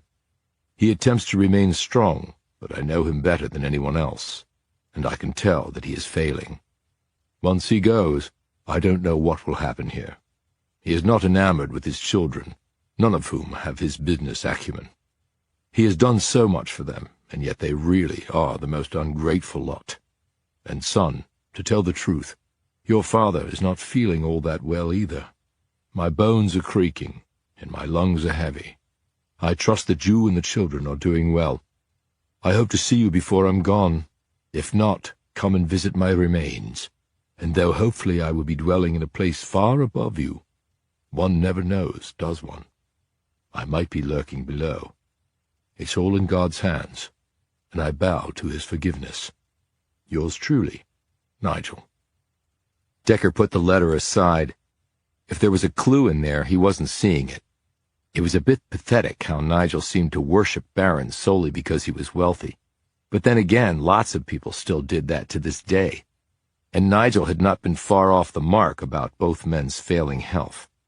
The letter was dated only 6 weeks prior to his and Baron's deaths. He looked up when Jameson walked into the room. She sat down across from him and glanced at the letters. Find anything relevant? She asked. He shook his head and leaned back in his chair. How are Zoe and your sister? I think it was a good idea to take Zoe back to school today. She needs structure to keep her mind off what happened. I'll pick her up later. Amber is at the bank going over some financial things, and she called that lawyer Ted Ross recommended. He's coming here to meet with her. Good. She needs to make Maxis reach into their deep pockets and pay. I told her that too, and not to sign anything they might send her. And Frank also had life insurance, a $500,000 policy, so that will help too. From what she said, it'll be paid out pretty shortly. Did he have that through work? I think so, yes. Decker nodded and looked down at the letters. Any idea why Dan Bond might have been killed? She asked. Because of something he might have known about what happened that night. Not something he saw, then, but something he heard? Decker nodded. I did confirm that Fred Ross was at the hospital that night getting checked out, so whatever Bond heard, it had nothing to do with him. Do you think Alice Martin might be targeted next? Whoever killed Bond might be afraid she saw or heard something too. Which is why I asked Green to have a patrol car make regular rounds down her street for now. Good plan, said Jameson. Decker rose. Where are you going? To the Barronville Historical Society. Everyone left this morning to go back home.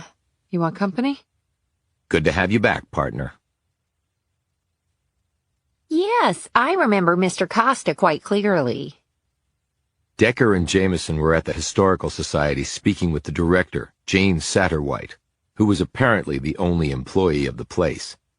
She was a dowdy gray-haired woman in her late 60s, wrapped in a pink shawl and with granny glasses dangling from a chain.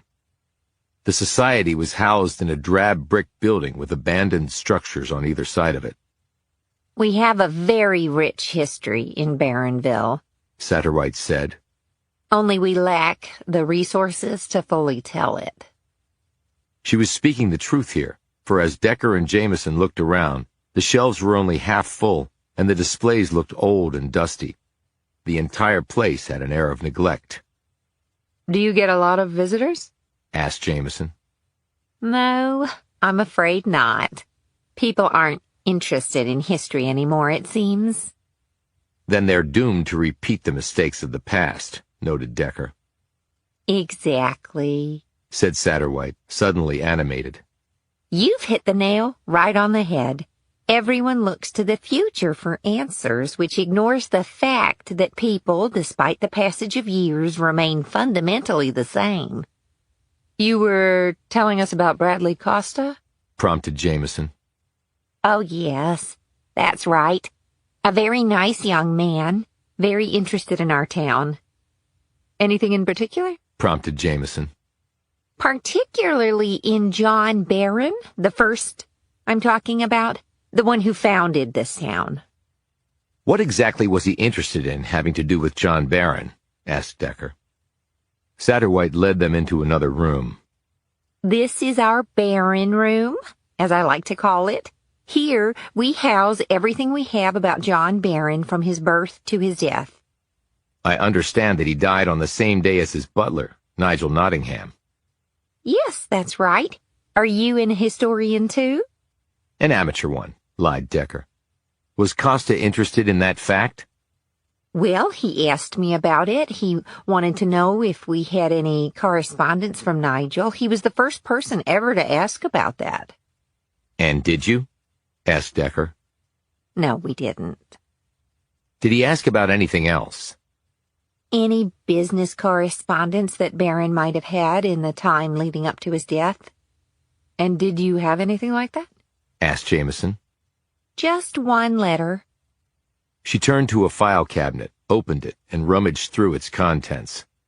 That's funny. You can't find it? Asked Jameson. Well, it was right here. Maybe it was put back in the wrong place. She went through the other drawers, without success. Well, that is strange. She said more to herself than to them. It's not here. When was the last time the letter was accessed?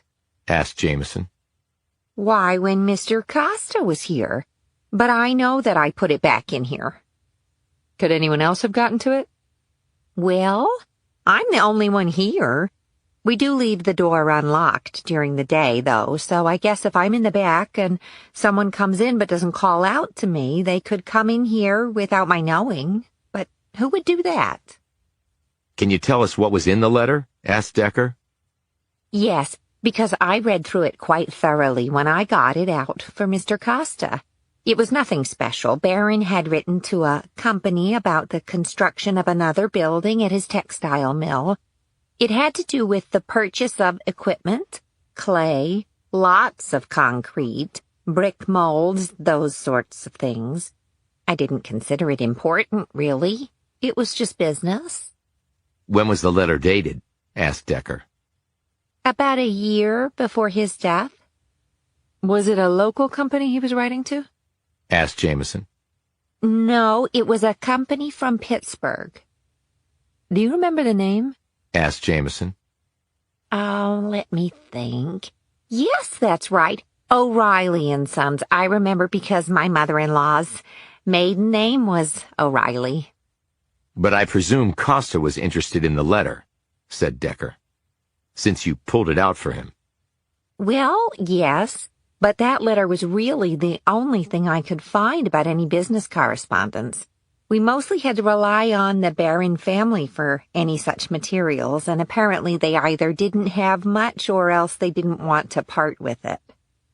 Well, thank you for your help, said Jameson. As they were walking back to their truck, she said, Well, that's strange that the letter went missing. Do you think Costa stole it? Maybe. Or maybe someone else did. I wish we had learned more. Well, we have a new question we need an answer to. What? What did Barron the First really use the stuff he ordered for? Because it wasn't for a textile mill expansion. How do you know that?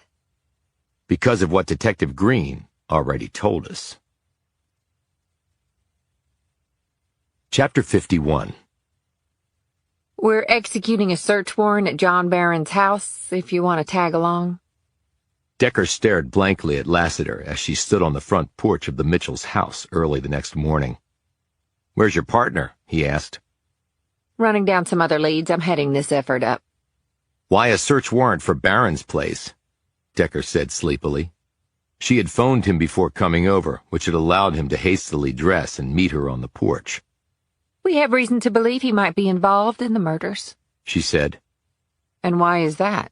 Asked Jameson, who had just walked up next to Decker. He had told her about Lassiter's call. Jameson was still tugging down a sweater she had thrown on and brushed her sleep-tousled hair out of her eyes.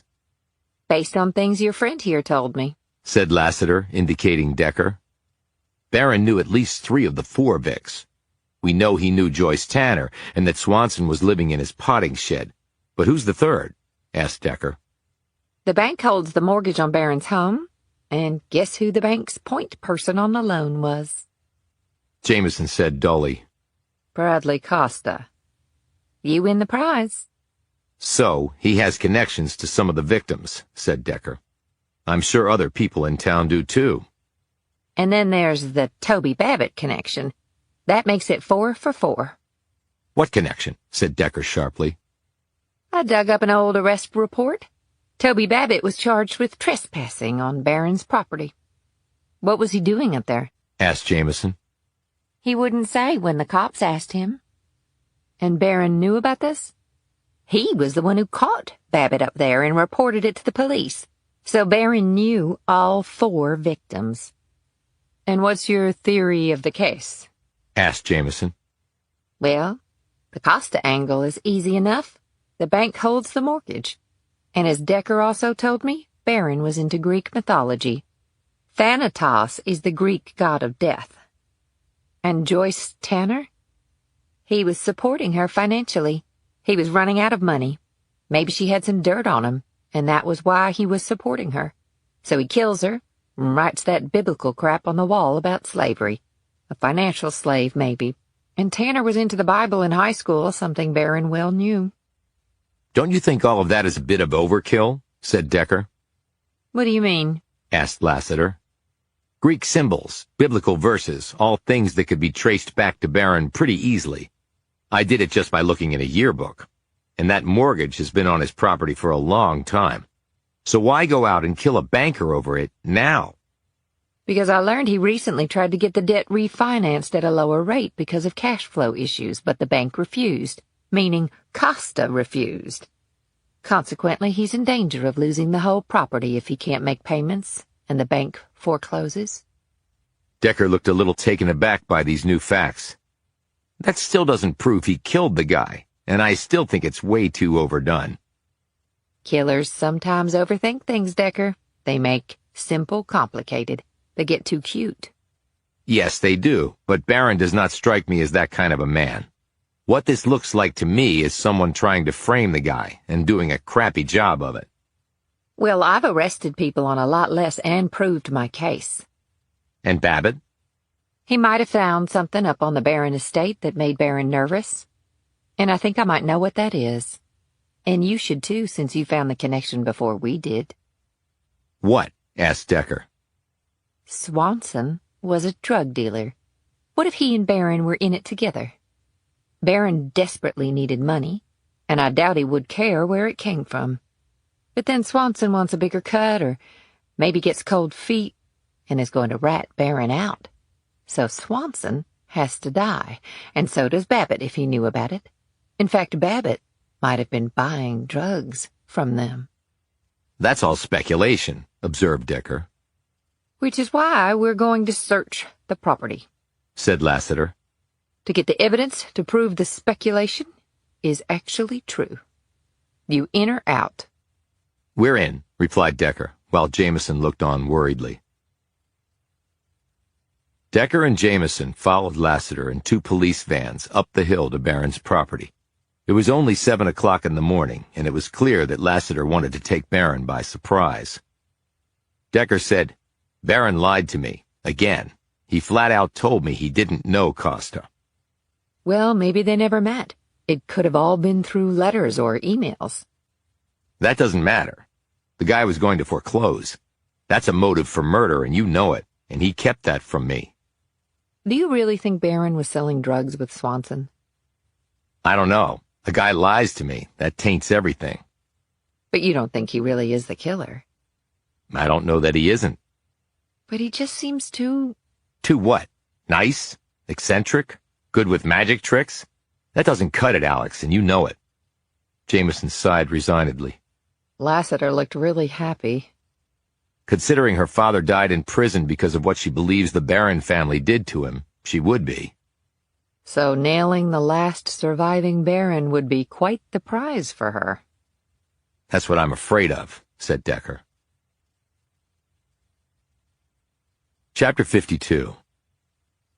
Well, this is impressive, Barron said after he opened his front door, looking over the police officers massed behind Lassiter. He was dressed in an old robe and was barefoot. He glanced at Decker and Jameson, who were off to the side, but didn't say anything to them. Lassiter held up a piece of paper. Search warrant for the house, outbuildings, and grounds. I want you to sit down out here while we do it. Can I at least have a drink first? Said Barron pleasantly. Lassiter ignored this and said to an officer standing immediately behind her, Dawes, I want you to stay here and make sure he doesn't move. I don't want him to have any chance to hide any evidence or make a run for it. Barron smiled and said, Well, I don't run as fast as I used to, and without a drink to bolster me, sitting right here and perhaps falling asleep in the process definitely holds appeal. Lassiter gave him a look of granite and was about to say something back when Decker moved forward and said, We'll do the honors, Detective. It's a big place, and you'll need all the manpower you have to search it. Lassiter gazed at Decker for a longer moment than was probably needed before nodding. Okay, but when I say I don't want him to move, I mean exactly that. Couldn't be clearer, replied Decker. Lassiter passed out orders to her men. Some followed her into the house, while others headed toward the outbuildings and grounds. Barron sat down on the front porch and stretched. If any money is found, I will make a claim. I can use the cash, as you're well aware. Decker put a foot up on one of the steps and stared down at him. You lied to me about Costa. He holds the mortgage on this place, and you knew it. Well, technically the bank does. He just worked there. You know that distinction doesn't pass the smell test. How many times did you talk to him? Exchange correspondence. You wanted to renegotiate the deal, but the bank said no. Costa said no. Banks often say no to people like me. I didn't take it personally. But you admit that you knew Costa. It was only business. Which means you did lie. People lie all the time. And they get caught in those lies, rejoined Decker. Just like now. So Costa stiffs you on your request, which gives you a prime motive for murdering him. Only I didn't. And if I killed everyone who was mean to me, I'd be deemed the world's most prolific serial killer, because I'd have to murder pretty much everybody in this town. And Lassiter knows about Swanson being up here, and she also knows about your ties to Tanner, and she dug up an old trespassing charge you made out against Toby Babbitt. That means she knows that you have ties to all 4 victims. That puts you in pretty rarefied company, and also vaults you to the top of the suspect list. Jameson added, And Lassiter has theories about how your relationships with all of them could have led to motives for murdering them. It does not look good at all, John. Barron took all this in and shrugged. Well, it is what it is, I guess. It's not like I can change any of it. Decker said, But why did you lie about Costa, and now Babbitt? You didn't think the police would put it all together. Maybe I didn't, conceded Barron. This town has a police force, but I really thought in name only. They certainly couldn't solve the murders of my parents, so why should I think they could competently solve anything else? Lassiter has a hard-on for you because of her old man. When she was a little girl, he lost his job at the textile mill, lost his house to the bank, and burned down the home of a banker while the man was still in it. He went to prison and never came out alive. So how much do you think she loves the Barron family?" "Excuse me, but why should she be different from anyone else here?" retorted Barron. Jameson stepped forward. John, you are in deep trouble. Lassiter is building a case against you for 4 murders. We're just trying to make you understand the gravity of the situation. "I've been in deep trouble for most of my life." "Not this deep," said Decker. "You could get the death penalty." "I've actually had that ever since I was born here. It's just a matter of time." You really need to take this seriously," snapped Jameson. Barron stood. "And how exactly should I take it seriously?" he said, his eyes flashing dangerously in a way that neither of them had seen before. "If people have a hard-on for me like your friend said, then what does it matter what I do or what I don't do? The result is inevitable. So now maybe you see why I drink so much." "Did you kill those people?" asked Decker. Barron held Jameson's gaze for a beat longer and then looked at Decker. "Well, if I had, it's doubtful I would confess my guilt to the FBI." He looked back at Jameson. "Do you think I killed them?" It doesn't matter what I think. It matters what can be proved. That's such a pat response. Frankly, I expected better from you, Alex. Decker said, "Did you clear Swanson's things out of the potting shed?" Barron glanced at him. Decker said, "We told you we found evidence of Swanson staying in the potting shed, and the drug paraphernalia there. Did you get rid of it?" "I'm not sure I should answer that." "You're going to have to at some point." "I think I'll defer for now." "They're going to search every inch of this place. Odds are very good they're going to find something, including anything that you might have re-hidden." "Do I need a lawyer?" Lassiter had stepped into the front doorway right at that moment. Oh, I think you do, Mr. Barron. She held up a gun in a plastic evidence bag. Chapter 53. "Ballistics matched the gun found at Barron's property to the bullets that killed Costa and Swanson," said Decker. He was sitting at the Mitchells' kitchen table with Jameson. "Lassiter just called me. She sounded the happiest I've ever heard her," he added. "And they also found all of the drug stuff in the potting shed. They ran prints and matched it to Swanson. Barron obviously just left it there even after we told him about it." So, Lassiter finally nails the Barron family, said Jameson. "But do you believe he did it?" "Anyone could have planted that gun there," noted Decker. "And Lassiter found it pretty fast." "She never said where she found it," noted Jameson. "She told me later. It was in the gun room, in one of the glass cabinets with some of the other pistols." So was he counting on the fact that hiding a gun among other guns was a smart idea? Well, it didn't turn out to be. With all the grudges people here have against him, I don't see how John gets a fair trial. Hopefully he'll lawyer up, and they'll probably end up changing venues for the trial. "What's his story?" asked Jameson. "That he knows nothing about the gun and doesn't know where it came from." Prince? Lassiter said no, but it could have been wiped clean. There are too many moving parts to this whole thing, Decker. His phone buzzed before he could answer. The call lasted a few minutes, with Decker mostly listening and asking brief questions. Finally, he said, "Thanks," and hung up. "What's going on?" Jameson said. "That was Agent Kemper. I'd asked her about life insurance policies." "Why?" Decker explained to her what he had discussed earlier with the DEA agent. "So what did she find out?" "Over the last 3 years or so, nearly 300 people in Barronville have died from drug overdoses, and about half had life insurance policies of at least $500,000. Quite a few had policies of over $1 million. My God, that's almost one person dying every 3 days. And that's also a lot of money cumulatively. Kemper said the insurance companies had investigated a lot of them, but apparently each of the policyholders she could find out about had undergone a medical exam and had no history of drug abuse. So at least in those cases, the money was paid out to the beneficiaries." Damn. So is that the new American dream? Sign a relative up for life insurance and wait for them to OD to cash in? "Let's hope not." They sat in silence for a few moments. Jameson said, "So what will happen with Barron now that he's been arrested?" "He'll have a bond hearing. Because of the seriousness of the charges, the judge will probably remand him into custody until trial. But even if bail is set, I doubt he could afford it. Someone knocked at the front door. Jameson rose to answer it and returned a few moments later with Cindy Riley. She had on faded jeans, a leather jacket, and a flannel shirt, coupled with an exhausted expression and reddened eyes. Jameson said, "You look like you could use some coffee. I just made a fresh pot." Riley answered with a nod and then dropped into a seat across from Decker. "You know what happened?" She said. To Barron, yeah. "He didn't do it. He didn't kill anyone." Was it his gun? Asked Decker. "I don't know. You saw the house. There's crap everywhere. John doesn't know the half of what's there." "Does he have a lawyer?" Asked Jameson, setting a cup of coffee down in front of Riley. "I got him one. I had to go outside of town to do it. Nobody here apparently wants to defend him, the jerks. I mean, what did he ever do to anybody?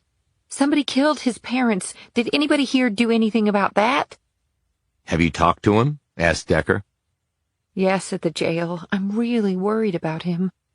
He should be worried, said Decker. They're charging him with multiple murders.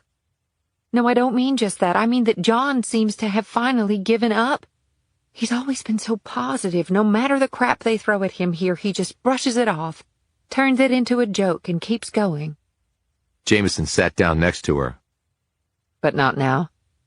"No, I think he believes this is it, that he's going to die in jail.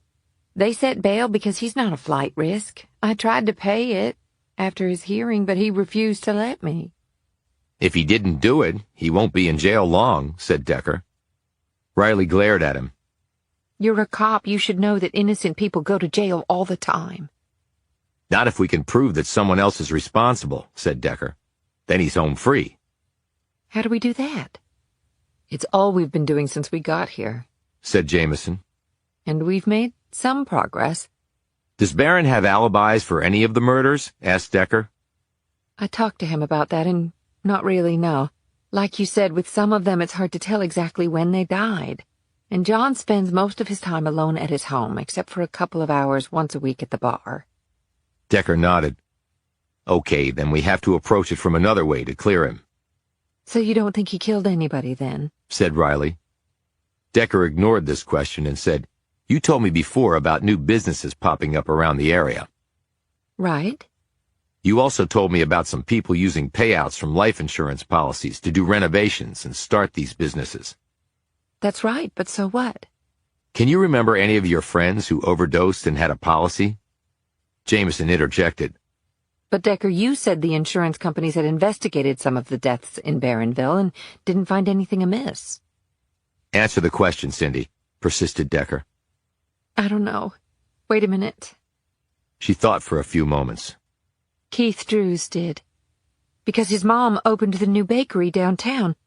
I remember her telling me it was the only good thing to come out of Keith's death."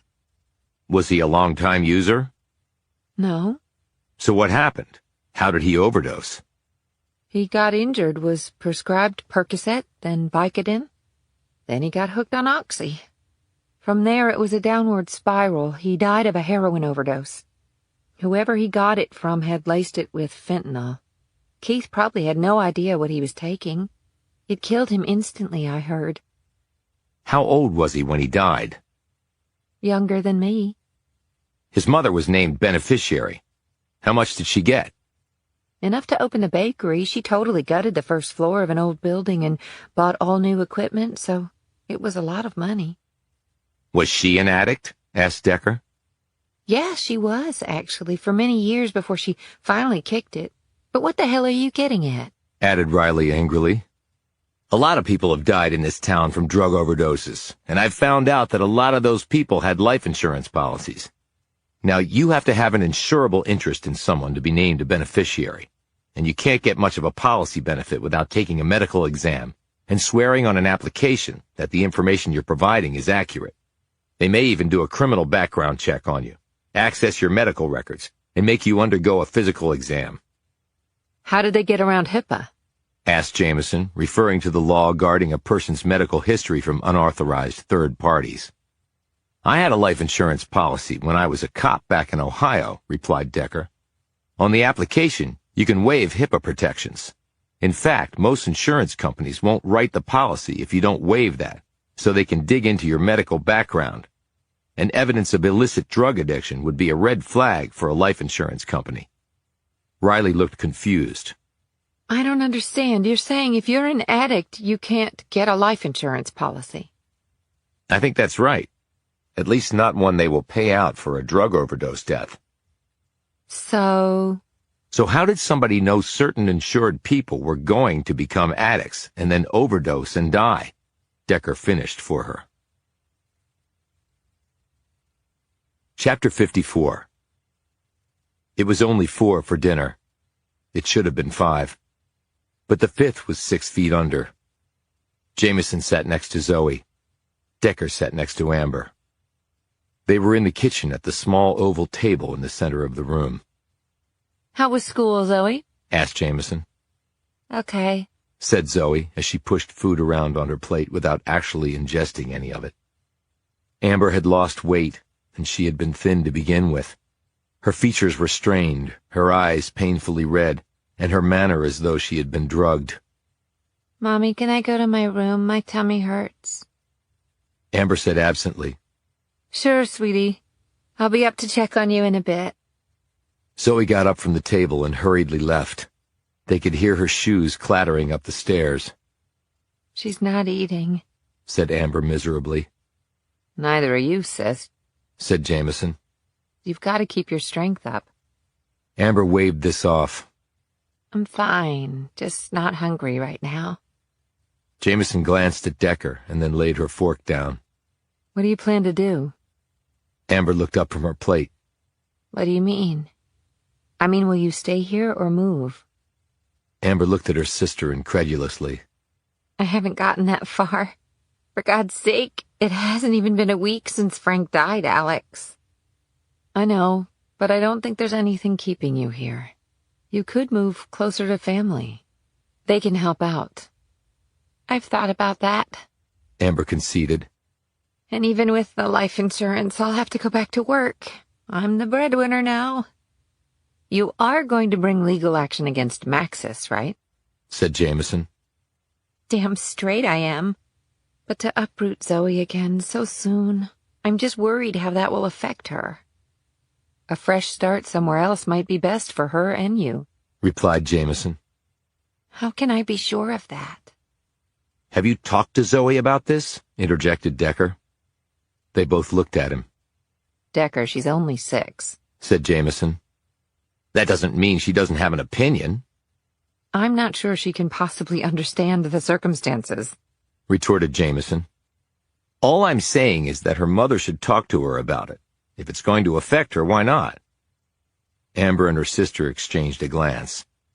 Amber said, I actually think he might be right. She rose from the table. I'll talk to Zoe, and then I'm going to bed. I'm just very tired. Jameson rose too and hugged her sister. I'm here for you, sweetie, whatever you need for as long as you need. Alex, you have your own life, and you have a job. You can't babysit us forever, not that I'd want you to. I'll get my life together, I have to. For Zoe. She glanced at Decker. Thanks for the advice, Amos. Decker nodded. She left the room, and Jameson sat back down. Decker rose and poured himself another cup of coffee. He sat down and drank some of it. You going soft on me, Decker? He looked at her. How do you mean? You're worrying about other people a lot lately. I investigate homicides. That means there are always lots of people to worry about. Do you think they should stay here or leave Barronville? I don't have a good answer for that, because I'm not them. But there's nothing for them here. Frank Mitchell is here, replied Decker. He's always going to be here now. Jameson changed color and looked down. Right. I guess I wasn't thinking about things that way. Decker took another sip of coffee and glanced out the small window into the dark. I didn't want to leave Burlington, and at the same time, I wanted to get the hell out of Burlington. My family was murdered there. They're both buried there. When I left, I felt like I was abandoning them. I used to go to the graves every day when I lived there. I would sit and talk to them. Now I haven't been in months. He set his cup down. I don't want to end up with my only connection to them being faded pictures on the wall, Alex. You of all people should never worry about forgetting them. It's not the same. I buried them there. That is my connection to that place. It will always be a part of me, whether I want it to be or not. So based on that logic, you think my sister should stay, then? I think everybody is different. With that he rose, cleared the table, and he and Jameson loaded the dishwasher. Then he left the kitchen and went to his room. Decker opened his closet and pulled out two things: the construction drawings he had found in the hall closet, and the piece of graph paper he had uncovered at Toby Babbitt's trailer. After looking over the pages for about a half hour, he decided he needed something else in order to make sense of it. He left his room, walked down the hall, and knocked on the door. A few moments later, a sleepy-eyed Zoe opened the door. She was in her pajamas and was holding her cat. "Zoe, I'm working on a very important project, and I think you might have something I need." At this, the little girl perked up. Sure, Amos. What do you need? "A ruler. Do you have one?" She nodded, hurried over to a small white-painted desk set against one wall, and opened a drawer. She pulled out a green ruler and brought it over to him. "Thank you very much, Zoe," he said, taking it from her. You're welcome. Decker had turned to go, but then he faced her once more. "Did your mom talk to you?" She nodded. She asked me if I wanted to stay here or move someplace else. "And what did you tell your mom?" Zoe shrugged. Daddy's here. I don't want to leave him all alone. Decker knelt down so he was eye to eye with the little girl. "I can understand that." Zoe stared back at him. You told me that when I visited Daddy, he would know I was there. That he would know here. She touched the center of her small chest. "Yes, I did." So I can't leave him, or else he'd be sad. He would be sad here. She touched the center of Decker's chest. Right? Now Decker wouldn't meet her gaze. "Right." She yawned. "You better go get some sleep, okay?" Okay, Amos. Zoe gave him a hug and he quietly returned to his room, his gaze downcast. Life really is a bitch sometimes. He sat down on his bed and looked at the plans spread out there. Then he looked down at the ruler. Written on it in Sharpie was the name Zoe Mitchell. He got up and walked over to the window and looked out over a town that was in despair, but that was perhaps slowly coming back. But at what price? And how many more people were going to die before it was back? He turned his head in the direction of Zoe's room. Should they stay or should they go? It would be very easy to say they should go. Flee the violence and danger. Go to a safer place. But where exactly was that anymore? "I guess if I have any purpose in life, it's to help make sure there are safe places left to go." With that thought in mind, he sat down and used the ruler to go over every dimension of the construction drawings and Toby Babbitt's version of the same. He used paper and pen to make his calculations, and when he was done, he had found only a single discrepancy between the two documents. But what a discrepancy it was. Chapter 55. "Can I see Mr. Ross, please?" said Decker. He showed his credentials to the woman at the front desk of the fulfillment center. "He knows me. I've been here before." It was the next morning, and Decker had driven here at a very specific time. I'm sorry, but Mr. Ross is out on the main floor right now, Agent Decker. "Could I wait in his office? It's really important," he added, because she was the only one working the desk and several people were waiting in line behind him. "I've been to his office before, when Frank Mitchell was killed." Oh, right, of course. That was so awful. When she still hesitated, Decker pointed to the bruise on her forearm. "You bang that on something?" Squat rack at the gym. "You work out. That's good. Keeps you healthy." It's not just that. I want to be a picker. I'm building myself up so I can pass the physical requirements. You don't like working in the office? Pickers make a lot more money, and they get overtime, and a better 401k match. That's what I'm gunning for. Well, good luck on that. So can I go back and wait for Ross? She glanced at the impatient-looking people in line behind him. That'll be fine. He's doing his usual walk-around. I'm afraid it'll be about 45 minutes. I'm in no rush. Decker headed off and entered the corridor behind the reception area that housed the offices of the center's management staff. Ross had told him previously when he did his walk-arounds, which was why Decker was here at this time window. He didn't want the man around. He made his way swiftly down the hall and reached Ross's office. He tried the door, only it was locked. The blinds were open, showing the office to be empty. He looked around. There was no one in the corridor. He slipped a penknife from his pocket and used it to push back the bolt. He shut the door behind him and closed the blinds. The office looked exactly as it had when he'd been in here before. Ross's coat was on a hook on the back of the door, and a small duffel bag was on the floor. Decker opened the duffel and looked inside. There were some gym clothes and a pair of sneakers and white socks. He zipped the duffel back up and took the object he'd brought with him out of his pocket. It was a measuring tape. He quickly measured the dimensions of the room. The depth of the room was 2 feet shorter than the construction plans had indicated. That meant the entire back wall had been moved forward 2 feet, and there had to be a reason for that. Decker had seen from the plans that a hallway also bordered the back wall, as it did the front, so there was no wiggle room there. He walked over to the wall behind Ross's desk and started to examine it. He had seen before that this wall was paneled wood with elaborate moldings, with a boxed Pittsburgh Steelers jersey hanging on one section. It hadn't made an impact on him before, but now he found it very interesting. Decker heard a sound that made him jump. He looked all around the office until he located the source. Ross's smartphone was on a shelf behind his desk, and it was buzzing.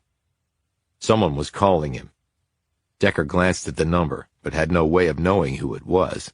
There was no name attached to the number on the screen. He turned back to the wall and used his knuckles to tap against the wood at various spots. Finally, he reached a spot where the sound evidenced a hollow space. This was where the poster was hanging. He kept knocking against the wall here until he had mapped out a space roughly the size of a large door. He felt around the edges, but without success. The moldings were covering them. He looked down at the carpet in front of this space. It looked a bit frayed there, as though something might have been routinely rubbing against it. He looked back up at the wall and decided to try something simple. Placing his finger against the edge of the hollow space, he pushed in. Nothing happened. He kept pressing in other spots. Finally, near the ceiling, which he had to stretch to reach, he struck gold. There was a medallion up there, and it appeared to be a bit loose. Decker tried turning it clockwise, but it wouldn't move. Then he tried counterclockwise. It moved like a doorknob. There was a click, and the hollow part of the wall swung open. It partially caught on the carpet, which accounted for the wear. It was a clever mechanism, Decker could see. There were 3 metal deadbolt shafts on the side of the door, one at the top, one in the middle, and one near the floor.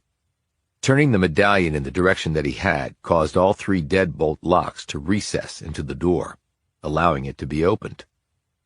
Decker pulled the door all the way open and looked inside the revealed space. It was about 2 feet deep and lined with shelves. That accounted for the 2-foot smaller footprint of the office. This space had been used to accommodate this storage closet. Whoever had put it in couldn't simply recess the closet into the original footprint without moving the entire wall back because of the hallway behind it. And if he had moved only this space forward, leaving the rest of the wall in place, it would have looked suspicious. On the shelves were rectangular-shaped cardboard boxes. Decker picked one up. There had once been a label on it, but most of it had been peeled off, and there was no information left on it to help him. He looked over at a shredder set next to the desk and wondered if that had been the fate of the labels. Probably. He counted the number of boxes. There were 20. He carefully unpeeled the tape from one of the boxes and opened it, Inside was a thin layer of bubble wrap, and under the bubble wrap were a number of plastic bottles. They were all full of a white granular substance. Thinking quickly, Decker put one bottle in his pocket, closed up the box, carefully retaped it, and put the box back on the shelf. He swung the door closed. He glanced down at Ross's chair. The seat was scuffed and marked, and he knew why. Decker was 6'5". Ross was about 5'9". Unlike Decker, he had to stand on the chair to reach the spot that would open the door. After checking through the blinds to make certain the hall was clear, and then leaving them open, as they had been, Decker made his way out. Passing by the reception area, he spoke to the same woman.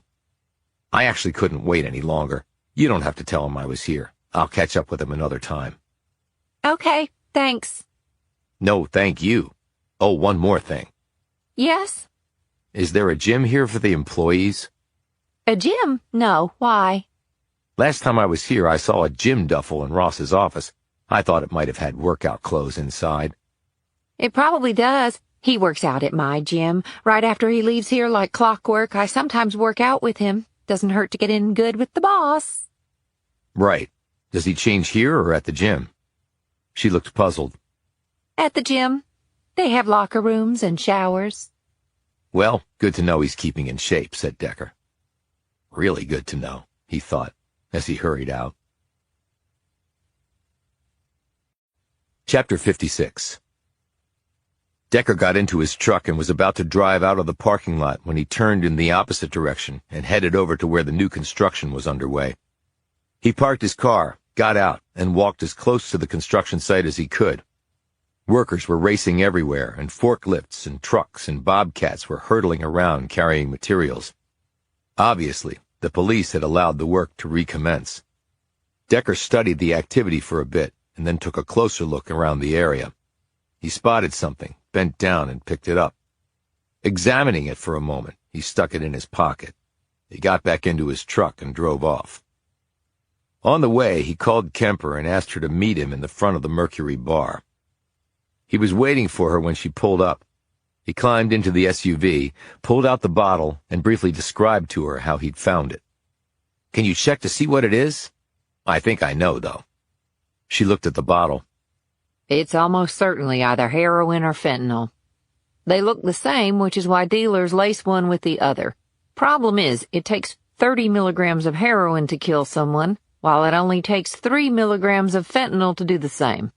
So, you said you got this from a hiding place in Ted Ross's office? "Yeah, and there's a ton more in there. I think the shipments are coming in through the fulfillment center." Why ship it there? Why not to his home or a P.O. box? "Far easier to search a home or P.O. box. The fulfillment center gets millions of packages. Like finding a needle in a haystack if you're the cops." But don't they track all those boxes pretty closely? How is he getting them out of the computer system there? He's the manager of the place. If anyone could think of a way, he could. How did you even know he had a hiding place in his office? Toby Babbitt. He'd drawn plans of the fulfillment center. I found a set of official construction drawings and compared them. Babbitt's version showed only one discrepancy from the construction drawings, a 2-foot-deep deviation in Ross's office. How did Babbitt find out about that? He worked on the construction of the fulfillment center and later worked in the office there. He might have discovered it that way. I used a tape measure. Maybe he did the same.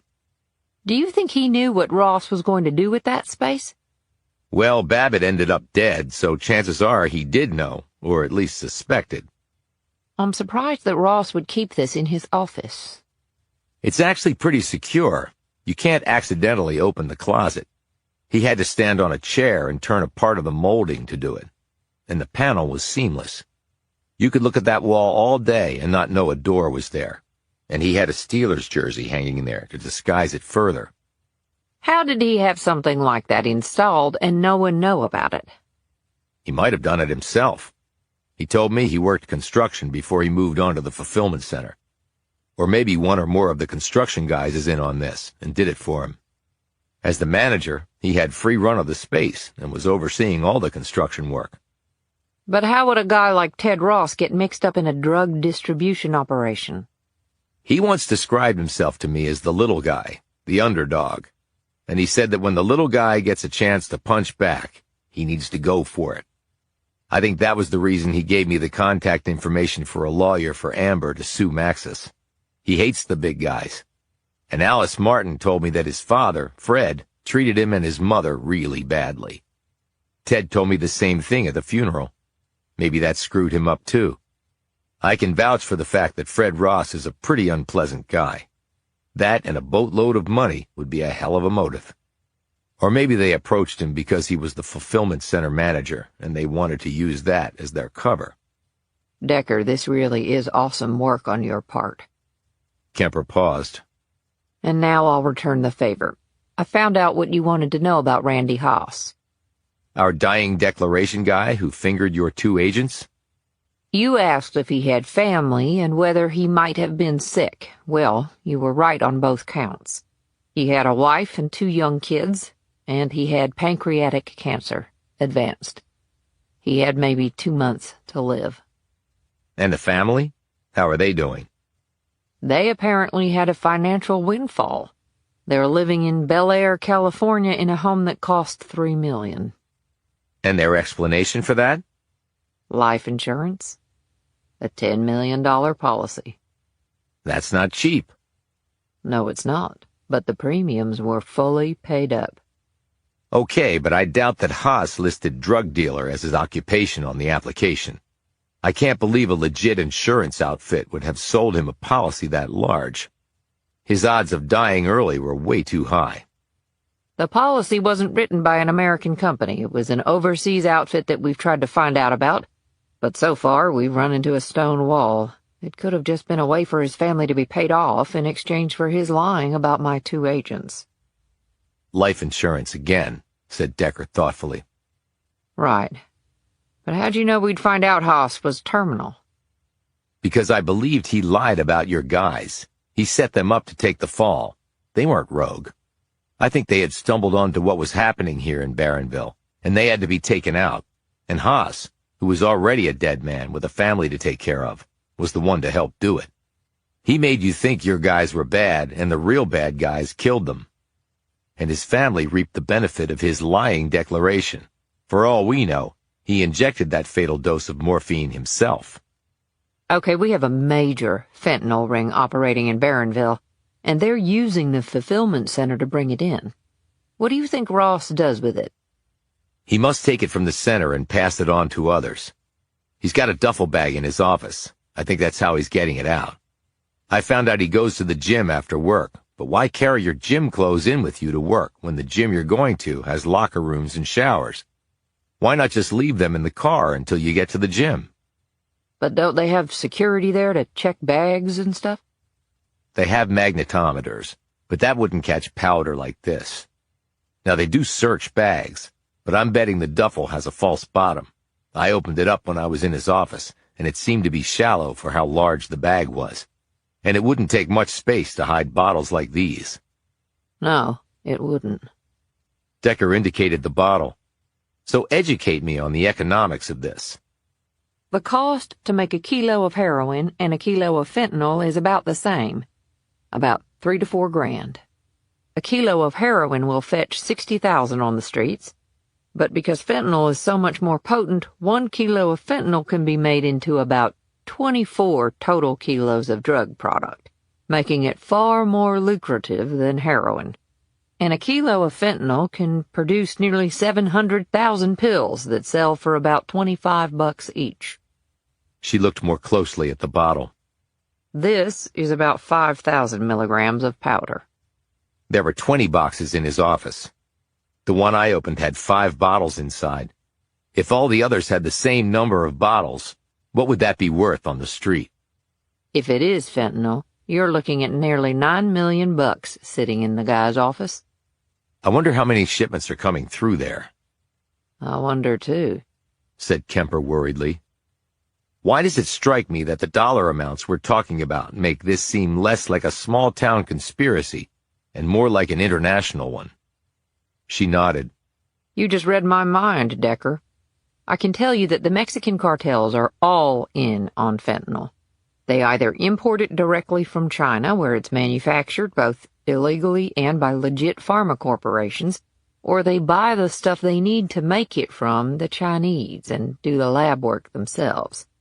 They sell it in powder form like in this bottle, or they cut it with heroin.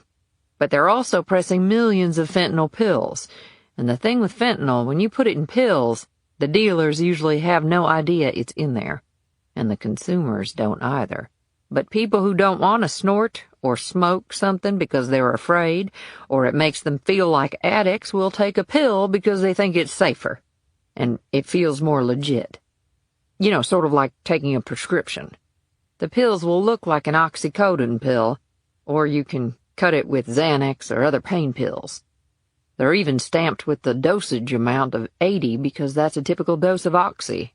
Shady 80s, they're called on the street. As I said, they can cost about $25 a pill, and a typical addict will take 20 pills a day. $500 a day. Expensive habit. I've arrested dealers who routinely sell a minimum of 1,000 pills a day.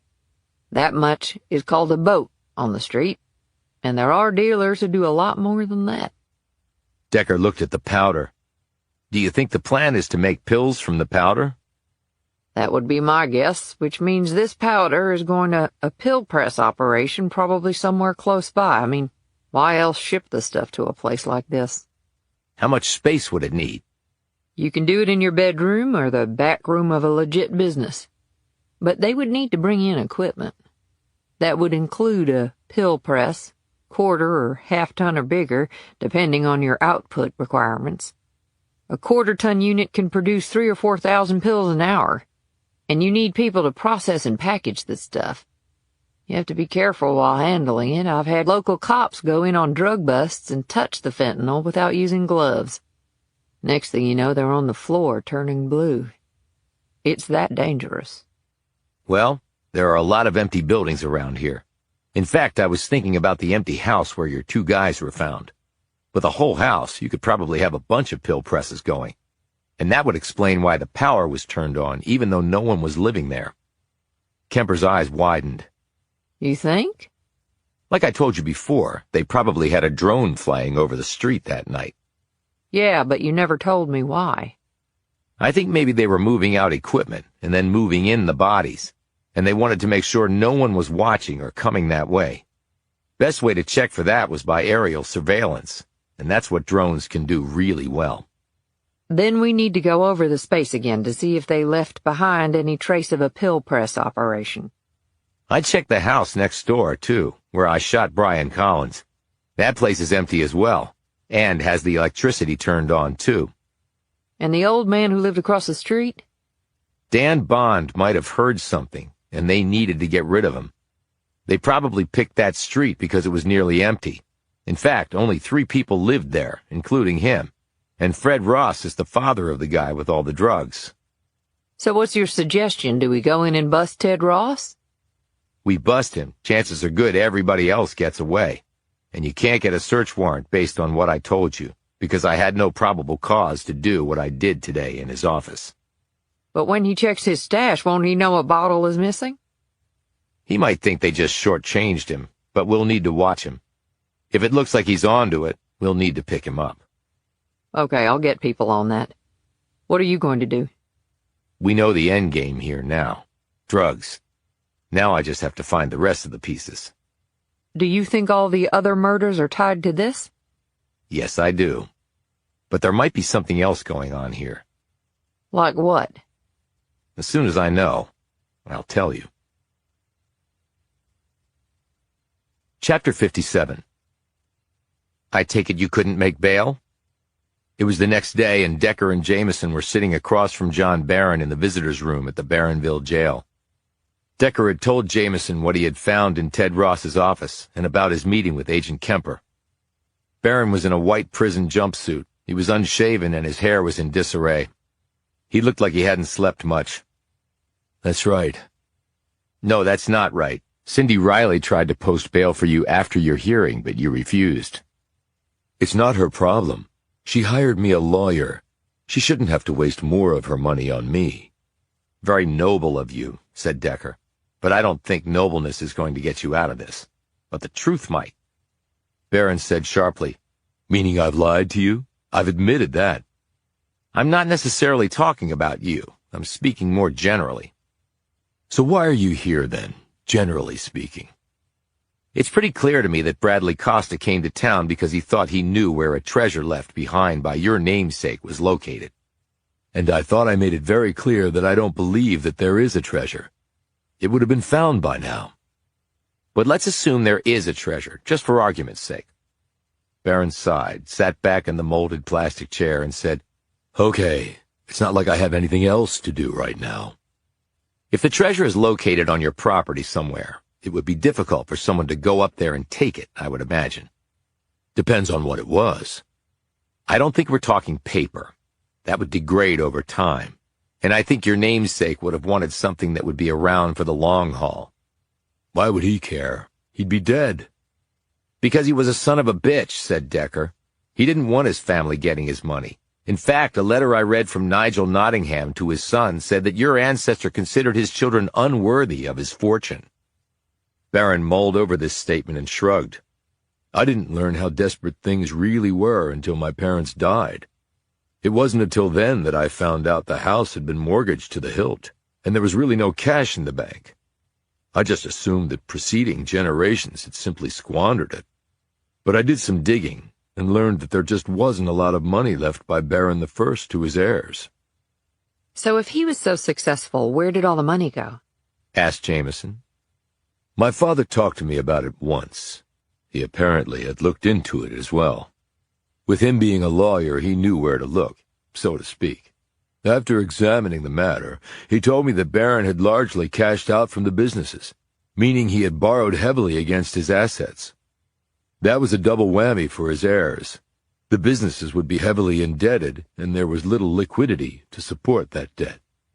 Maybe that's what the treasure is, the missing money, said Jameson. Barron looked at her. There's no treasure, Alex. Why not? Because lots of my ancestors have looked for it. You saw all the holes in the walls, and the grounds were all dug up too. My father told me it was like someone had been mining on the property. If there was treasure, I'm sure it would have been found by now. Why would they have even assumed there was a treasure? Asked Jameson. Barron said, I don't know for sure, of course, but I guess because they couldn't believe what they inherited was all there was. And maybe, like Decker said, they thought Barron was trying to screw them. The businesses were still operating when he died, said Decker. Yes, but they all petered out from a combination of a lack of capital and Barron's heirs not being nearly as good at business as he was. Decker said, That brings me back to my original question.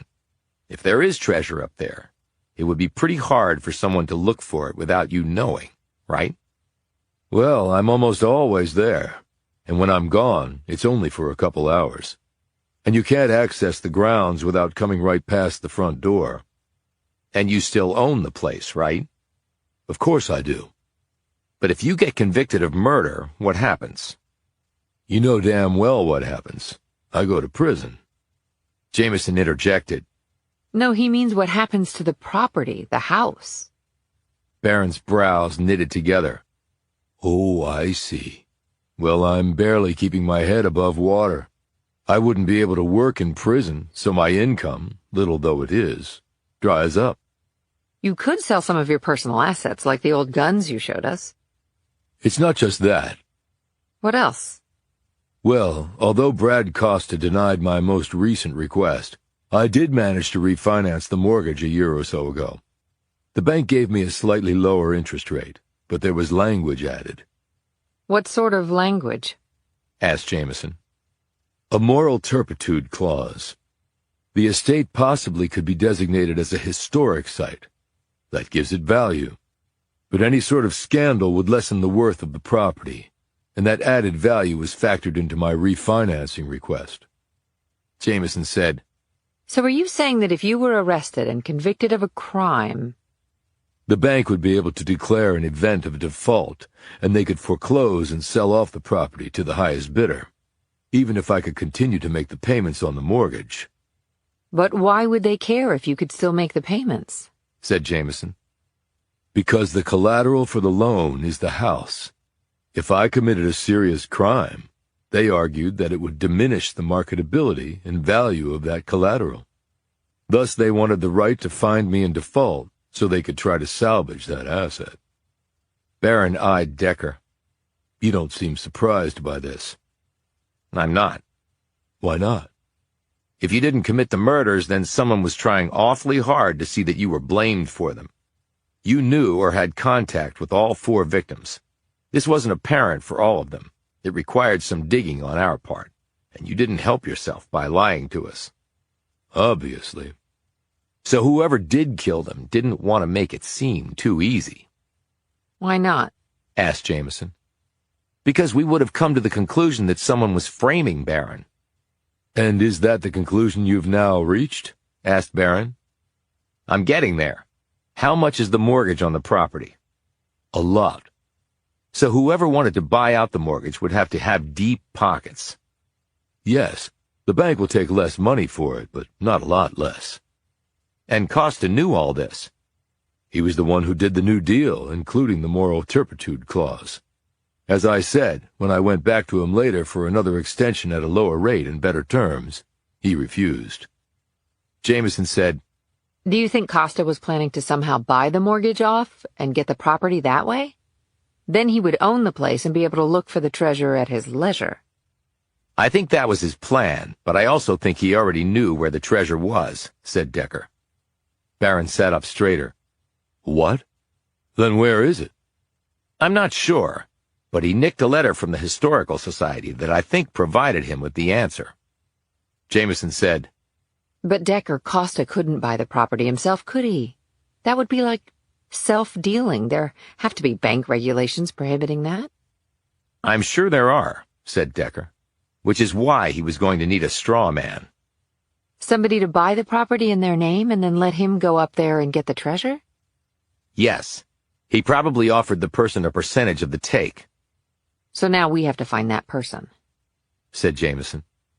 Yes, we do, because that person also murdered Babbitt, Tanner, Swanson, and Bradley Costa.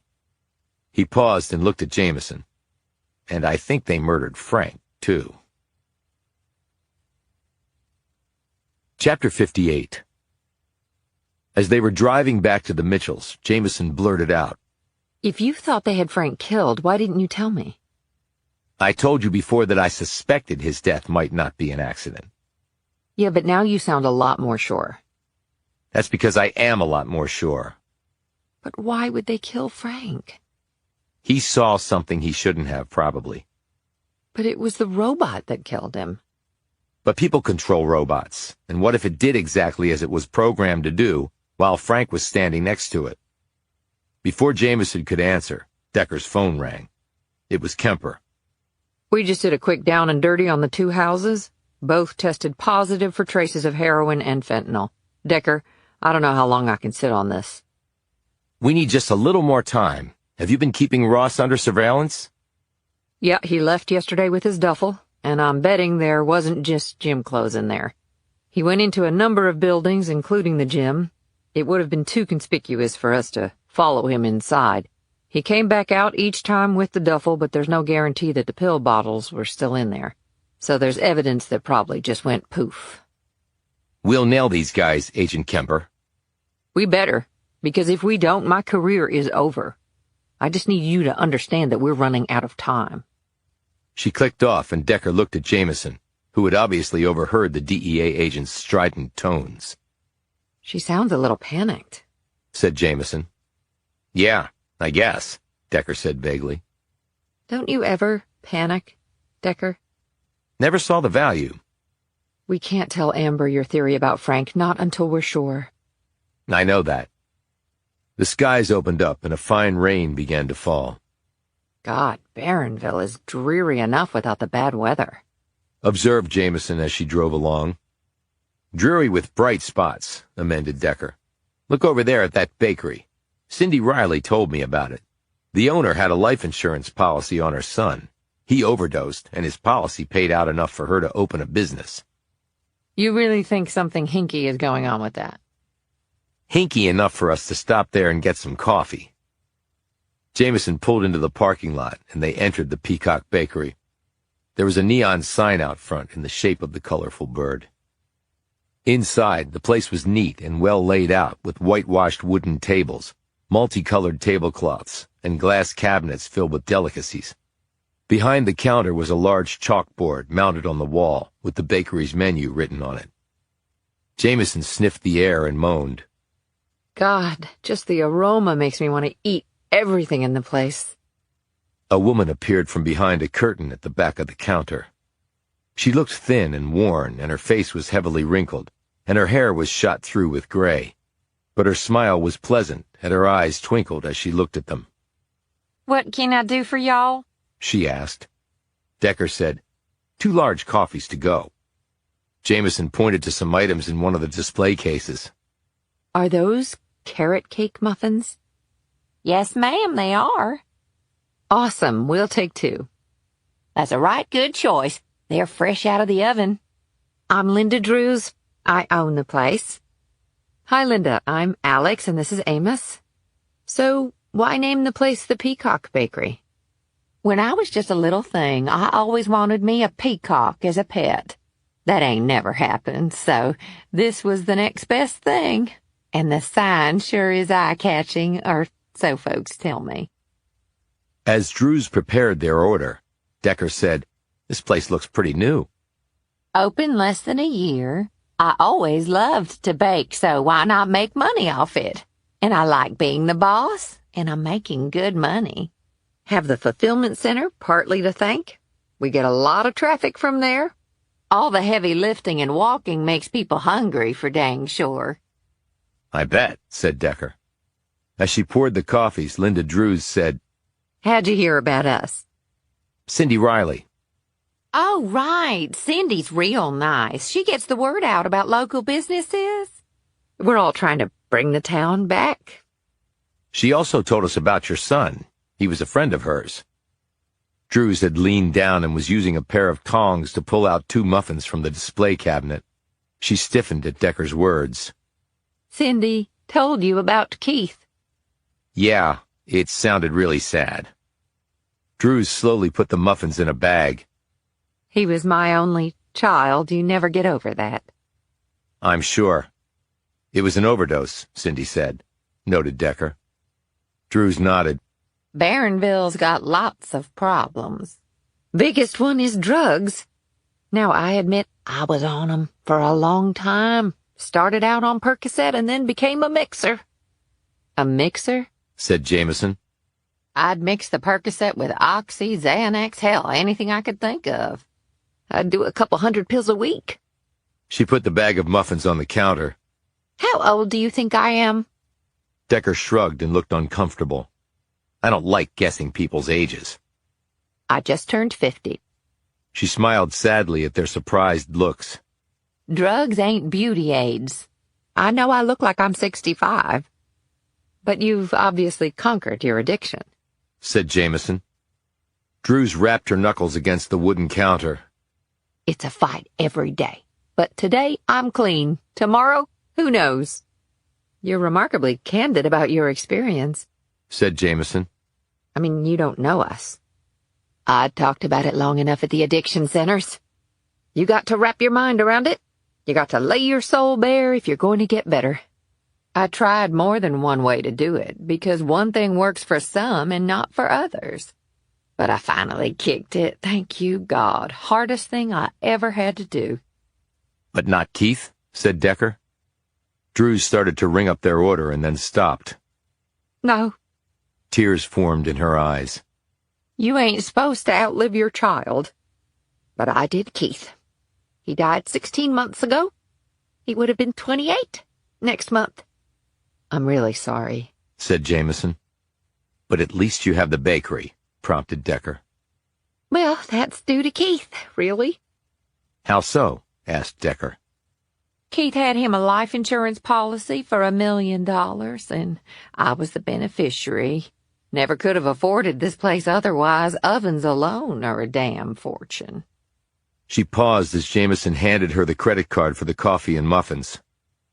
"I'd rather have my son," she said dully. "Well, it was lucky that he had a policy," said Decker. I guess he had it through work, maybe. No, not through work. He had a job at the fulfillment center. He was a picker, running all day long, bending over lifting stuff. Then he hurt his back real bad and got laid off. He went to the doctor, got on pain pills, and there you go. He got hooked. Same old story. One day he thought he was taking heroin, but it was really that fentanyl crap. He was dead before the EMTs could get to him. That's awful, said Jameson. Well, in Barronville, we just call that normal. And ain't that a damn shame? Decker said, well, it was fortunate that your son got his policy before he became addicted. I doubt he could have passed a medical exam if he'd been addicted. I know, Willie said the same thing. Willie? Willie Norris is the one who sold Keith the policy. He told me that too when he gave me the check, but Keith was clean when he took out that policy. And then he was dead. So he took out the policy after he injured himself? And for $1 million? Yeah. He heard it was a good idea. See, he wanted to get rehired at the fulfillment center, and that place can be dangerous. What with all them robots and such. Someone just got killed by one of them suckers. Did you know that? Yeah, we heard, said Jameson quickly. Who suggested your son get life insurance? Was it this Willie Norris? I don't know exactly, but I guess some good came out of Keith's death. I was able to bury him proper with the money and then open this place. She rubbed her eyes. I hope you enjoy the muffins and spread the word. Jameson said, Do you have the contact information for Mr. Norris? My sister just lost her husband, and I'm thinking she might need some life insurance. She has a young daughter. Oh, sure, you got to think about that stuff, 'cause you just never know in this old world. Linda Drews rummaged around in a drawer and pulled out a business card. Here's the information. It's about a mile from here. Willie's a good guy. Lived here forever, just like me. Jameson looked down at the card. Thanks a lot. She put a 5 in the tip jar on the counter. Thank you, said Drews. Decker looked the place over. I hope you make it, he said. Me too, Drews replied. 'Cause this is all I got left. Chapter 59. Jameson handed Decker the business card as they climbed into the truck. It does make you wonder, he said. What? She asked.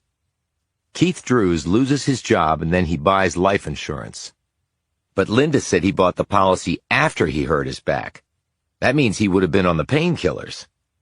Maybe he wasn't addicted then. Maybe not, said Decker doubtfully. Do we go see Willie Norris now? No, that'll keep. Right now, let's drive around a bit, have our coffee and muffins, and talk some things through. Okay, shoot. Then she bit into her muffin and moaned. Oh, God, I'm going to need a cigarette. Yeah, well, hold that thought. He took a bite of muffin and a sip of his coffee. He said, Costa, Tanner, Swanson, and Babbitt. Let's take them one by one and see where we stand. Okay. Bradley Costa figured out where the Barron treasure was and came to town to get it. He got hired by the bank that held the mortgage on the property. You think he planned it that way? Decker nodded and took a moment to wipe cream off his lips. I'm sure he did his research and joined the bank because it held the mortgage. He was a hotshot Wall Street type. How many of those do you think come to places like this? 0. So he renegotiated the deal with Barron and put in the moral turpitude clause. And then do you think he proceeded to frame Barron for the murders? No, for the simple fact that he ended up being murdered. I think he might have had some scheme in mind to nail Barron on the moral turpitude clause. It didn't have to be murder. It could have been drugs. Maybe he knew about Swanson squatting up there and keeping his drug stash in the potting shed. Then Barron goes to jail and the loan is called, the property foreclosed, and the straw man buys the property. Then they get the treasure. But the straw man double-crossed Costa and killed him so he wouldn't have to split the treasure. And then he completed the original plan to frame Barron by murdering 4 people. In that way, with Costa, he killed 2 birds with 1 stone. But that's all speculation. I'm going on probabilities. Okay, and Swanson died because he was squatting on Barron's property. And he was also a drug dealer, which, like you said, would probably trigger the morals clause if they could tie Barron to drug dealing. Decker nodded. And they wouldn't want Swanson around on the property while they looked for the treasure. Again, 2 birds with 1 stone. They get him off the property and use his murder to frame Barron. That makes sense. You remember the nail we found in Tanner's car tire? Yeah. Well, when I was at the fulfillment center, I drove around to the new section they're building. Guess what I found? He pulled from his jacket pocket the object he'd found in the parking lot and held it up. It looks like the nail you found in Tanner's tire. It's exactly the same. You think Tanner was at the fulfillment center? I think her car was there. You think she was kidnapped from there? I don't know, but Tanner had a connection to Barron. She was his ex-girlfriend. He was helping her financially. That's why she was killed. And Babbitt? He'd trespassed on Barron's property, like Lassiter said. Why? Maybe looking for the treasure? But how could he have known about that? It's a small town. He might have heard something. And a treasure is a big incentive. Do you think Babbitt also knew about the drug ring? It's certainly possible, said Decker. At the very least, he might have suspected what was going on at the fulfillment center with Ross. He knew about the secret space in Ross's office, because that discrepancy was on his drawing. I just don't know if he knew what was in it or how to access it. If he did suspect, then when they killed him, they also got a double payoff. He was used to help frame Barron, and he would be silenced before he could disclose what he knew about Ross's office having a hollow back wall. Decker suddenly leaned back in the seat and tightly closed his eyes. Decker, are you okay? I'm just trying to remember something, but it's not coming. Is it because of the hit you took on your head? She said worriedly. He rubbed his brow. It could be. What are you trying to remember? Numbers. What number? Numbers, he said testily. In Decker's mind was a swirl of numbers. They were all different colors. That was his synesthesia talking. Yet it was different, because the colors were different for some numbers than they had been in the past. 7, 4, 3. Is that a 0? No, an 8? Red, orange, green. 2? He scrunched up his brow. Is that a 9 or an upside-down 6? Come on, damn it, come on. Finally, the numbers all lined up correctly, and he was able to weigh one set against another, and they tallied perfectly. He opened his eyes, took out his phone, and hit some keys. Who are you calling? No one. He hit more keys. What are you doing? I'm searching for a listing on a phone number I saw. Where did you see it? On Ted Ross's phone. Why does it matter? Because I saw the same number somewhere else. He held up his phone for her to see. She said, The phone number belongs to Fred Ross, Ted's father? Yes. Not unusual for a father to call his son? No, but it is unusual that a son doesn't have his father in his contacts list, even if they don't get along all that well. If he had the number in his contacts, Fred Ross's name would have come up on the screen, not his number. That is odd. Wait a minute. You said you saw that number somewhere else. I did. Where? On a wall. Whose wall? Alice Martin's phone number wall. Well, they are neighbors. She told me that she only kept phone numbers up there that she called frequently, because otherwise she couldn't remember them. Okay, but again, they're neighbors. Only Martin told me that she despises Ross, and has for decades. And after meeting the guy, I can see why. Even his own son can't stand him. And he's a criminal. Jameson said, So why have his number up on her wall? Well, I can think of at least one reason. Chapter 60. Willie Norris's office was located in what had once been a residence in a neighborhood about a mile from Drew's bakery. The young woman in the front room immediately rose to greet them when they walked in. She was polite, if a bit shy. though Decker could sense something guarded, almost anxious in her features. She wore faded boots, jeans, and a white-cuffed shirt. The computer on her metal desk was at least 10 years old. Paper files were scattered over the desk's surface. They had passed 2 cars in the driveway, a shiny black new Lexus convertible, and a rusted-out ancient Ford pickup truck. Decker thought he knew which vehicle belonged to Norris and which one to his secretary. A moment later, Willie Norris walked into the room. He was short and portly, with slicked-back graying hair. His chin was pointed, his nose as narrow and spiny as a mountain ridge, and his eyes were 2 bits of coal in fleshy sockets. He wore an ill-fitting 3-piece gray suit. A cigarette dangled from one hand. Come on back, said Norris, waving a flabby hand. He shut the door behind them. Decker looked around the room, which clearly had once been a bedroom. Where the closet had been was a built-in shelf filled with plastic binders. The man's desk was an antique partner's desk with elaborate moldings. A grimy square of rug was set under the furniture. On the wall were a series of framed certificates indicating membership in a variety of insurance organizations. Norris sat down behind his desk and motioned to them to take seats opposite him.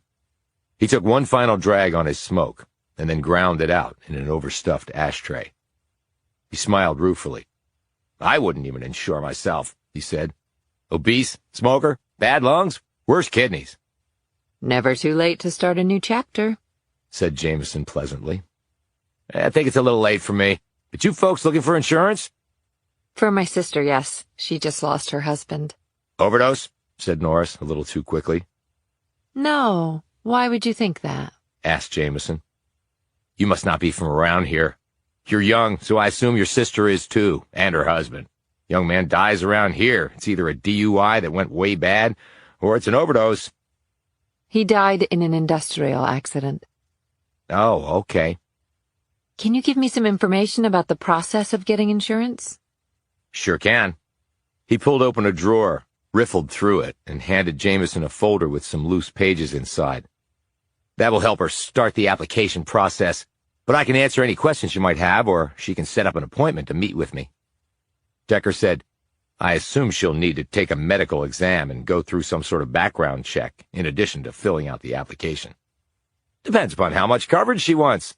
You got companies giving out small policies with no medical exam and no real due diligence. They're just counting on the actuarial tables. But I don't like to do business that way, especially here. Because of all the overdoses, said Decker. That's right. Young man, old man, don't matter. One wrong pill, you're dead. How much life insurance can somebody buy? Asked Decker. Depends on the individual and what the underwriter will approve. If you want a policy for a ton of money that is out of whack for your personal situation, then that's going to be a problem. Also depends on what you do for a living. If your job is working in a daycare, that's one thing.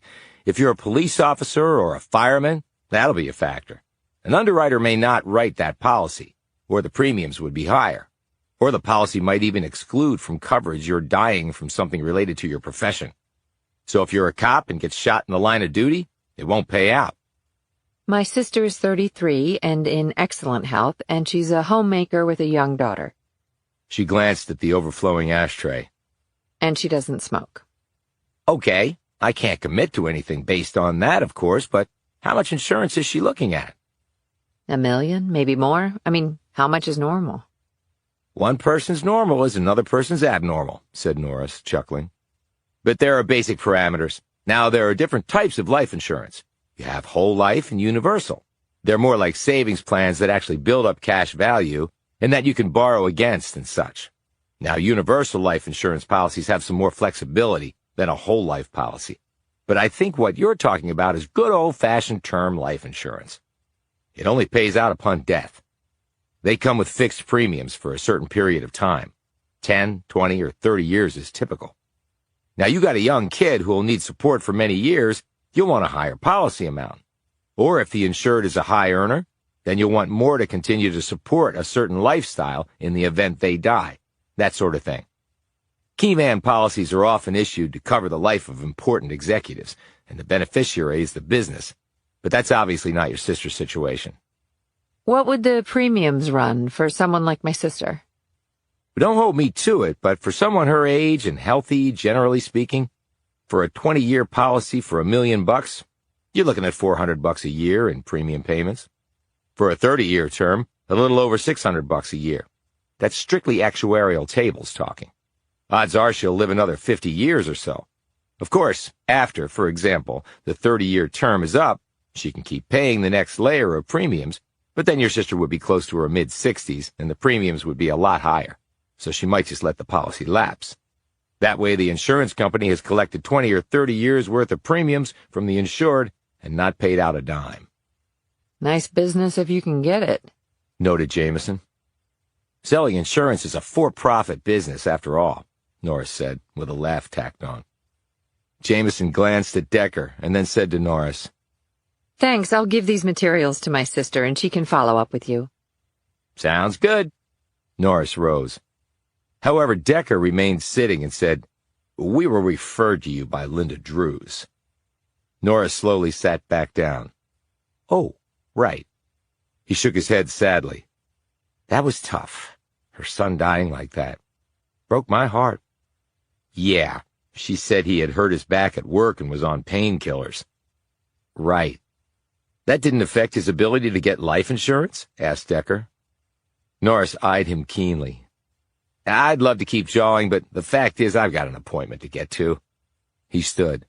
"Jenny can show you out." As they left the office and headed to their truck, Jameson said, "You really spooked him." Decker nodded. "I think he knows we're FBI."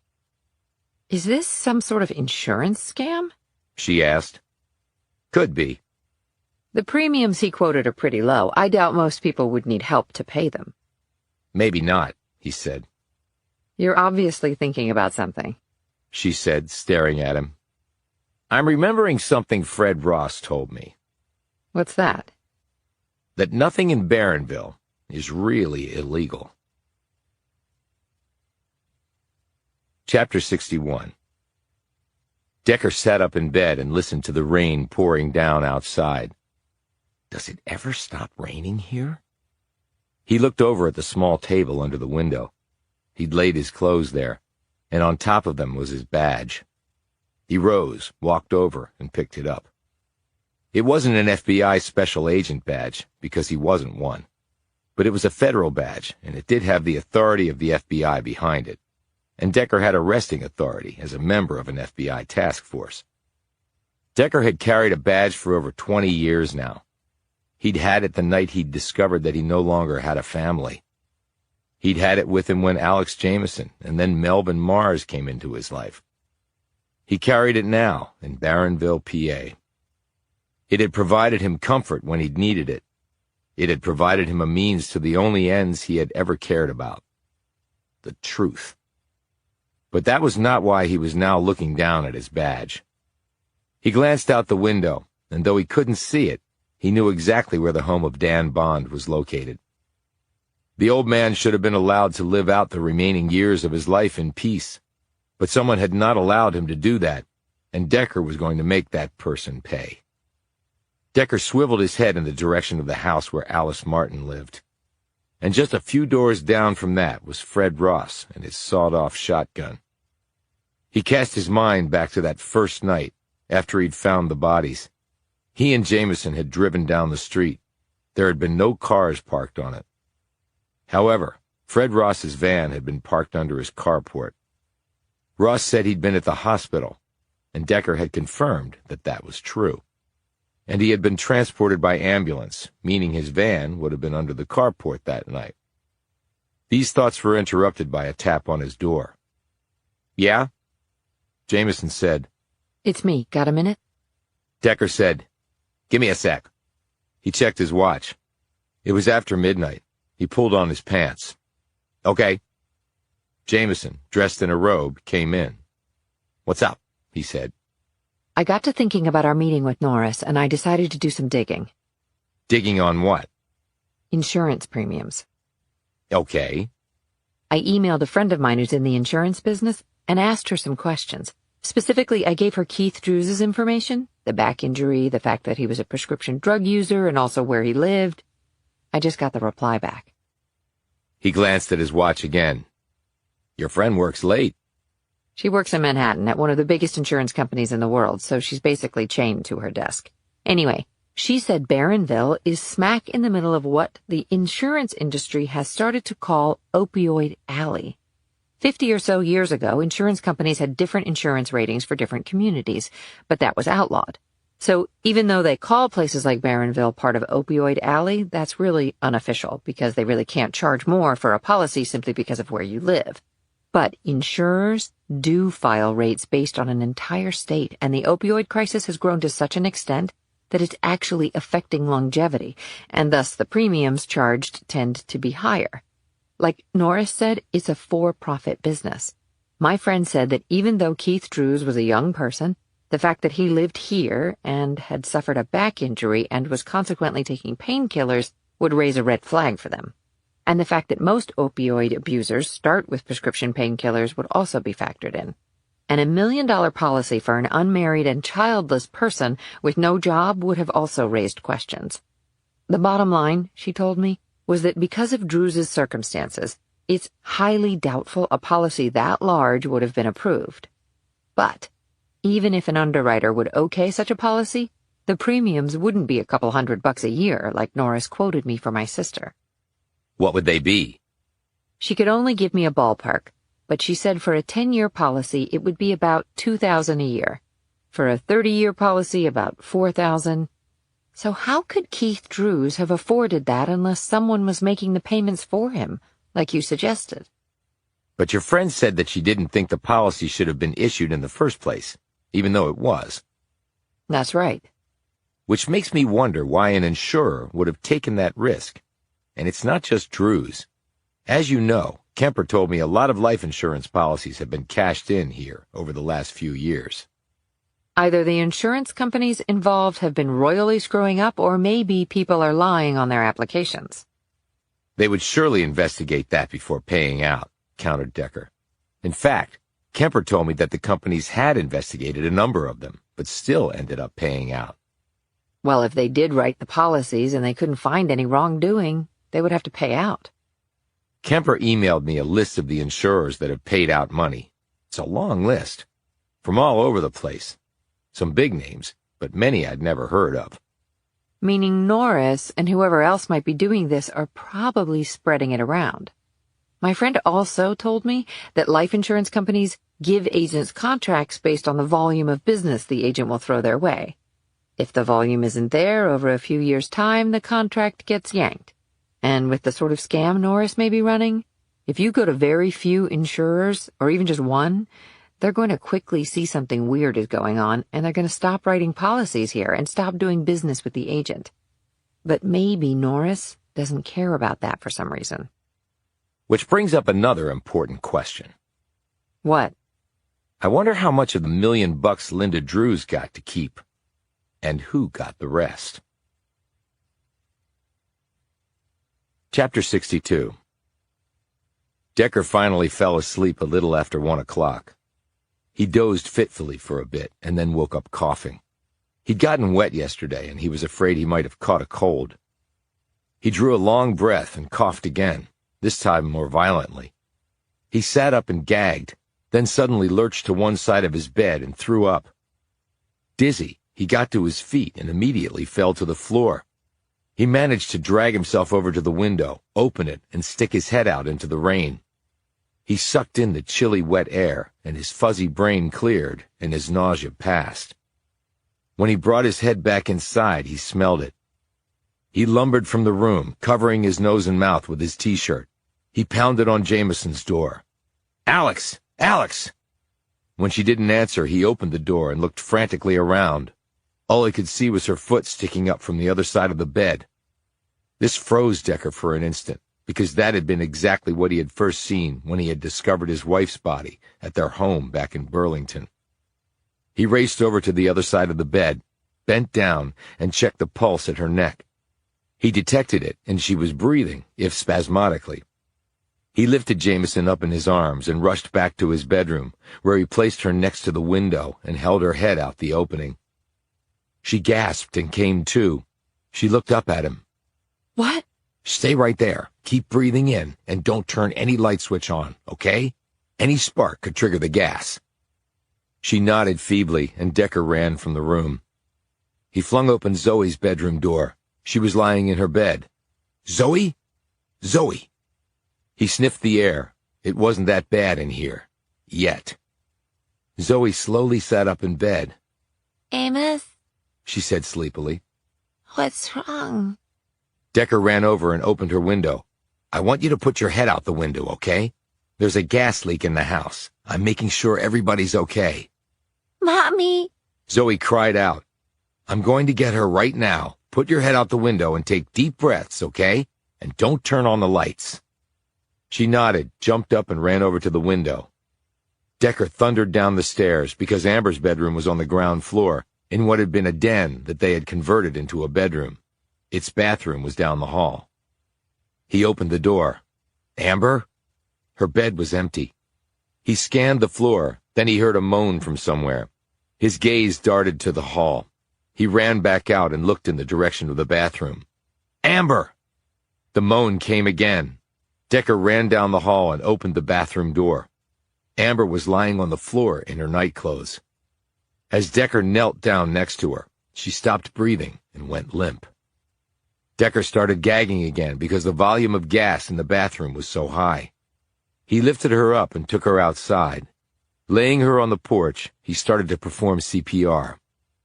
A few moments later, he felt a presence next to him. It was Jameson.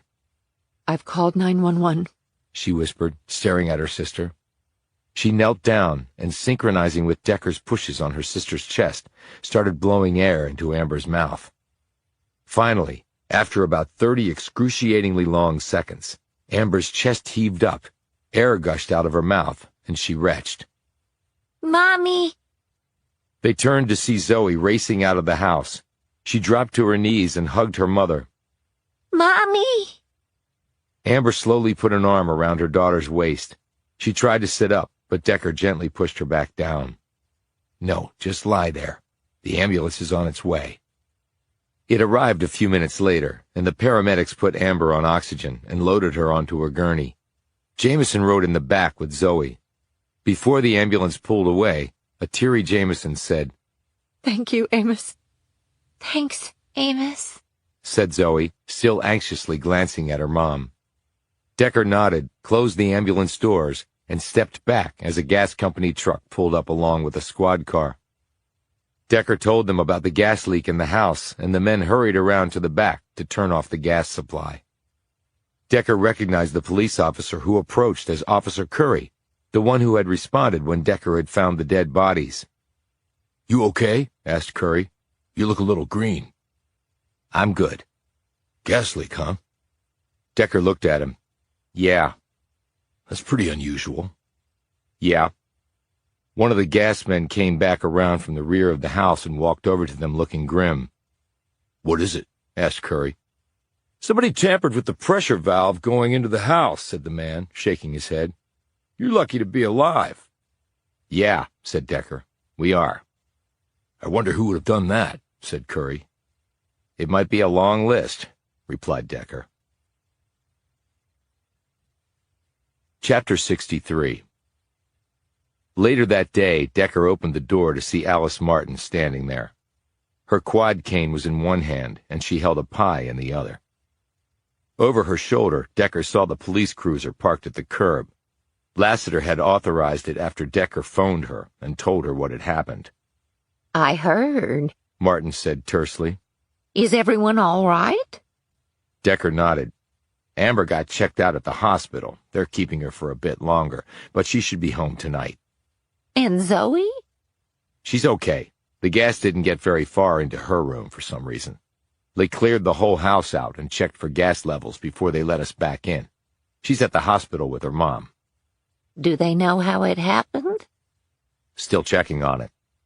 Martin turned and glanced at the police cruiser. I take it that the presence of the police means that it wasn't an accident? Instead of answering, Decker glanced at the pie. Is that for Amber?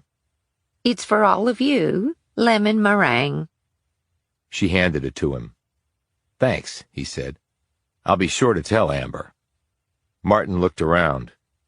This used to be a very nice neighborhood. Now it's not very nice at all. I can see how you would feel that way. It might be best for all of you to just leave Barrenville. Decker stared at her without answering. Why would you want to stay in a place like this? She asked. I don't live here, but Amber and her daughter do. Her husband came here for a job. It's not like they had a choice, and I have no idea if they'll stay here or move. He paused. Why do you stay, Ms. Martin? Because it's my home, and I'm too damn old to move. Like your neighbor, Fred Ross? She stared at him. You live long enough, Mr. Decker, you accept things you never thought you otherwise would. Is that a good thing or a bad thing? For some is one or the other. And for you? I hope you all enjoy the pie. I'm very good at lemon meringue. At least I'm still good at something. She turned to leave, but then looked back at him. This used to be a nice town way back. You mean when the sweatshops were operating and a robber baron was making all the money? She smiled. I guess we all romanticize our pasts to make them better than they actually were. Maybe we do, said Decker. Nostalgia can be very tempting and nearly as addictive as opioids. She said sharply, You don't seem very appreciative to someone who just brought you a pie. Decker looked taken aback. I'm sorry. I guess getting nearly killed hasn't put me in the best mood. Well, enjoy the pie, she replied in a softer tone. She walked off while Decker stood there watching. At first he was feeling guilty about having spoken to her so abrasively, but when she left the gravel walk that led up to the house and reached the sidewalk, Decker stiffened. The sounds he'd heard that night. Clunk, scrape, clunk.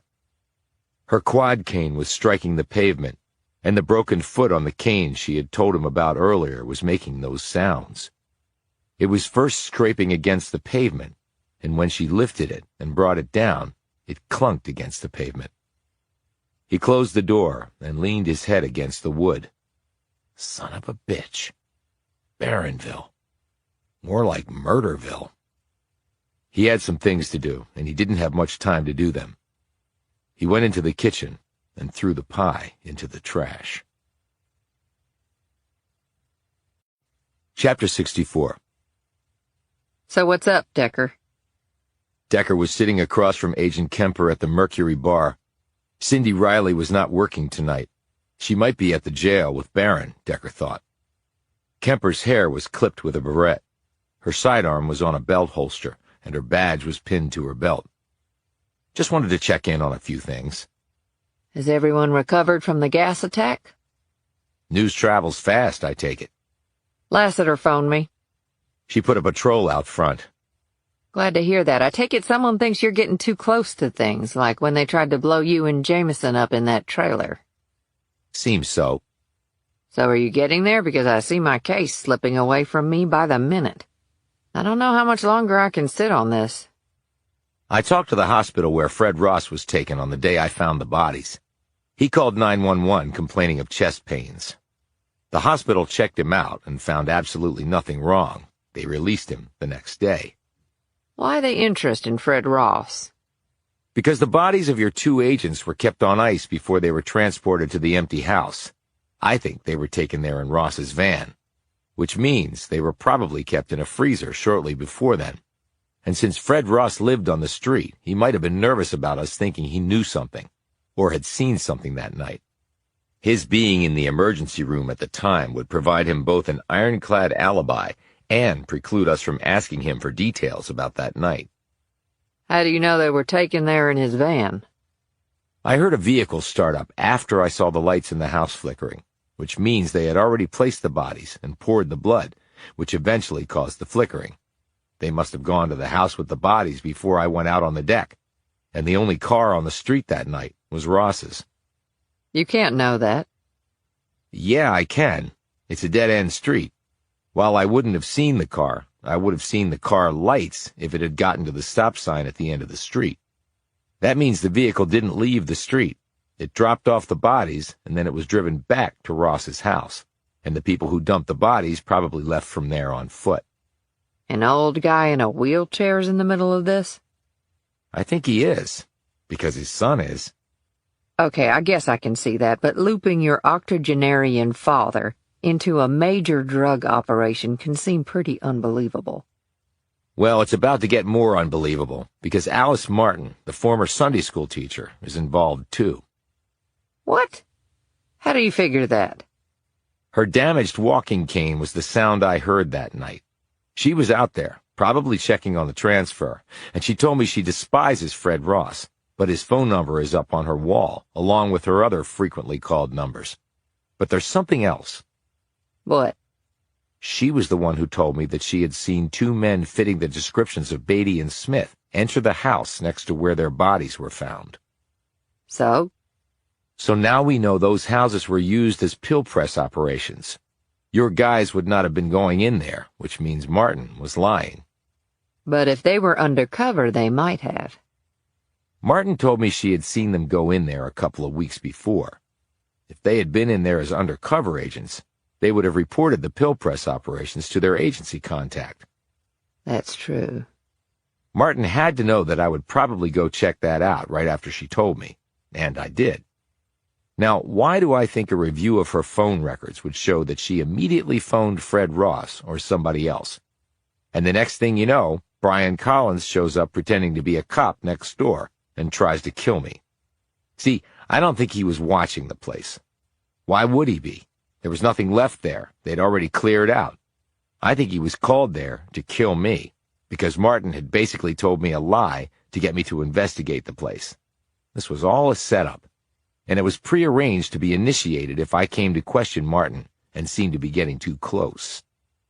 Kemper looked thoughtful for a few moments and then said, We obviously know about Ted Ross and the drug ring, but is there something else? I think there's a lot of things, and not all of them are drug-related, so maybe they're of no interest to you. She smiled. Before I joined the DEA, I had an ambition to become an FBI agent. It was a last-minute change in my career path. Why? On a stupid bit, my best friend in the world took a PCP cocktail and it fried her brain. I remember visiting her in the hospital, staring down at a beautiful young woman who no longer had a mind. And from that moment forward, my whole life was going to be about taking down the monsters who sell that poison. I can see how that would alter your career path, said Decker. She leaned forward. But my interest extends to taking down all bad guys. Glad to hear that. She dropped her voice. As an add-on to what we discussed before, we strongly suspect the presence of a major pill press operation in western Pennsylvania. That's why a big-time operator like Brian Collins would be here, too. If he was involved, you can take it to the bank that some heavyweights have descended on Barronville. And now we know that Ted Ross is supplying them with all the fentanyl they need. Kemper straightened. That's right, but you already know all this, so why did you want to meet? In answer, Decker slipped his badge off his belt and laid it on the table. She stared down at it before glancing back at him with a perplexed look. What does your badge have to do with it? Not my badge, replied Decker. Then whose? You'll see. But I need your help to get there. Chapter 65. He didn't show up this morning. I called his home, but no one answered. I drove over there, but his car was gone. I peeked in the window, but it was all dark. And a neighbor told me she saw Mr. Norris leaving in the middle of the night with a bunch of luggage. But he never told me he was going anywhere. I'm not sure what to do. This had all come tumbling out of Jenny, Willie Norris's assistant, as Decker and Jameson stood across from her in the front room of the man's insurance office. He had appointments this morning, and he missed them all, she added. Do you think he's all right? I seriously doubt it, said Decker. He looked around. And if I were you, I'd think about looking for another job. Her face crumpled. Hell, I had a hard enough time getting this one. And maybe hire a good lawyer, added Decker. What? Why? Because you just never know. He and Jameson walked out, and Decker phoned to Kemper. "We got a runner," he said, filling her in. "I know this isn't exactly your jurisdiction, but for all I know, Norris is connected to all the other crap going down in this town, and you might want to have some people start digging through his business records." On it. "And the other thing?" he asked. Nearly done. She clicked off. Decker put his phone away. What other thing? Jameson asked. "Something I tasked Kemper with. I'll fill you in later." You think that asshole was part of the gas sabotage at my sister's that nearly killed us? I would be stunned if he wasn't. It happened pretty quickly after we spooked him, and now he's on the run. So what did he get out of all this? Money. His normal commission plus something on the back end.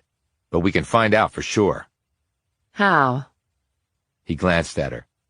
"You up for another carrot cake muffin?" Linda Drews called out to them as they walked into her cafe. Couldn't stay away, could you? She said, smiling. "No, we couldn't," replied Decker. "We'll take 2 more of the carrot cake muffins and some coffee." To go, or are you eating in? Better make it to go. And before you handle any hot coffee, can I ask you some questions? She smiled, though her look was perplexed. Sure. Her smile vanished when Decker showed her his cred pack. FBI, am I in trouble? That depends. We met with Mr. Norris. He wasn't very forthcoming. I'm hoping you'll be better at that. Drew put a hand on the counter to support herself. Decker leaned against the wall. Your son never should have been able to get that life insurance policy. Do you know that? Drew's lips started to tremble. Guess I do now. But Norris made it happen, said Jameson. It was his idea. I guess I should have told you before, but I didn't know you were with the FBI. He came to me after Keith injured his back. I've known Willie a long time, got my car insurance through him and my house insurance when I had a house. He said in crazy times like these, it'd be a good idea. I wanted to get me a policy, too, and have Keith the beneficiary, but Willie said with all the drugs I'd done, they'd never approve me. I think that was a good thing for you, said Decker ominously.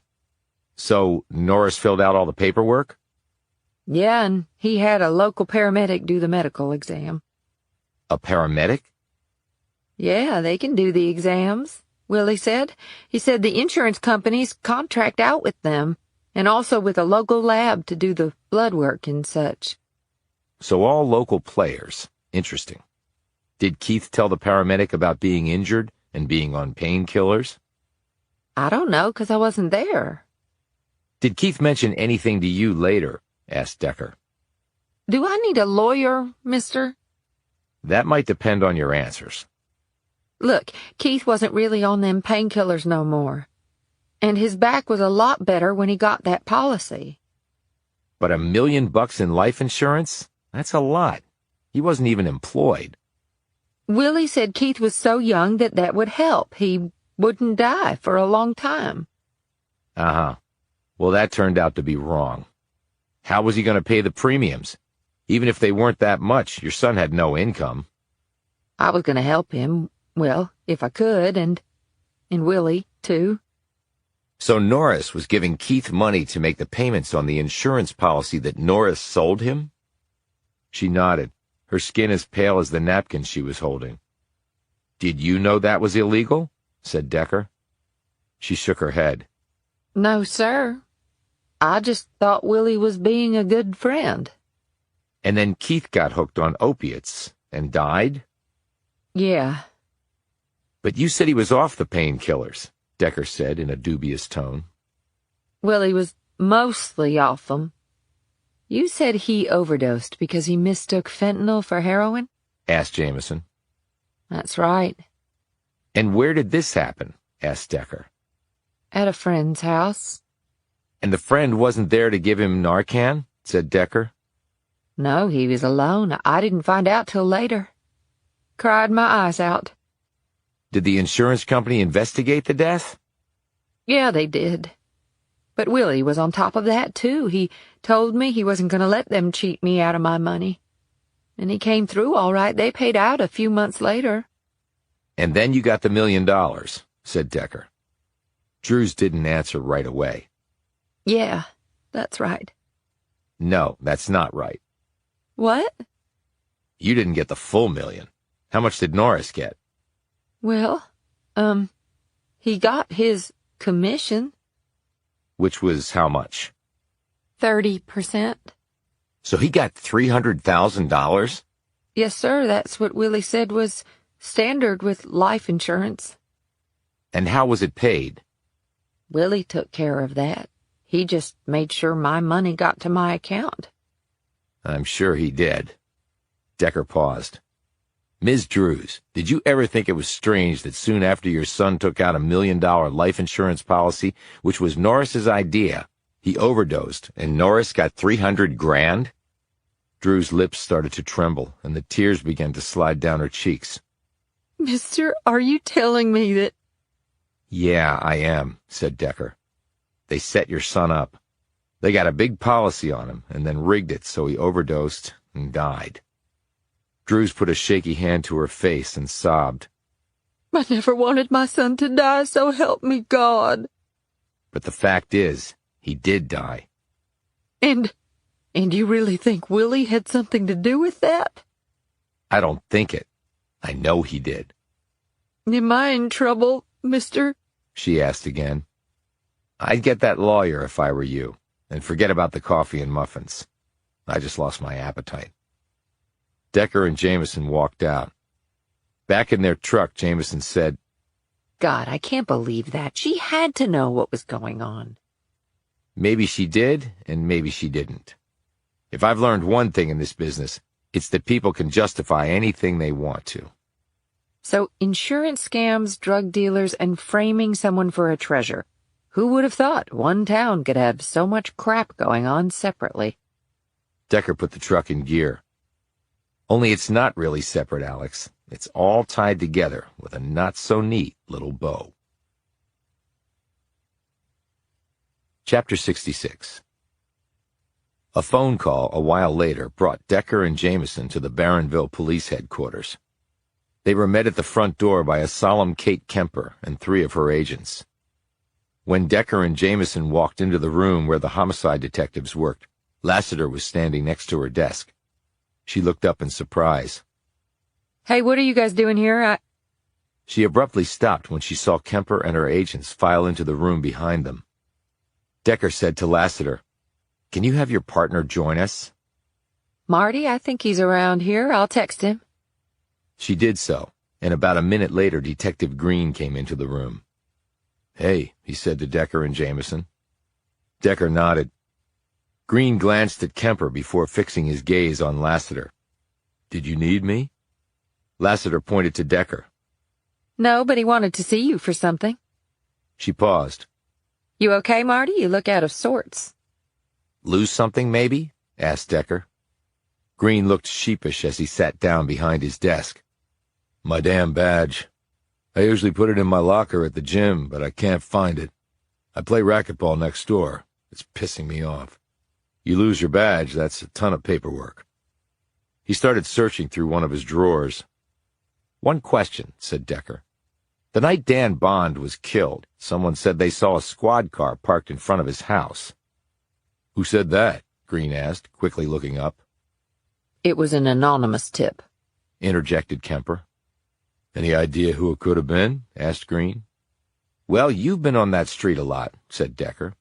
"Could it have been you there that night?" Green quickly shook his head. "I don't drive around in a squad car." Decker nodded. "But you have met Dan Bond before, right?" Green shook his head. "No, I've never been to the man's house, at least not while he was alive. I did go there after he was found murdered." "You absolutely sure of that?" said Decker. Green looked at him curiously. "Yeah. Why?" What are you getting at, Decker? interjected Lassiter. I was the one who interviewed Dan Bond, not Marty. Decker kept his gaze on Green. He said, "You can stop looking, because Agent Kemper has your badge." Green shot Kemper a surprised glance. You? Why? Kemper pulled out a plastic evidence bag from her coat. There was a badge inside it.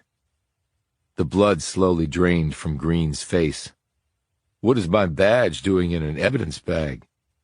Because it's evidence, said Kemper flatly. In a murder investigation. What are you talking about? What murder? Dan Bond. I told you I never even met the man. Decker said, which raises the question of why Dan Bond's fingerprints were found on your badge. What? Decker took out his own badge. Dan Bond was a careful man. I knocked on his door after dark, and he wouldn't let me in until I put my badge through his cat door. He told me he didn't like to let strangers inside his house. He used his fingers to make sure the badge was legit before he let me in. And really, who else besides a cop would he let in at that hour of the night? He held up the badge. So that was how his prints got on my badge. But you just said you never met him, and yet his prints are on your badge. So how do you explain that, Detective Green, unless you were the one who visited Bond that night and killed him? That's bullcrap.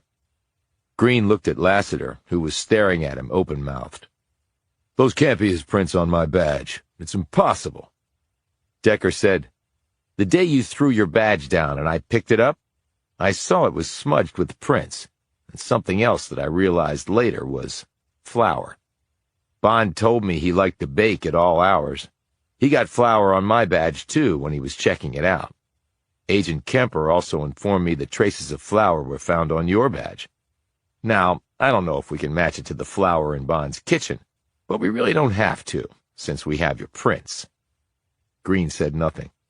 He just glared at Decker. The thing is, Detective, if you're going to the trouble of killing someone, you really need to sweat the details, added Decker. Green turned on Kemper. You bitch! You took my badge without a warrant. That makes it inadmissible. Kemper held up a piece of paper. I got a warrant. Signed, sealed, and delivered. Based on what? Based on the fact that we checked Alice Martin's phone records. Dan Bond called her the night he was killed. Then she immediately called Fred Ross's number. Shortly after that, you received a call from Fred Ross. And an hour after that, Dan Bond was killed. So our theory is that Bond called Martin and told her something that alarmed her, and she phoned Fred Ross to have it taken care of. And he dialed you up to do it. But what could have alarmed Alice? Said Lassiter. She's just an old lady who used to teach Sunday school. Decker said, she's actually a lot more than that. I believe Bond was killed because he recognized that the sound he'd heard the night the two DEA agents' bodies were discovered was Alice Martin's recently broken quad cane hitting the pavement. Maybe she walked past his house the day he was killed, said hello to him, and so he knew the sound was being made by Martin's cane. He might have later called and asked her what she was doing out that night. That was not good, because Bond might tell somebody else, like me. Green barked, I want a lawyer. Yeah, well, maybe your lawyer will convince you to talk, so you get life instead of the needle, said Decker. Kemper looked at her men. Cuff him. Read him his rights and take this scum to the holding cell downstairs. The men moved forward and handcuffed Green. You don't know who the hell you're messing with, Decker, the detective shouted as he struggled helplessly. Funny, I was going to say the same thing to you. Chapter 67. You have no reason to protect anyone, said Decker. He was sitting in an interrogation room at police headquarters with Lassiter on one side of him and Kemper and Jameson on the other. Across from them was Alice Martin, sitting very primly in her seat. She didn't answer. We checked the big game freezer in your basement, said Decker. The one presumably your husband used to store his venison in. But you didn't just keep deer meat in there. Whoever put Beatty and Smith in there wasn't all that careful. Their DNA has been recovered by the DEA. He glanced meaningfully at Kemper. And that particular federal agency is out for blood. So I say again, you have no reason to protect anyone. She lifted her gaze to his. How can you possibly know that? Convince me otherwise. She smoothed out her long skirt and rested her hands in her lap. I have children and grandchildren, and soon I'll have great-grandchildren. I have to think of them. How did you even get mixed up with something like this? Asked Lassiter. I outlived what little money I had a long time ago. I'm 88 and in reasonably good health. Once you've reached this age, your odds of living another 10 years or so are pretty good. I did not wish to do so in abject poverty. I'm tired of never going anywhere, of never having anything. Your kids couldn't help.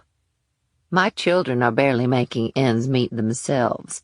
I have Social Security, and that's it, and even here that does not go a long way.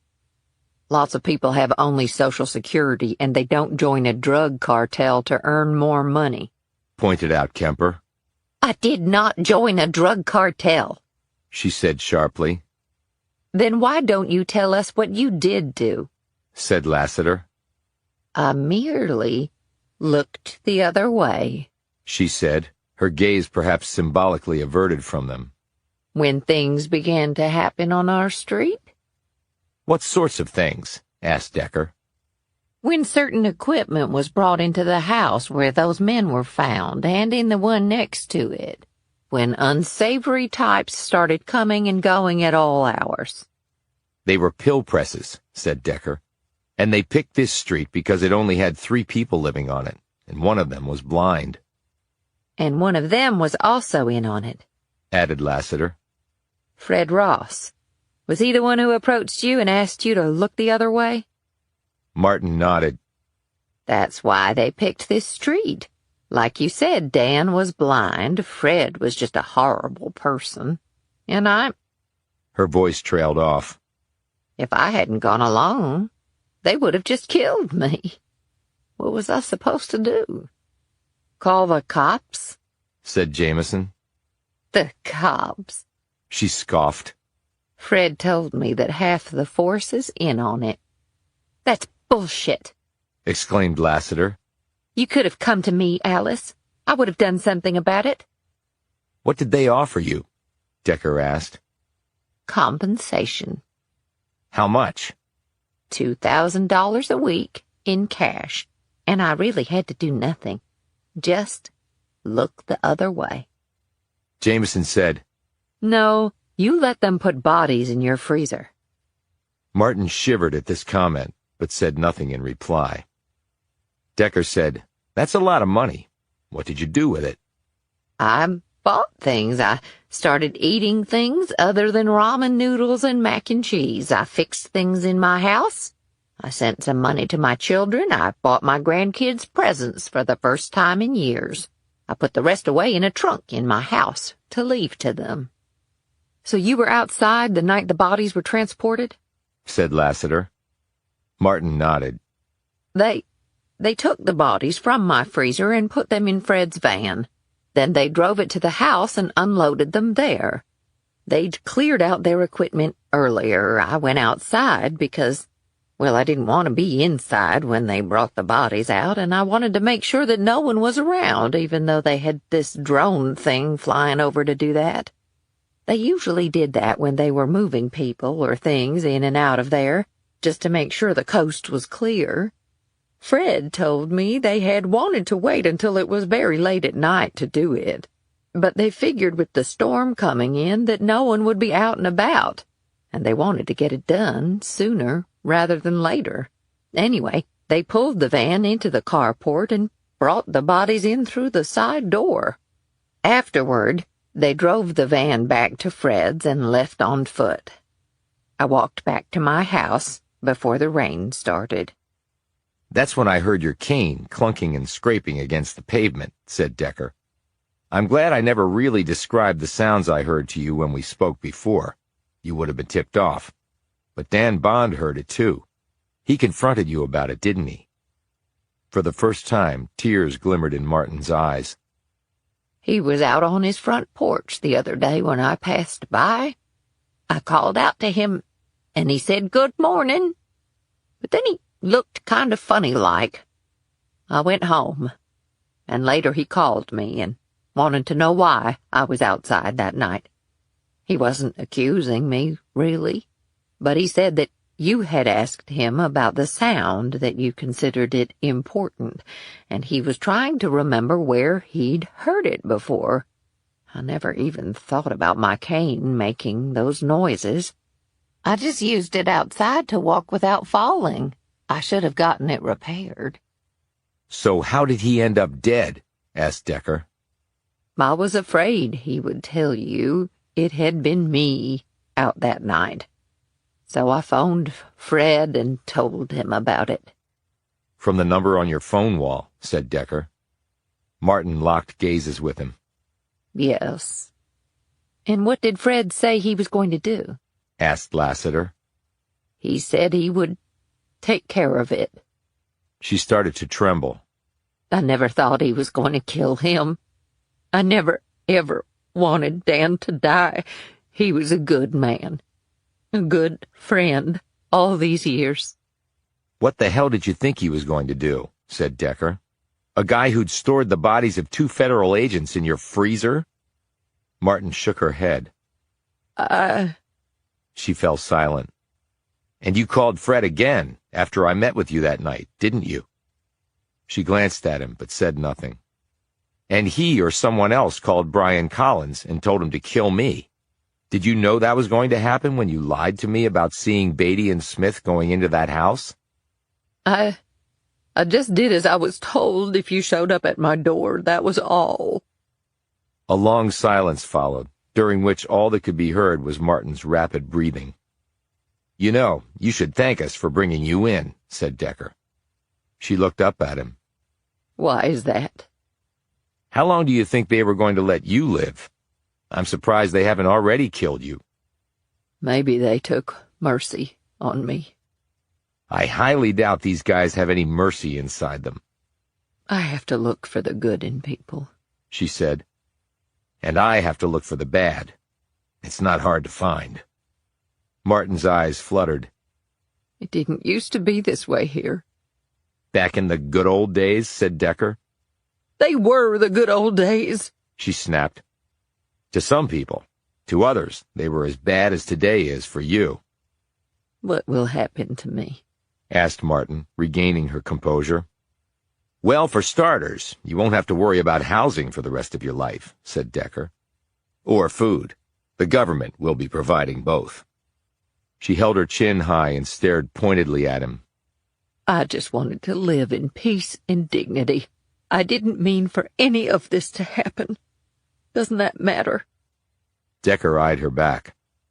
I've heard a lot of people say that over the years, even the ones who put a gun against a guy's head and pulled the trigger.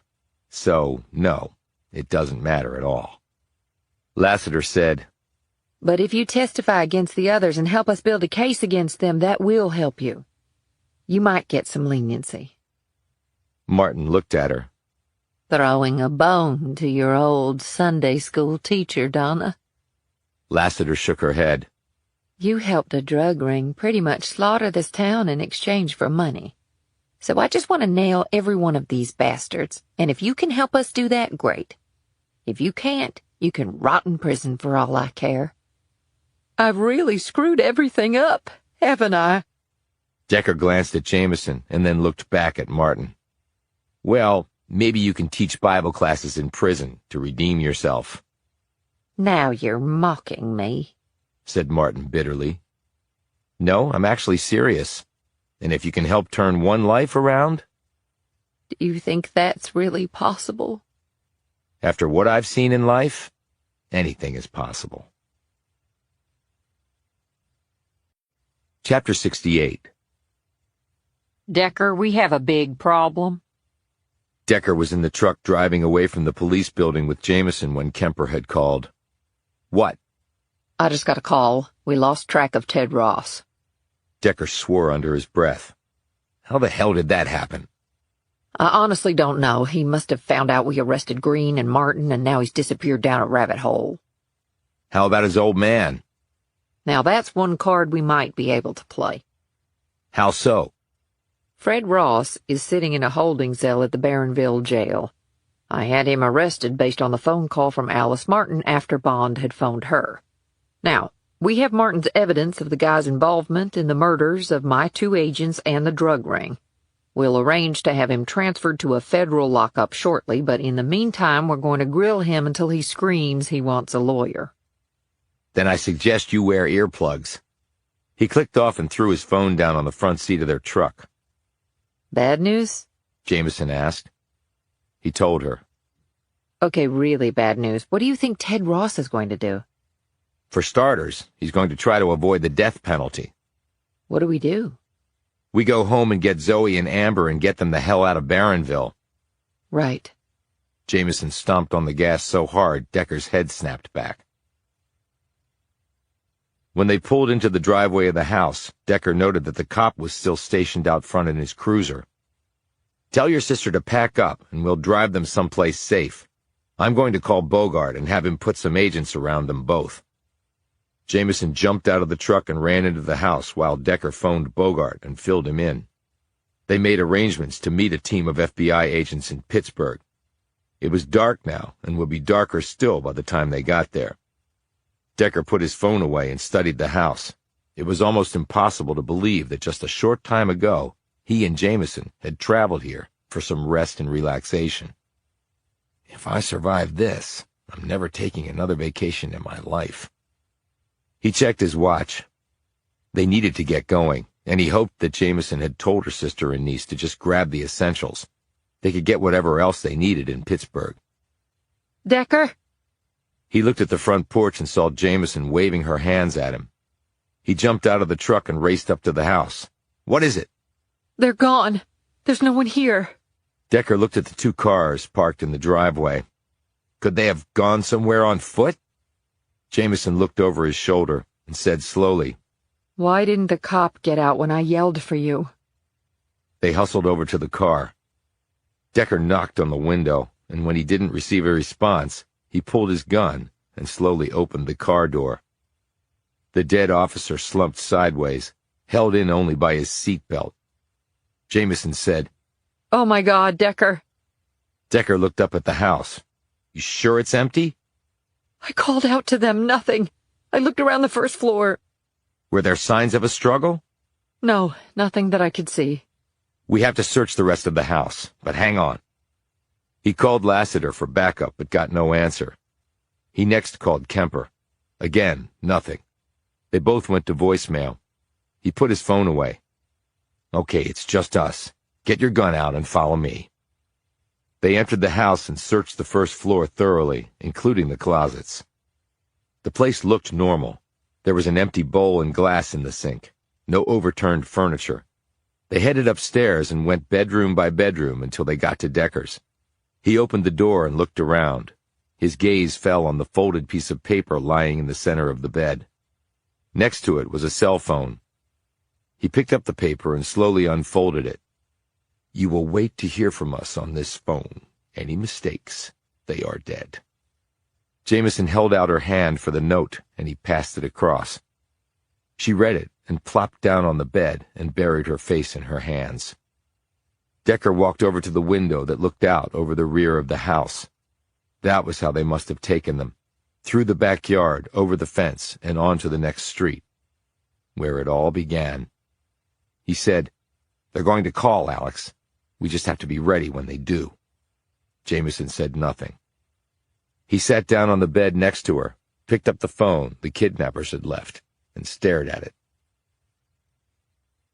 About the time that Decker and Jameson discovered the dead cop outside the Mitchells' home, Donna Lassiter, 3 uniformed officers, and 2 DEA agents led Alice Martin and Detective Green out of the police station after they had been booked, photographed, and fingerprinted.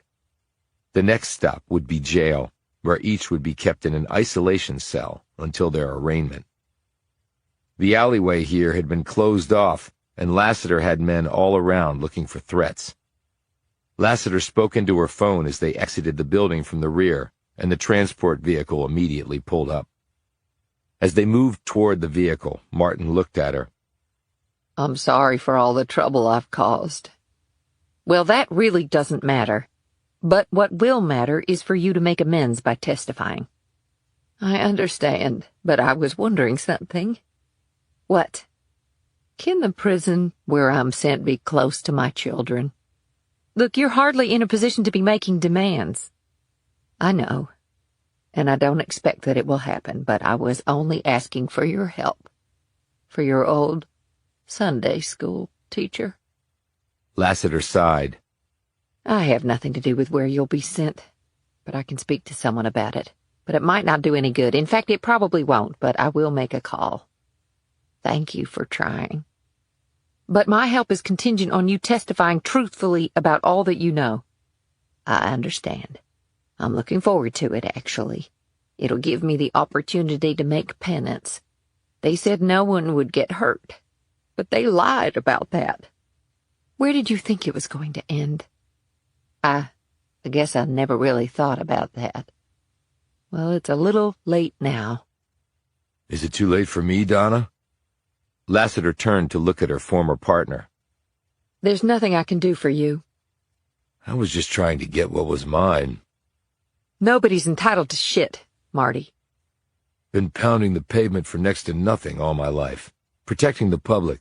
Hell, the public's not worth putting my ass on the line for. Well, you won't have to worry about that anymore. The next instant, the long-range shot hit Martin directly in the chest, blowing a chunk of the woman out through her back. Blood and splintered bones smacked against the window of the transport truck. Green screamed, but it died in his throat as the next round went through his head, taking a large piece of his brain with it. Shoot her! Screamed Lassiter, pointing her gun in the direction from where the bullets had come. She managed to fire several shots. The next bullets slammed into Lassiter and two others, dropping them all to the ground. Chapter 69. The phone rang. But it was Decker's phone, not the one left by the kidnappers. He looked down at the number on the screen and swore. He put the phone in speaker mode and barked. I tried calling you. Kemper said, I'm sorry, Decker, I was tied up, and this is turning into a real catastrophe. Look, I can't talk right now. Decker, haven't you heard? Heard what? Decker thought she was referring to Amber and Zoe being taken, but he didn't see how that was possible. We've got 2 dead that we know of. Decker tensed. Amber and Zoe? It can't be. Who are you talking about? He said between clenched teeth. An ambush while Martin and Green were being transported to jail. They're dead? Yes. And Lassiter and 2 others were wounded and are in the hospital. So, an inside job? Appears to be. They knew where and when they were coming out of the building. We've got other problems, too. Come again? Decker explained what had happened to the cop out front and the disappearance of Jameson's family. Damn! Exclaimed Kemper. I want these bastards so bad I can taste it. All I care about is getting Amber and Zoe back safe. Are there any clues to who might have taken them, or where they might have gone? No, I was waiting for them to call me when you phoned. You think they were taken as a bargaining chip? Yes, otherwise they would have just killed them like they did the cop out front. So what do you think they'll ask for? I'm sure they'll tell me, he said grimly. I'm going to get a bolo out on them. Okay, said Decker absently. You don't think it'll do any good? I think they're too smart to be tripped up by that. It was a big risk killing a cop and then kidnapping 2 people. If they had unfinished business and needed the leverage that hostages give them, they'd take that risk. But they cleared out the drug stash and they killed the only witnesses we had. We have no case against them. That may not matter to them. What else would matter to them? Retorted Kemper. Like I said, unfinished business. Such as? If I knew that, I wouldn't be sitting here waiting for them to call, snapped Decker. Okay, but we need to come up with a plan. That's hard to do, since we don't know what they're going to throw at us. But once they make contact, you have to loop me in. Then we can go after them in a coordinated effort. You need to let me play it out the best way I see fit. What precisely does that mean? Said Kemper warily. That means I'm going to do all I can to make sure this doesn't go sideways and 2 innocent people end up dead. Jameson shuddered next to him and looked down at the floor. Decker, I don't know if I can do that, said Kemper. I have people to answer to. So do I. Their names are Amber and Zoe. And if you don't want to do it my way, I'll just have to do this solo. You are putting me in an impossible situation, complained Kemper. This is an impossible situation. Kemper calmed and said, I guess I don't have much choice, but I hope you know what you're doing. Decker clicked off and stared down at his phone. Jameson said, Do you? Do I what? He asked quietly. Know what you're doing? I'll be able to answer that after they call me. We can't lose Amber and Zoe. We won't. You can't be sure of that, she exclaimed. No, I can't, he conceded. Then what are you telling me? She demanded. I promised Zoe that I wouldn't let the bad guys get you, and now I'm promising you that I'm not going to let them hurt Zoe, or your sister.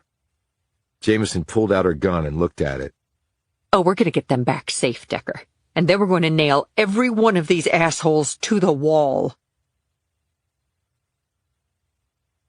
Chapter 70. The call came at midnight. Before Decker could answer it, Jameson had snatched the phone away. I want to hear Amber and Zoe's voice right now, she said into the phone. Who is this? Alex Jameson with the FBI and the seriously pissed-off sister and aunt of the people you kidnapped. Put them on the phone, now. You're making demands, the person said. No, I'm making one demand. Put them on the phone. There were a few moments of silence. Alex? It was Amber. She sounded exactly as she should. Terrified. Are you okay, Am? Have they hurt you? No, they haven't. And Zoe?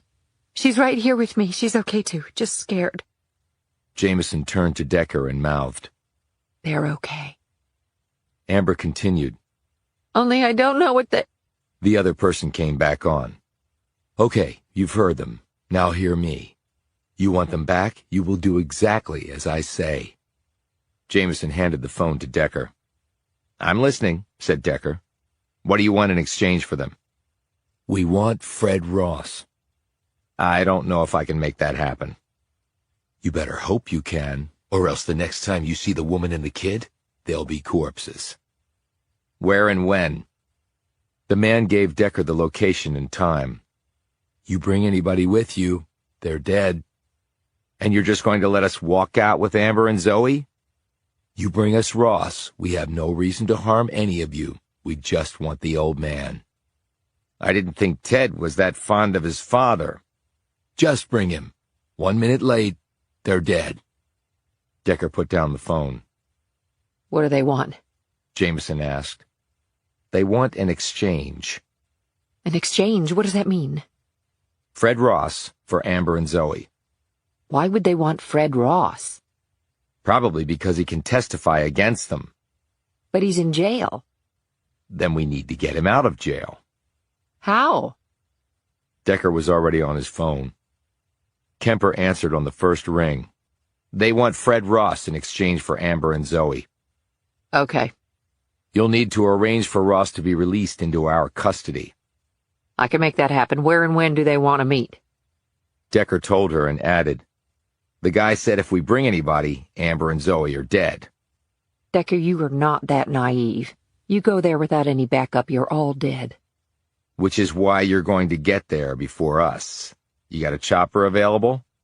Yes. Then I suggest you fill it up with agents and get in position. When the crap hits the fan, it's going to get hairy for everyone. This is what we do for a living, Decker. See you on the other side. Decker clicked off and looked at Jameson. She said, They said not to bring anyone. I know what they said, but they're not going to let me just walk away with Amber and Zoe.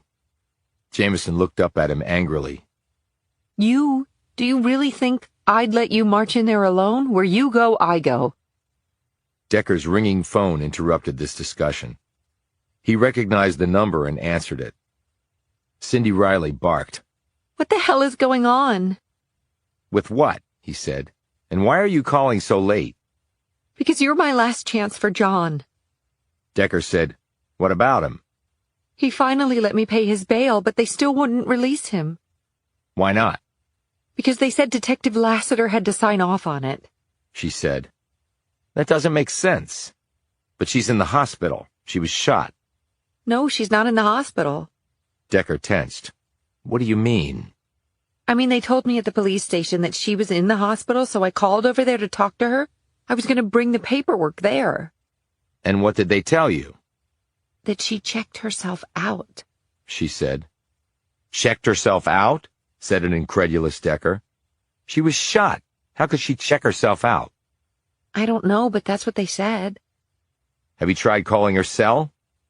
About a dozen times, no answer. What does this mean, Decker? He didn't answer her right away. It means that we'll meet you at the jail in about 10 minutes. Chapter 71. Fred Ross looked up at Decker with a malicious grin. Figured I might see you again, fat boy.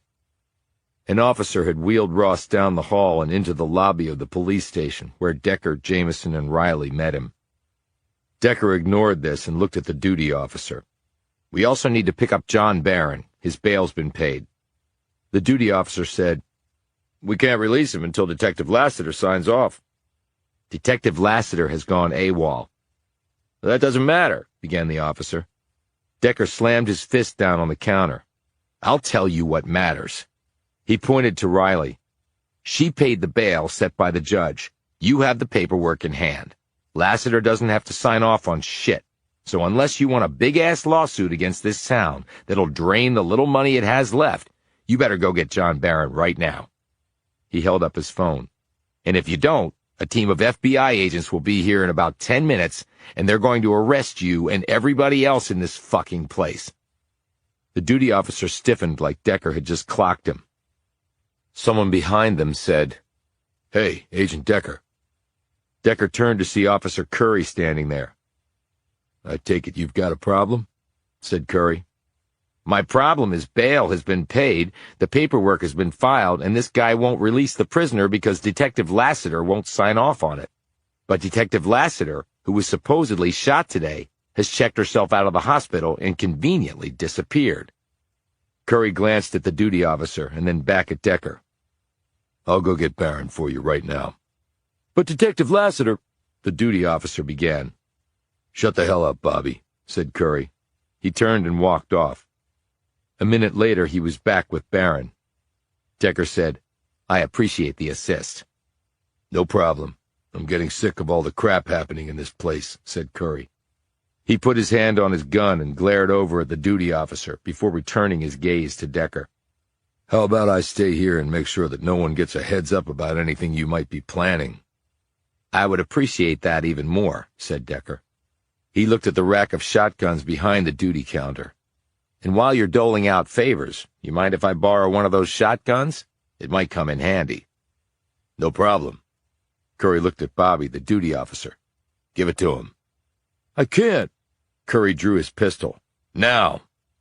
Bobby unlocked the rack, took out a shotgun and a box of shells, and handed them to Decker. Good luck, Decker, said Curry. Thanks. Decker handed the gun and shells to Jameson and wheeled Ross out to their SUV. He and Barron lifted the old man into the back seat, and Decker stowed the wheelchair in the rear cargo area. They climbed into the truck, with Decker in the driver's seat. What in the hell is going on? Said Barron. A lot, replied Decker. He pulled out his phone. Who are you calling? Asked Jameson. Nobody. I'm doing some fast research. On what? Australia. He scrolled through screen pages for a few minutes.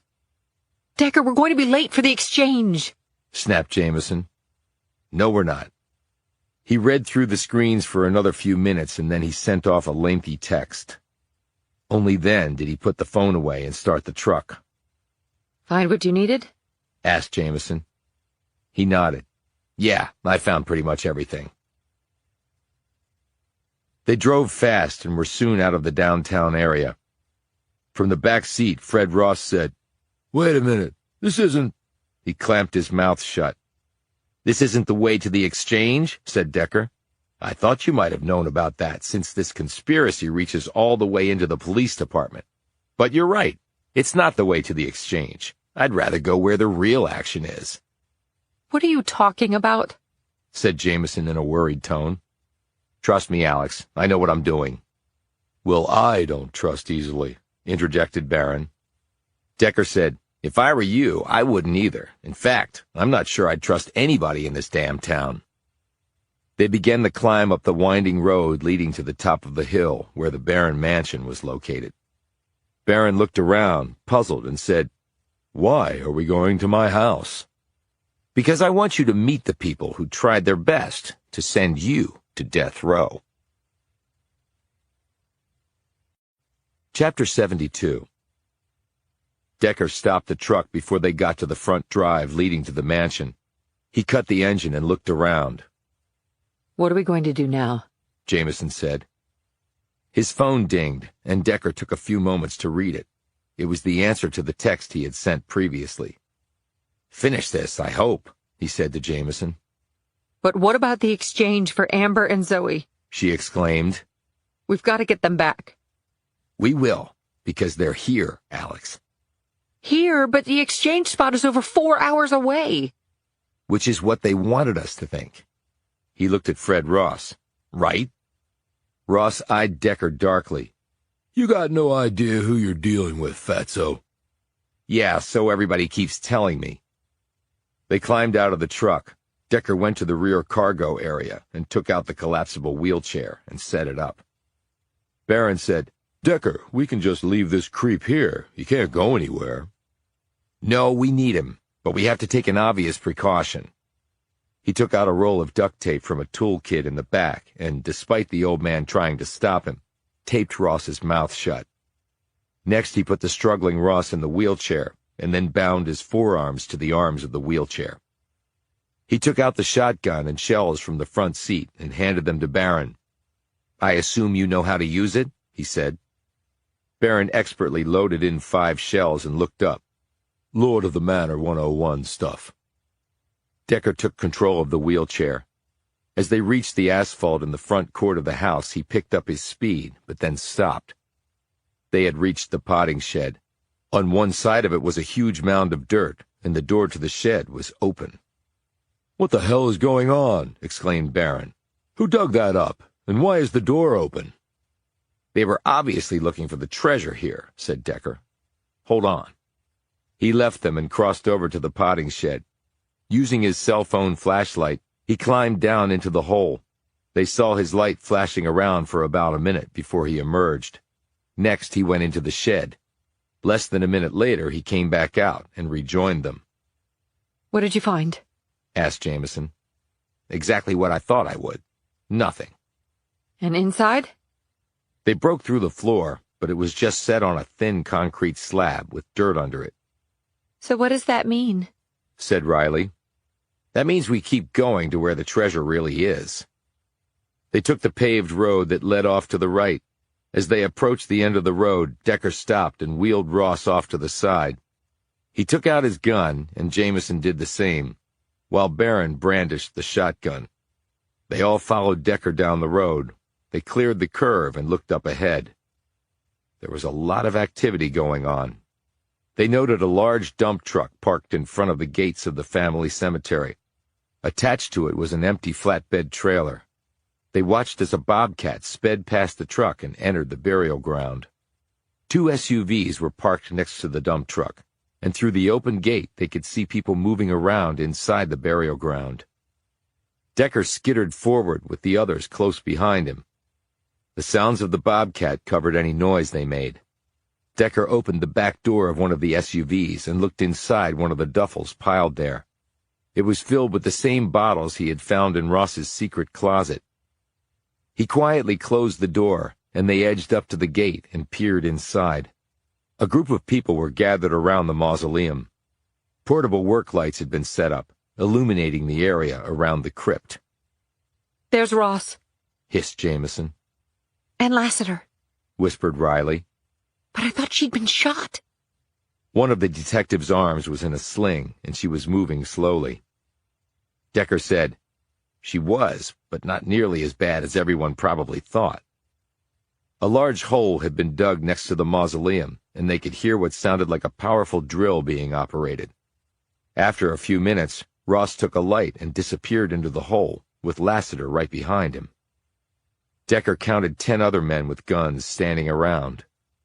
A few minutes later, Ross and Lassiter came out of the hole. Neither looked pleased. Decker, said Jameson, pointing to her left.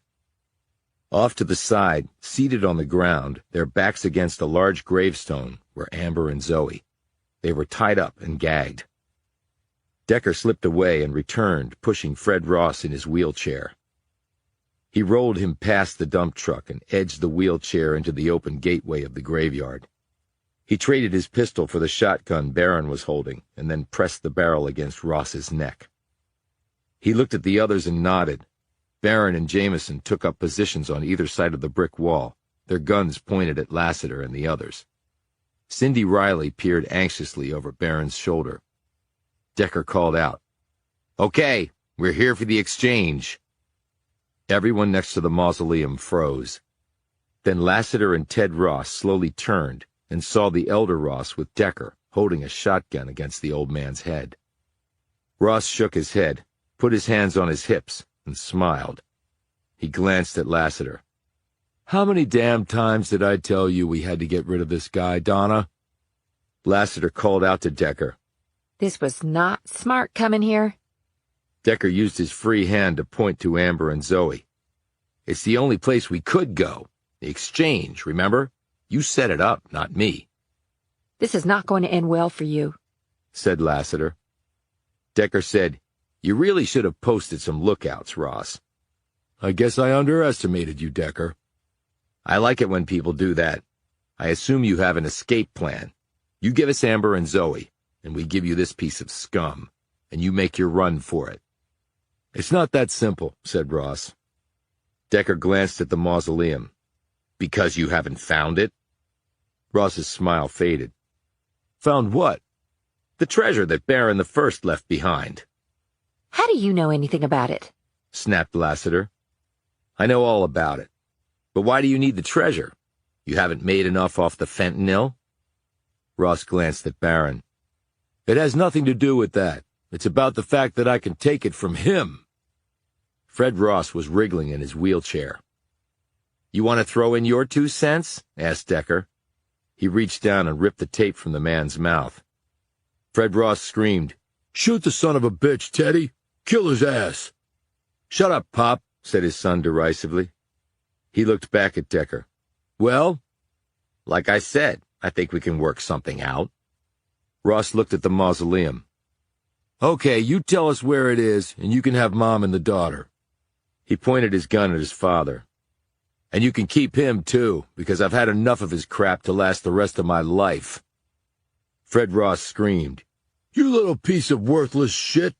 I was the one that told you about it, you ungrateful bastard!" A long flow of obscenities followed, all directed at the man's son. "See what I mean?" said Ted Ross as he raised his pistol. "Shut up, Pop, or I swear to God I'll shoot you myself." Decker said, "Fred, you're not that smart, are you?" "What the hell is that supposed to mean, fatso?" "You knew about the exchange, but when we got there, nobody would be around to exchange for you. So your son was going to leave your butt high and dry. You go to prison while he jets off to a new life." The elder Ross said nothing, but now he glared at his son. Decker said to Ted Ross, "That was the other reason I knew your exchange request was probably a sham, and that you were up here trying to get the treasure." He glanced at the malignant Fred Ross. "Why would you want him back? The guy who was so cruel to you and your mother? Just so he couldn't testify against you? Hell, if it were me, I'd take my chances over having to listen to this asshole, and I think you would too." A fresh burst of obscenities from Fred Ross was only halted when Decker put the duct tape back on.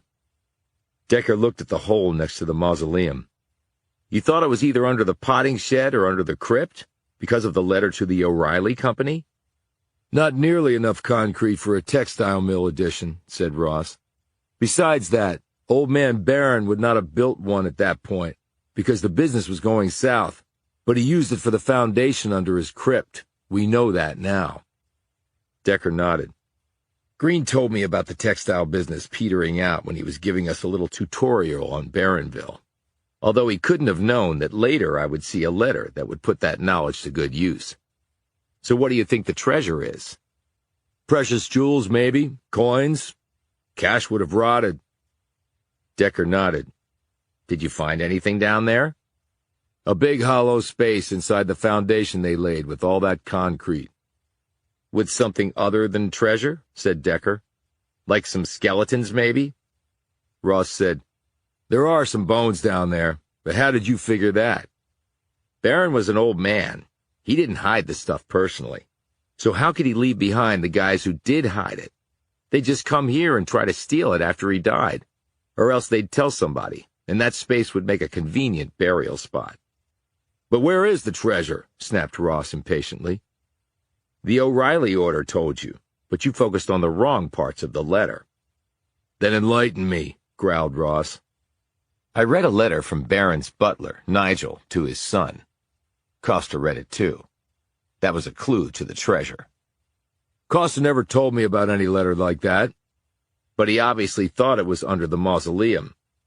Costa had done a ton of research. He'd read a lot about the history of the estate, and he thought he had narrowed down the location, but he wanted to be sure. We needed somebody to come up here. So I called Toby Babbitt. Why Babbitt? He'd gotten hurt working on the FC. I was throwing him a bone. Anyway, he did some poking around. See, Costa had determined that there were only 2 new structures put up after Barron wrote the letter to O'Reilly ordering those supplies. The potting shed and this place. So Toby came up here and took precise measurements of both. He figured the footprint of either one pretty much aligned with a concrete foundation built with the materials that Barron bought from O'Reilly's. And Barron caught him trespassing and filed a police report? Well, actually, Mike Swanson was also up here when Toby was poking around. He and Barron chased him off the property. Swanson knew Toby and apparently identified him to Barron, and Barron filed the police report. But that was no big deal, Ross added offhandedly. Actually, it was a very big deal for Babbitt and Swanson, because that signed both their death warrants, in your eyes, added Decker. Barron now had a beef and a possible motive against Babbitt, so you could include him with the others you killed in order to incriminate Barron. And because of Babbitt, you knew Swanson was up here, probably with drugs. You could also use that to frame Barron, and you needed to get Swanson out of the picture. He paused. And I think you had another reason to get rid of Babbitt. Ross stared darkly at Decker, but remained silent. He found out about the space in your office where you kept the fentanyl shipments.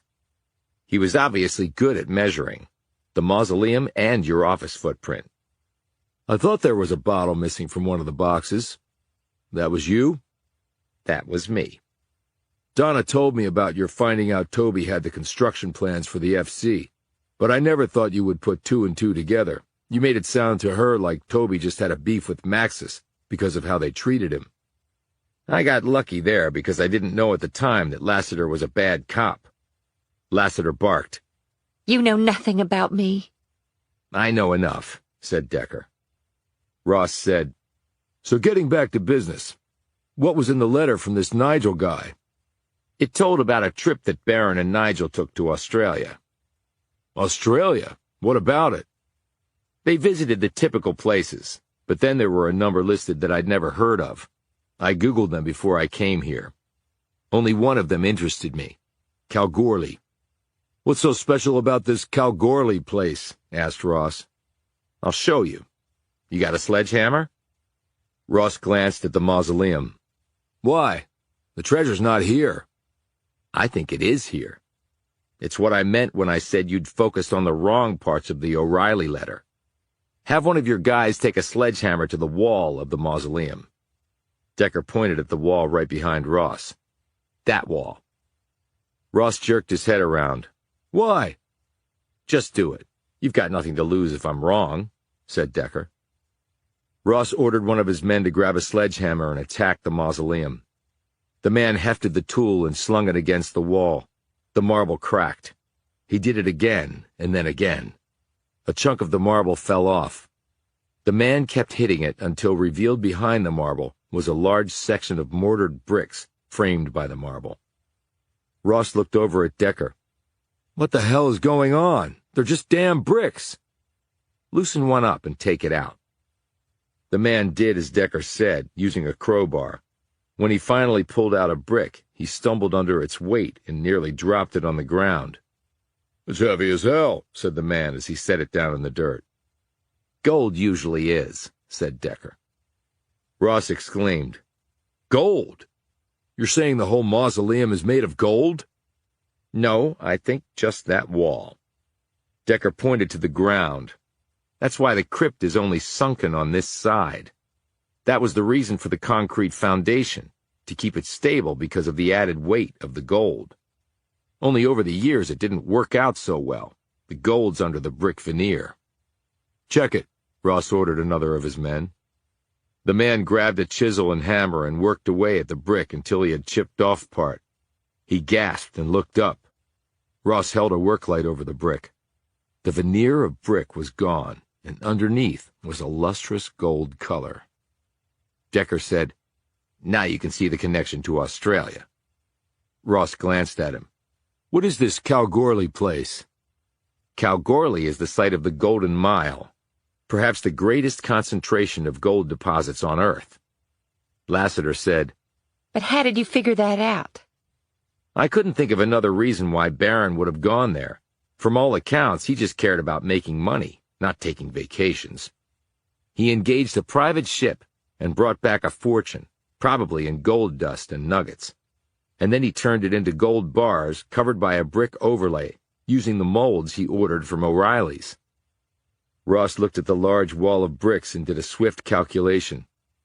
"There must be hundreds and hundreds of gold bars in there." "Must be," agreed Decker. But, Decker, how did you work out it was in the wall of the mausoleum? Asked Lassiter. Not just from the thing being partially sunk in the dirt. "I knew something that you didn't, and neither did Costa." He pointed to Barron. "He let me in the mausoleum when we first came up here. Inside, I saw that a couple of walls were fouled with the stains that you would expect to see in an old burial vault. But on the interior, that wall was all covered with white streaks, just like it is on the outside. Over time, brick and mortar will leach out white alkaline. You've probably seen it on brick chimneys and walls. It actually happened to my house back in Ohio, and the guy who repaired it told me about it. Now, marble is a porous material, so what's underneath it will eventually end up on the outside of it. Knowing from the O'Reilly letter that Barron had purchased molds and clay, I knew he was going to make bricks. I also figured the brick was probably under the marble, and that the white alkaline had eventually leached through.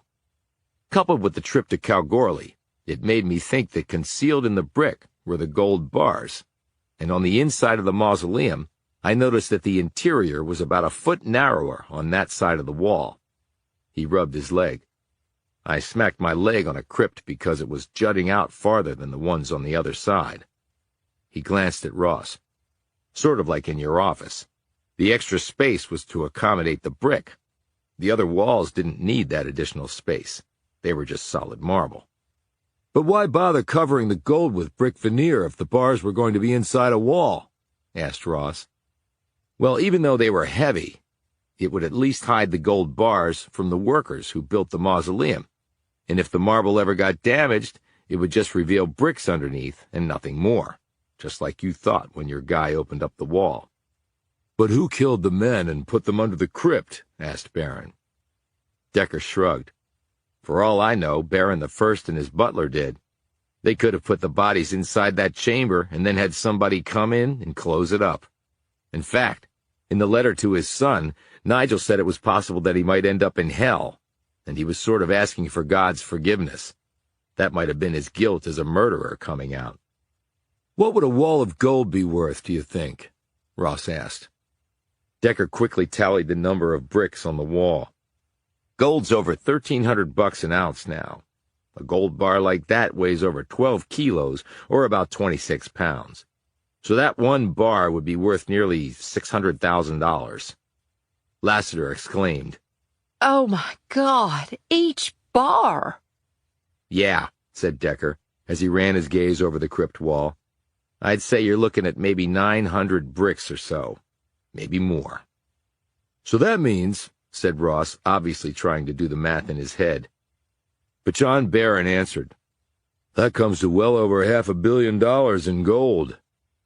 And despite the old saying, Barron I apparently wanted to take it all with him when he died, quipped Decker. "That's why I knew the gold wouldn't be in the potting shed." Lassiter said, God, I knew old man Barron was rich, but damn. Decker said, "Well, gold was a lot cheaper back then. Turned out to be a good investment." Ross lifted his gaze from the gold bar to Decker. "So, do we have a deal?" "Actually, I don't really see how that could happen," said Decker. "You've killed at least 10 people that I know of, including my partner's brother-in-law, not to mention thousands more who've overdosed on the crap you've been selling. So I'm actually here to arrest you." Ross looked at Decker like he was insane. "Okay, but you're outgunned and in no position to negotiate. And I've got hostages you want back. All you've got is my old man, who I could give a damn about." "No, you've got it all wrong, because you made a big mistake." "What's that?" said Ross warily.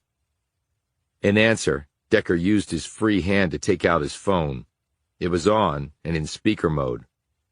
"Assuming I'd be stupid enough to come here without any backup." Chapter 73. The lights hit them from all directions. Long guns slid over the brick walls of the burial ground as the men there stood on breached ladders. A voice on a PA called out, "Federal agents, guns down, on the ground, hands behind your heads, now!" A chopper emblazoned with DEA on the side suddenly roared over the tree line and cast its spotlight down on them. Assault rifles were trained from the bird on Ross and his group down below. In the cemetery, some of Ross's men fired up at the chopper and at the armed men who had suddenly appeared at the top of the brick wall. Shots rang out all over. The burial ground was quickly shrouded in smoke from all the discharging weapons. Flashbangs went off and people screamed. The smoke grew denser. The screams grew louder. Decker quickly pushed Fred Ross's wheelchair over next to one of the SUVs. "Keep your head down," he told the old man before rejoining the others. Jameson shouted to Decker, I'll get Amber and Zoe. She sprinted forward, with John Barron joining her. Ross and one of his men had also raced toward the hostages. The two groups clashed right in front of Amber and Zoe. Ross started to point his weapon at Jameson. "You piece of shit!" screamed Jameson. She kicked the gun out of his hand and drove her fist into his nose, and when he staggered back in pain, she nailed him with her knee directly in his crotch. He went down and stayed there. Just to be sure, she jerked his hands behind his back and cuffed him. Meanwhile, Barron gripped the gun hand of the other man, stripped him of the weapon, bent his arm behind his back, and launched him head first into a granite tombstone. The man slumped to the ground and didn't move. Jameson lifted Zoe up into her arms, and Barron helped Amber to her feet. They took cover behind a crypt as the firefight continued. Jameson slipped off Zoe's gag, and the little girl looked up in amazement at her aunt. "And Alex, what you did, that was so cool." At the gate of the cemetery, something came out of the smoky darkness and struck Decker. He stumbled to the side, slammed into the wrought iron gate, lost his balance, and fell down. Cindy Riley helped him up as shots continued to ring out and people screamed inside the grounds. Decker could hear feet running away into the darkness. It had to be the person who had struck him. He looked into the graveyard, and as the smoke cleared, he saw several of Ross's men down on the ground. Others were on their knees, their hands over their heads. Body-armored DEA agents with assault weapons were swiftly moving in and taking control of the situation. The short battle was over. The chopper had landed next to the cemetery, and Agent Kemper jumped out and hurried over to them. She said, I have to tell you, that text you sent me telling me to come here blew me away. But I trusted you, and it damn sure paid off. Decker nodded and looked over at where Barron and Jameson were escorting Amber and Zoe to a group of DEA agents. Did you use rubber bullets? Asked Decker. She nodded. Like you suggested. We figure we can get these guys to turn on whoever they're working for higher up the food chain. As the smoke cleared further, Riley said, Decker, I see Ted Ross, but not Lassiter. They all looked over to see Ross, his face bloodied from Jameson's blow, being hauled to his feet by 2 agents. Decker said, Someone ran off back toward the house. It was probably Lassiter. We'll get her, said Kemper confidently. This place is surrounded. I have agents barricading the road up. There's no way out. Decker glanced over at the SUVs. Ross and his wheelchair were gone. He rushed over there only to find pieces of duct tape on the ground. The old man must have managed to free himself somehow. Kemper joined him a moment later. What is it? She said. Fred Ross is out there in his wheelchair somewhere, added Decker. Kemper smiled. Again, not a problem. Thanks for the assist, Decker. She left to confer with some of her men and to confront Ted Ross. Decker watched her go for a few moments and then looked at Riley. Go help the others. I'll be back. Before Riley could say anything, he had already hustled off. A few minutes later, he emerged from the road to the cemetery and looked up toward the house. He stopped and gazed around, listening for someone running. He heard nothing and started moving again. He was listening for the sound of Ross's wheelchair, but again he heard nothing. Where could the old man have gone? He picked up his pace. And where was Lassiter? She couldn't leave on foot. She would easily be caught. But with a vehicle, she might have a shot at running Kemper's barricade. Decker had the keys to the truck they'd driven up in, but he knew there was another vehicle available. He hustled toward the garage. Right as he got there, the truck started up. He heard gears gnashing and the old Suburban hurtled backwards out of the garage bay. He had to throw himself sideways to avoid being run over. He rolled and sat up as Lassiter spun the wheel and the Suburban cut a 180, its hood pointed toward the road. From a kneeling position, Decker settled the shotgun's stock against his shoulder and took aim. Get out of the truck, Lassiter, or I open fire. Her answer was 5 pistol shots fired at him through the open driver's side window.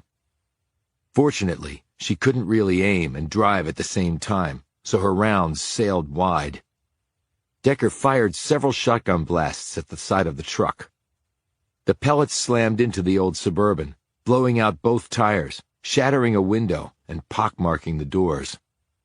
Lassiter screamed, and a few moments later, the passenger door flew open. He heard feet hit the dirt, and then she was running away.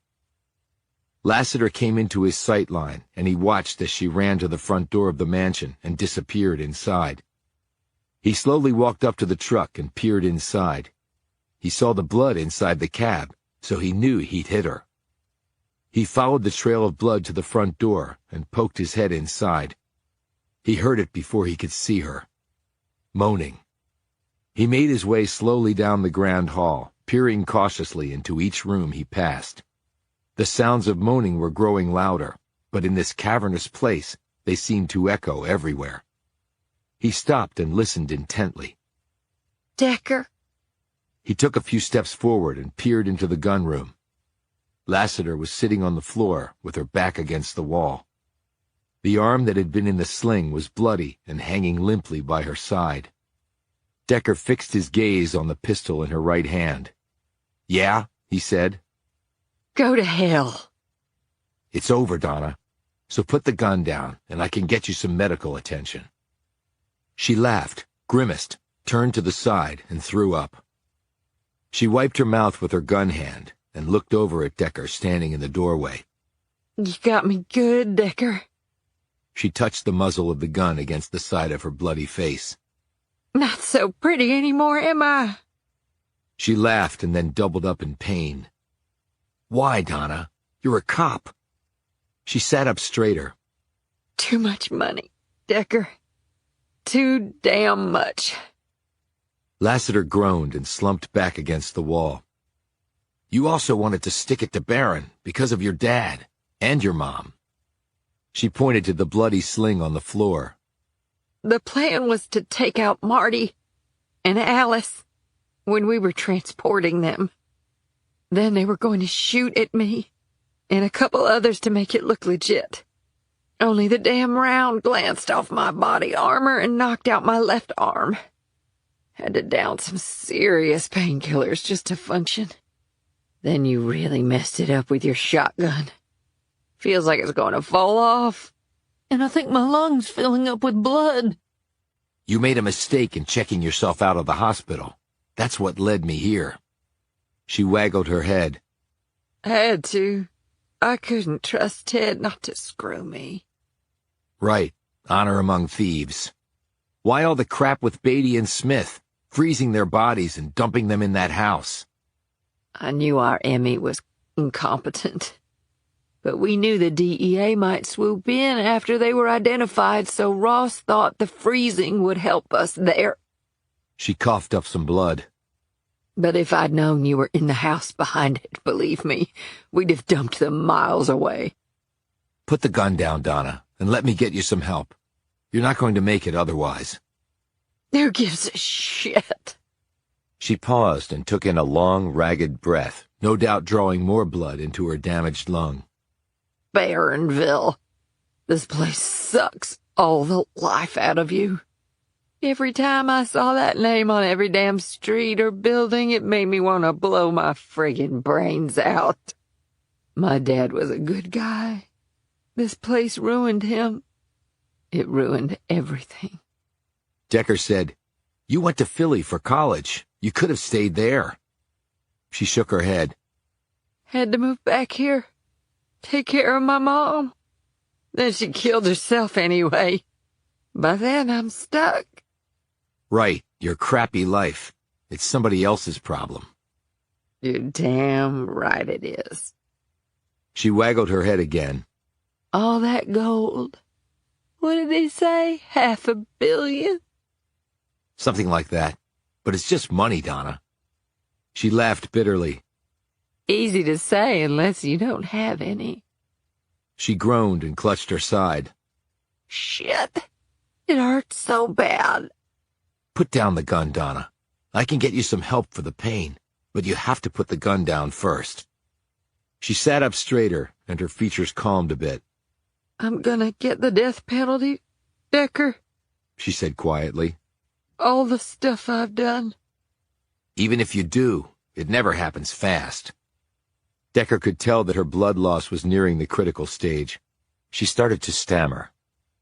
I'm not going to prison, ex-cop. Not going to prison.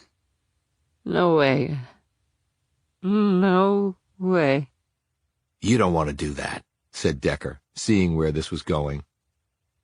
I was a good cop, I really was. And then it all went to hell. Decker could see that her face was growing pale as her blood pressure dropped with each pump of her heart. There was clearly only one outcome now. "How'd you get hooked up with Ross?" he asked, trying to distract her. She seemed to perk up with his query and said clearly, Known him forever. He needed some help on the inside. He knew about my dad and my mom. He knew I was kind of desperate. He made me an offer I couldn't refuse. "Alice Martin didn't know about you, did she?" She shook her head. To her, I was the nice, good cop. "What about Green?" She shook her head again. Nobody knew about me other than Ross. He had Marty and a bunch of other cops on the payroll, but I was the fail-safe. Otherwise, Marty could have fingered me when you nailed him on Bond's murder. "Put the gun down, Donna." Not gonna do that. She looked up at him with pleading eyes. Shoot me, Decker. She pointed to her forehead with her gun muzzle. Right here, please. Fellow cop, asking a favor, just do it. "I'm sorry, I can't do that." Okay. I just thought I'd ask, she said grimly. She stuck the pistol in her mouth, closed her eyes, and pulled the trigger. Decker didn't react to this. In fact, he knew it was the logical outcome. And maybe it was better that way. He stepped over to the body, which had slumped sideways. The wall behind Lassiter was smeared with her blood and brains. As Decker looked down at the body, he closed his eyes as the electric blue color that he normally associated with death flashed across his mind. The hairs on the back of his neck stood up, and he felt slightly nauseous and claustrophobic. He almost had to smile, and would have if he hadn't been standing over Lassiter's corpse. She was a bad cop, for sure, but she was still a cop, and he wasn't going to celebrate her death. Yet maybe tomorrow he would be the same old Decker after all, at least the one the blindside hit had created. And in a world that seemed to be nothing except unpredictable, maybe that was as good as it got. Chapter 74. What was that? Barron, Jameson, and Riley were leading Amber and Zoe back up the road toward the house when Barron had stopped and stiffened.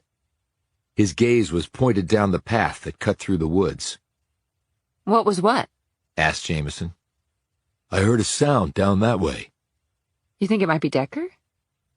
It's not me, said Decker. He had appeared in the road leading from the house. Decker, where were you? Asked Jameson. At the house, with Lassiter. What happened? Asked Jameson.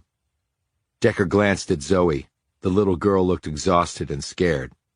I'll tell you later. I just got a text from Kemper.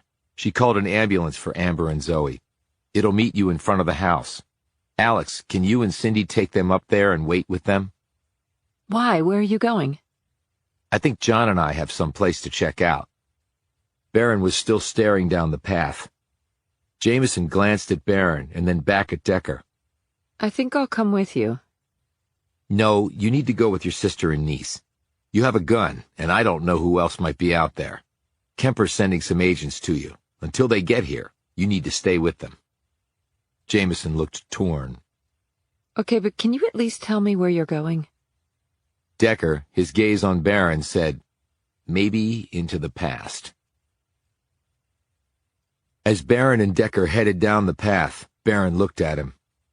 You know where this leads, right? I do. And do you hear what I'm hearing? I do, Decker said again. But he would have no way of knowing about this. He would never have been here. He would have one way of knowing about it, replied Decker. They cleared the trees, and in front of them the large pond appeared. They stopped walking as they both saw it at the same time. Fred Ross was in his wheelchair at the edge of the water. Mr. Ross, said Decker, going somewhere? Ross swiveled around in his chair and saw them. His mouth freed from the duct tape. He hurled one curse after another at them. Barron started marching down toward the old man, and Decker followed. Before they reached him, Ross lurched sideways and turned over his wheelchair. He started clawing his way to the water, his useless legs dragging in the mud. Barron stepped in front of him and looked down. Ross looked up at him. If I had my damn shotgun, he snarled. Only you don't, said Decker. How'd you manage to get loose? You didn't tape my arms that tight. Had some wiggle room. All I needed. Probably thought because I'm old I'm weak. Well, I'm stronger than I look, fat boy. From working hard all my life and pushing myself around in that metal cage all this time. Barron said, How did you know this pond was even here? Ross laughed. How do you think I know? Decker knelt down next to Ross. Why did you kill his parents? Barron shot Decker a stunned look and then stared back at Ross. They were Barron's. Ain't that reason enough? Why in the pond? Because I didn't want to get caught, that's why, you fat, dumb son of a bitch. Why were you up here in the first place? Asked Decker. Looking for it, wasn't I? The treasure? Ross eyed him shrewdly and nodded. How'd you even hear about it? Asked Barron. When she was younger, my grandmother worked up at your damn mansion as a maid. That fancy-ass butler was an old man then, and he would get drunk and run his mouth in the kitchen. Right before he died, he bragged to my grandmother that he was going to be buried with Barron. He was so giddy about it. like that made him somebody. And he said that Barron wasn't going to leave much of anything to his kids. He was just going to hide his money from those spoiled brats because they were nothing to him. Somewhere up on the estate, he said. Well, she told my mom, and my mom told me. One night years later, I went up there to look for it, but couldn't find it. Figured I'd get the damn Barons to tell me. They didn't know either, you idiot, roared Barron. Do you think if they did, they wouldn't have already gotten it? Ross ignored him and kept his gaze on Decker. Only they wouldn't tell me. I got even more pissed and knocked them in the head, put them in their fancy car, and drove it over here, and rolled it right into the water. But how did you know about the path or the pond? Asked Decker. My grandma told my mom. He looked at Barron.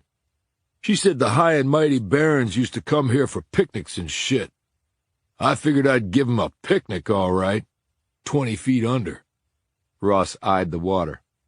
And then I went back to work at the damn textile mill and got paralyzed. He glared at the wheelchair. Been trapped in that piece of shit ever since. Well, they say God works in mysterious ways, said Decker disdainfully. But what are you doing here now? Hell, I ain't going to prison. Rather drown my ass. Barron pulled his gun and pointed it at Ross. How about I do the honors? The old man grinned maliciously up at him. Yeah, you go ahead, prick. Pull that trigger. Barron cocked the hammer. Do it, rich boy, do it. I dare you, squealed Ross.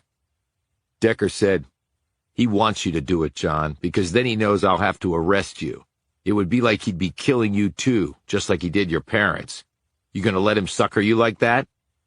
Barron pressed the barrel against Ross's forehead and held it there until the old man started to shake with fear, and tears spilled out of his eyes. Then he uncocked the hammer and handed it to Decker with a smile. You can't be serious. I'm far too high and mighty to fall for that. Ross cursed and spit at him, even as Barron righted the wheelchair, lifted the old man up, and placed him back in it. Come on, Mr. Ross. I'll even push you right up to the paddy wagon. You can ride to jail with your son, 2 peas in a thoroughly rotten pod. Decker leaned down to stare at Ross. You were wrong. About what? Snapped Ross. There are some things illegal in Barronville. As they headed back up through the woods, Barron looked over at Decker. The only friend I have is Cindy Riley. I know. Until now, that is. He paused and stopped pushing the wheelchair. I count you and Alex as friends. It's very clear where I would be without both of you caring enough to figure out the truth to all this. Decker glanced over at him. I believe in second chances, John, because I got one, right when I really needed it. How about you? Do you believe in them?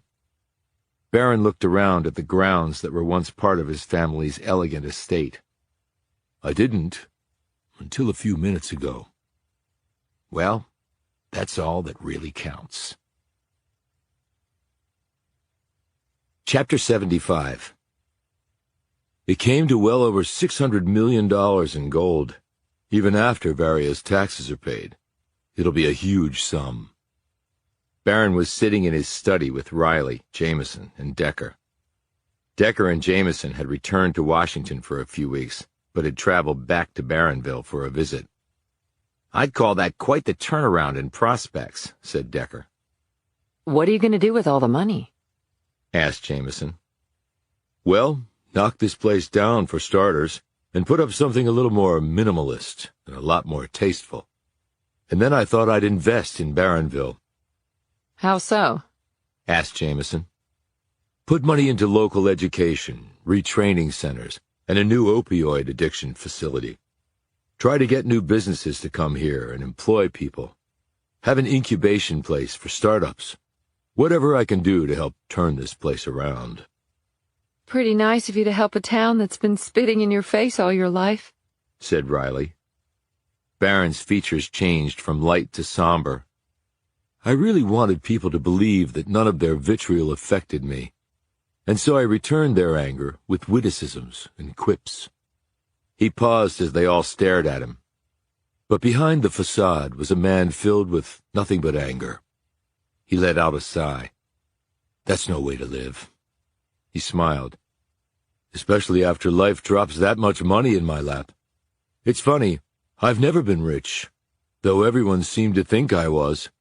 Now that I am actually rich, I certainly know firsthand that it's a short path from being rich to being poor. And I should use it to help others. Hell, it's not like I did anything to earn it. It's only because I happened to be born into a certain family. But the truth is, the first John Barron was an awful man, and both the town and I have suffered at his hands through no fault of our own. And it really is the sweetest sort of irony that I can use his money to try to fix both injustices. He glanced at Jameson. Beginning with your family, even though I know your sister's going to sue Maxis, her case is complicated by the fact that Ross was really behind what happened, and Maxis may use that as a defense. So I'm setting up a trust for your sister and niece. They won't have to worry about money again. Jameson said, She told me, John, that is really very generous of you.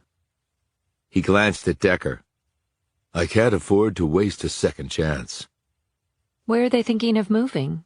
Asked Riley. Well, as of right now, they might stay in Barronville, replied Jameson. Barron said, I have to say I'm surprised. Me too, echoed Riley. I'm not, said Decker. They all looked at him, but he didn't elaborate. How do things stand with Ted Ross? Barron asked Decker. He's cooperating, and for that he'll get life without parole. Ross's operation was a major conduit for the drugs being distributed across the country. Based on his information, the DEA has already broken up rings in 4 other states. Kemper told me that the Mexican government has arrested 2 cartel chiefs, and the head of a large Chinese pharma company committed suicide before he was about to be taken into custody. How did Ross get hooked up with such heavy hitters in the drug business? Asked Riley. The guy has always lived on the edge.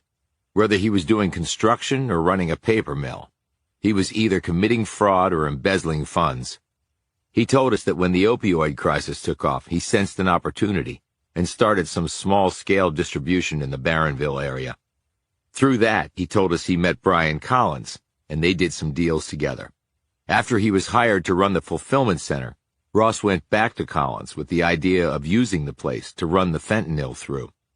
The authorities have been cracking down on smuggling and the distribution of the drugs through the mail, but the FC business is enormous, and with its volume, it provided a really clever way to run the drugs without anyone catching on. Through Collins's connections, they were able to set up a truly massive drug ring. When Ross went to collect the packages on his rounds, he only went to areas where he had people working for him.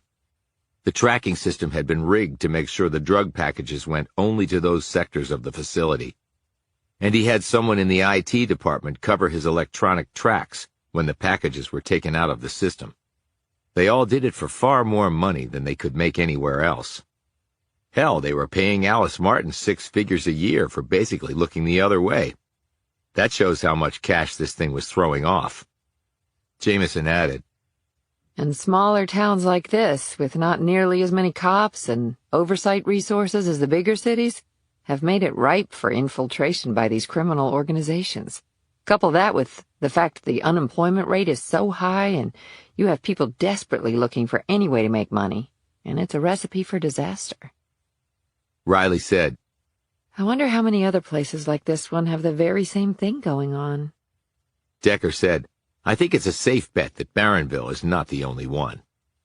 Barron said, Okay, but if Lassiter and Green were both in on it, why did they work with you on the case? Green didn't know about Lassiter's involvement, although Lassiter was aware of Green being part of it.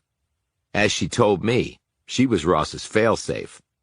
Green didn't tell us that there had been other murders in town. Amber told us that. But when we directly asked him about it, Green probably made a snap decision to bring us in so he could watch us closely and take necessary action if we seemed to be getting on the right track. And it would throw suspicion off them, too. At first, Lassiter didn't want us on the case, But then I guess she came around to the idea so she could keep close tabs on us too. But it's not like they helped us solve the case. They were just hovering and checking in from time to see how we were progressing. Lassiter knew the ME here was a dud, and experienced homicide detectives should know about things like livor mortis and blowflies, but both of them played stupid on that. I didn't really suspect anything, because I've run across people in law enforcement who actually didn't know much about those things. And I've certainly encountered part-time MEs who don't know what they're doing. But my bet is Green and Lassiter were playing ignorant to confuse the matter and slow down the progress on the investigation. And they neglected to tell us that Toby Babbitt's injury happened at the FC, because they didn't want our attention to be drawn there. But later it was, anyway, for a terrible reason.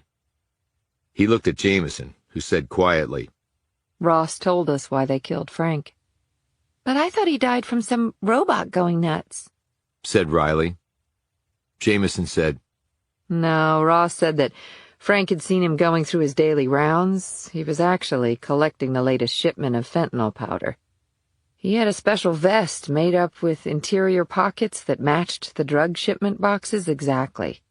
Then he'd hide them in his secret closet before periodically taking them out of the facility and delivering them to the pill presses they'd set up in town, mostly in empty houses. Decker picked up the story. Frank apparently started asking questions about Ross's daily rounds. Like I said, Ross had people at the fulfillment center in his back pocket, and Frank had the bad luck of asking one of them about what he called Ross's suspicious behavior. That guy told Ross. So after the construction crew had gone for the day, Ross had Frank go check on the addition. But he had a couple of guys there who knocked him unconscious. Then they carried him over to the robotic arm, and the rest we know. I'm surprised that Frank didn't mention something to us about his suspicions, said Jameson. Decker shrugged. The last thing Frank would want was to make trouble for his new boss, when there might be a perfectly sensible explanation for what Ross was doing. And Ross used that to his full advantage. What a bastard! Exclaimed Riley angrily. Decker nodded. Ross also told us that it was Marty Green who almost fried us at Babbitt's trailer. Ross said Babbitt started getting weird and talking about knowing things that Ross was up to, outside of the treasure. That was the reason he had to die. So did Lassiter plant the gun at my house? Asked Barron. Decker nodded. That was all part of the plan to get you out of the property. When everything was ready, Ross had Lassiter pull the trigger and search your place. She had the gun with her and did the deed. Your butt ended up in jail. Later, they used the subterfuge of the hostage exchange to try and get us out of the way. They made the exchange spot far away to give them time to search for the treasure at the two possible locations, the potting shed and the mausoleum. That way they could look for it without worrying about us showing up. He glanced at Riley. If Cindy hadn't called and told me that Lassiter had checked herself out of the hospital, things would not have ended the way they did. Barron gripped Riley's hand. Well, Cindy has always been smarter than me. Jameson shook her head. I thought Lassiter was a good cop. Decker said she was a good cop, and then she was a bad cop. Ross didn't entirely trust Green, and he wanted another cop on the payroll that he alone knew about. Lassiter already hated Barron, and she wanted money. It was easy for Ross to persuade her, and she ultimately paid the price for it. And the pig's blood and the cop uniform? Asked Jameson. The pig's blood was Fred Ross's idea of a sick joke, and Fred Ross wanted the guy hung because he said that's what you were supposed to do to spies. Ted Ross told me later that he thought the blood and hanging were stupid, but his old man just wouldn't leave it alone. Ross especially regretted doing it because it was the blood that led to the electrical short, which was the only reason Alex and I became involved. The idea of using the police uniform was Green's. There were a number of officers paid off to look the other way. Green didn't want any of the bad cops having a change of heart. Now all those people have been arrested. The police forces really had to clean house, and it was about time. But how did Ted Ross hook up with Costa? Asked Riley. Decker said, pretty simple. The bank handled the fulfillment center payroll. It was the biggest account they had, so Costa and Ross became friends. Ross said that Costa started talking to him about a possible treasure at the Barrens. It helped that Ross had heard the stories from his father, too. Together with Costa's research, they narrowed it down. It was Ross's idea to frame John and get him off the property so they could look for the treasure. You saw how involved it was and how long it would take with all the equipment. They couldn't very well do all that with you there, John. But they could have just killed me and then looked for the treasure, or gone and gotten it while I was in jail awaiting trial. I asked Ross about that. He couldn't be sure that while you were in jail, Alex and I or someone else wouldn't come poking around. That would be disastrous. He also said it was too risky if you went missing or your body was discovered. Costa was going to try to get you on a drug charge, especially after they found out Swanson was living in the potting shed, and used that to foreclose on the mortgage. Ross told me that Costa had no interest in murdering anyone, and he didn't know Ross also ran a fentanyl ring. But Ross had a different idea. He wanted to get rid of Costa and Babbitt for his own reasons. So the moral turpitude clause Ross envisioned being evoked by the bank was your being a murderer. He couldn't accomplish that by simply killing you.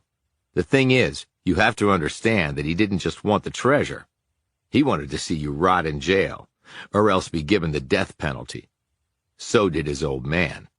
In their warped minds, it was personal with them. You were a baron, which meant you were everything they despised. And then the bank could sell the property and Ross could buy it through a straw man using his drug profits, said Jameson. Decker added, but when they had to kill the DEA agents and things started going sideways, they changed their plans and kidnapped Amber and Zoe to use as bait to get us out of the way. They had to kill the DEA agents because they had uncovered the fentanyl ring. Ross knew that he had to close things down quickly because once the agents were identified, the DEA would be swooping in, which they did. He wanted to take the treasure and his drug profits and disappear before that happened. Only he never expected us to be involved in the investigation. He was counting on Green and Lassiter slow-walking it. If it had been left up to them, the DEA agents would have remained John Doe's for a long time. It was only when I suggested that their prints be run through law enforcement databases that the truth of their identities came out. And they almost succeeded with all that, noted Riley. Decker said, and just as I did, Ross got a copy of the senior yearbook and looked through it. They did all the weird stuff at the crime scenes, the Bible verse, and the death mark on Costa, based on their learning that John was into mythology and Tanner was his girlfriend and had taught Bible school. Riley said, which is why you were interested in the genesis of the Mercury Bar. What, did you think I was involved in the murders? Just covering all the bases, said Decker diplomatically. But what about the life insurance thing? Asked Riley. You said my friend Linda Drews might be in trouble. Decker said, I don't think anyone is interested in going after Drews. She lost her son, and there's no evidence she knew what was going on. Now, the cops did find and arrest Willie Norris. Turns out he had paid off paramedics in a local lab to fudge the health exams. He also used a lot of different insurance companies, so no single one would catch on. When they investigated any of the deaths, he used a variety of tactics to throw mud on everything, so most of them ended up paying out on the policies. It seems about 24 policies are suspect. But if the guy was getting $300,000 or more per policy, he wouldn't need more than that. And he used various means to slip pain pills laced with fentanyl to people who'd bought policies. Not all of them died, but many did. Ironically, Norris bought those pills from dealers working for Ross. He'd collect the payout on the policy and take his cut. It was all about the money. He paused and glanced at Jameson. And it was also Norris who sabotaged the gas line going into Amber's house. He apparently got desperate to silence us before going on the run. And Fred Ross? Asked Barron, eyeing Decker. He confessed to your parents' murder. He's never going to breathe life as a free man, and I don't see him lasting long in prison.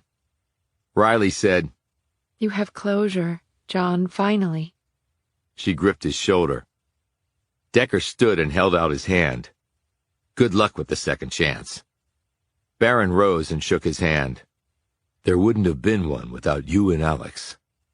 We all need a little help every now and then, said Jameson graciously. Barron took Riley's hand. Cindy is going to help me with all this. She's been a great friend. He smiled. Maybe she sees me as a father figure. Riley kissed him on the cheek. Maybe I see you as something else. Jameson said, You guys up for some lunch before we say our goodbyes? Sounds great, and I'm buying, said Barron quickly. No, you're not, because it's on me at the Mercury, said Riley. Sorry, I have to get going, said Decker. You guys go ahead. Jameson glanced quizzically at him. You have a date or something? Actually, I do. Chapter 76. Decker stopped the truck, got out, and hurried around to the other side, and helped Zoe Mitchell out. He closed the door. She reached up for his large hand, which he took. In her other hand, she held a small arrangement of flowers. In his other hand was a folded blanket. They walked along to where they were going. The sky was clear, with not a single cloud intruding upon it. The wind was light but crisp. It was the most perfect day Decker could recall while we'd been in Barronville. Thanks for coming with me, Amos, said Zoe. No place I'd rather be, replied Decker. It's really pretty today, she observed. I think somebody's watching out for you. Zoe glanced at the sky and then at Decker. You really think so? Yeah, I really do. They reached the spot, and Zoe looked at the raised mound of dirt. There was no headstone there yet, but her mother had told her that it was coming soon. It would attest to Frank Mitchell's being a good husband and father. Decker knew that it would be a place that Zoe would be drawn to for the rest of her life, even if she ended up moving far away. For her, Barronville would always be a touchstone, a place she would want to forget, and also a place from which she could never separate herself. Decker knew this from experience. With Zoe's assistance, he carefully laid out the blanket on the ground next to the grave. He helped her position the flowers at the head of the mound, and then they sat on the blanket. Zoe was in her best dress, and her hair was done in the pigtails that she had told him her father had loved. Decker was dressed in the best clothes he had brought with him. They weren't fancy, but they were freshly laundered and ironed.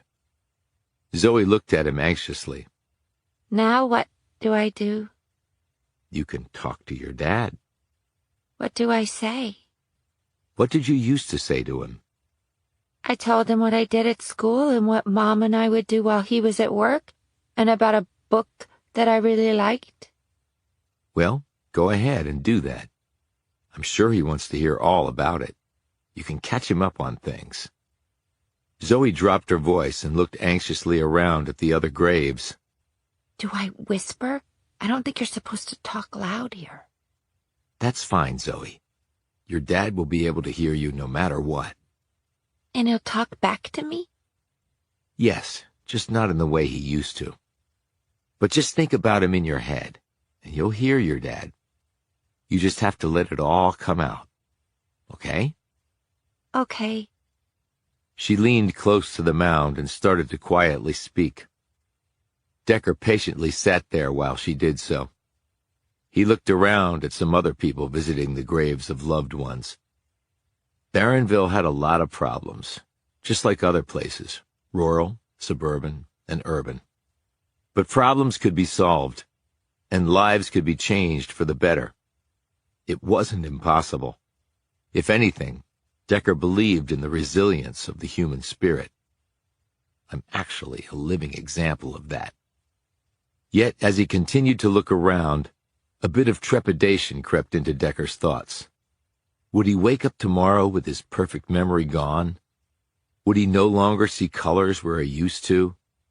Even more troubling was the possibility that his mind, instead of increasing its abilities in certain ways, might begin to go the other way, leaving him with a diminished capacity. He had spoken in an indifferent manner to Jameson about his football career and all the headshots he had taken over the years. But he knew his chances for having some brain damage were heightened because of it. He was beginning to sense his anxiety levels edging up when he felt a hand on his arm. He turned to see Zoe staring up at him. He smiled at her innocent and trusting features, and the wave of panic that had been about to overwhelm him immediately receded. "Did you tell him everything you wanted to?" he asked. She nodded. I think so. For now, anyway. But I'll have more to tell Daddy on my next visit. Decker touched his chest. "Did you feel it here? All warm?" Zoe nodded vigorously. I did. Just like you said. And he did talk back to me, in my head. "I know it means a lot to him that you're here. And he'll always be with you, Zoe, your whole life, no matter where you go." Because he's really in here? She said, touching her chest. "Yes." I wish he were here with me, like you are, she said, her eyes suddenly becoming wide and watery. "I wish Molly was with me right now, too. But since they can't be, we have to keep on living our lives for them. Do good things. Things they would be proud of. Okay?" Zoe nodded. Can we stay here for a little while, Amos? With my dad? "We can stay here for as long as you want, Zoe." When Zoe reached out and took his hand, Decker gripped it back. In a way, he was holding on for dear life to the hand of a child.